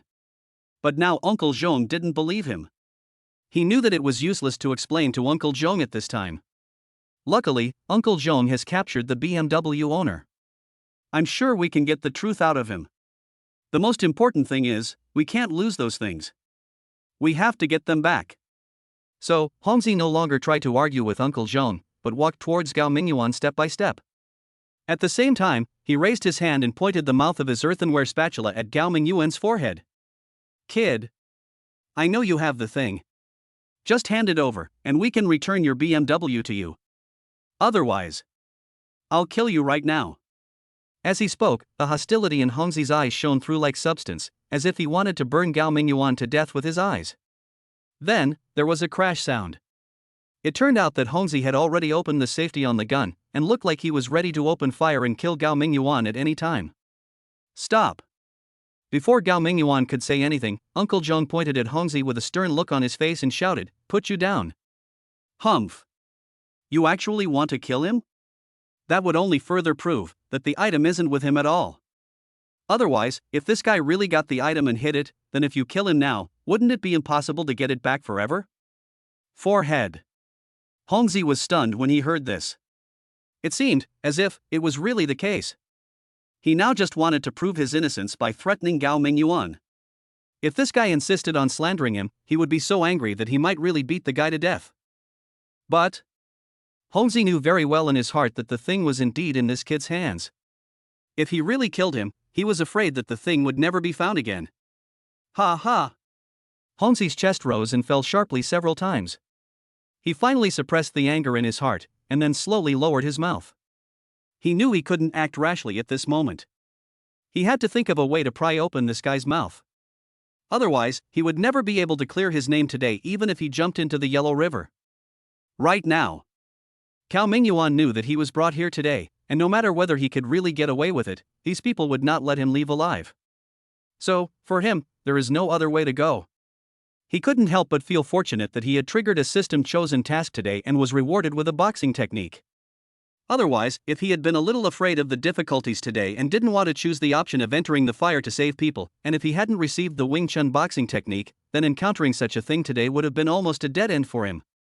Now, Gao Mingyuan has learned Wing Chun, and his physical fitness has also undergone a foundation building stage. Although he doesn't quite understand what this foundation building stage means, or whether it is related to the foundation building stage mentioned in the Immortal Cultivation novels, anyway, he has become very strong now. Otherwise, if his physical fitness has not improved, even if he knows a sophisticated boxing technique, his punches will only be as useless as tickling someone, and it will be in vain. And now, the only thing he was afraid of was the sword in Hongzi's hand. The distance between the two of them was too far just now, so Gao Mingyuan naturally didn't dare to act rashly, otherwise, before he could rush over, Hongzi would just raise his wrist and feed him a bullet. When Hongzi came over, the spatula in his hand was already pointing at Gao Mingyuan's forehead. In that situation, Gao Mingyuan didn't dare to move at all. But now, Hongzi has already let go of Su's hand, and at the same time, the two of them are less than 2 meters apart, which is already quite close. If we don't take action now, when will we wait?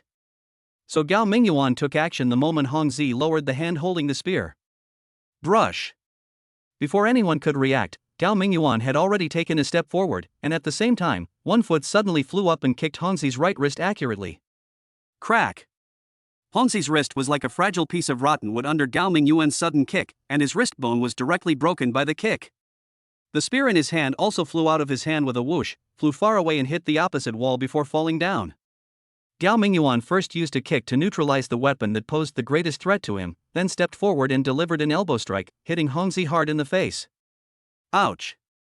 Before Hongzi could even figure out what was happening, he suddenly felt a black screen before his eyes. Almost simultaneously, he felt a horrible pain in his wrist and face. Gao Mingyuan's elbow knocked him uncontrollably backwards, and he landed directly on the hot pot table in the middle of the room. Chapter 81: The Flashing Blade. Crash! A chaotic sound was heard. It was a foldable dining table, and one of the legs was severely corroded. It was not very strong to begin with, and now that Hongzi's body hit it, the table immediately overturned. It didn't matter that the table flipped over. The copper hot pot on the table also flipped over. The boiling soup in the pot and the burning charcoal under the pot all splashed up and spread everywhere.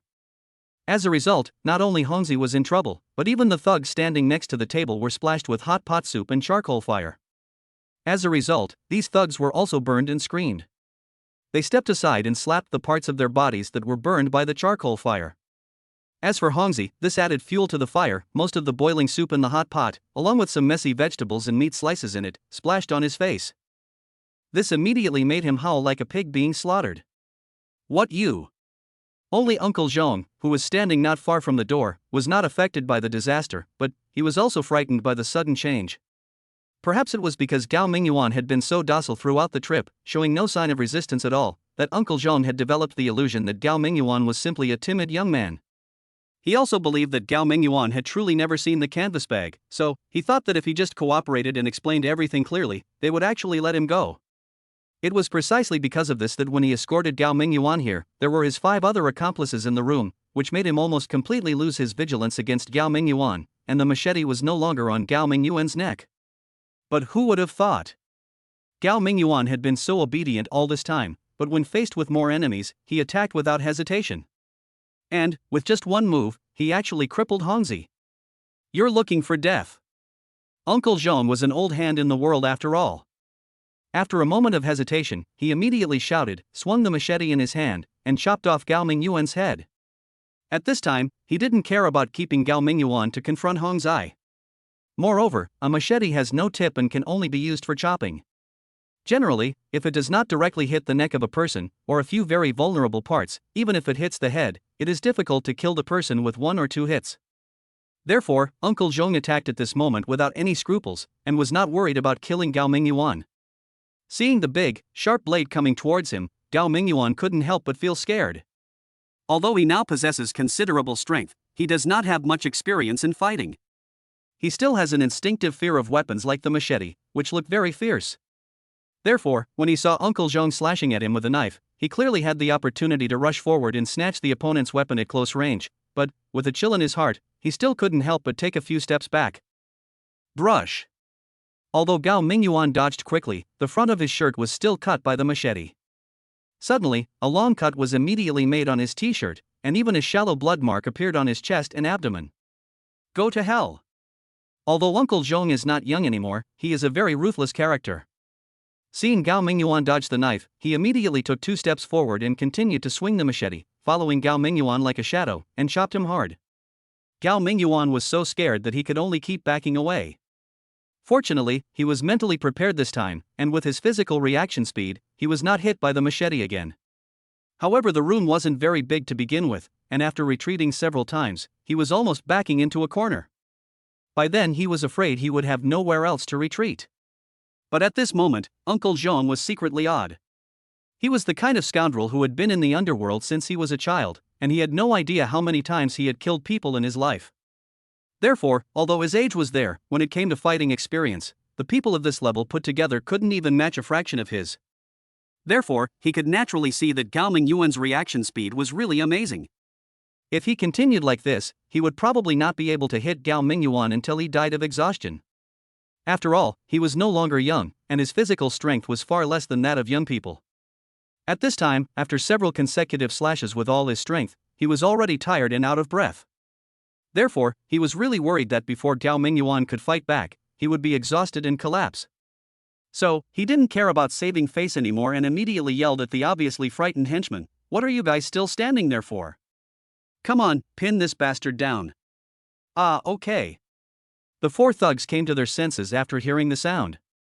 Although they were all covered in soup and charcoal from the overturned hot pot, they were only slightly burned. They were just shocked and did not react for a while. When they heard Uncle Zheng's call, they immediately regained their usual ferocious nature, howling and rushing towards Gao Mingyuan. In their opinion, even if Gao Mingyuan seemed to be quite skilled, 2 fists were no match for 4 hands.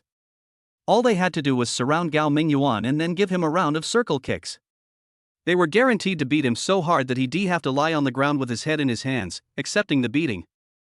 Anyway, that's what they always done when they were in a large group, and it always worked. 2 of them were closest to Gao Mingyuan.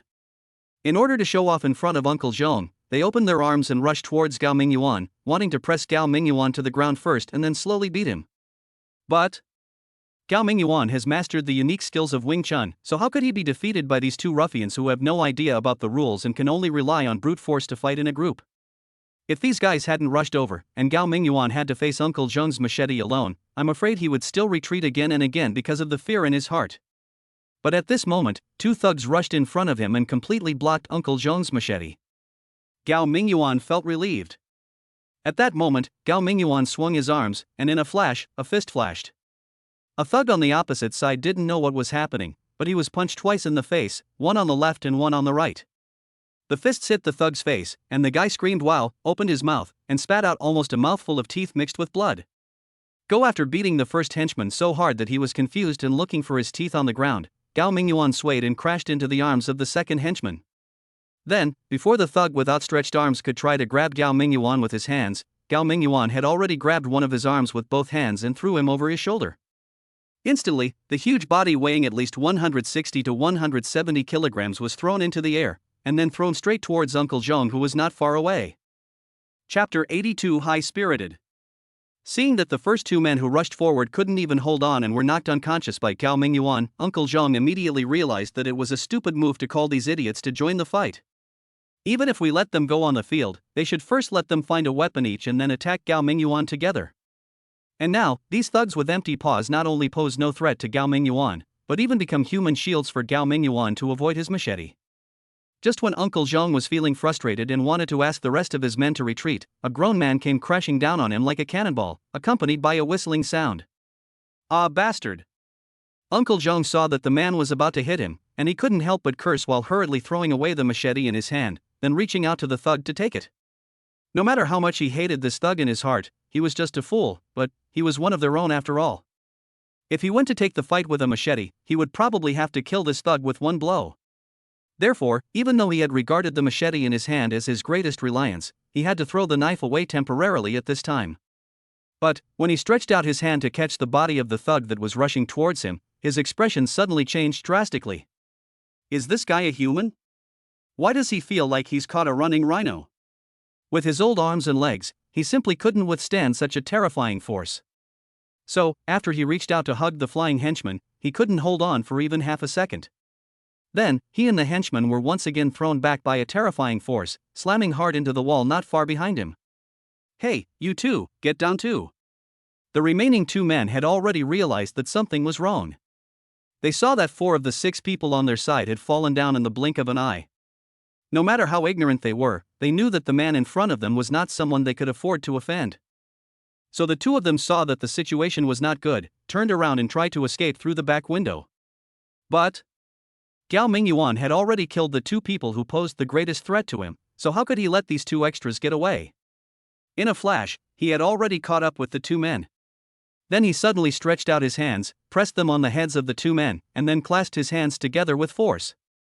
Then there was a bang sound, the 2 people's heads hit each other heavily. If someone looked at these 2 thugs from the front at this time, they would see their eyeballs bulged outwards at the same time, followed by a gurgling rotation, and finally they closed their eyes at the same time, and then they completely fainted. Done and done. Gao Mingyuan was quite satisfied with the results of his first battle after mastering his supernatural power. 6 people from the fraud gang, some of whom even had knives in their hands, were still knocked down by him, right? So, with his current strength, it's really not that difficult for him to beat 10 people alone. The only thing that worries him is the weapon in the opponent's hand. But thinking about it carefully, he felt that it was okay for him to be a little timid when facing someone with a firearm. But the machete that Uncle Zheng had just wielded didn't seem to pose much of a threat to him. As long as he could suppress his fear and act quickly, grabbing the other person's arm holding the knife, he could definitely knock him down before he could react, or even break his arm directly. That way, even if the other person had a knife in his hand, he wouldn't be able to hit him. So, it seems that in the future, when faced with such situations, he still needs to be calmer. Otherwise, if those two henchmen hadn't rushed over to block the knife for him, if he had really been chased and hacked by Uncle Jean, and he didn't dare to fight back in close, he would have been forced into a corner and it would have been really dangerous. But at least he has gained some real combat experience now, so next time he encounters something, he won't be as flustered as he was today. Yes. He felt like today was his first real fight. The beating he'd done with Wang Weidong on his blind date with Xiao Yajing didn't count. After all, that time, he'd used a possession card, allowing the Kung Fu star Bruce Lee to possess him, which had made him so ferocious. And, during that fight, he'd felt completely out of control, completely lost in how he attacked. His hands and feet had already moved automatically, completely out of his control. Therefore, today's battle is his first battle in the true sense. Just when Gao Mingyuan was feeling somewhat complacent and high-spirited, thinking that once he mastered Wing Chun, the world would be his own, he suddenly heard a low, cold laugh coming from the corner of the wall. He suddenly turned his head and looked, and then a chill suddenly hit his heart. But what he saw was that, at the beginning, the first person who was knocked down by Gao Mingyuan, Hongzi, had taken advantage of the chaos to climb to the corner of the wall and picked up the hand that was kicked away by Gao Mingyuan. At this moment, Hongzi had already raised the stir-fry and pointed the spout at Gao Mingyuan from a distance. On his face, which was scalded by the hot pot soup and charcoal fire, a crazy smile twisted into his face. Asshole, aren't you a good fighter? Ha ha. So what if you're a good fighter? I can still crush you with one blow. Ha ha. Keep on being arrogant to me. No matter how awesome you are. Come on, kneel down in front of me, kowtow 1,000 times, and then slap yourself 1,000 times. Who knows, I might soften my heart and spare your life. Ha ha ha. Seeing that guy mocking him like a madman, Gao Mingyuan felt extremely ashamed and angry, but, facing that black hole, he didn't dare to act rashly. This instantly extinguished the little bit of high spirits he had just felt. Did you hear me? Kneel down. I told you to kneel down. Seeing Gao Mingyuan still standing there, Hongzi suddenly became furious without warning. He pointed at Gao Mingyuan with his mouth and said with trembling lips, "Kneel down and kowtow right now, or I will beat you to death. Quick, kneel down." Listening to Hongzi's roar and looking at his hideous face, Gao Mingyuan felt the threat of death as never before. The fear in his heart was infinitely magnified at this moment, but... At this moment, Gao Mingyuan suddenly heard the system's voice ringing in his mind again. Ding, host successfully triggered the emergency mission. Please make your choice within 1 minute. Has the system's mission appeared again? I hope this mission can save me. Chapter 83 God-Level Props. At this moment, the system's voice continued to ring in Gao Mingyuan's mind.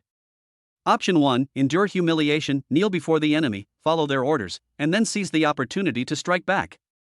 Han Xian could endure the humiliation of being kicked in the crotch, demonstrating the resilience of a true man, a story passed down through the ages. Perhaps showing weakness now is just the beginning of a better counterattack. Select this option, and upon successfully striking back, the host will receive a transparent cloak as a reward. This item is invisible, making it invisible to others. However, it doesn't make you invisible, it simply makes others ignore your presence, making you appear invisible in the crowd. Option 2, respond to change with constancy. Do not attack the opponent, nor submit to their orders, but wait for the opportunity. Let him be strong, a gentle breeze sweeps across the hills.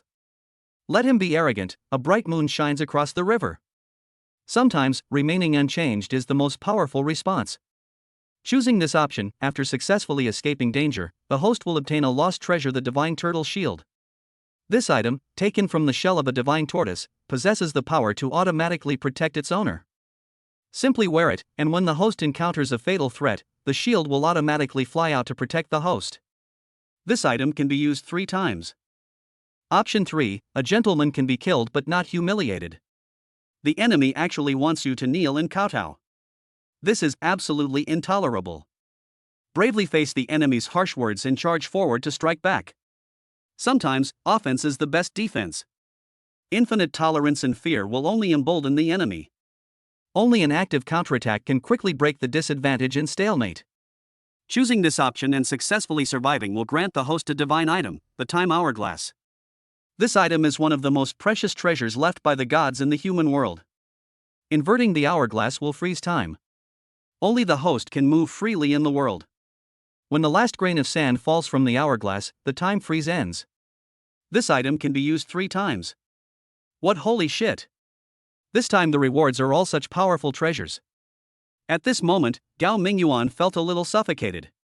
The 3 options correspond to 3 powerful item rewards, but they are different from the previous God-chosen missions. Gao Mingyuan remembered that there were only very simple descriptions in the mission prompts. There were only very simple explanations about which option to choose, what kind of rewards to get, or what kind of dangers to face. For example, when Gao Mingyuan got the lucky dice before, when it was mentioned in the task, it was just described as a very magical dice, but as to how magical the dice was, it was not mentioned at all. But this time, the system described the function of each item in great detail. If the system had not explained the function of the prize in such detail, Gao Mingyuan might have been able to choose an option that was relatively beneficial to him as rationally as possible based on his current situation. But, now that the system has described the rewards corresponding to the 3 options in such detail, Gao Mingyuan couldn't help but start to worry about which prize he should choose, and almost ignored the options themselves. But, all 3 rewards are so tempting, what should he do if he can't bear to give up any of them? A transparent cloak, this thing is great. While it doesn't make you invisible, it actually does achieve the same effect, making others naturally ignore your presence. If Gao Mingyuan puts on this cloak and goes to a place where men are not allowed, such as ahem, then even if others see him, they will ignore his presence and completely ignore him as if he's not there. TSK, just thinking about it makes my scalp tingle. Of course, Gao Mingyuan would never do such a wicked thing after getting this treasure, but he could become a national hero. For example, we could visit the museums of the 8 countries that bullied our country in the past, and then, in front of countless people, take away the things they stole from our country and bring them back to our motherland. Wow, that scene, just thinking about it makes people very excited, right? And, that turtle shield is a good thing too. When it receives a fatal attack, it automatically flies out and protects it from disaster. This so-called protection from disaster should be more than just protecting it from external attacks. If that were the case, the word disaster wouldn't appear in the description, just say attack. So, it's possible that this turtle shield can not only protect against physical attacks, but also things like poison gas, fire, and even if one accidentally ingests a highly toxic substance, it might be able to neutralize these disasters. The only regrettable thing is that, this turtle shield can only be used 3 times. But even so, it is equivalent to giving him 3 more lives. And the most outrageous reward is the hourglass. It could actually make time stand still. This was too outrageous. After time stood still, he would be the only one in the world who could move. Then, this prop's maneuverability was enormous. Gao Mingyuan couldn't even imagine how many things he could do with this prop that he normally couldn't do, or wouldn't dare to do. Well, don't think too much about this, it will easily lead to arrogance. And this item can only be used 3 times. What a shame. If this item could be used infinitely, wouldn't he be invincible? From this perspective, of the 3 items, only the first one, the transparent cloak, seems to be slightly inferior. But the problem is this item doesn't specify a limit on how many times it can be used, which means it can be used infinitely. And with this comparison, it seems that the transparent cloak is not that bad. Then, Gao Mingyuan discovered another detail. In the first and second options, the condition for obtaining the reward is to select the option, and then successfully kill the opponent, and then you can get the corresponding reward. But the condition for getting the reward for the third option is, to survive successfully. Damn, even though the mission didn't mention the chance of death for choosing this option, even a toenail-level thinker knew it was the most dangerous. It could be a near-fatal escape. In fact, this option was indeed the most dangerous. Recklessly charging straight into the opponent's mouth. Damn, the chances of survival were definitely slim. It seems that this god-level item is not so easy to obtain. In that case, let's rule out the third option first. Of the first 2 options, regardless of which offered the best reward, the key point wasn't the first option just so fucking pathetic. He was actually being asked to endure humiliation and do what the other party said, kneel and kowtow. Didn't he have any shame? Even though the system makes it sound like it makes sense, and even says that Han Xian's ability to endure the humiliation of being kicked in the crotch has become a legend passed down through the ages, as if doing so is very face-saving, but in fact, who knows if Han Xian will also be left with a lifelong psychological trauma because of this? Anyway, Gao Mingyuan is not that thick-skinned. Even though he is really afraid of the stir-fry in Hongzi's hand, he can't kneel down and kowtow to others in order to survive. However, before Gao Mingyuan could make a choice, he heard the system prompt again in his mind. The selection has timed out. The system will automatically make a random selection for the host. The system's random selection result is option 3. Chapter 84 Go to Hell. What's going on? Why am I randomly assigned again? Gao Mingyuan was stunned when he heard the system's prompt, and then he suddenly realized. Although the system gave him 1 minute to choose before issuing the task, but damn, by the time the system announced all 3 options, at least 40 seconds had passed. So, in fact, the time he actually had to make a choice was only a dozen seconds at most. However, the 3 different rewards offered by this mission were all so amazing that Gao Mingyuan was inevitably shocked and at the same time triggered his decision-making difficulties. Finally, he used the process of elimination and finally eliminated 2 less suitable options, ready to choose one that was not too embarrassing and not too dangerous, but the result was, damn, the time limit was exceeded. Isn't this going to kill him? Just as Gao Mingyuan was still in a daze, the system's prompt came to his mind again. The host has randomly selected option 3, bravely face the enemy's mouth and charge forward to kill. The host must take the corresponding action within 3 seconds, otherwise it will be judged as a mission failure and will be punished by the system. Only 3 seconds? Although the system doesn't specify what kind of punishment will be imposed if the mission fails, it's estimated that it will definitely be unpleasant. Damn. It's a dead end anyway, so I might as well fight you. Speaking of which, just as the system issued a task to Gao Mingyuan, and Gao Mingyuan was only listening to the system's task and struggling to decide which option to choose, Hongzi was still there arrogantly pointing at Gao Mingyuan and threatening him constantly. In fact, he really wanted to kill Gao Mingyuan with a single blow. However, now that he had finally regained control of his punches, he began to miss the things in the canvas bag. Even if they sold all the vehicles they had swindled this time, they wouldn't be able to get half the value of the things in the bag. After all, the cars they obtained through such fraudulent means could only be secretly shipped out of the country and then resold as illegal taxis at a low price. Although Gao Mingyuan's BMW was worth over 2 million yuan, it would probably not even be sold for $500,000 if it was resold in this way. Besides, wouldn't it cost money to transport so many vehicles out of the country? So after this trip, their combined profit might be as much as $1 million. But what's in that canvas bag is worth nearly 10 million. What do people like them, roaming around the country scamming people, really want? Isn't it all about money? So, after Hongzi calmed down after his initial fury, he still wanted to get his things back. And that's why he kept ranting for over a minute without actually taking any action. There was no other way. In order to get the things back, he didn't dare to attack Gao Mingyuan recklessly. However, if he didn't use the stir-fry, he had no other way to deal with Gao Mingyuan. Previously, he had approached Gao Mingyuan with the stir-fry, and Gao Mingyuan had hit him so hard that his face was burned. Now he really didn't dare to get close to Gao Mingyuan, so he could only stand there from a distance, pointing the stir-fry at Gao Mingyuan while constantly hurling harsh words. At this time, Gao Mingyuan had already received a warning from the system. Although he was still very scared when he saw the stir-fry in Hongzi's hand, he was more afraid that the system would uninstall it again because of the failure of its own mission. So Gao Mingyuan suddenly roared with anger, and with a flash of his body, he rushed towards Hongzi in the corner. Stop! Hongzi didn't expect Gao Mingyuan to be so tough. He clearly saw that he had a stir-fry in his hand, but he still dared to rush forward. He was nervous, and while holding the stir-fry with his left hand, his right hand had been kicked off by Gao Mingyuan. He shouted, "If you don't stop, I'll start stir-frying." Gao Mingyuan's forward figure seemed to pause slightly, but then he rushed forward again at an even faster speed. Hongzi's heart trembled as he saw Gao Mingyuan getting closer and closer. He knew that if he hesitated any longer, Gao Mingyuan would catch him and beat him up again. So he became ruthless. Although he was reluctant to give up the thing worth tens of millions, but, compared to his own life, it seemed that his life was more important. Go to hell. When Gao Mingyuan had rushed to less than 2 meters away from Hongzi and saw that he could kick Hongzi with just one leg, Hongzi finally made up his mind, pointed the spear in his hand at Gao Mingyuan's head, and resolutely pulled the trigger. It's just that. Hongzi's right hand had been broken by Gao Mingyuan's kick, so he can only hold the stir-fry with his left hand.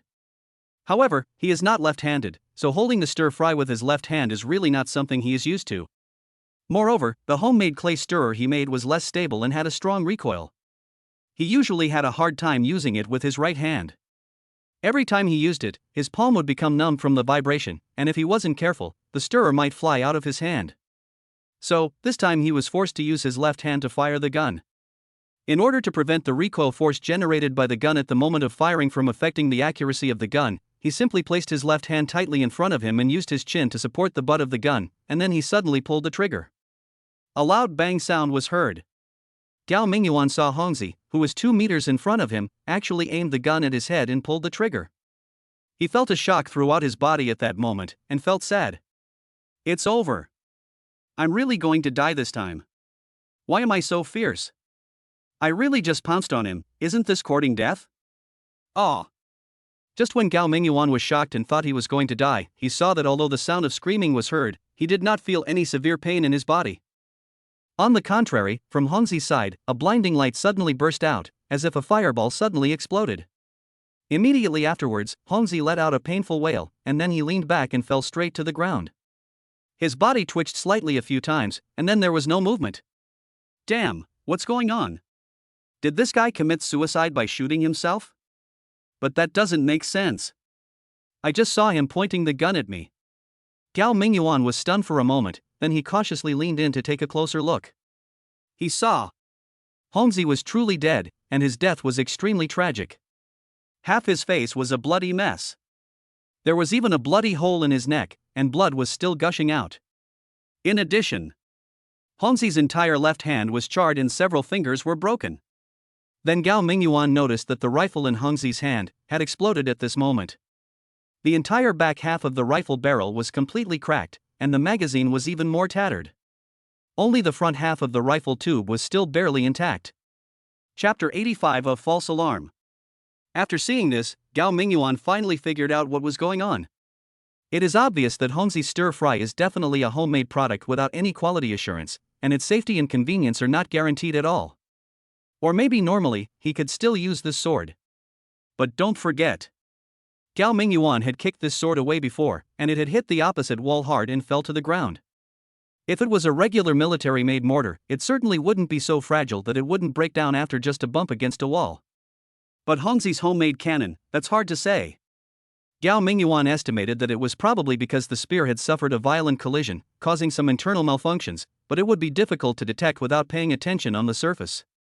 In fact, when Hongzi pointed the cannon at Gao Mingyuan, he kept shouting at Gao Mingyuan to kneel down and kowtow, but he never started to stir. Besides wanting to know the whereabouts of the canvas bag from Gao Mingyuan, he might also be worried about whether this homemade cannon was reliable. But when Gao Mingyuan rushed towards him bravely, Hongzi had no choice. Even though he was worried that the stir-fry was not reliable, he had to take the risk and use it. And his right hand was broken, so he only had his left hand to do the stir-fry. In order to increase stability, he had to support the stir-fry on his chin, and what a result! If he had fired the cannon normally, even if it suddenly exploded, the most he would have done would have been to injure his hand. But just now, he had held the cannon against his chin, and it had blown half of his face off and blasted a hole in his neck. In this way, he was naturally dead. Gao Mingyuan couldn't help but feel surprised and delighted when he saw this. At the same time, he heard the system's voice ringing in his mind again. Congratulations to the host for successfully completing the emergency mission. The mission reward has been sent to your inventory, please check it. Mission accomplished? So despite the scary description of this mission, the seemingly most dangerous option was actually a false alarm. It would have been fine if that guy hadn't used the stir-fry technique, but as soon as he did, he was courting death. It seems that, even if I had chosen the first two options, there would be no problem, and they would definitely be completed. The difference is, if you choose the first option, you will have to endure more humiliation and kneel down and kowtow to this guy. If you choose the second option, you will have to listen to this guy's verbal abuse and ridicule, and in the end, no matter whether you can find a suitable opportunity to counterattack, this guy will eventually die. Of course, if I really find the right opportunity to strike and don't give this guy the chance to attack, then he might not have to die. But, it's best if this kind of scum dies. Stop right there. At this moment, Gao Mingyuan suddenly heard some movement behind him. He immediately turned around and saw Uncle Zhong holding his machete and quietly slipping towards the door, so he immediately shouted coldly. When Uncle Zhong heard the cry, he loosened his grip, and the machete immediately fell to the ground. Even though there were still 5 members of their fraud gang, they were all injured. And now even Hongzi, who had taken the sautéed food, was dead, and his death was so tragic that it instantly frightened all of them. How could they dare to resist? At that moment, Gao Mingyuan found 2 ropes and tied the hands and feet of the 5 of them together. At this point, they also knew that there was no hope of escape and they couldn't win the fight. In this case, in order to avoid physical pain, they could only obediently let Gao Mingyuan control them. After a little hesitation, Gao Mingyuan decided to call the police. Although calling the police might be a bit troublesome for him. The death had nothing to do with him. Hongzi was asking for death, and the homemade cannon was his own. He blew himself to death, so Gao Mingyuan definitely had nothing to do with it. Beating someone up wasn't a big deal. These guys weren't good people to begin with, and Gao Mingyuan was kidnapped by them. Now that Gao Mingyuan was able to kill this criminal gang, the police should give him a certificate of commendation. The main thing is, about that canvas bag. Gao Mingyuan feels a little guilty just thinking about it. Of course, if Gao Mingyuan chooses to confess to the police and hand over the bag, then everything will be fine. But the problem is, he is a little reluctant. Nonsense, that's almost 10 million. It's the biggest benefit he's ever gotten from his five-fold luck. Who wouldn't feel bad if he just handed it over like that? Therefore, Gao Mingyuan now wondered if the police asked him about the whereabouts of the canvas bag, would he deny seeing it, or would he obediently hand it over? But no matter what, you have to call the police. There is no way to avoid it. After all, someone died here. Even if that person wasn't killed by Gao Mingyuan, but he was there at the time, and Hongzi's death was also closely related to him, but he didn't call the police, it would only cause more trouble later. As for the canvas bag, Gao Mingyuan decided to take it one step at a time. If the police really suspected that the canvas bag was in his hands, then he would hand it over. If the police didn't ask about it, he would pretend to be confused for the time being. If he handed over the canvas bag, would he have lost a BMW in vain? Probably not. If nothing unexpected happened, the cars stolen by this fraud gang had definitely not been shipped away yet, and they might be in the containers at this abandoned dock. So, as long as the police arrive at the scene, there should be a high probability that he can get his BMW back. You know, if Gao Mingyuan could get the BMW back intact, he would still have the 150,000 yuan that these scammers had mortgaged to him, and a broken domestic car. Well, I wonder if the police will ask him to hand over all these things. Oh, so frustrating. Although I definitely didn't lose anything, but I've already got the benefits, but in the end I might have to give them up, which makes me very uncomfortable. While waiting for the police to arrive, Gao Mingyuan questioned Uncle Zhong. He didn't use any torture or anything like that. There was no need for that, it was just a normal conversation. The police would ask him later anyway, so it didn't matter if Uncle Zhong really refused to say anything. However, it seems that Uncle Zhong has already accepted his fate. He answers whatever Gao Mingyuan asks and shows no intention of resisting at all. Just as Gao Mingyuan expected, the cars they stole this time had not been transported away yet and were now hidden in the container outside. Together with the 9 cars they got in a neighboring city some time ago, there were a total of 22 cars, all here. But, when Gao Mingyuan asked what the canvas bag they had been asking him about was, Uncle Zhong suddenly became evasive in his words. Chapter 86 Talent. Well, actually there's nothing in that bag, it's just, some tokens that are very important to us. Seeing Gao Mingyuan repeatedly asking questions, Uncle Zhong blinked and started telling stories, saying that the members of their fraud gang all came from a small place. They roamed around the country and committed crimes, but nothing had ever happened to them. This was because their fraud gang had a very precise division of labor. However, some time ago, the leader of their gang was unexpectedly killed. It turned out that during a transaction with an overseas organization, due to a disagreement on the distribution of profits, he was killed by the other party. Therefore, their fraud gang is now in a state of being leaderless. And, because their gang leader had previously failed to reach an agreement with foreign forces, he was killed by them. Now their gang is in a very embarrassing situation. After all, the cars they had previously obtained through fraud were all shipped abroad through the channels of that foreign power, and then sold at low prices. Now that they have fallen out with that foreign power, they have lost their next buyer and the channel to sell the stolen goods. But, in fact, their boss had already made other arrangements, that is, he had already secretly established another connection. If not, their boss wouldn't have the confidence to bargain with that foreign power. It was because of this second option that their boss wanted to talk to that foreign power and redistribute the benefits. After all, the cars they cheated from China were obviously good cars, but when they were taken abroad, they were almost sold as scrap. After all their hard work, they didn't make much money after deducting the travel expenses, so they were very unwilling to accept the result and wanted foreign forces to raise the price for them. But that foreign force didn't tolerate them at all. After talking for a long time without reaching an agreement, their boss threatened that if they didn't raise the price, they would break up and would no longer supply goods to this side. The foreign forces got angry and killed their boss.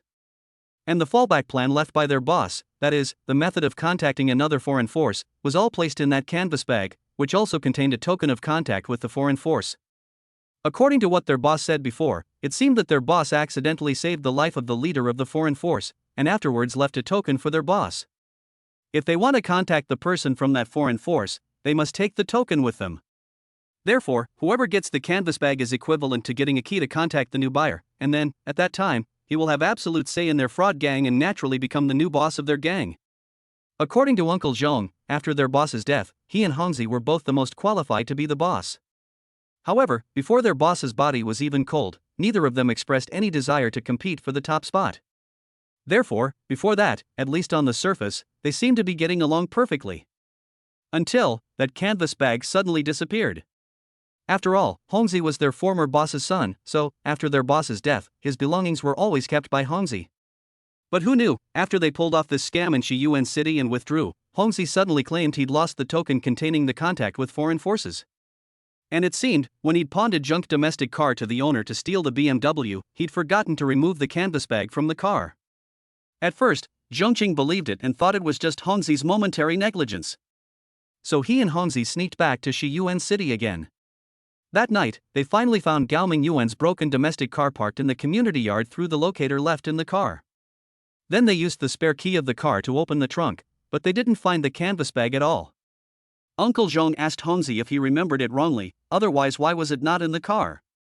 Hongzi swore that the thing must have been in the car, and if it was missing now, it must have been taken away and hidden by the BMW owner. Because they didn't know which household Gao Mingyuan lived in the community at that time, they had no way to find Gao Mingyuan directly to ask for it, so they had to leave a note in the car and then leave the city. Until the next day. Because Hongzi had to wait for the call from the consignee at the dock and couldn't leave, Uncle Zhong had to go to Shiyuan City alone to find Gao Mingyuan. And Uncle Zhong hid in Gao Mingyuan's car, and after Gao Mingyuan got in, There's no need to go into detail about what happened next. Anyway, Uncle Zhong heard Gao Mingyuan say he hadn't seen the canvas bag, and he analyzed that if that thing was so important, how could it be left in his car, and it was obviously unreasonable for him to wait so long before remembering it. Uncle Zhong was like a man who was awakened from a dream by a word, and immediately realized that he must have been deceived by Hongzi. And he also specifically said that although the things in the canvas bag were very important to their fraud gang, without the things in the bag, their gang might have to disband on the spot. But the things inside were completely useless to others, just like a pile of junk. So he felt that if Gao Mingyuan really picked up the canvas bag, there was no need to hide it privately. Why would he take such a risk and offend the desperate and feudal members of their fraud gang? So, from this, it turns out that Hongzi must have hidden the canvas bag. This guy wanted to become the gang leader. He was afraid that Uncle Zhong would take the position, so he came up with a lame excuse and insisted that he lost the canvas bag. He simply wanted to find an opportunity to contact the foreign forces on his own, increase his influence, and then naturally become the gang leader. After listening to Uncle Zhong's story, Gao Mingyuan was completely shocked. Gao Mingyuan was completely amazed by Uncle Zhong's story, which was so logical and well-reasoned, and contained so much love, hate, and passion. If he hadn't actually seen the canvas bag, knowing there was no such thing as a token of goodwill inside? It was clearly filled with cash and gold, then he might have believed Uncle Zhong's story. What a talent! It's obvious that Uncle Zhong's story was made up on the spot. Because at the beginning, Uncle Zhong's story was not very smooth, but as he went on, he probably quietly sorted out the outline of the story and found inspiration for the creation. Later on, the story became more and more perfect, and it was absolutely flawless. Gao Mingyuan couldn't help but sigh. A talent like Uncle Zhong, not writing online novels, is simply a huge loss to the online literature world. You say, if you have this talent, why don't you write novels and become a liar? Chapter 87 broke the appointment. Gao Mingyuan is not stupid. After a little thought, he roughly understood why this guy lied. It is obvious, until now, when he is about to fall into the hands of the police and will soon be sent to jail. Uncle Zhong still has not given up the idea of the canvas bag. Speaking of which, they are committing the crime of fraud. Even if they are habitual offenders, they will not just eat peanuts. At most, they will be locked up for a few years. One day, they will be free again. Since going to jail is inevitable, you might as well think about how to develop and live after you are released from prison. There is no doubt that when Uncle Jong and the others are released from prison in the future, even if they have not become penniless, they will probably be close to it. Therefore, Uncle Jong must be planning for his future. If he took the initiative to say that the canvas bag contained cash and gold bars, then everyone would know without asking. No matter where those things were originally, they would eventually fall into the hands of the police. In this way, Uncle Jong would no longer have any hope of getting them. I guess Uncle Jong believed Gao Mingyuan's words and concluded that the canvas bag was really hidden by Hongzi, and then pretended to be lost in the domestic car. Although Hongzi is dead now, Uncle Jong basically knows where Hongzi has been and where he has stayed in recent times. If Hongzi really had hidden the canvas bag, he would have hidden it somewhere secret, perhaps even years later, without anyone discovering it. Then, after he'd spent a few years in prison and was released, he could find a chance to retrieve it. With the contents of that bag, he wouldn't have to do anything dangerous for the rest of his life. He could live out the rest of his life in peace. Of course, even if he was wrong and the canvas bag wasn't hidden by Hongzi but actually fell into Gao Mingyuan's hands, if only a few years had passed, Gao Mingyuan probably wouldn't have spent all the money. So, while it would take some effort, there was still hope of recovering the items. Regardless, it was better than letting the items fall into the hands of the police. There was still a glimmer of hope. After learning about Uncle Zhong's thoughts, Gao Mingyuan finally felt relieved. And judging from the looks of it, only Hongzi and Uncle Zhong know what's inside the canvas bag. It seems like the rest of the thugs have no idea at all. So, as long as Uncle Zhong doesn't reveal what's really in the canvas bag, the police probably won't take it seriously. If that's the case, then Gao Mingyuan plans to pretend to be confused for the time being. Soon, a burst of rapid sirens was heard, and then several police cars drove into the old dock. The following procedures were somewhat complicated. After all, a life was lost, and the case involved a fraud gang that had been active in many places in the country for many years. It certainly could not be explained clearly in just a sentence or two. Fortunately, Uncle Zhong and the others knew the situation was hopeless. They couldn't escape, and even trying to escape the charges was impossible. So, since they were single, they simply cooperated fully with the police, answering every question and admitting their guilt with a sincere attitude, hoping that this would save them 2 years in prison. In addition, the cause of Hongzi's death was also very clear. It was because he used a privately made homemade cannon. When he tried to use the cannon to harm people, it suddenly exploded. What's more terrifying is that the cannon not only exploded, but also blew up the bullets in the magazine, which directly killed him. Under normal circumstances, even if a hand pistol exploded, it wouldn't have much impact. Furthermore, it's unlikely that all the bullets produced by legitimate manufacturers would explode due to a barrel explosion. However, it turned out that not only did this guy privately manufacture the pistol, but even the bullets were handmade. As a result, the sealing of the cartridge case was not up to standard, which caused the hand pistol to explode, detonating the bullets in the magazine as well. After Gao Mingyuan learned the truth, he couldn't help but smack his lips. This really is a case of not doing anything to avoid death. It's okay to make homemade cannons, but you even make your own bullets by hand. If you are so awesome, why don't you build an aircraft carrier? Uncle Zhong had no intention of tripping Gao Mingyuan up. When questioned by the police, he confessed that he had been deceived by Hongzi, believing that an important token of their gang was left in the car pawned to Gao Mingyuan, so he had sneaked back into Shiyuan City and abducted Gao Mingyuan. Unexpectedly, Gao Mingyuan took advantage of the situation, found their lair, and then wiped out the entire gang. It was precisely because Uncle Zhong and the others cooperated that Gao Mingyuan was allowed to go home after he followed the police to take a statement and went through a complicated registration process. As for Gao Mingyuan's horse-drawn carriage, it was indeed found among the containers at the abandoned dock. However, the car will be kept by the police as evidence for the time being. It will be returned to Gao Mingyuan only after the case is concluded. After all, Gao Mingyuan's BMW was the most valuable of the vehicles involved. The amount of money involved in a crime like fraud directly impacted sentencing, so Gao Mingyuan likely had no plans to drive the car away before the verdict was reached. As compensation, the police didn't take the rickshaw car away, but returned it to Gao Mingyuan, giving him a way to get around. Of course, this was mainly because the rickshaw car wasn't involved in the case. It was something Hongzi and his team had bought from a used car market for 80,000 yuan when they arrived in Shiyuan City for convenience. Anyway, Gao Mingyuan didn't plan to drive the BMW again in the short term, so it didn't matter if he couldn't get it back for the time being. But when he saw the car being seized by the police, he couldn't help but feel a little nervous. After all, that car was a reward given to Gao Mingyuan by the system when he completed his first mission in the God-chosen system. It had practically appeared out of thin air outside the cafe. Although the car had all the necessary paperwork, even a sales receipt from a 4S dealership, Gao Mingyuan didn't know if it was genuine or if it would withstand a police investigation. What if the police discovered the car's origins and there was no record of it?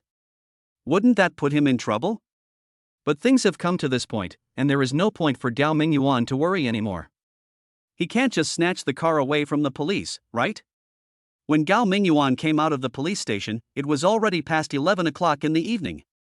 He took out his mobile phone, unmuted, and saw that he had more than a dozen missed calls. Half of the calls were from Xiao Yajing, and the other half were from Hoing. He then remembered that Hoing was planning to move to the staff dormitory of the hotel where she worked tonight, and Gao Mingyuan had promised yesterday that he would help her move today. But now it seemed he had broken his promise. Chapter 88. It's really you. There was no other way. When Gao Mingyuan was taking a statement at the police station, he was asked to turn off his cell phone so as not to affect the investigation. What could he do? But he could only silence his phone. However, he didn't expect that in just 2 hours, these two people called him one after another. Hoing probably got off work at the hotel and went back to find Gao Mingyuan was not there, so she called him. He could still understand this. But what is Xiao Yajing doing? Didn't I check in with her at noon today? Why was she still calling me so late at night? Could it be that she really thought of me as her boyfriend, and because she couldn't sleep at night, she had to find me to chat on the phone for a while? Gao Mingyuan felt a headache when he saw Xiao Yajing's call. But there was nothing he could do. Gao Mingyuan suspected that this lady seemed to have some kind of family relationship with the system. He really couldn't afford to offend her. As soon as she got upset, the system would yell that it wanted to be uninstalled. Who could stand this? So after Gao Mingyuan got in the car, he hesitated for a moment and decided to call Xiao Yajing first. Although it is already very late, but, looking at the call log, Xiao Yajing's last call was 15 minutes ago. I guess she might not be asleep yet.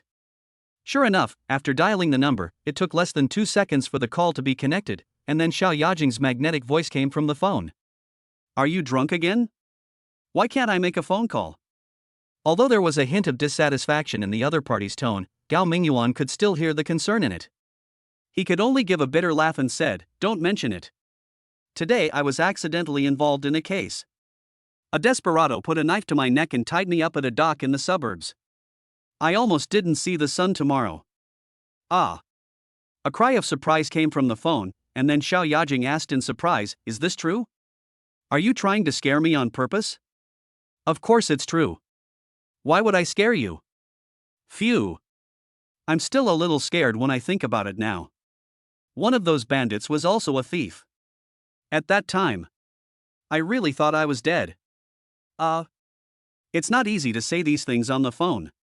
You just need to know that I'm safe. As for the specific situation, let's talk about it when we have time tomorrow. By the way, what did you call me about? Why did you call so many times in a row? I was just taking a statement in the police station and my phone was on silent. I only saw you called me after I came out. Gao Mingyuan's words obviously frightened Xiao Yajing. After a while, she said, I saw a video online. That person who rescued 2 children from the fire was you, right? Ah. Gao Mingyuan didn't expect Xiao Yajing's eyes to be so sharp. He had watched all the videos on the internet, and none of them captured his clean face. They either captured his back or only captured his charred face. Xiao Yajing could even recognize her like this? Is this woman the reincarnation of Monkey King? She has the piercing eyes. He originally wanted to deny it, because he really didn't want to have too deep a connection with Xiao Yajing, and he didn't want Xiao Yajing to have too much affection for him. Otherwise, when would he be able to end that inexplicable engaged relationship with this fat woman? But then he thought, Xiao Yajing must have a strong background within Hongtu Group, and the fact that he had saved the 2 children was, if not universally known, at least to everyone within Hongtu Technology. So, if Xiao Yajing wanted to inquire about this matter, she could easily find out. If he denied it now, and Xiao Yajing found out the truth from someone else, it would be another trouble. Helplessly, Gao Mingyuan could only admit, "You can recognize this?" Xiao Yajing exclaimed again upon hearing this, "It really was you. I just saw the back of the person in the video and it looked very much like you. And since the hotel that caught fire was right across from your company, I thought it was very likely you. I didn't expect it to be true. What were you thinking at the time?" If others encountered such a situation, even if they needed to provide disaster relief, the most they would do is help transport some firefighting supplies or help evacuate the crowd. Why did you rush directly into the fire? Gao Mingyuan smiled and said, "It's not a big deal, actually. I happened to be in the office building at the time and saw two children in the window of a room on the 9th floor, where the fire was the most serious. I guess they must be trapped in the room. It would be fine if I didn't see it, but since I saw it, I can't just stand by and watch them die, right?" Xiao Yajing's voice was silent for a moment, and then she said softly, "Well, you did the right thing. I'm glad you were so brave. But, next time you encounter something like this, you'd better consider your own safety first. You can save others, but don't risk your life again, okay?" Okay. What else could Gao Mingyuan say? He could only agree. Then he felt that the evil bond between him and this fat woman would not be so easy to break. What a sin. Then the two chatted for a few more words on the phone. Xiao Yajing told him not to forget to have dinner together tomorrow. She would treat him this time, even if it was to calm him down, but Gao Mingyuan would have to tell her then. What case had Gao Mingyuan been involved in tonight? After hanging up the phone, Gao Mingyuan had another headache. How was he going to explain the case to Xiao Yajing tomorrow? If he didn't want to lie to her, he'd have to admit that the BMW was actually his own car. But how could a poor kid from a small town like him own such a luxurious car? He really didn't know how to explain this to Xiao Yajing. Well, let's do what we want. Gao Mingyuan didn't worry about this matter too much and quickly called Hoing again. But this time, the phone rang several times in a row but no one answered. Just when Gao Mingyuan thought Hoing had gone to bed, he heard a beep and the other party hung up the phone. Gao Mingyuan was slightly stunned when he saw this, then shook his head, thinking that Hoing was angry with him, so she didn't want to answer his call now. After all, I'd promised to help her move, but when the time came, she couldn't find me. I wonder if she even moved out in the end? If she'd moved to the staff dormitory overnight, wouldn't it have been very difficult for a girl like her to move so much stuff on her own? So, it's normal for her to feel a little resentful. Seeing this, Gao Mingyuan did not continue to call Hoing, but started his broken domestic car first, preparing to go home first and then call Hoing again. If she still refused to answer by then forget it. If Hoing had already moved into the staff dormitory, then she probably wouldn't have a room to herself. If I called her so late, I wondered if it would bother others. So, it was quite possible that she didn't answer my call for this reason. Chapter 89: Breaking into a Private House. However, Gao Mingyuan had just started the car and hadn't even driven away when he heard his cell phone ringing. It was Hoing calling back. It seems, it's really inconvenient for her to answer the phone in the staff dormitory. Gao Mingyuan quickly started driving while pressing the hands-free button on his phone and asked, "Why didn't you answer my call just now?" The voice on the other end of the phone was very quiet, with only the occasional rustling of footsteps. After a few seconds, Ho Ying's voice, which she tried to keep as low as possible, could be heard. "Gao Mingyuan. Can you come pick me up? I'm a little scared to stay here. I'm scared." What's wrong? Gao Mingyuan was stunned when he heard this and said, "You've moved to the staff dormitory? Is the environment there bad?" "It's more than bad." Ho Ying's tone was filled with a hint of grievance as she said, "My boss arranged a dormitory for 8 people. Although the conditions are a bit poor, I can tolerate it. But the key is, men and women live together. What's even more outrageous is, as soon as the lights went out in the dormitory, 2 of the men climbed into the beds of the 2 waitresses. There's also a man from the kitchen. He kept talking to me and testing me. I'm almost scared to death. Now I'm hiding in the dormitory bathroom. What should I do? Can you come pick me up? Call." Gao Mingyuan was also shocked when he heard this. What kind of hotel staff dormitory is this? This is too horrible. How could those waitresses accept such an arrangement? Of course, Gao Mingyuan couldn't interfere in other people's affairs. Perhaps it was consensual. But he obviously couldn't tolerate Hoing being treated like this. Although Hoing wasn't really his, at least, she was still a friend, right? If Hoing fell in love with a man and was willing to sleep with him, then Gao Mingyuan certainly wouldn't have any say in that. But now, Hoing was being bullied. How could he tolerate that? Gao Mingyuan took a deep breath and quickly said, "Give me the address, I'll drive over right away. Remember, if anyone harasses you, just say you have a boyfriend and that he's coming to pick you up soon." I think that way, they won't dare to act rashly. Also, quit that crappy job. What kind of restaurant is this? I feel like it's a shady place. Okay, then drive slowly. Don't worry, I can handle it for a while. Our staff dormitory is not far from the hotel, in the residential complex behind, on the 5th floor of the second unit of the third building. After learning the detailed address, Gao Mingyuan immediately stepped on the accelerator and drove at the fastest speed, heading straight for the destination. It was almost midnight and there were few vehicles on the street, so Gao Mingyuan sped up all the way and arrived at the place Hoing mentioned in less than 10 minutes. After getting out of the car, he looked up at the building, but saw that the entire residential building was pitch black. Seeing this, he didn't dare to neglect it. He quickly got out of the car, found the door of the building, and pulled hard. The residential building here is also an old building. Although it is equipped with a password-protected building door, the door lock has been broken for a long time and no one has repaired it, so it can be opened with just a pull.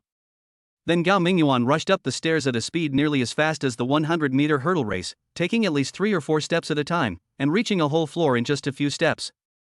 Finally he arrived at the 5th floor, and then he immediately found the house on the right side, raised his hand and started knocking loudly dong dong dong. After knocking several times in succession, Gao Mingyuan put his ear to the security door and listened carefully. Faintly, I seemed to hear footsteps coming from inside the house, but then, a girl's scream was heard, and it sounded like Ho Ying's voice. Gao Mingyuan suddenly became very anxious. He didn't care whether he would disturb others or not. He took 2 steps back and kicked the security door hard. It was a pity. Even though his body had undergone the foundation building phase rewarded by the system, it wasn't strong enough to kick open the security door.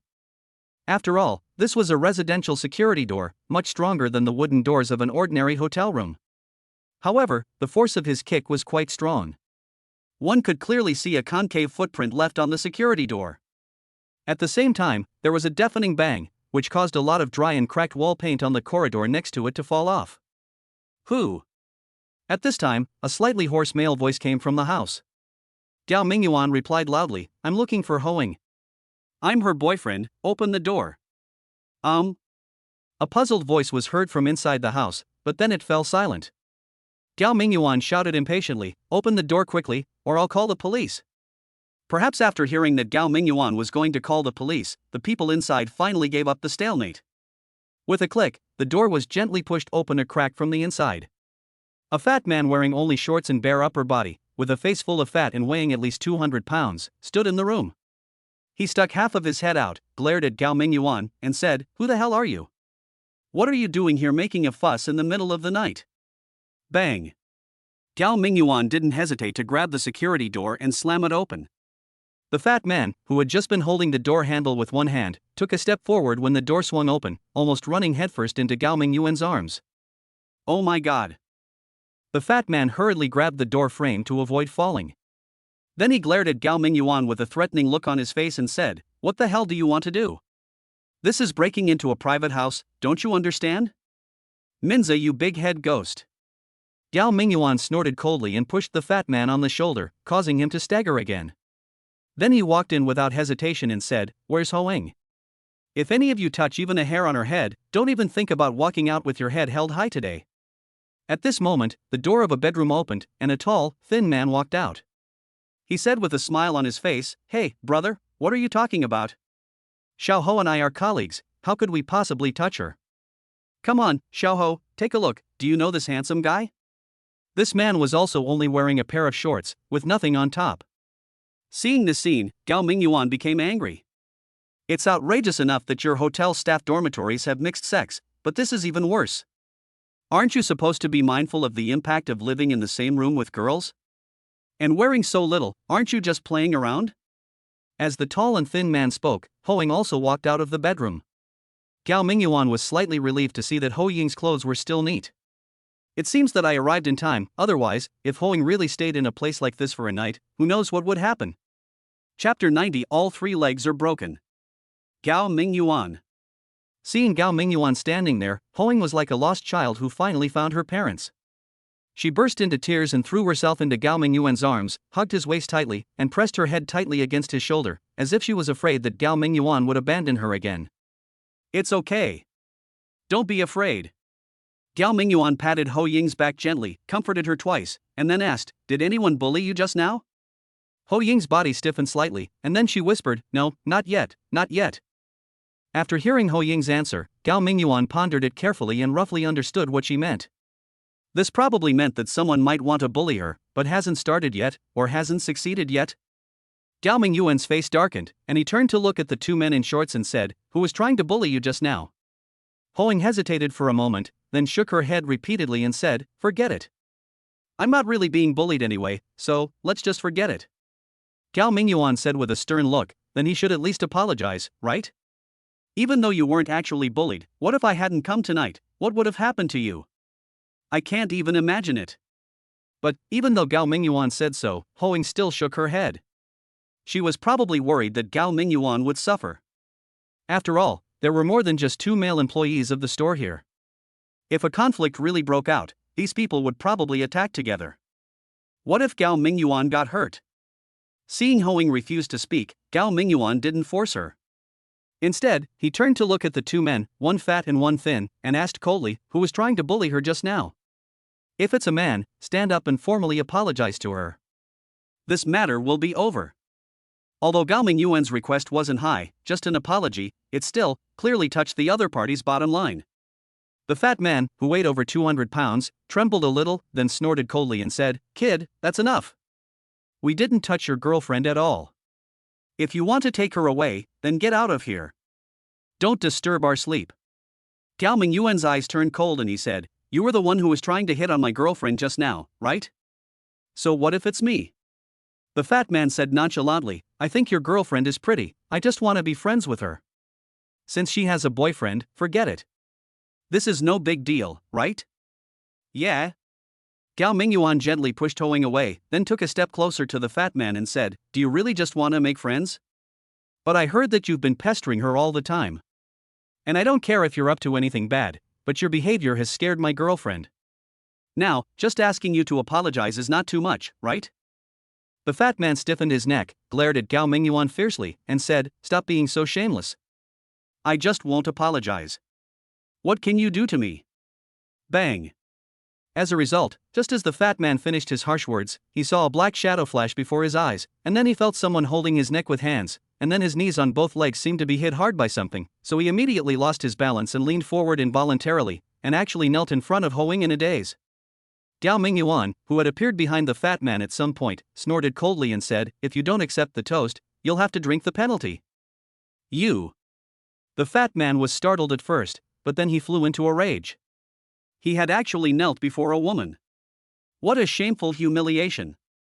If this matter got out, how would he face anyone? The more he thought about it, the angrier he got. He couldn't help but roar, "Asshole, I'm going to fight you." As he spoke, he supported himself with his hands, intending to stand up and fight Gao Mingyuan. But at this moment, Gao Mingyuan's hand on the back of his neck suddenly exerted force. The fat man strained his neck, but it felt like a mountain was pressing down on him. No matter how hard he tried, he couldn't resist the force. Then, just as he breathed a sigh of relief, the force suddenly subsided, and he couldn't help but throw his upper body forward. With a bang, Gao Mingyuan pressed his forehead with his hand and smashed it hard on the tiles on the ground. It looked like he was kowtowing to Ho Ying opposite him. Then, Gao Mingyuan loosened his grip slightly, and the fat man quickly straightened his upper body. But then, he felt an even stronger force hitting the back of his neck, and he slammed his head to the ground again, bang sounding loudly. Then, the force on the back of his neck disappeared, and just as the fat man raised his head, the force came back. Bang! The third bang came down, and a crisp crack sound came from the ground. It turned out that the tiles on the ground were broken by his 3 bangs. At the same time, a warm current slowly flowed down his forehead. It turned out that his forehead had been broken after 3 consecutive heavy bangs. At this moment, the fat man felt dizzy, as if the world was spinning. However, the physical pain made the fat guy sober up a little. He finally realized that the guy who didn't look very strong was actually terrifyingly strong. If he continued to act tough with him, he would be the only one to suffer. And several times in a row, as soon as he stood up, he was forced to kowtow again, and each kowtow was heavier than the last. The fat man was worried that if he kowtowed like this for more than 10 times, his brain would burst. So, although the force acting on the back of his neck disappeared again, he did not raise his head this time. He simply lay there obediently, prostrating himself. Seeing the fat man pretending to be dead and not moving, Gao Mingyuan sneered and said, "Well, if you're still not convinced, then you can continue to fight me." The fat man lay there, just gasping for breath, but didn't respond at all. Seeing this, the skinny guy next to him, who had been frightened silly for a long time, stammered, "Brother. Brother. Fatty, he did something wrong. But killing someone is not enough, and he's already bowed his head. What do you think, should we just stop here?" Gao Mingyuan turned his head and glanced at the thin man with disgust, knowing that this guy was not a good person either. Even if he had not bullied Hoing before, it might just be that it was not his turn yet. However, Gao Mingyuan wouldn't do anything to someone just because something hadn't happened yet. He simply snorted and said, "Then let him kneel here for now. He can't get up until we leave. Otherwise, if he gets up early, don't blame me for breaking both, no, all three of his legs." Chapter 91. You were so brave. This.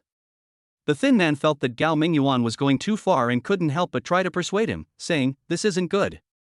I see his head is bleeding. Aren't you going to let him get up and bandage it quickly? Then, if he really gets hurt from losing too much blood, won't you be in trouble too?" Gao Mingyuan frowned slightly, glanced at the thin man, and said, "Don't worry. He just had a scratch on his forehead. There's no major artery in that area, so even if he bleeds for a while, he won't die. If you're not convinced, you can kneel here with him. Look, he's very obedient now, kneeling there honestly, and you want to stand up for him. Since you're so loyal, why not share the hardship with him? What are you doing?" The thin guy certainly didn't want to end up like the fat guy, so he immediately took 2 steps back in fear. Then he pulled out a cell phone from somewhere, waved it at Gao Mingyuan, and said sternly, "Don't mess around. Otherwise, I'll call the police." "Want to call the police?" Gao Mingyuan sneered and said, "Go ahead. Then call the police. Is your phone battery full? If not, you can use mine. Then have someone come and see what kind of employee dormitory this is? Men and women living together. Ha ha. Then I wonder who can escape. And your boss. He's probably an accomplice with you. TSK TSK. That would be fun. You." When the thin man heard this, he suddenly became incoherent. Of course, he also knew the situation here was very complicated, so how could he really dare to call the police? Once he did, he would definitely suffer the consequences. Besides, if the owner of their restaurant is really dragged into this, and he finds out that it was him who caused such a big mess, then he will have to pay for it after the incident is over, right? "You what?" Gao Mingyuan snorted coldly and said, "If you don't have the ability, don't try to be so aggressive." What are you thinking? Do you want to continue calling the police? Or just kneel here? If you really can't make up your mind, I don't mind giving you a little help. Thump. The thin guy was sensible enough to know that if he let Gao Mingyuan help him make the decision, his fate would probably be as miserable as the fat guy's. Since you have to kneel down sooner or later, you might as well take the initiative. At least this way you can suffer less physical pain. Seeing that the skinny guy didn't actually confront him, Gao Mingyuan shook his head in disappointment and said, "Boring." Then he turned around, patted Ho Ying's shoulder, and said, "Go pack your things. Let's get out of here."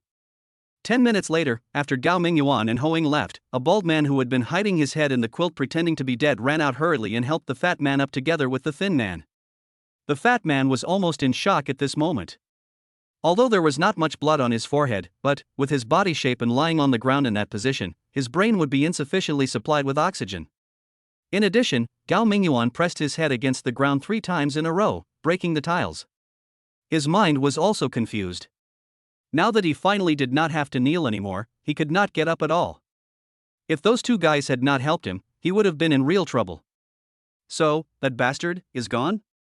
The fat man was too heavy. His 2 buddies had to use a lot of strength, almost breaking their waists, before they finally helped him up. The fat man's face was pale and covered in blood, and he looked very scary. "Let's go."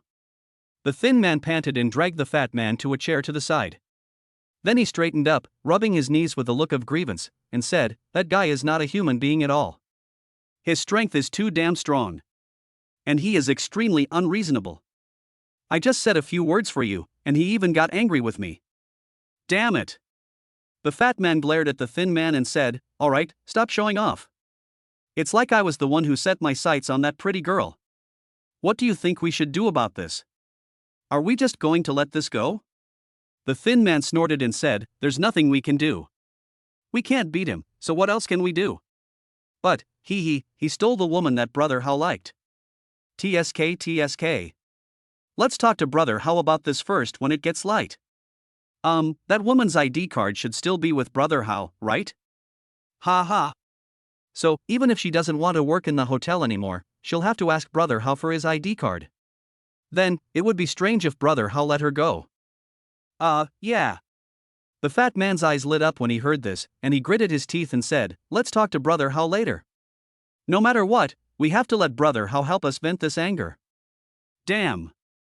What the hell?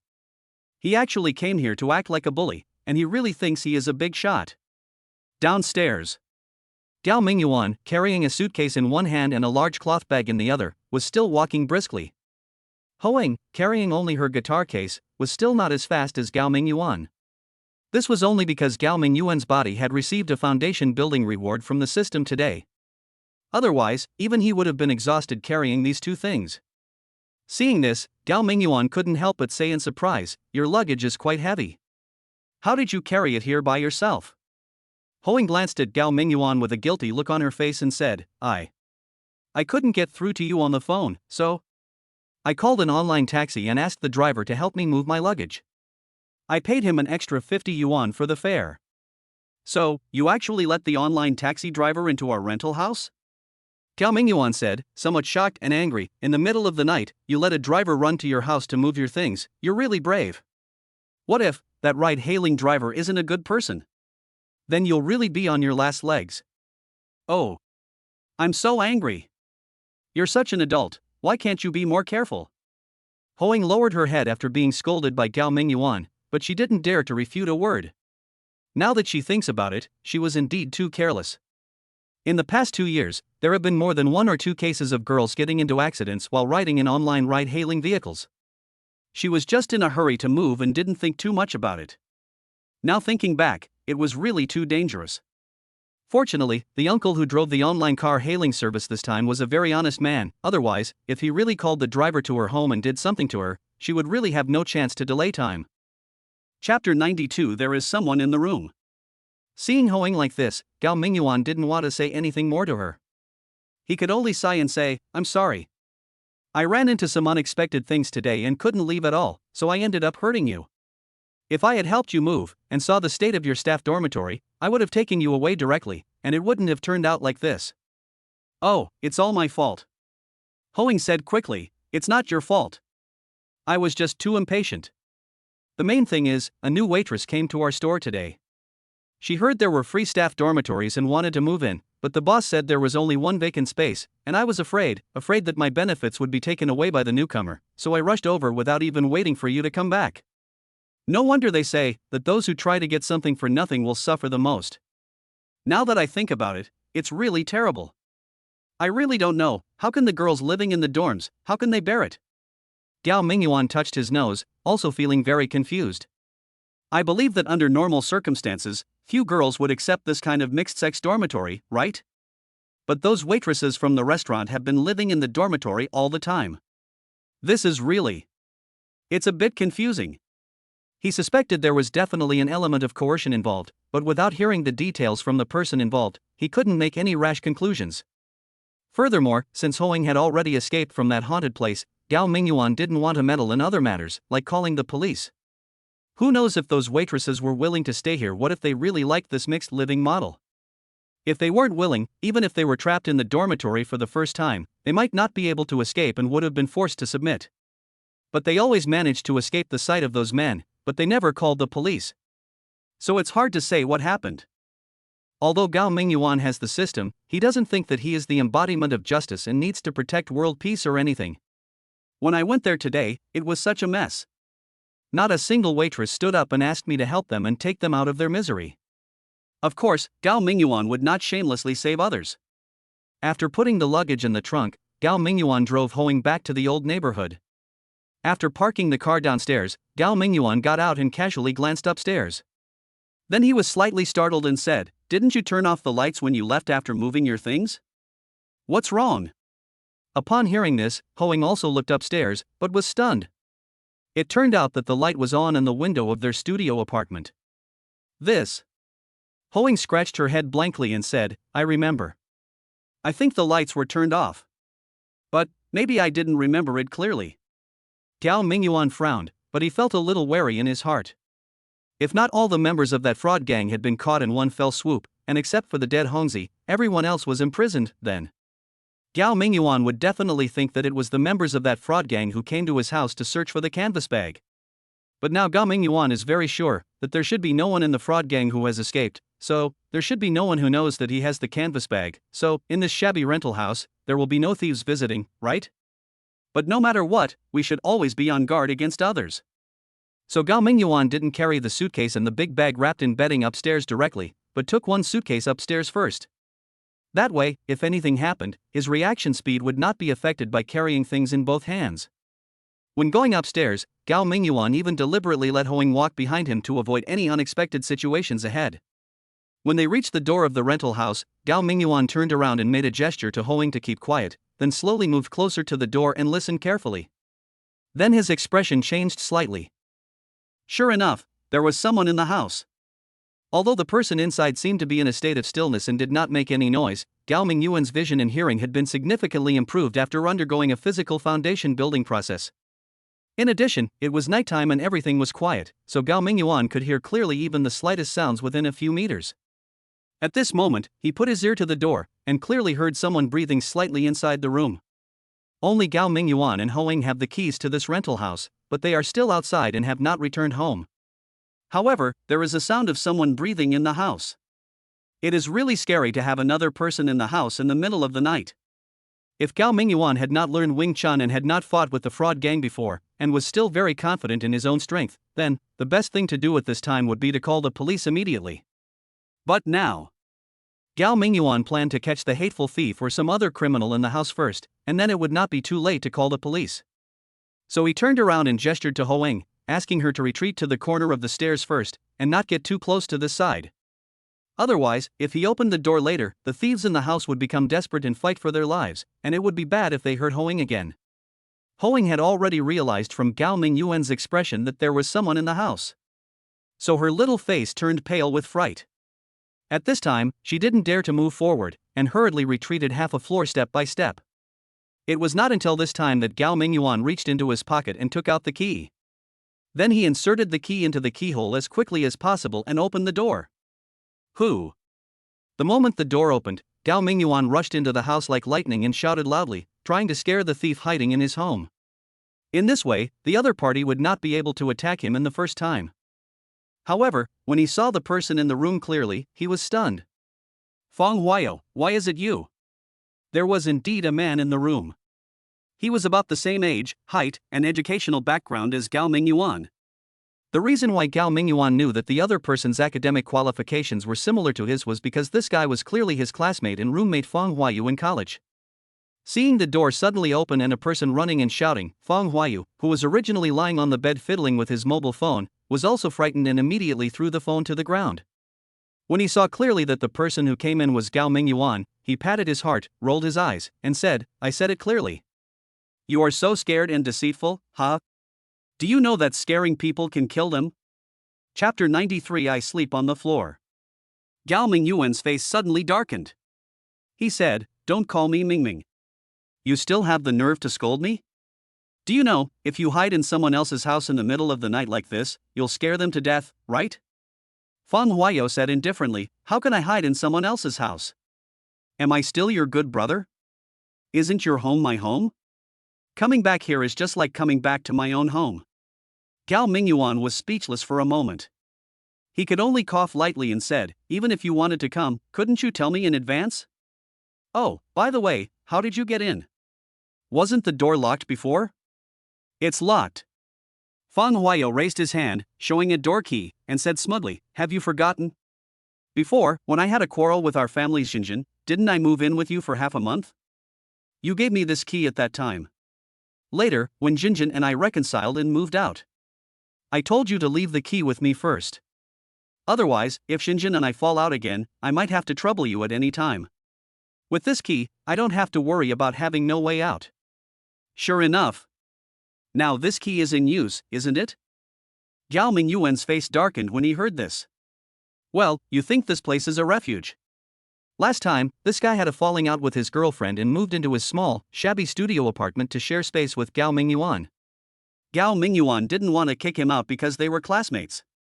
But what happened? Within 2 weeks, he reconciled with his girlfriend. And then his girlfriend Jinjin started looking at him with a strange look in her eyes. It was as if she was the one who broke them up. As for Fang Huayo, I don't know if he didn't realize his girlfriend had a problem with Gao Mingyuan, or maybe, even though he knew, in order to divert his girlfriend's hatred, he deliberately didn't mediate between Gao Mingyuan and his girlfriend. He just let his girlfriend hate Gao Mingyuan. Gao Mingyuan didn't say anything about this.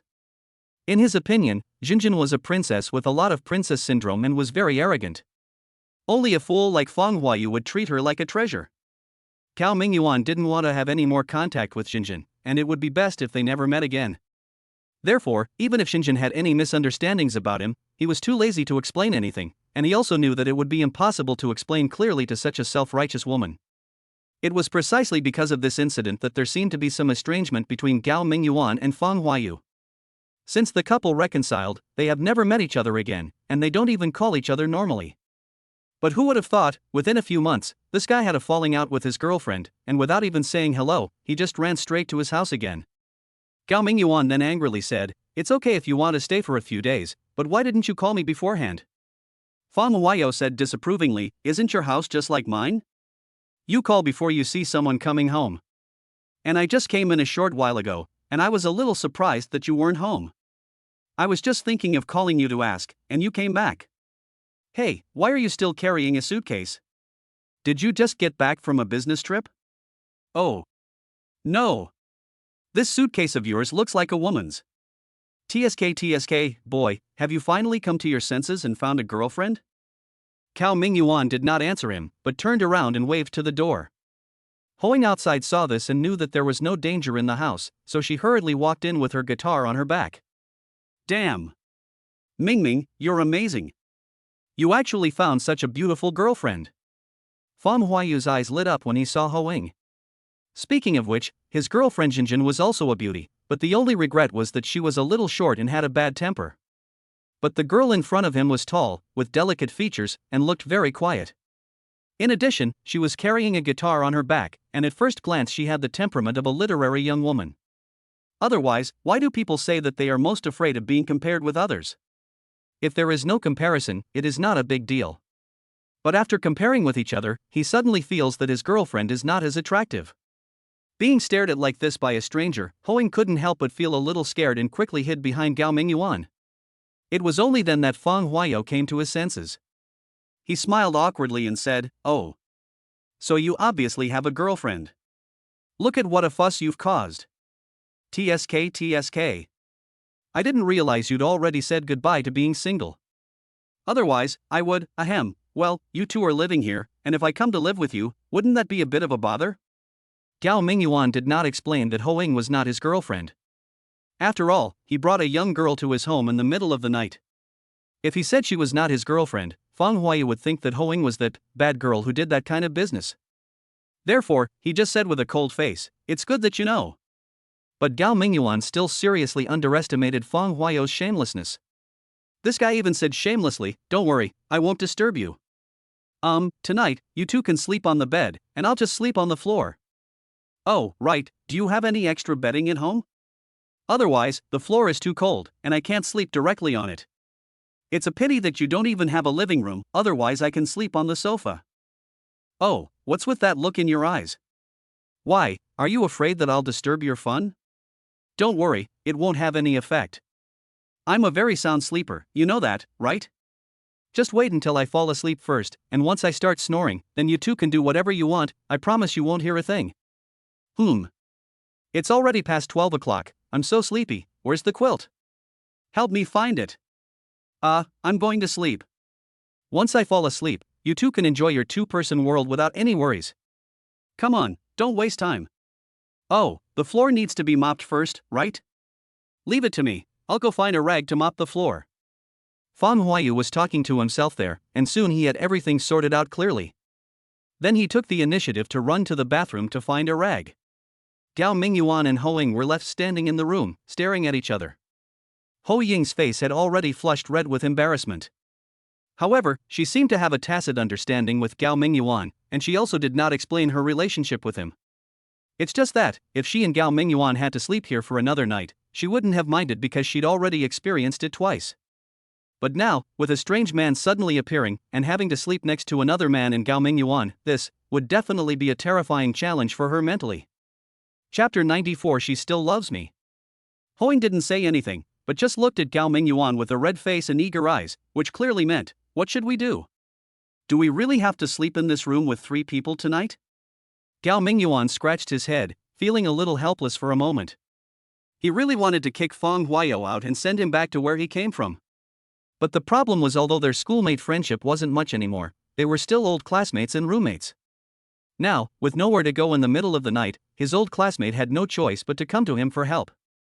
If he just kicked him out like that, it seemed a bit too heartless. Later, this guy will definitely tell the classmates how he values love over friendship and so on.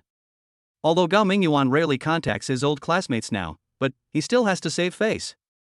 And, thinking back to when he was in his sophomore year, there was a period of time when he was completely bewitched by a senior student and tried every possible way to get close to her, and, no matter what the senior student asked for, he would do everything he could to satisfy her. As a result, in less than a month, he had spent all his living expenses for the entire semester. But when the senior student found out that there was nothing more to gain from him, she simply blocked him. During that period of time, Gao Mingyuan felt that the whole world was dark. He didn't know what to do.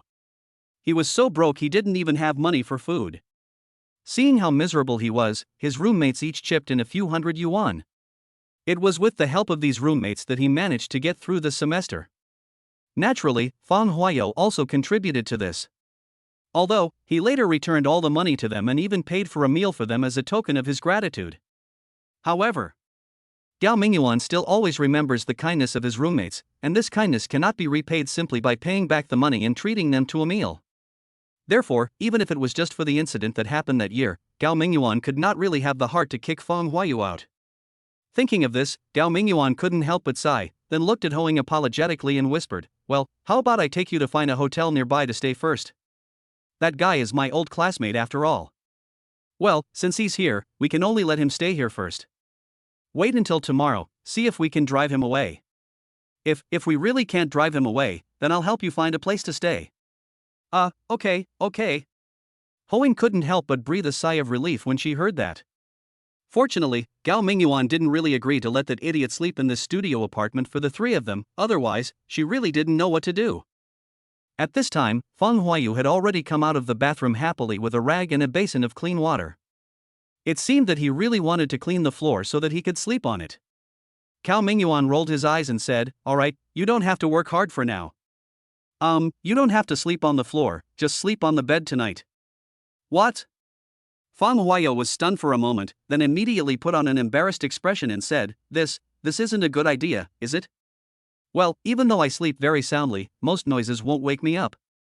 But, if the 3 of us squeeze into one bed, well, if you 2 make too much noise at night, like, the bed keeps shaking or something, I might still be woken up.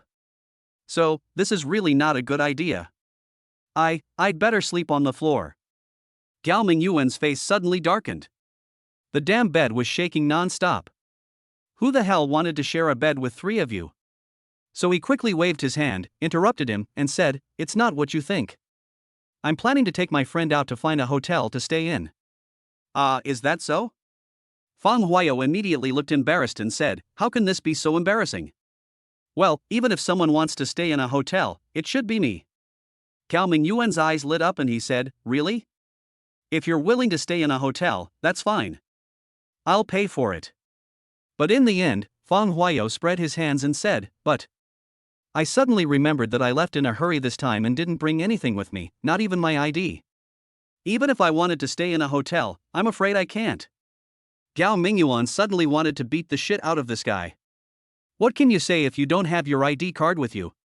Okay, then send my friend to the hotel. Gao Mingyuan glared at Fang Huayu, then turned around and walked out with his suitcase. But when he reached the door, he suddenly turned around and reminded Fang Huayo, saying, "And I'll only take you in for one night. You'd better get out of here tomorrow." "Humph, you ran away from home without even your ID? It's obvious you're just trying to scare your girlfriend. So you'd better go back early, otherwise, if your girlfriend finds out you're hiding with me again, she'll probably hate me even more, as if I'd kidnapped her boyfriend." "How could that be possible?"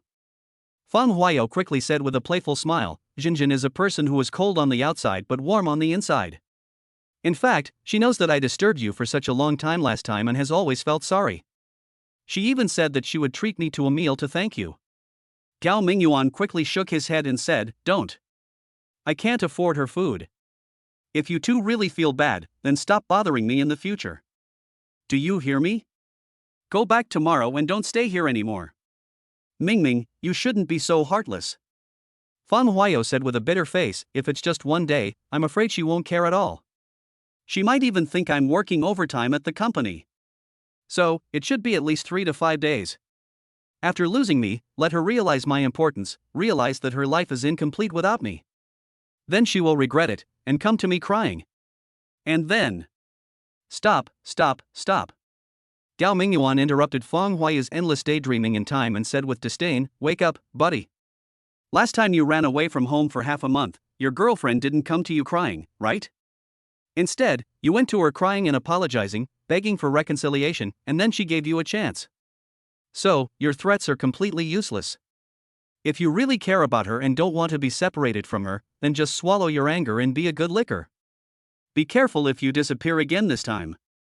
If your girlfriend gets angry and really kicks you out and gets along with another man, then you'll be dumbfounded." "What? How is this possible?" At first, when Fang Huayo heard Gao Mingyuan calling him a bootlicker, he was very unhappy. When he was about to retort, he immediately became nervous when he heard Gao Mingyuan's last sentence. "She can't possibly find another man. I know. She just has a bad temper, but she still loves me. There's no way she could leave me." Chapter 95. It's so expensive here. Seeing Fang Huayo's incoherent tone, Gao Mingyuan felt a little soft-hearted, but he still felt that there would be no good outcome for Fang Huayo and Jinjin. Fang Huayo truly loves Jinjin, but Jinjin seems to feel a little dispensable towards him as a boyfriend. There was one thing Gao Mingyuan had never told Fang Huayo, that was that he had once seen Jinjin shopping with a middle-aged man with a partially bald head. At that time, Jinjin's arm was around the man's, and the two of them were chatting and laughing along the way, their expressions very intimate. When he saw this scene, he had an idea, to take a picture of it and send it to Fang Huayo. But after thinking about it, I decided not to be such a bad person. After all, Gao Mingyuan didn't know who that man was. What if that man was Jinjin's father, uncle, or some close relative? Then wouldn't it be normal for the two of them to go shopping together, even if it was just arm in arm? If there really was some misunderstanding here, and he had played a bad role in it, wouldn't the couple hate him even more in the end?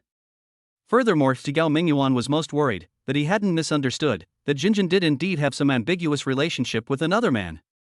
But in the end, after he told Fang Huayo, after going through the painful torment, he chose to forgive her. That would be incredibly awkward. Gao Mingyuan even felt that this possibility was quite high. He felt that Fang Huayo's feelings for Jinjin were just like his own infatuation with that senior schoolmate. They were all driven by so-called love, disregarding everything else. Even if he hit a wall, he wouldn't turn back. By the way, if that senior student hadn't taken the initiative to block Gao Mingyuan's phone number in WeChat, and hadn't gone to look for him downstairs of his dormitory building, and he hadn't refused to come down to see him, who knows how long Gao Mingyuan would have been stuck in that relationship. Therefore, he hesitated for a moment and did not take the photo, and never told Fang Huayo about this matter. But Gao Mingyuan always remembered that scene, and he thought it was unlikely that the bald man was Jinjin's elder. It was very likely that a grassland had already grown on Fang Huayo's head. However, Gao Mingyuan's words still clearly made Fang Huayo uneasy. After hesitating for a moment, he said, "Since you said that, how about just 2 days? I'll stay with you for 2 days, and then I'll go back. Is that okay with you?" What else could Gao Mingyuan say? He could only nod, turn around and walk out of the studio apartment with Hoing. Just as he was about to turn around and close the door, he heard Fang Huayu say in a mean voice, "By the way, since we're going to the hotel, then you shouldn't come back. Just let your sister-in-law sleep in the hotel. To be honest, your bed is a little small. It's okay for one person, but it's a bit crowded for 2 people." And I also heard that some hotels will prepare some fun things for guests, especially for young couples to entertain themselves. You two should have fun, and don't worry about me. I'll go out to take care of breakfast tomorrow. Anyway, you can't cook at home, so it's useless even if you come back. Ha ha. I'm a bit timid, and I'm a little scared to sleep here alone. Then I'll lock the door. Hee hee. After saying that, Feng Huayu slammed the door shut, and then a slight click sound came from inside. He actually locked the door from the inside. Gao Mingyuan was stunned for a moment, and he almost couldn't help but kick the door open. However, this was a security door, and it also opened outwards. He estimated that he probably couldn't kick it open, so he thought about it and had to endure it. But I'm really angry. What kind of person is this? You ran away from home and came to my house, which is fine. I already agreed to take you in for 2 days, and you actually want to monopolize my home and even lock me out. The most infuriating thing is, this guy actually complains that my bed is too small and a bit crowded for 2 people to sleep in. If you think it's too crowded, don't come here. Seeing Gao Mingyuan standing there gasping for breath, and even raising his foot several times as if to kick the door, Hoing was a little amused. After a while, she came forward, pulled Gao Mingyuan's arm, and said, "Forget it. You're not really going to kick the door, are you? If you really kick it down, the landlady will eat you alive." Gao Mingyuan hummed, then pointed at the door and said, "Feng Huayu, listen to me. This is the last time. If you come to me for refuge again, don't blame me for not recognizing you as my old classmate." Humph. After saying that, he shook his head and went downstairs with Hoing. Normally, there are quite a lot of small hotels nearby, but when Gao Mingyuan drove with Hoing to look for them, they were shocked to find that all those small hotels were closed in the middle of the night. Come to think of it, these small hotels are basically privately owned, and there won't be many guests staying here. Who would open for business 24 hours a day? There was no other way. Gao Mingyuan could only drive further away until, around 1 o'clock in the morning, they finally saw a hotel that was still open near the city center. However, this hotel looks quite high-end at first glance. It is quite grand from the outside. Looking through the glass inside, you can see a spacious hall filled with crystal-clear chandeliers, which illuminate the hall with a golden and magnificent look. Hoing was stunned by this and quickly grabbed Gao Mingyuan, who was about to turn off the engine and get out of the car. She said timidly, "This place looks very expensive. It might cost me half a month's salary to stay here for one night. What's more, I'm unemployed right now. So, forget it, let's go find another one." Gao Mingyuan smiled bitterly and said, "We've been walking for so long, and this is the only one still open. It looks like most of the small hotels are closed. So we'll keep looking. Most of the hotels that are still open at this time are high-end hotels. In that case, let's not bother anymore and just go with this one. But it's so expensive." Hoing still refused to let go of Gao Mingyuan's arm, gritting her teeth and saying, "How about? I'll find an internet cafe and a seat to stay overnight, and then after you drop me off, I'll go back and sleep with your old classmates." Gao Mingyuan rolled his eyes and said, "You're a girl, and you're going to an internet cafe to stay overnight? Are you crazy? You'll be targeted by those hormone-fueled internet-addicted teenagers. You've worked in an internet cafe yourself, don't tell me you haven't encountered something like this." After hearing this, Ho Ying's face turned pale, because she had actually seen this kind of thing before. After all, when she was working at the internet cafe, she was on night shift, and it was always late at night. The order in the first half of the night or in the internet cafe is still better, but in the second half of the night, many people can't hold on and fall asleep. This is the time for some people with ulterior motives to take action. Some people steal wallets while others sleep, and some take advantage of single women online. Generally speaking, you won't get hurt in public places like this. However, being touched or taken advantage of is quite common. Unless a woman has a boyfriend, going to a place to stay and surf the internet by herself is like walking into a tiger's mouth. Chapter 96, Do it for a while and leave. That's fine, it doesn't matter if it's a little expensive, as long as it's safe. Seeing Ho Ying's face pale with fear, Gao Mingyuan was a little amused. That's it? You still want to stay in the internet cafe? But seeing Ho Ying's painful expression, Gao Mingyuan chuckled and said, "Don't worry, my classmates are here today, so I have to pay for you to stay in a hotel." Hoing rolled her eyes at Gao Mingyuan and said, "I feel bad for you spending money. Your classmate is really. He made us spend so much money, Ho Ying's words warmed Gao Mingyuan's heart. It seemed she was not only stingy, but also thinking about him. After parking the car in the parking space in front of the hotel, Gao Mingyuan and Ho Ying got out of the car and took Ho Ying's suitcase out of the trunk. As for the big bag of bedding, there was no need to take it down, as the hotel had no shortage of it. The two walked into the empty hotel lobby, only to find it deserted except for two girls in white shirts and red vests sitting at the front desk. Seeing someone coming in, the two girls quickly stood up and greeted him politely.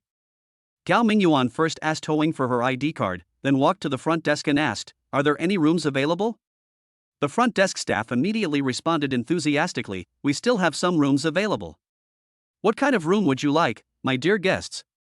We have standard rooms, cozy king-size rooms, business suites, business deluxe rooms, and even executive suites." Seeing this, Ho Ying quickly asked, "Which room is cheaper?" The front desk clerk continued enthusiastically, saying, "The cheapest is the standard room, which has 2 beds and a separate bathroom and toilet. But the cozy king-size room is also relatively affordable, only less than 200 yuan more than the standard room. It not only has a 2-meter 3-meter bed, but also a bathtub suitable for a surf bath and a large balcony with floor-to-ceiling windows for watching the sunrise. Relatively speaking, the cozy king-size room offers better value for money." When Ho Ying heard that the price difference between the two rooms was nearly 200 yuan, she quickly said, "Then let's take a standard room." "A standard room will do." Gao Mingyuan felt that since he was paying, he couldn't let Ho Ying think he was stingy. Although the double room was less than 200 yuan more expensive, he had just made a fortune. There was a small sum of money hidden in the canvas bag, which was worth tens of millions. After Hongzi's death, this money was basically no longer a problem, so he could spend it slowly. Besides, he and Xiao Yajing had just won the lottery jackpot together, so he was definitely a multi-millionaire now, right? So why was he so stingy about picking the cheapest hotel room? So he waved his hand and said, "Why do you want a standard room? Let's get a king-size bedroom. It's not much different anyway. Since we're here, of course we have to live comfortably, right?" When Ho Ying heard this, her pretty face suddenly turned red. Because she knew that Gao Mingyuan's shameless old classmate had locked the door to her house, so Gao Mingyuan would probably stay in a hotel. She had just been thinking that if the two of them stayed in the same room, it would be less awkward if they slept in separate beds. But who knew that Gao Mingyuan insisted on having a king-size bed? So, he wasn't planning to eat me tonight. Man. I gave you a chance yesterday, but you didn't take it. Now you regret it. Humph. Thinking of this, Ho Ying's face turned red and her heart was pounding, but naturally she didn't say anything to object. The two girls at the front desk looked at each other and smiled knowingly. "A cozy king-size room, huh? Okay, both of you. Please show us your IDs, and I'll check you in right away." The girl took the ID card handed over by Gao Mingyuan, frowned slightly, and said, "It's like this. Although the two of you only need one room, according to regulations, all guests staying here need to register their ID cards." Ah. Gao Mingyuan was stunned for a moment, then pointed at his nose and said, "But I don't live here." "You don't live here?" The girl at the front desk obviously didn't believe Gao Mingyuan's words. If it was really just a girl staying at the hotel, would she really need a king-size bedroom? "So, you're kidding." The girl always disliked men who spoke unreliably, so she immediately became serious and said, "Sir, are you sure you're not staying here? And don't you need to follow this lady upstairs to the guest room?" Gao Mingyuan said somewhat bewilderedly, "I'm sure I'm not staying here, but I definitely have to go upstairs to the guest room. After all, her suitcase is so heavy, I have to take it upstairs for her, right? But I promise. I'll just sit there for a while and then leave." "Oh, so we're just going to do it for a while and then leave?" A look of disdain flashed across the eyes of the girl at the front desk. It turns out that he is a quick stir-fryer. In that case, it will only take a while, maybe just a few seconds, or there is really no need to stay here overnight. If Gao Mingyuan knew that his words "sit for a while" were understood by the girl at the front desk as "do it for a while," he would probably be so angry that he would die on the spot. So, the girl at the front desk didn't force Gao Mingyuan to show his ID card. She nodded and said, "In that case, I'll just enter this lady's information." After registering Ho Ying's information, the receptionist took out a photo of a room card and said, "Thank you. The total is 808 yuan, which includes a 50 yuan deposit. The deposit will be returned to you when you return the room card when you check out." "Excuse me. Would you like to pay in cash or by scanning a QR code?" "Scan the code." "Oh, and she'll probably be staying for 2 days, so she should pay for both days at once. Gao Mingyuan didn't react much. A king-size room here cost 758 yuan a night, which was reasonable considering the hotel's grandeur. So he pulled out his phone, scanned the code, and paid over 1,000 yuan. But when Hoing heard this, she secretly took a breath. The cost of one night here is enough to pay her a month's rent. This is too shady. Aw. It's all Gao Mingyuan's old classmate's fault. Seriously. He made us spend so much extra money. I hope that guy will get out of here soon. If we only stay in this hotel for a night or two, it's okay, but if we stay more than that, we'll really go bankrupt. After paying the money and getting the room card, I saw that their room number was 1505. So Gao Mingyuan hurriedly dragged his suitcase and followed Hoing into the elevator. After they found room 1505, opened the door, and inserted the room card into the master control card slot at the door, they suddenly saw a luxurious room of more than 50 square meters become brightly lit. Wow, it's so beautiful here. Hoing had never stayed in such a high-end hotel before. Seeing the luxurious room in front of her that looked like a small palace, she couldn't help but be intoxicated. She had been resentful of the 758 yuan a night price for this room, but as she walked into the room, she suddenly felt that the higher price for such a beautiful room did make sense. Chapter 97, Extremely Conflicted. The floor was covered with a thick, beautifully patterned carpet. Although it was not handmade and not made of pure wool, it was obviously of high quality and very comfortable to walk on bare feet. It was not the kind of red carpet that would be laid in front of a certain store or restaurant when it opened. When she opened the door, she saw thick carpet as soon as she entered the room. However, there was no shoe rack or slippers at the door. So Hoing was suddenly at a loss, not knowing whether she should take off her shoes. It's not like she's never stayed in a hotel before, but she's never stayed in such a high-end room. At a regular hotel, you wouldn't need to take off your shoes upon entering. But here, the carpet looked so clean. If she stepped on it with her shoes on and made it dirty, would she be fined by the hotel? Seeing Hoing standing still at the door, Gao Mingyuan couldn't help but ask in confusion, "What are you doing? Why aren't you going in? Is there anything in the room?" No. Hoing responded after hearing this, then quickly took off her shoes, picked up her own shoes, and walked in barefoot. Gao Mingyuan was stunned for a moment and asked, "What are you doing? Why did you take off your shoes?" Hoing glanced back at him and said, "The carpet is so clean, I'm afraid it will get dirty." Gao Mingyuan said with a mixture of laughter and tears, "Hurry up and put it on. This carpet only looks clean, it must be vacuumed every day. But it's only the surface that doesn't look dirty, as for how many bacteria are hiding inside. Don't worry. The housekeeping lady will clean up the carpet if it gets dirty." "I see." Hoing smiled a little embarrassedly and could only put her shoes back on. Gao Mingyuan picked up the suitcase and walked into the room, but deliberately left the door open. He then carried the suitcase inside and placed it on the edge of the bed. He then looked around and said with a smile, "This room is really nice. There's even a coffee machine. Wow. So this is a coffee machine." Ho Ying's eyes lit up and she quickly asked, "How do I use this? It looks so complicated." Gao Mingyuan had used a coffee machine before at the upper order place, so he was familiar with it. He immediately taught Hoing how to install the coffee capsule, how to add water, and how to collect coffee. Following his demonstration, 2 cups of hot coffee were made. Gao Mingyuan then found the sugar and coffee creamer that the hotel had prepared in the storage box and poured a bag into each person's cup. "Wow, it's delicious." Hoing took a sip from the coffee cup. Her beautiful eyes had narrowed into crescent shapes, and she looked very satisfied. Hoing then curiously looked at the contents of the storage box and discovered that in addition to the white sugar and coffee creamer added to coffee, there were also 2 small packets of black tea, 2 small packets of green tea, and brown sugar ginger tea for women. Finally, she found 2 small red packaging bags, but the writing on them was all in foreign languages. "What is this?" Hoing picked it up curiously, looked it over, and said, "It looks so high-end, and it has a sweet fragrance. Could it be foreign candy?" Gao Mingyuan looked embarrassed when he saw this. He coughed lightly and said, "This looks like that, something that only couples can use." Hoing said with a puzzled look on her face, "What kind of thing can only be done between lovers?" She was halfway through her words when she suddenly realized what she was holding. She tossed the object into the storage box as if it were a burning charcoal, blushing and glaring at Gao Mingyuan. Then, she picked up her cup of coffee and sipped it silently. Gao Mingyuan couldn't help but be speechless. It was obviously you who was like a curious baby, picking up everything to look at it, and asking questions all the time, so why, in the end, you blame me? Seeing the awkward atmosphere, Gao Mingyuan quickly drank the coffee in his cup, then stood up and said, well, just take a good rest here. I'll be leaving first.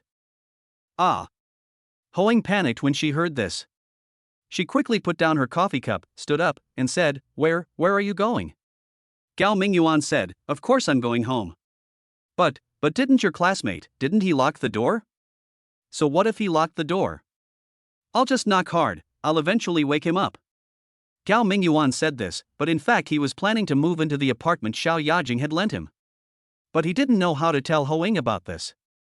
He clearly has a place to live, and it's a 3-bedroom house, but he insisted on sending Hoang to live in a hotel. This seems a bit unreasonable.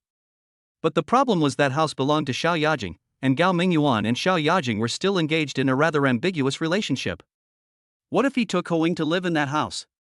Hoang, however, had no idea what Gao Mingyuan was thinking. She simply frowned and said, but didn't your classmate say that he sleeps like a dead sleeper? What if he's already asleep when you get back, and you can't wake him up in a short time? And if you disturb the neighbors, then wouldn't that be bad? This. After hearing this, no matter how slow Gao Mingyuan was to react, he knew that Hoang probably wanted him to stay tonight. After realizing this, Gao Mingyuan's heart immediately started beating wildly. Just when Gao Mingyuan didn't know what to do, he suddenly heard a knock on the open door. The two turned around and saw a sleepy waiter standing there with a large fruit plate. He tried to say in a sweet voice, hello? Room service. After saying that, the waiter came in with a fruit plate. Seeing such a large and exquisite fruit plate, Hoang quickly waved her hand and said, sorry, we didn't order a fruit plate. The waiter smiled and said, ma'am, our fruit plate is free and there is no additional charge. Please enjoy it. After saying that, the waiter put down the fruit plate, turned around and walked out, and at the same time closed the open door. When the door was locked with a click, the atmosphere in the room suddenly became a little strange again. I'm going to take a shower first.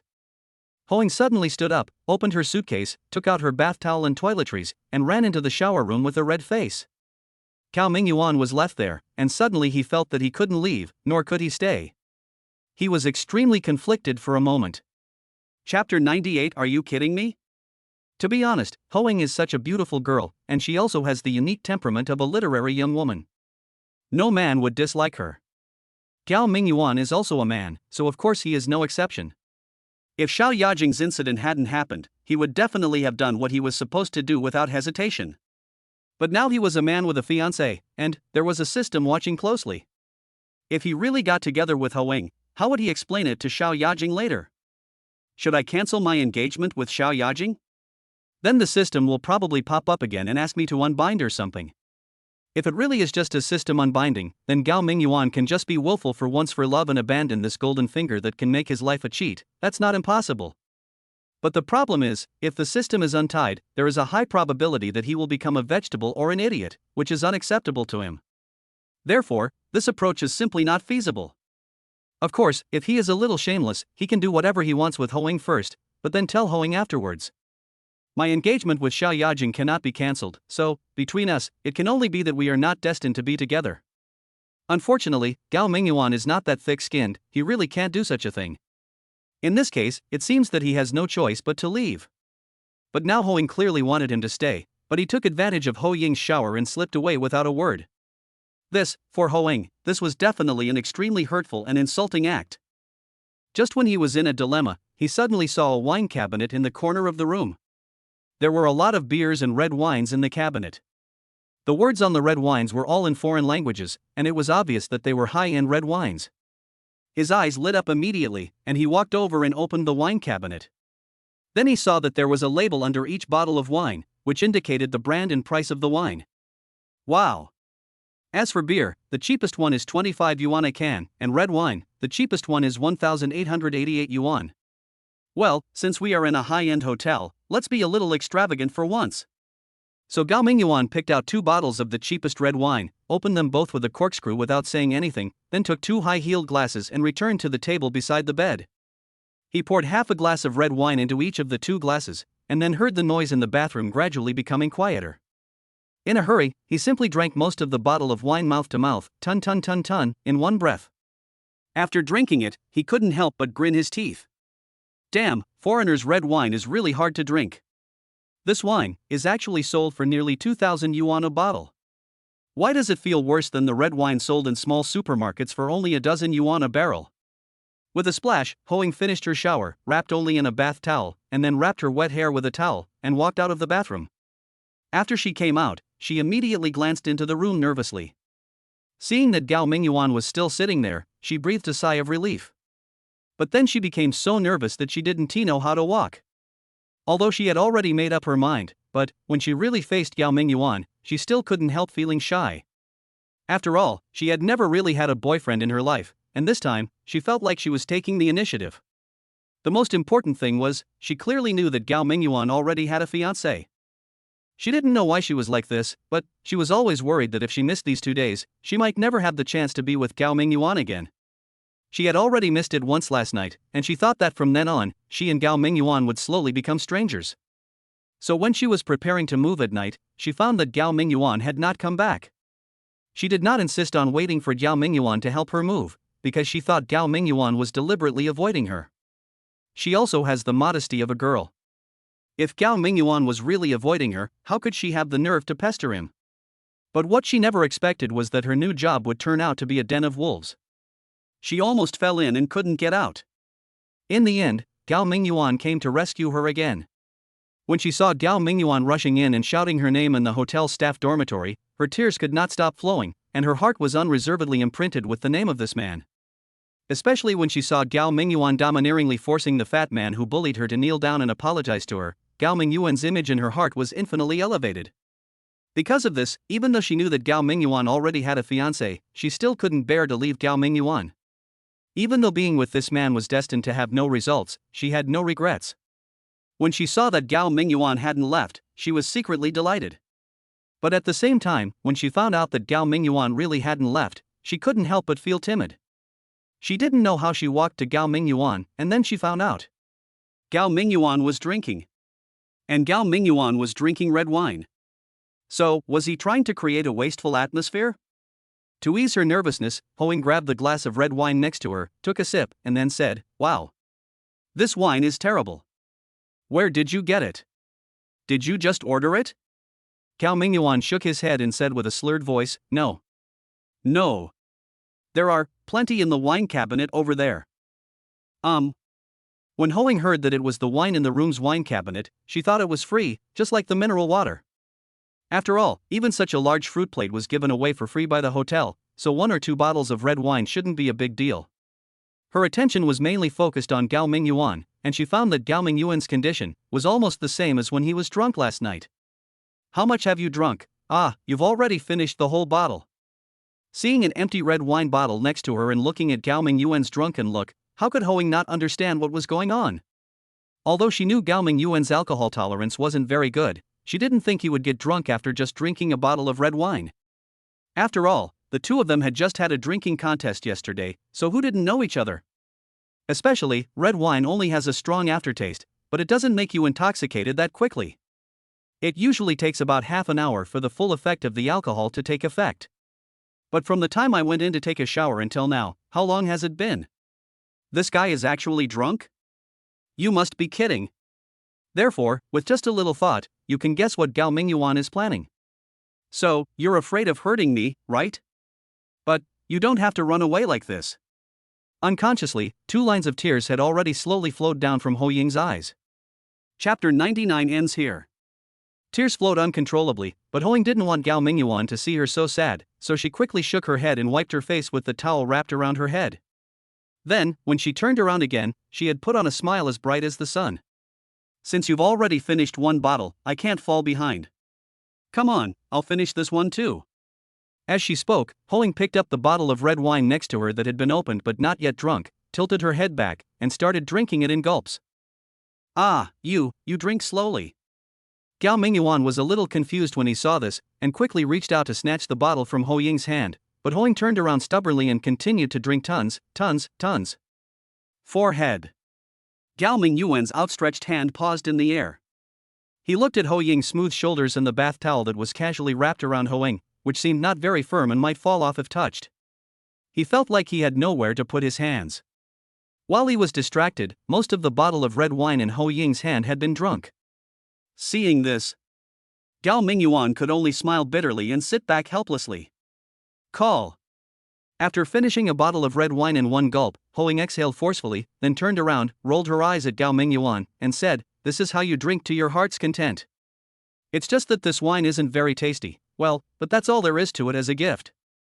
There's still plenty over there, I'll go get 2 more bottles." Having said that, Ho Ying didn't care whether Gao Mingyuan agreed or not. She ran over like a gust of wind, opened the wine cabinet, and directly took out 2 bottles of other brands of red wine from it. Then she ran back and handed them to Gao Mingyuan, saying, "Come on, get out of the way. I wipe." Although he couldn't understand the foreign words on the red wine, Gao Mingyuan vaguely remembered these 2 bottles of red wine with red background and blue words seemed to be the kind that cost more than 3,000 yuan a bottle, so these 2 bottles cost 7,000 yuan. However, seeing Ho Ying nonchalantly handing him 2 bottles of red wine, Gao Mingyuan felt a little painful, but it was not a good idea to say that these 2 bottles of wine were too expensive at this time. "How about we change to the ones that cost more than 1,000 yuan per bottle?" He'd heard it just now. This silly girl thought the wine was free, too, so she could so calmly bring 2 more bottles. If she knew that bottle she just finished in one gulp and said was bad cost nearly 2,000 yuan, she'd be heartbroken. This is way more expensive than the room rate. Forget it. Anyway, I just made a fortune recently, and these bottles of wine together cost only more than 10,000 yuan. I can still afford it, so. Damn. It still hurts. Bang. When opening a bottle of red wine with a corkscrew, Gao Mingyuan looked at the bloody red wine in the bottle and felt that it was the blood flowing from his heart. Looking at the other bottle, Gao Mingyuan felt hesitant to buy it, so he picked up the bottle of red wine that had just been opened and prepared to pour it into Ho Ying's glass. But Ho Ying blocked his way and said, "Why are you pouring it? Open the other bottle too. We can each have 1 bottle and just blow into it." "No, don't do that." Gao Mingyuan panicked. He wasn't actually too drunk, and his slurred speech was fake, but that was simply because the alcohol hadn't taken over yet. But he knew very well, if he did what Ho Ying said and finished another bottle of red wine, he would definitely get drunk again tonight. "Is it a man?" Ho Ying looked at Gao Mingyuan with disdain and said, "If you're a man, blow into the bottle. Hurry up, don't waste time." Okay. It had already reached the point where the girl was questioning his gender. What else could Gao Mingyuan say? He could only grit his teeth, his heart bleeding silently, and opened another bottle of red wine. "Come on. Cheers." "Ah. No, it's a toast." Seeing this, Ho Ying grabbed another bottle of red wine, came over and gently bumped it against the bottle in Gao Mingyuan's hand that he had just opened and had not yet put down, then tilted his head back and drank it again. Damn, this girl, is she crazy? Gao Mingyuan couldn't help but feel like crying. If he had known this would happen, he should have just run away. Damn it, after drinking these 2 bottles of red wine, he would be miserable for another day. What a sin! Seeing that Ho Ying had already drunk half of the bottle at the same time. Ho Ying was drinking while signaling herself with her eyes, questioning why she hadn't drunk yet. No matter how big a headache Gao Mingyuan had, he could only bite the bullet, raise the bottle, grit his teeth and pour the slightly bitter wine into his mouth. It hurts. When Ho Ying put down the second empty wine bottle, she was obviously a little drunk, but still looked as if she was not satisfied. When Gao Mingyuan finally finished the bottle of wine, she walked over to the wine cabinet again and said, "Looks like you're not drunk yet. Then let's have 2 more bottles. TSK. The free red wine in this hotel is just rubbish. Why is it so hard to drink? It's not sweet at all. I'm going to pick 2 bottles of better wine this time." Gao Mingyuan quickly advised, "Stop. I really can't drink anymore. Let's stop here today." "No, this is just the beginning." However, Ho Ying didn't listen to the advice at all. She walked to the wine cabinet by herself, opened it, looked at it carefully, and then, she was stunned. Ah! After a few seconds, Ho Ying suddenly let out a scream. "No way! Gao Mingyuan, come and take a look, these wines aren't free." "Ah, how is it possible? Even if they aren't free, they shouldn't be so expensive." Come quickly and see if I'm drunk and blurry and saw an extra 0. These red wines are actually several thousand yuan a bottle." "Impossible. I must have seen it wrong." "You're not seeing things." Gao Mingyuan originally didn't want to tell Ho Ying, but since she had discovered it herself, there was no need to hide it anymore. He could only smile bitterly and say, "This is the price of the wine here. How could such a high-end hotel possibly have cheap red wine in the guest rooms? Okay. Don't worry about it, I can still afford this little bit of wine. But I really drank too much today, let's stop here." "Ah. Okay. Woohoo. What should we do? We probably drank over $10,000. After learning how expensive the red wine was, Hoing didn't dare to drink it even if Gao Mingyuan wanted to continue drinking it. When she talked about it, her tone was already filled with tears. Gao Mingyuan laughed and said, "Don't worry, I have money to pay the bill. I won't mortgage you to the hotel." And even if I really mortgage you to the hotel, I don't think they will accept you." Haha, burp. "I'm going to take a shower first, you do whatever you want." As he spoke, Gao Mingyuan stood up and walked towards the bathroom in a daze. Chapter 100 Stop Pretending. The next day, when Gao Mingyuan woke up in a daze, he felt a splitting headache, as if someone had split his head open with a knife. He thought that after he had established his physical foundation, his alcohol tolerance would improve a bit. But unexpectedly, he was still such a weakling. After 2 bottles of red wine, Hoing successfully knocked him out. He was so drunk that he was almost unconscious. He only vaguely remembered that he went to the bathroom and flushed the toilet. When he came back, he saw that Hoing had already fallen asleep. Only a snow-white bath towel was left on the carpet. Gao Mingyuan was shocked at the time, because he remembered. Hoing seemed to be wrapped in just this bath towel after taking a shower? Does that mean Hoing should be wearing nothing now? Then, Gao Mingyuan felt the blood surge throughout his body, and his blood circulation accelerated, and then the alcohol took effect. He couldn't quite remember what happened afterwards. Well, it seemed like he had drunk too much. Thinking about it now, Gao Mingyuan was suddenly terrified. He shouldn't have done anything messy, right? Probably not.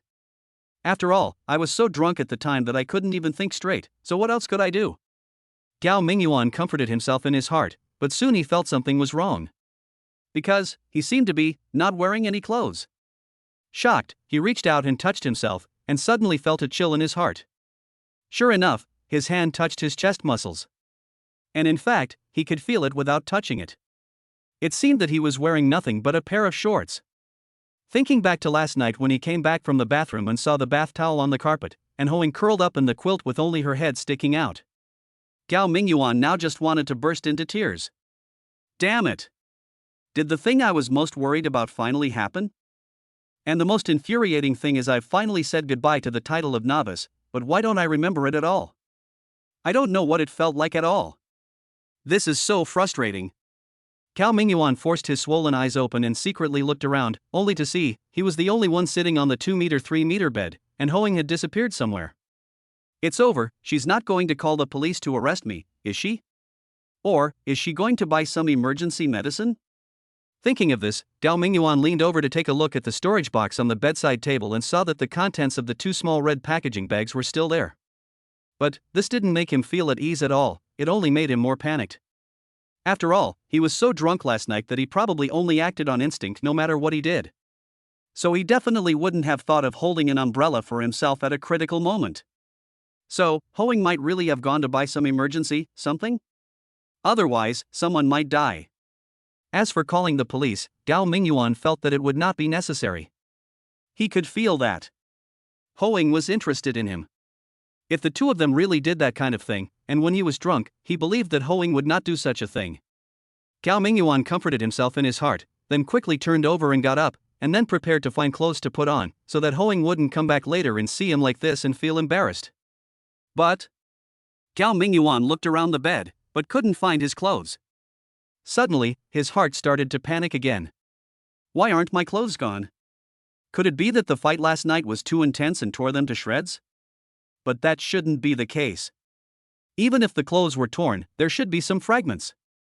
Could it be Hoing really called the police and used my clothes as evidence? But if they were going to use evidence, shouldn't they have used the bedsheet? Just when Gao Mingyuan was at a loss, he suddenly heard a light click sound from the door, and then the door was opened. Gao Mingyuan was stunned at first, but then he quickly jumped onto the bed, lifted the quilt and crawled in. Sure enough, he heard someone walking in softly on the carpet. Gao Mingyuan squinted his eyes and looked over secretly, and saw that the person who came in was Ho Ying. She was dressed neatly and holding a shopping bag. After walking over, she glanced at Gao Mingyuan, who was still lying on the bed pretending to sleep, coughed lightly, and said, "Stop pretending. I saw you when I opened the door just now." Well. Seeing that he couldn't pretend anymore, Gao Mingyuan could only open his eyes, then looked at Ho Ying and opened his mouth, but for a moment he didn't know what to say. Ho Ying threw the shopping bag in front of Gao Mingyuan and said, "This is the clothes I just bought for you at the nearby mall. Take a shower and try them on to see if they fit you." What? Gao Mingyuan was stunned for a moment. Why did he go to buy clothes for himself so early in the morning? Ho Ying said with a look of disgust, "Why, you don't still want to wear the same clothes you wore yesterday? You vomited all over yourself yesterday, and I spent ages trying to get them off for you. I wanted to wash them for you, but they looked so disgusting, I just couldn't bring myself to do it, so I just threw them away." Ah. So that's how it is. Gao Mingyuan suddenly realized why he woke up with only a pair of shorts on. He had thought he had done something crazy last night after drinking, but it turned out to be a blast, throwing up all over himself. What a sin. Ho Ying curled her lips and said, "How else could it be otherwise? What do you think?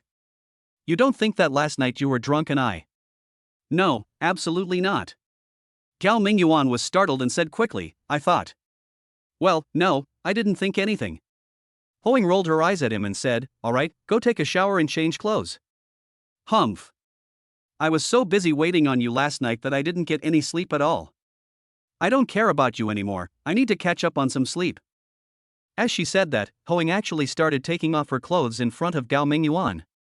"Ah, okay, I'll go right away." Gao Mingyuan was a little embarrassed at first, as he didn't want to get out of bed in just his shorts in front of Ho Ying. But when he saw Ho Ying like this, he immediately didn't dare to stay there any longer. He jumped out of bed, picked up the shopping bag, and ran to the bathroom to take a shower like a gust of wind. After he washed himself and changed into the clothes that Ho Ying had bought for him, he discovered that this set of clothes actually fit him very well. Not only does it fit him perfectly, but it's also a brand name. It looks really good on him, making him look even more handsome. Although I don't know how much the suit costs, I estimate it must be at least 1 or 2,000 yuan. In the past, Gao Mingyuan would definitely not be willing to buy such expensive clothes. Well, he can't bear it now either. When he came out of the bathroom, he saw Ho Ying had indeed crawled back into bed. Moreover, the clothes she had just put on had been neatly folded on the bedside table. On top of the pile of clothes was something with lace and very little fabric. Gao Mingyuan couldn't help but feel a surge of blood when he saw this. The feeling from yesterday came back again. Shit. So, is this how I vomited last night? Damn, blood circulation.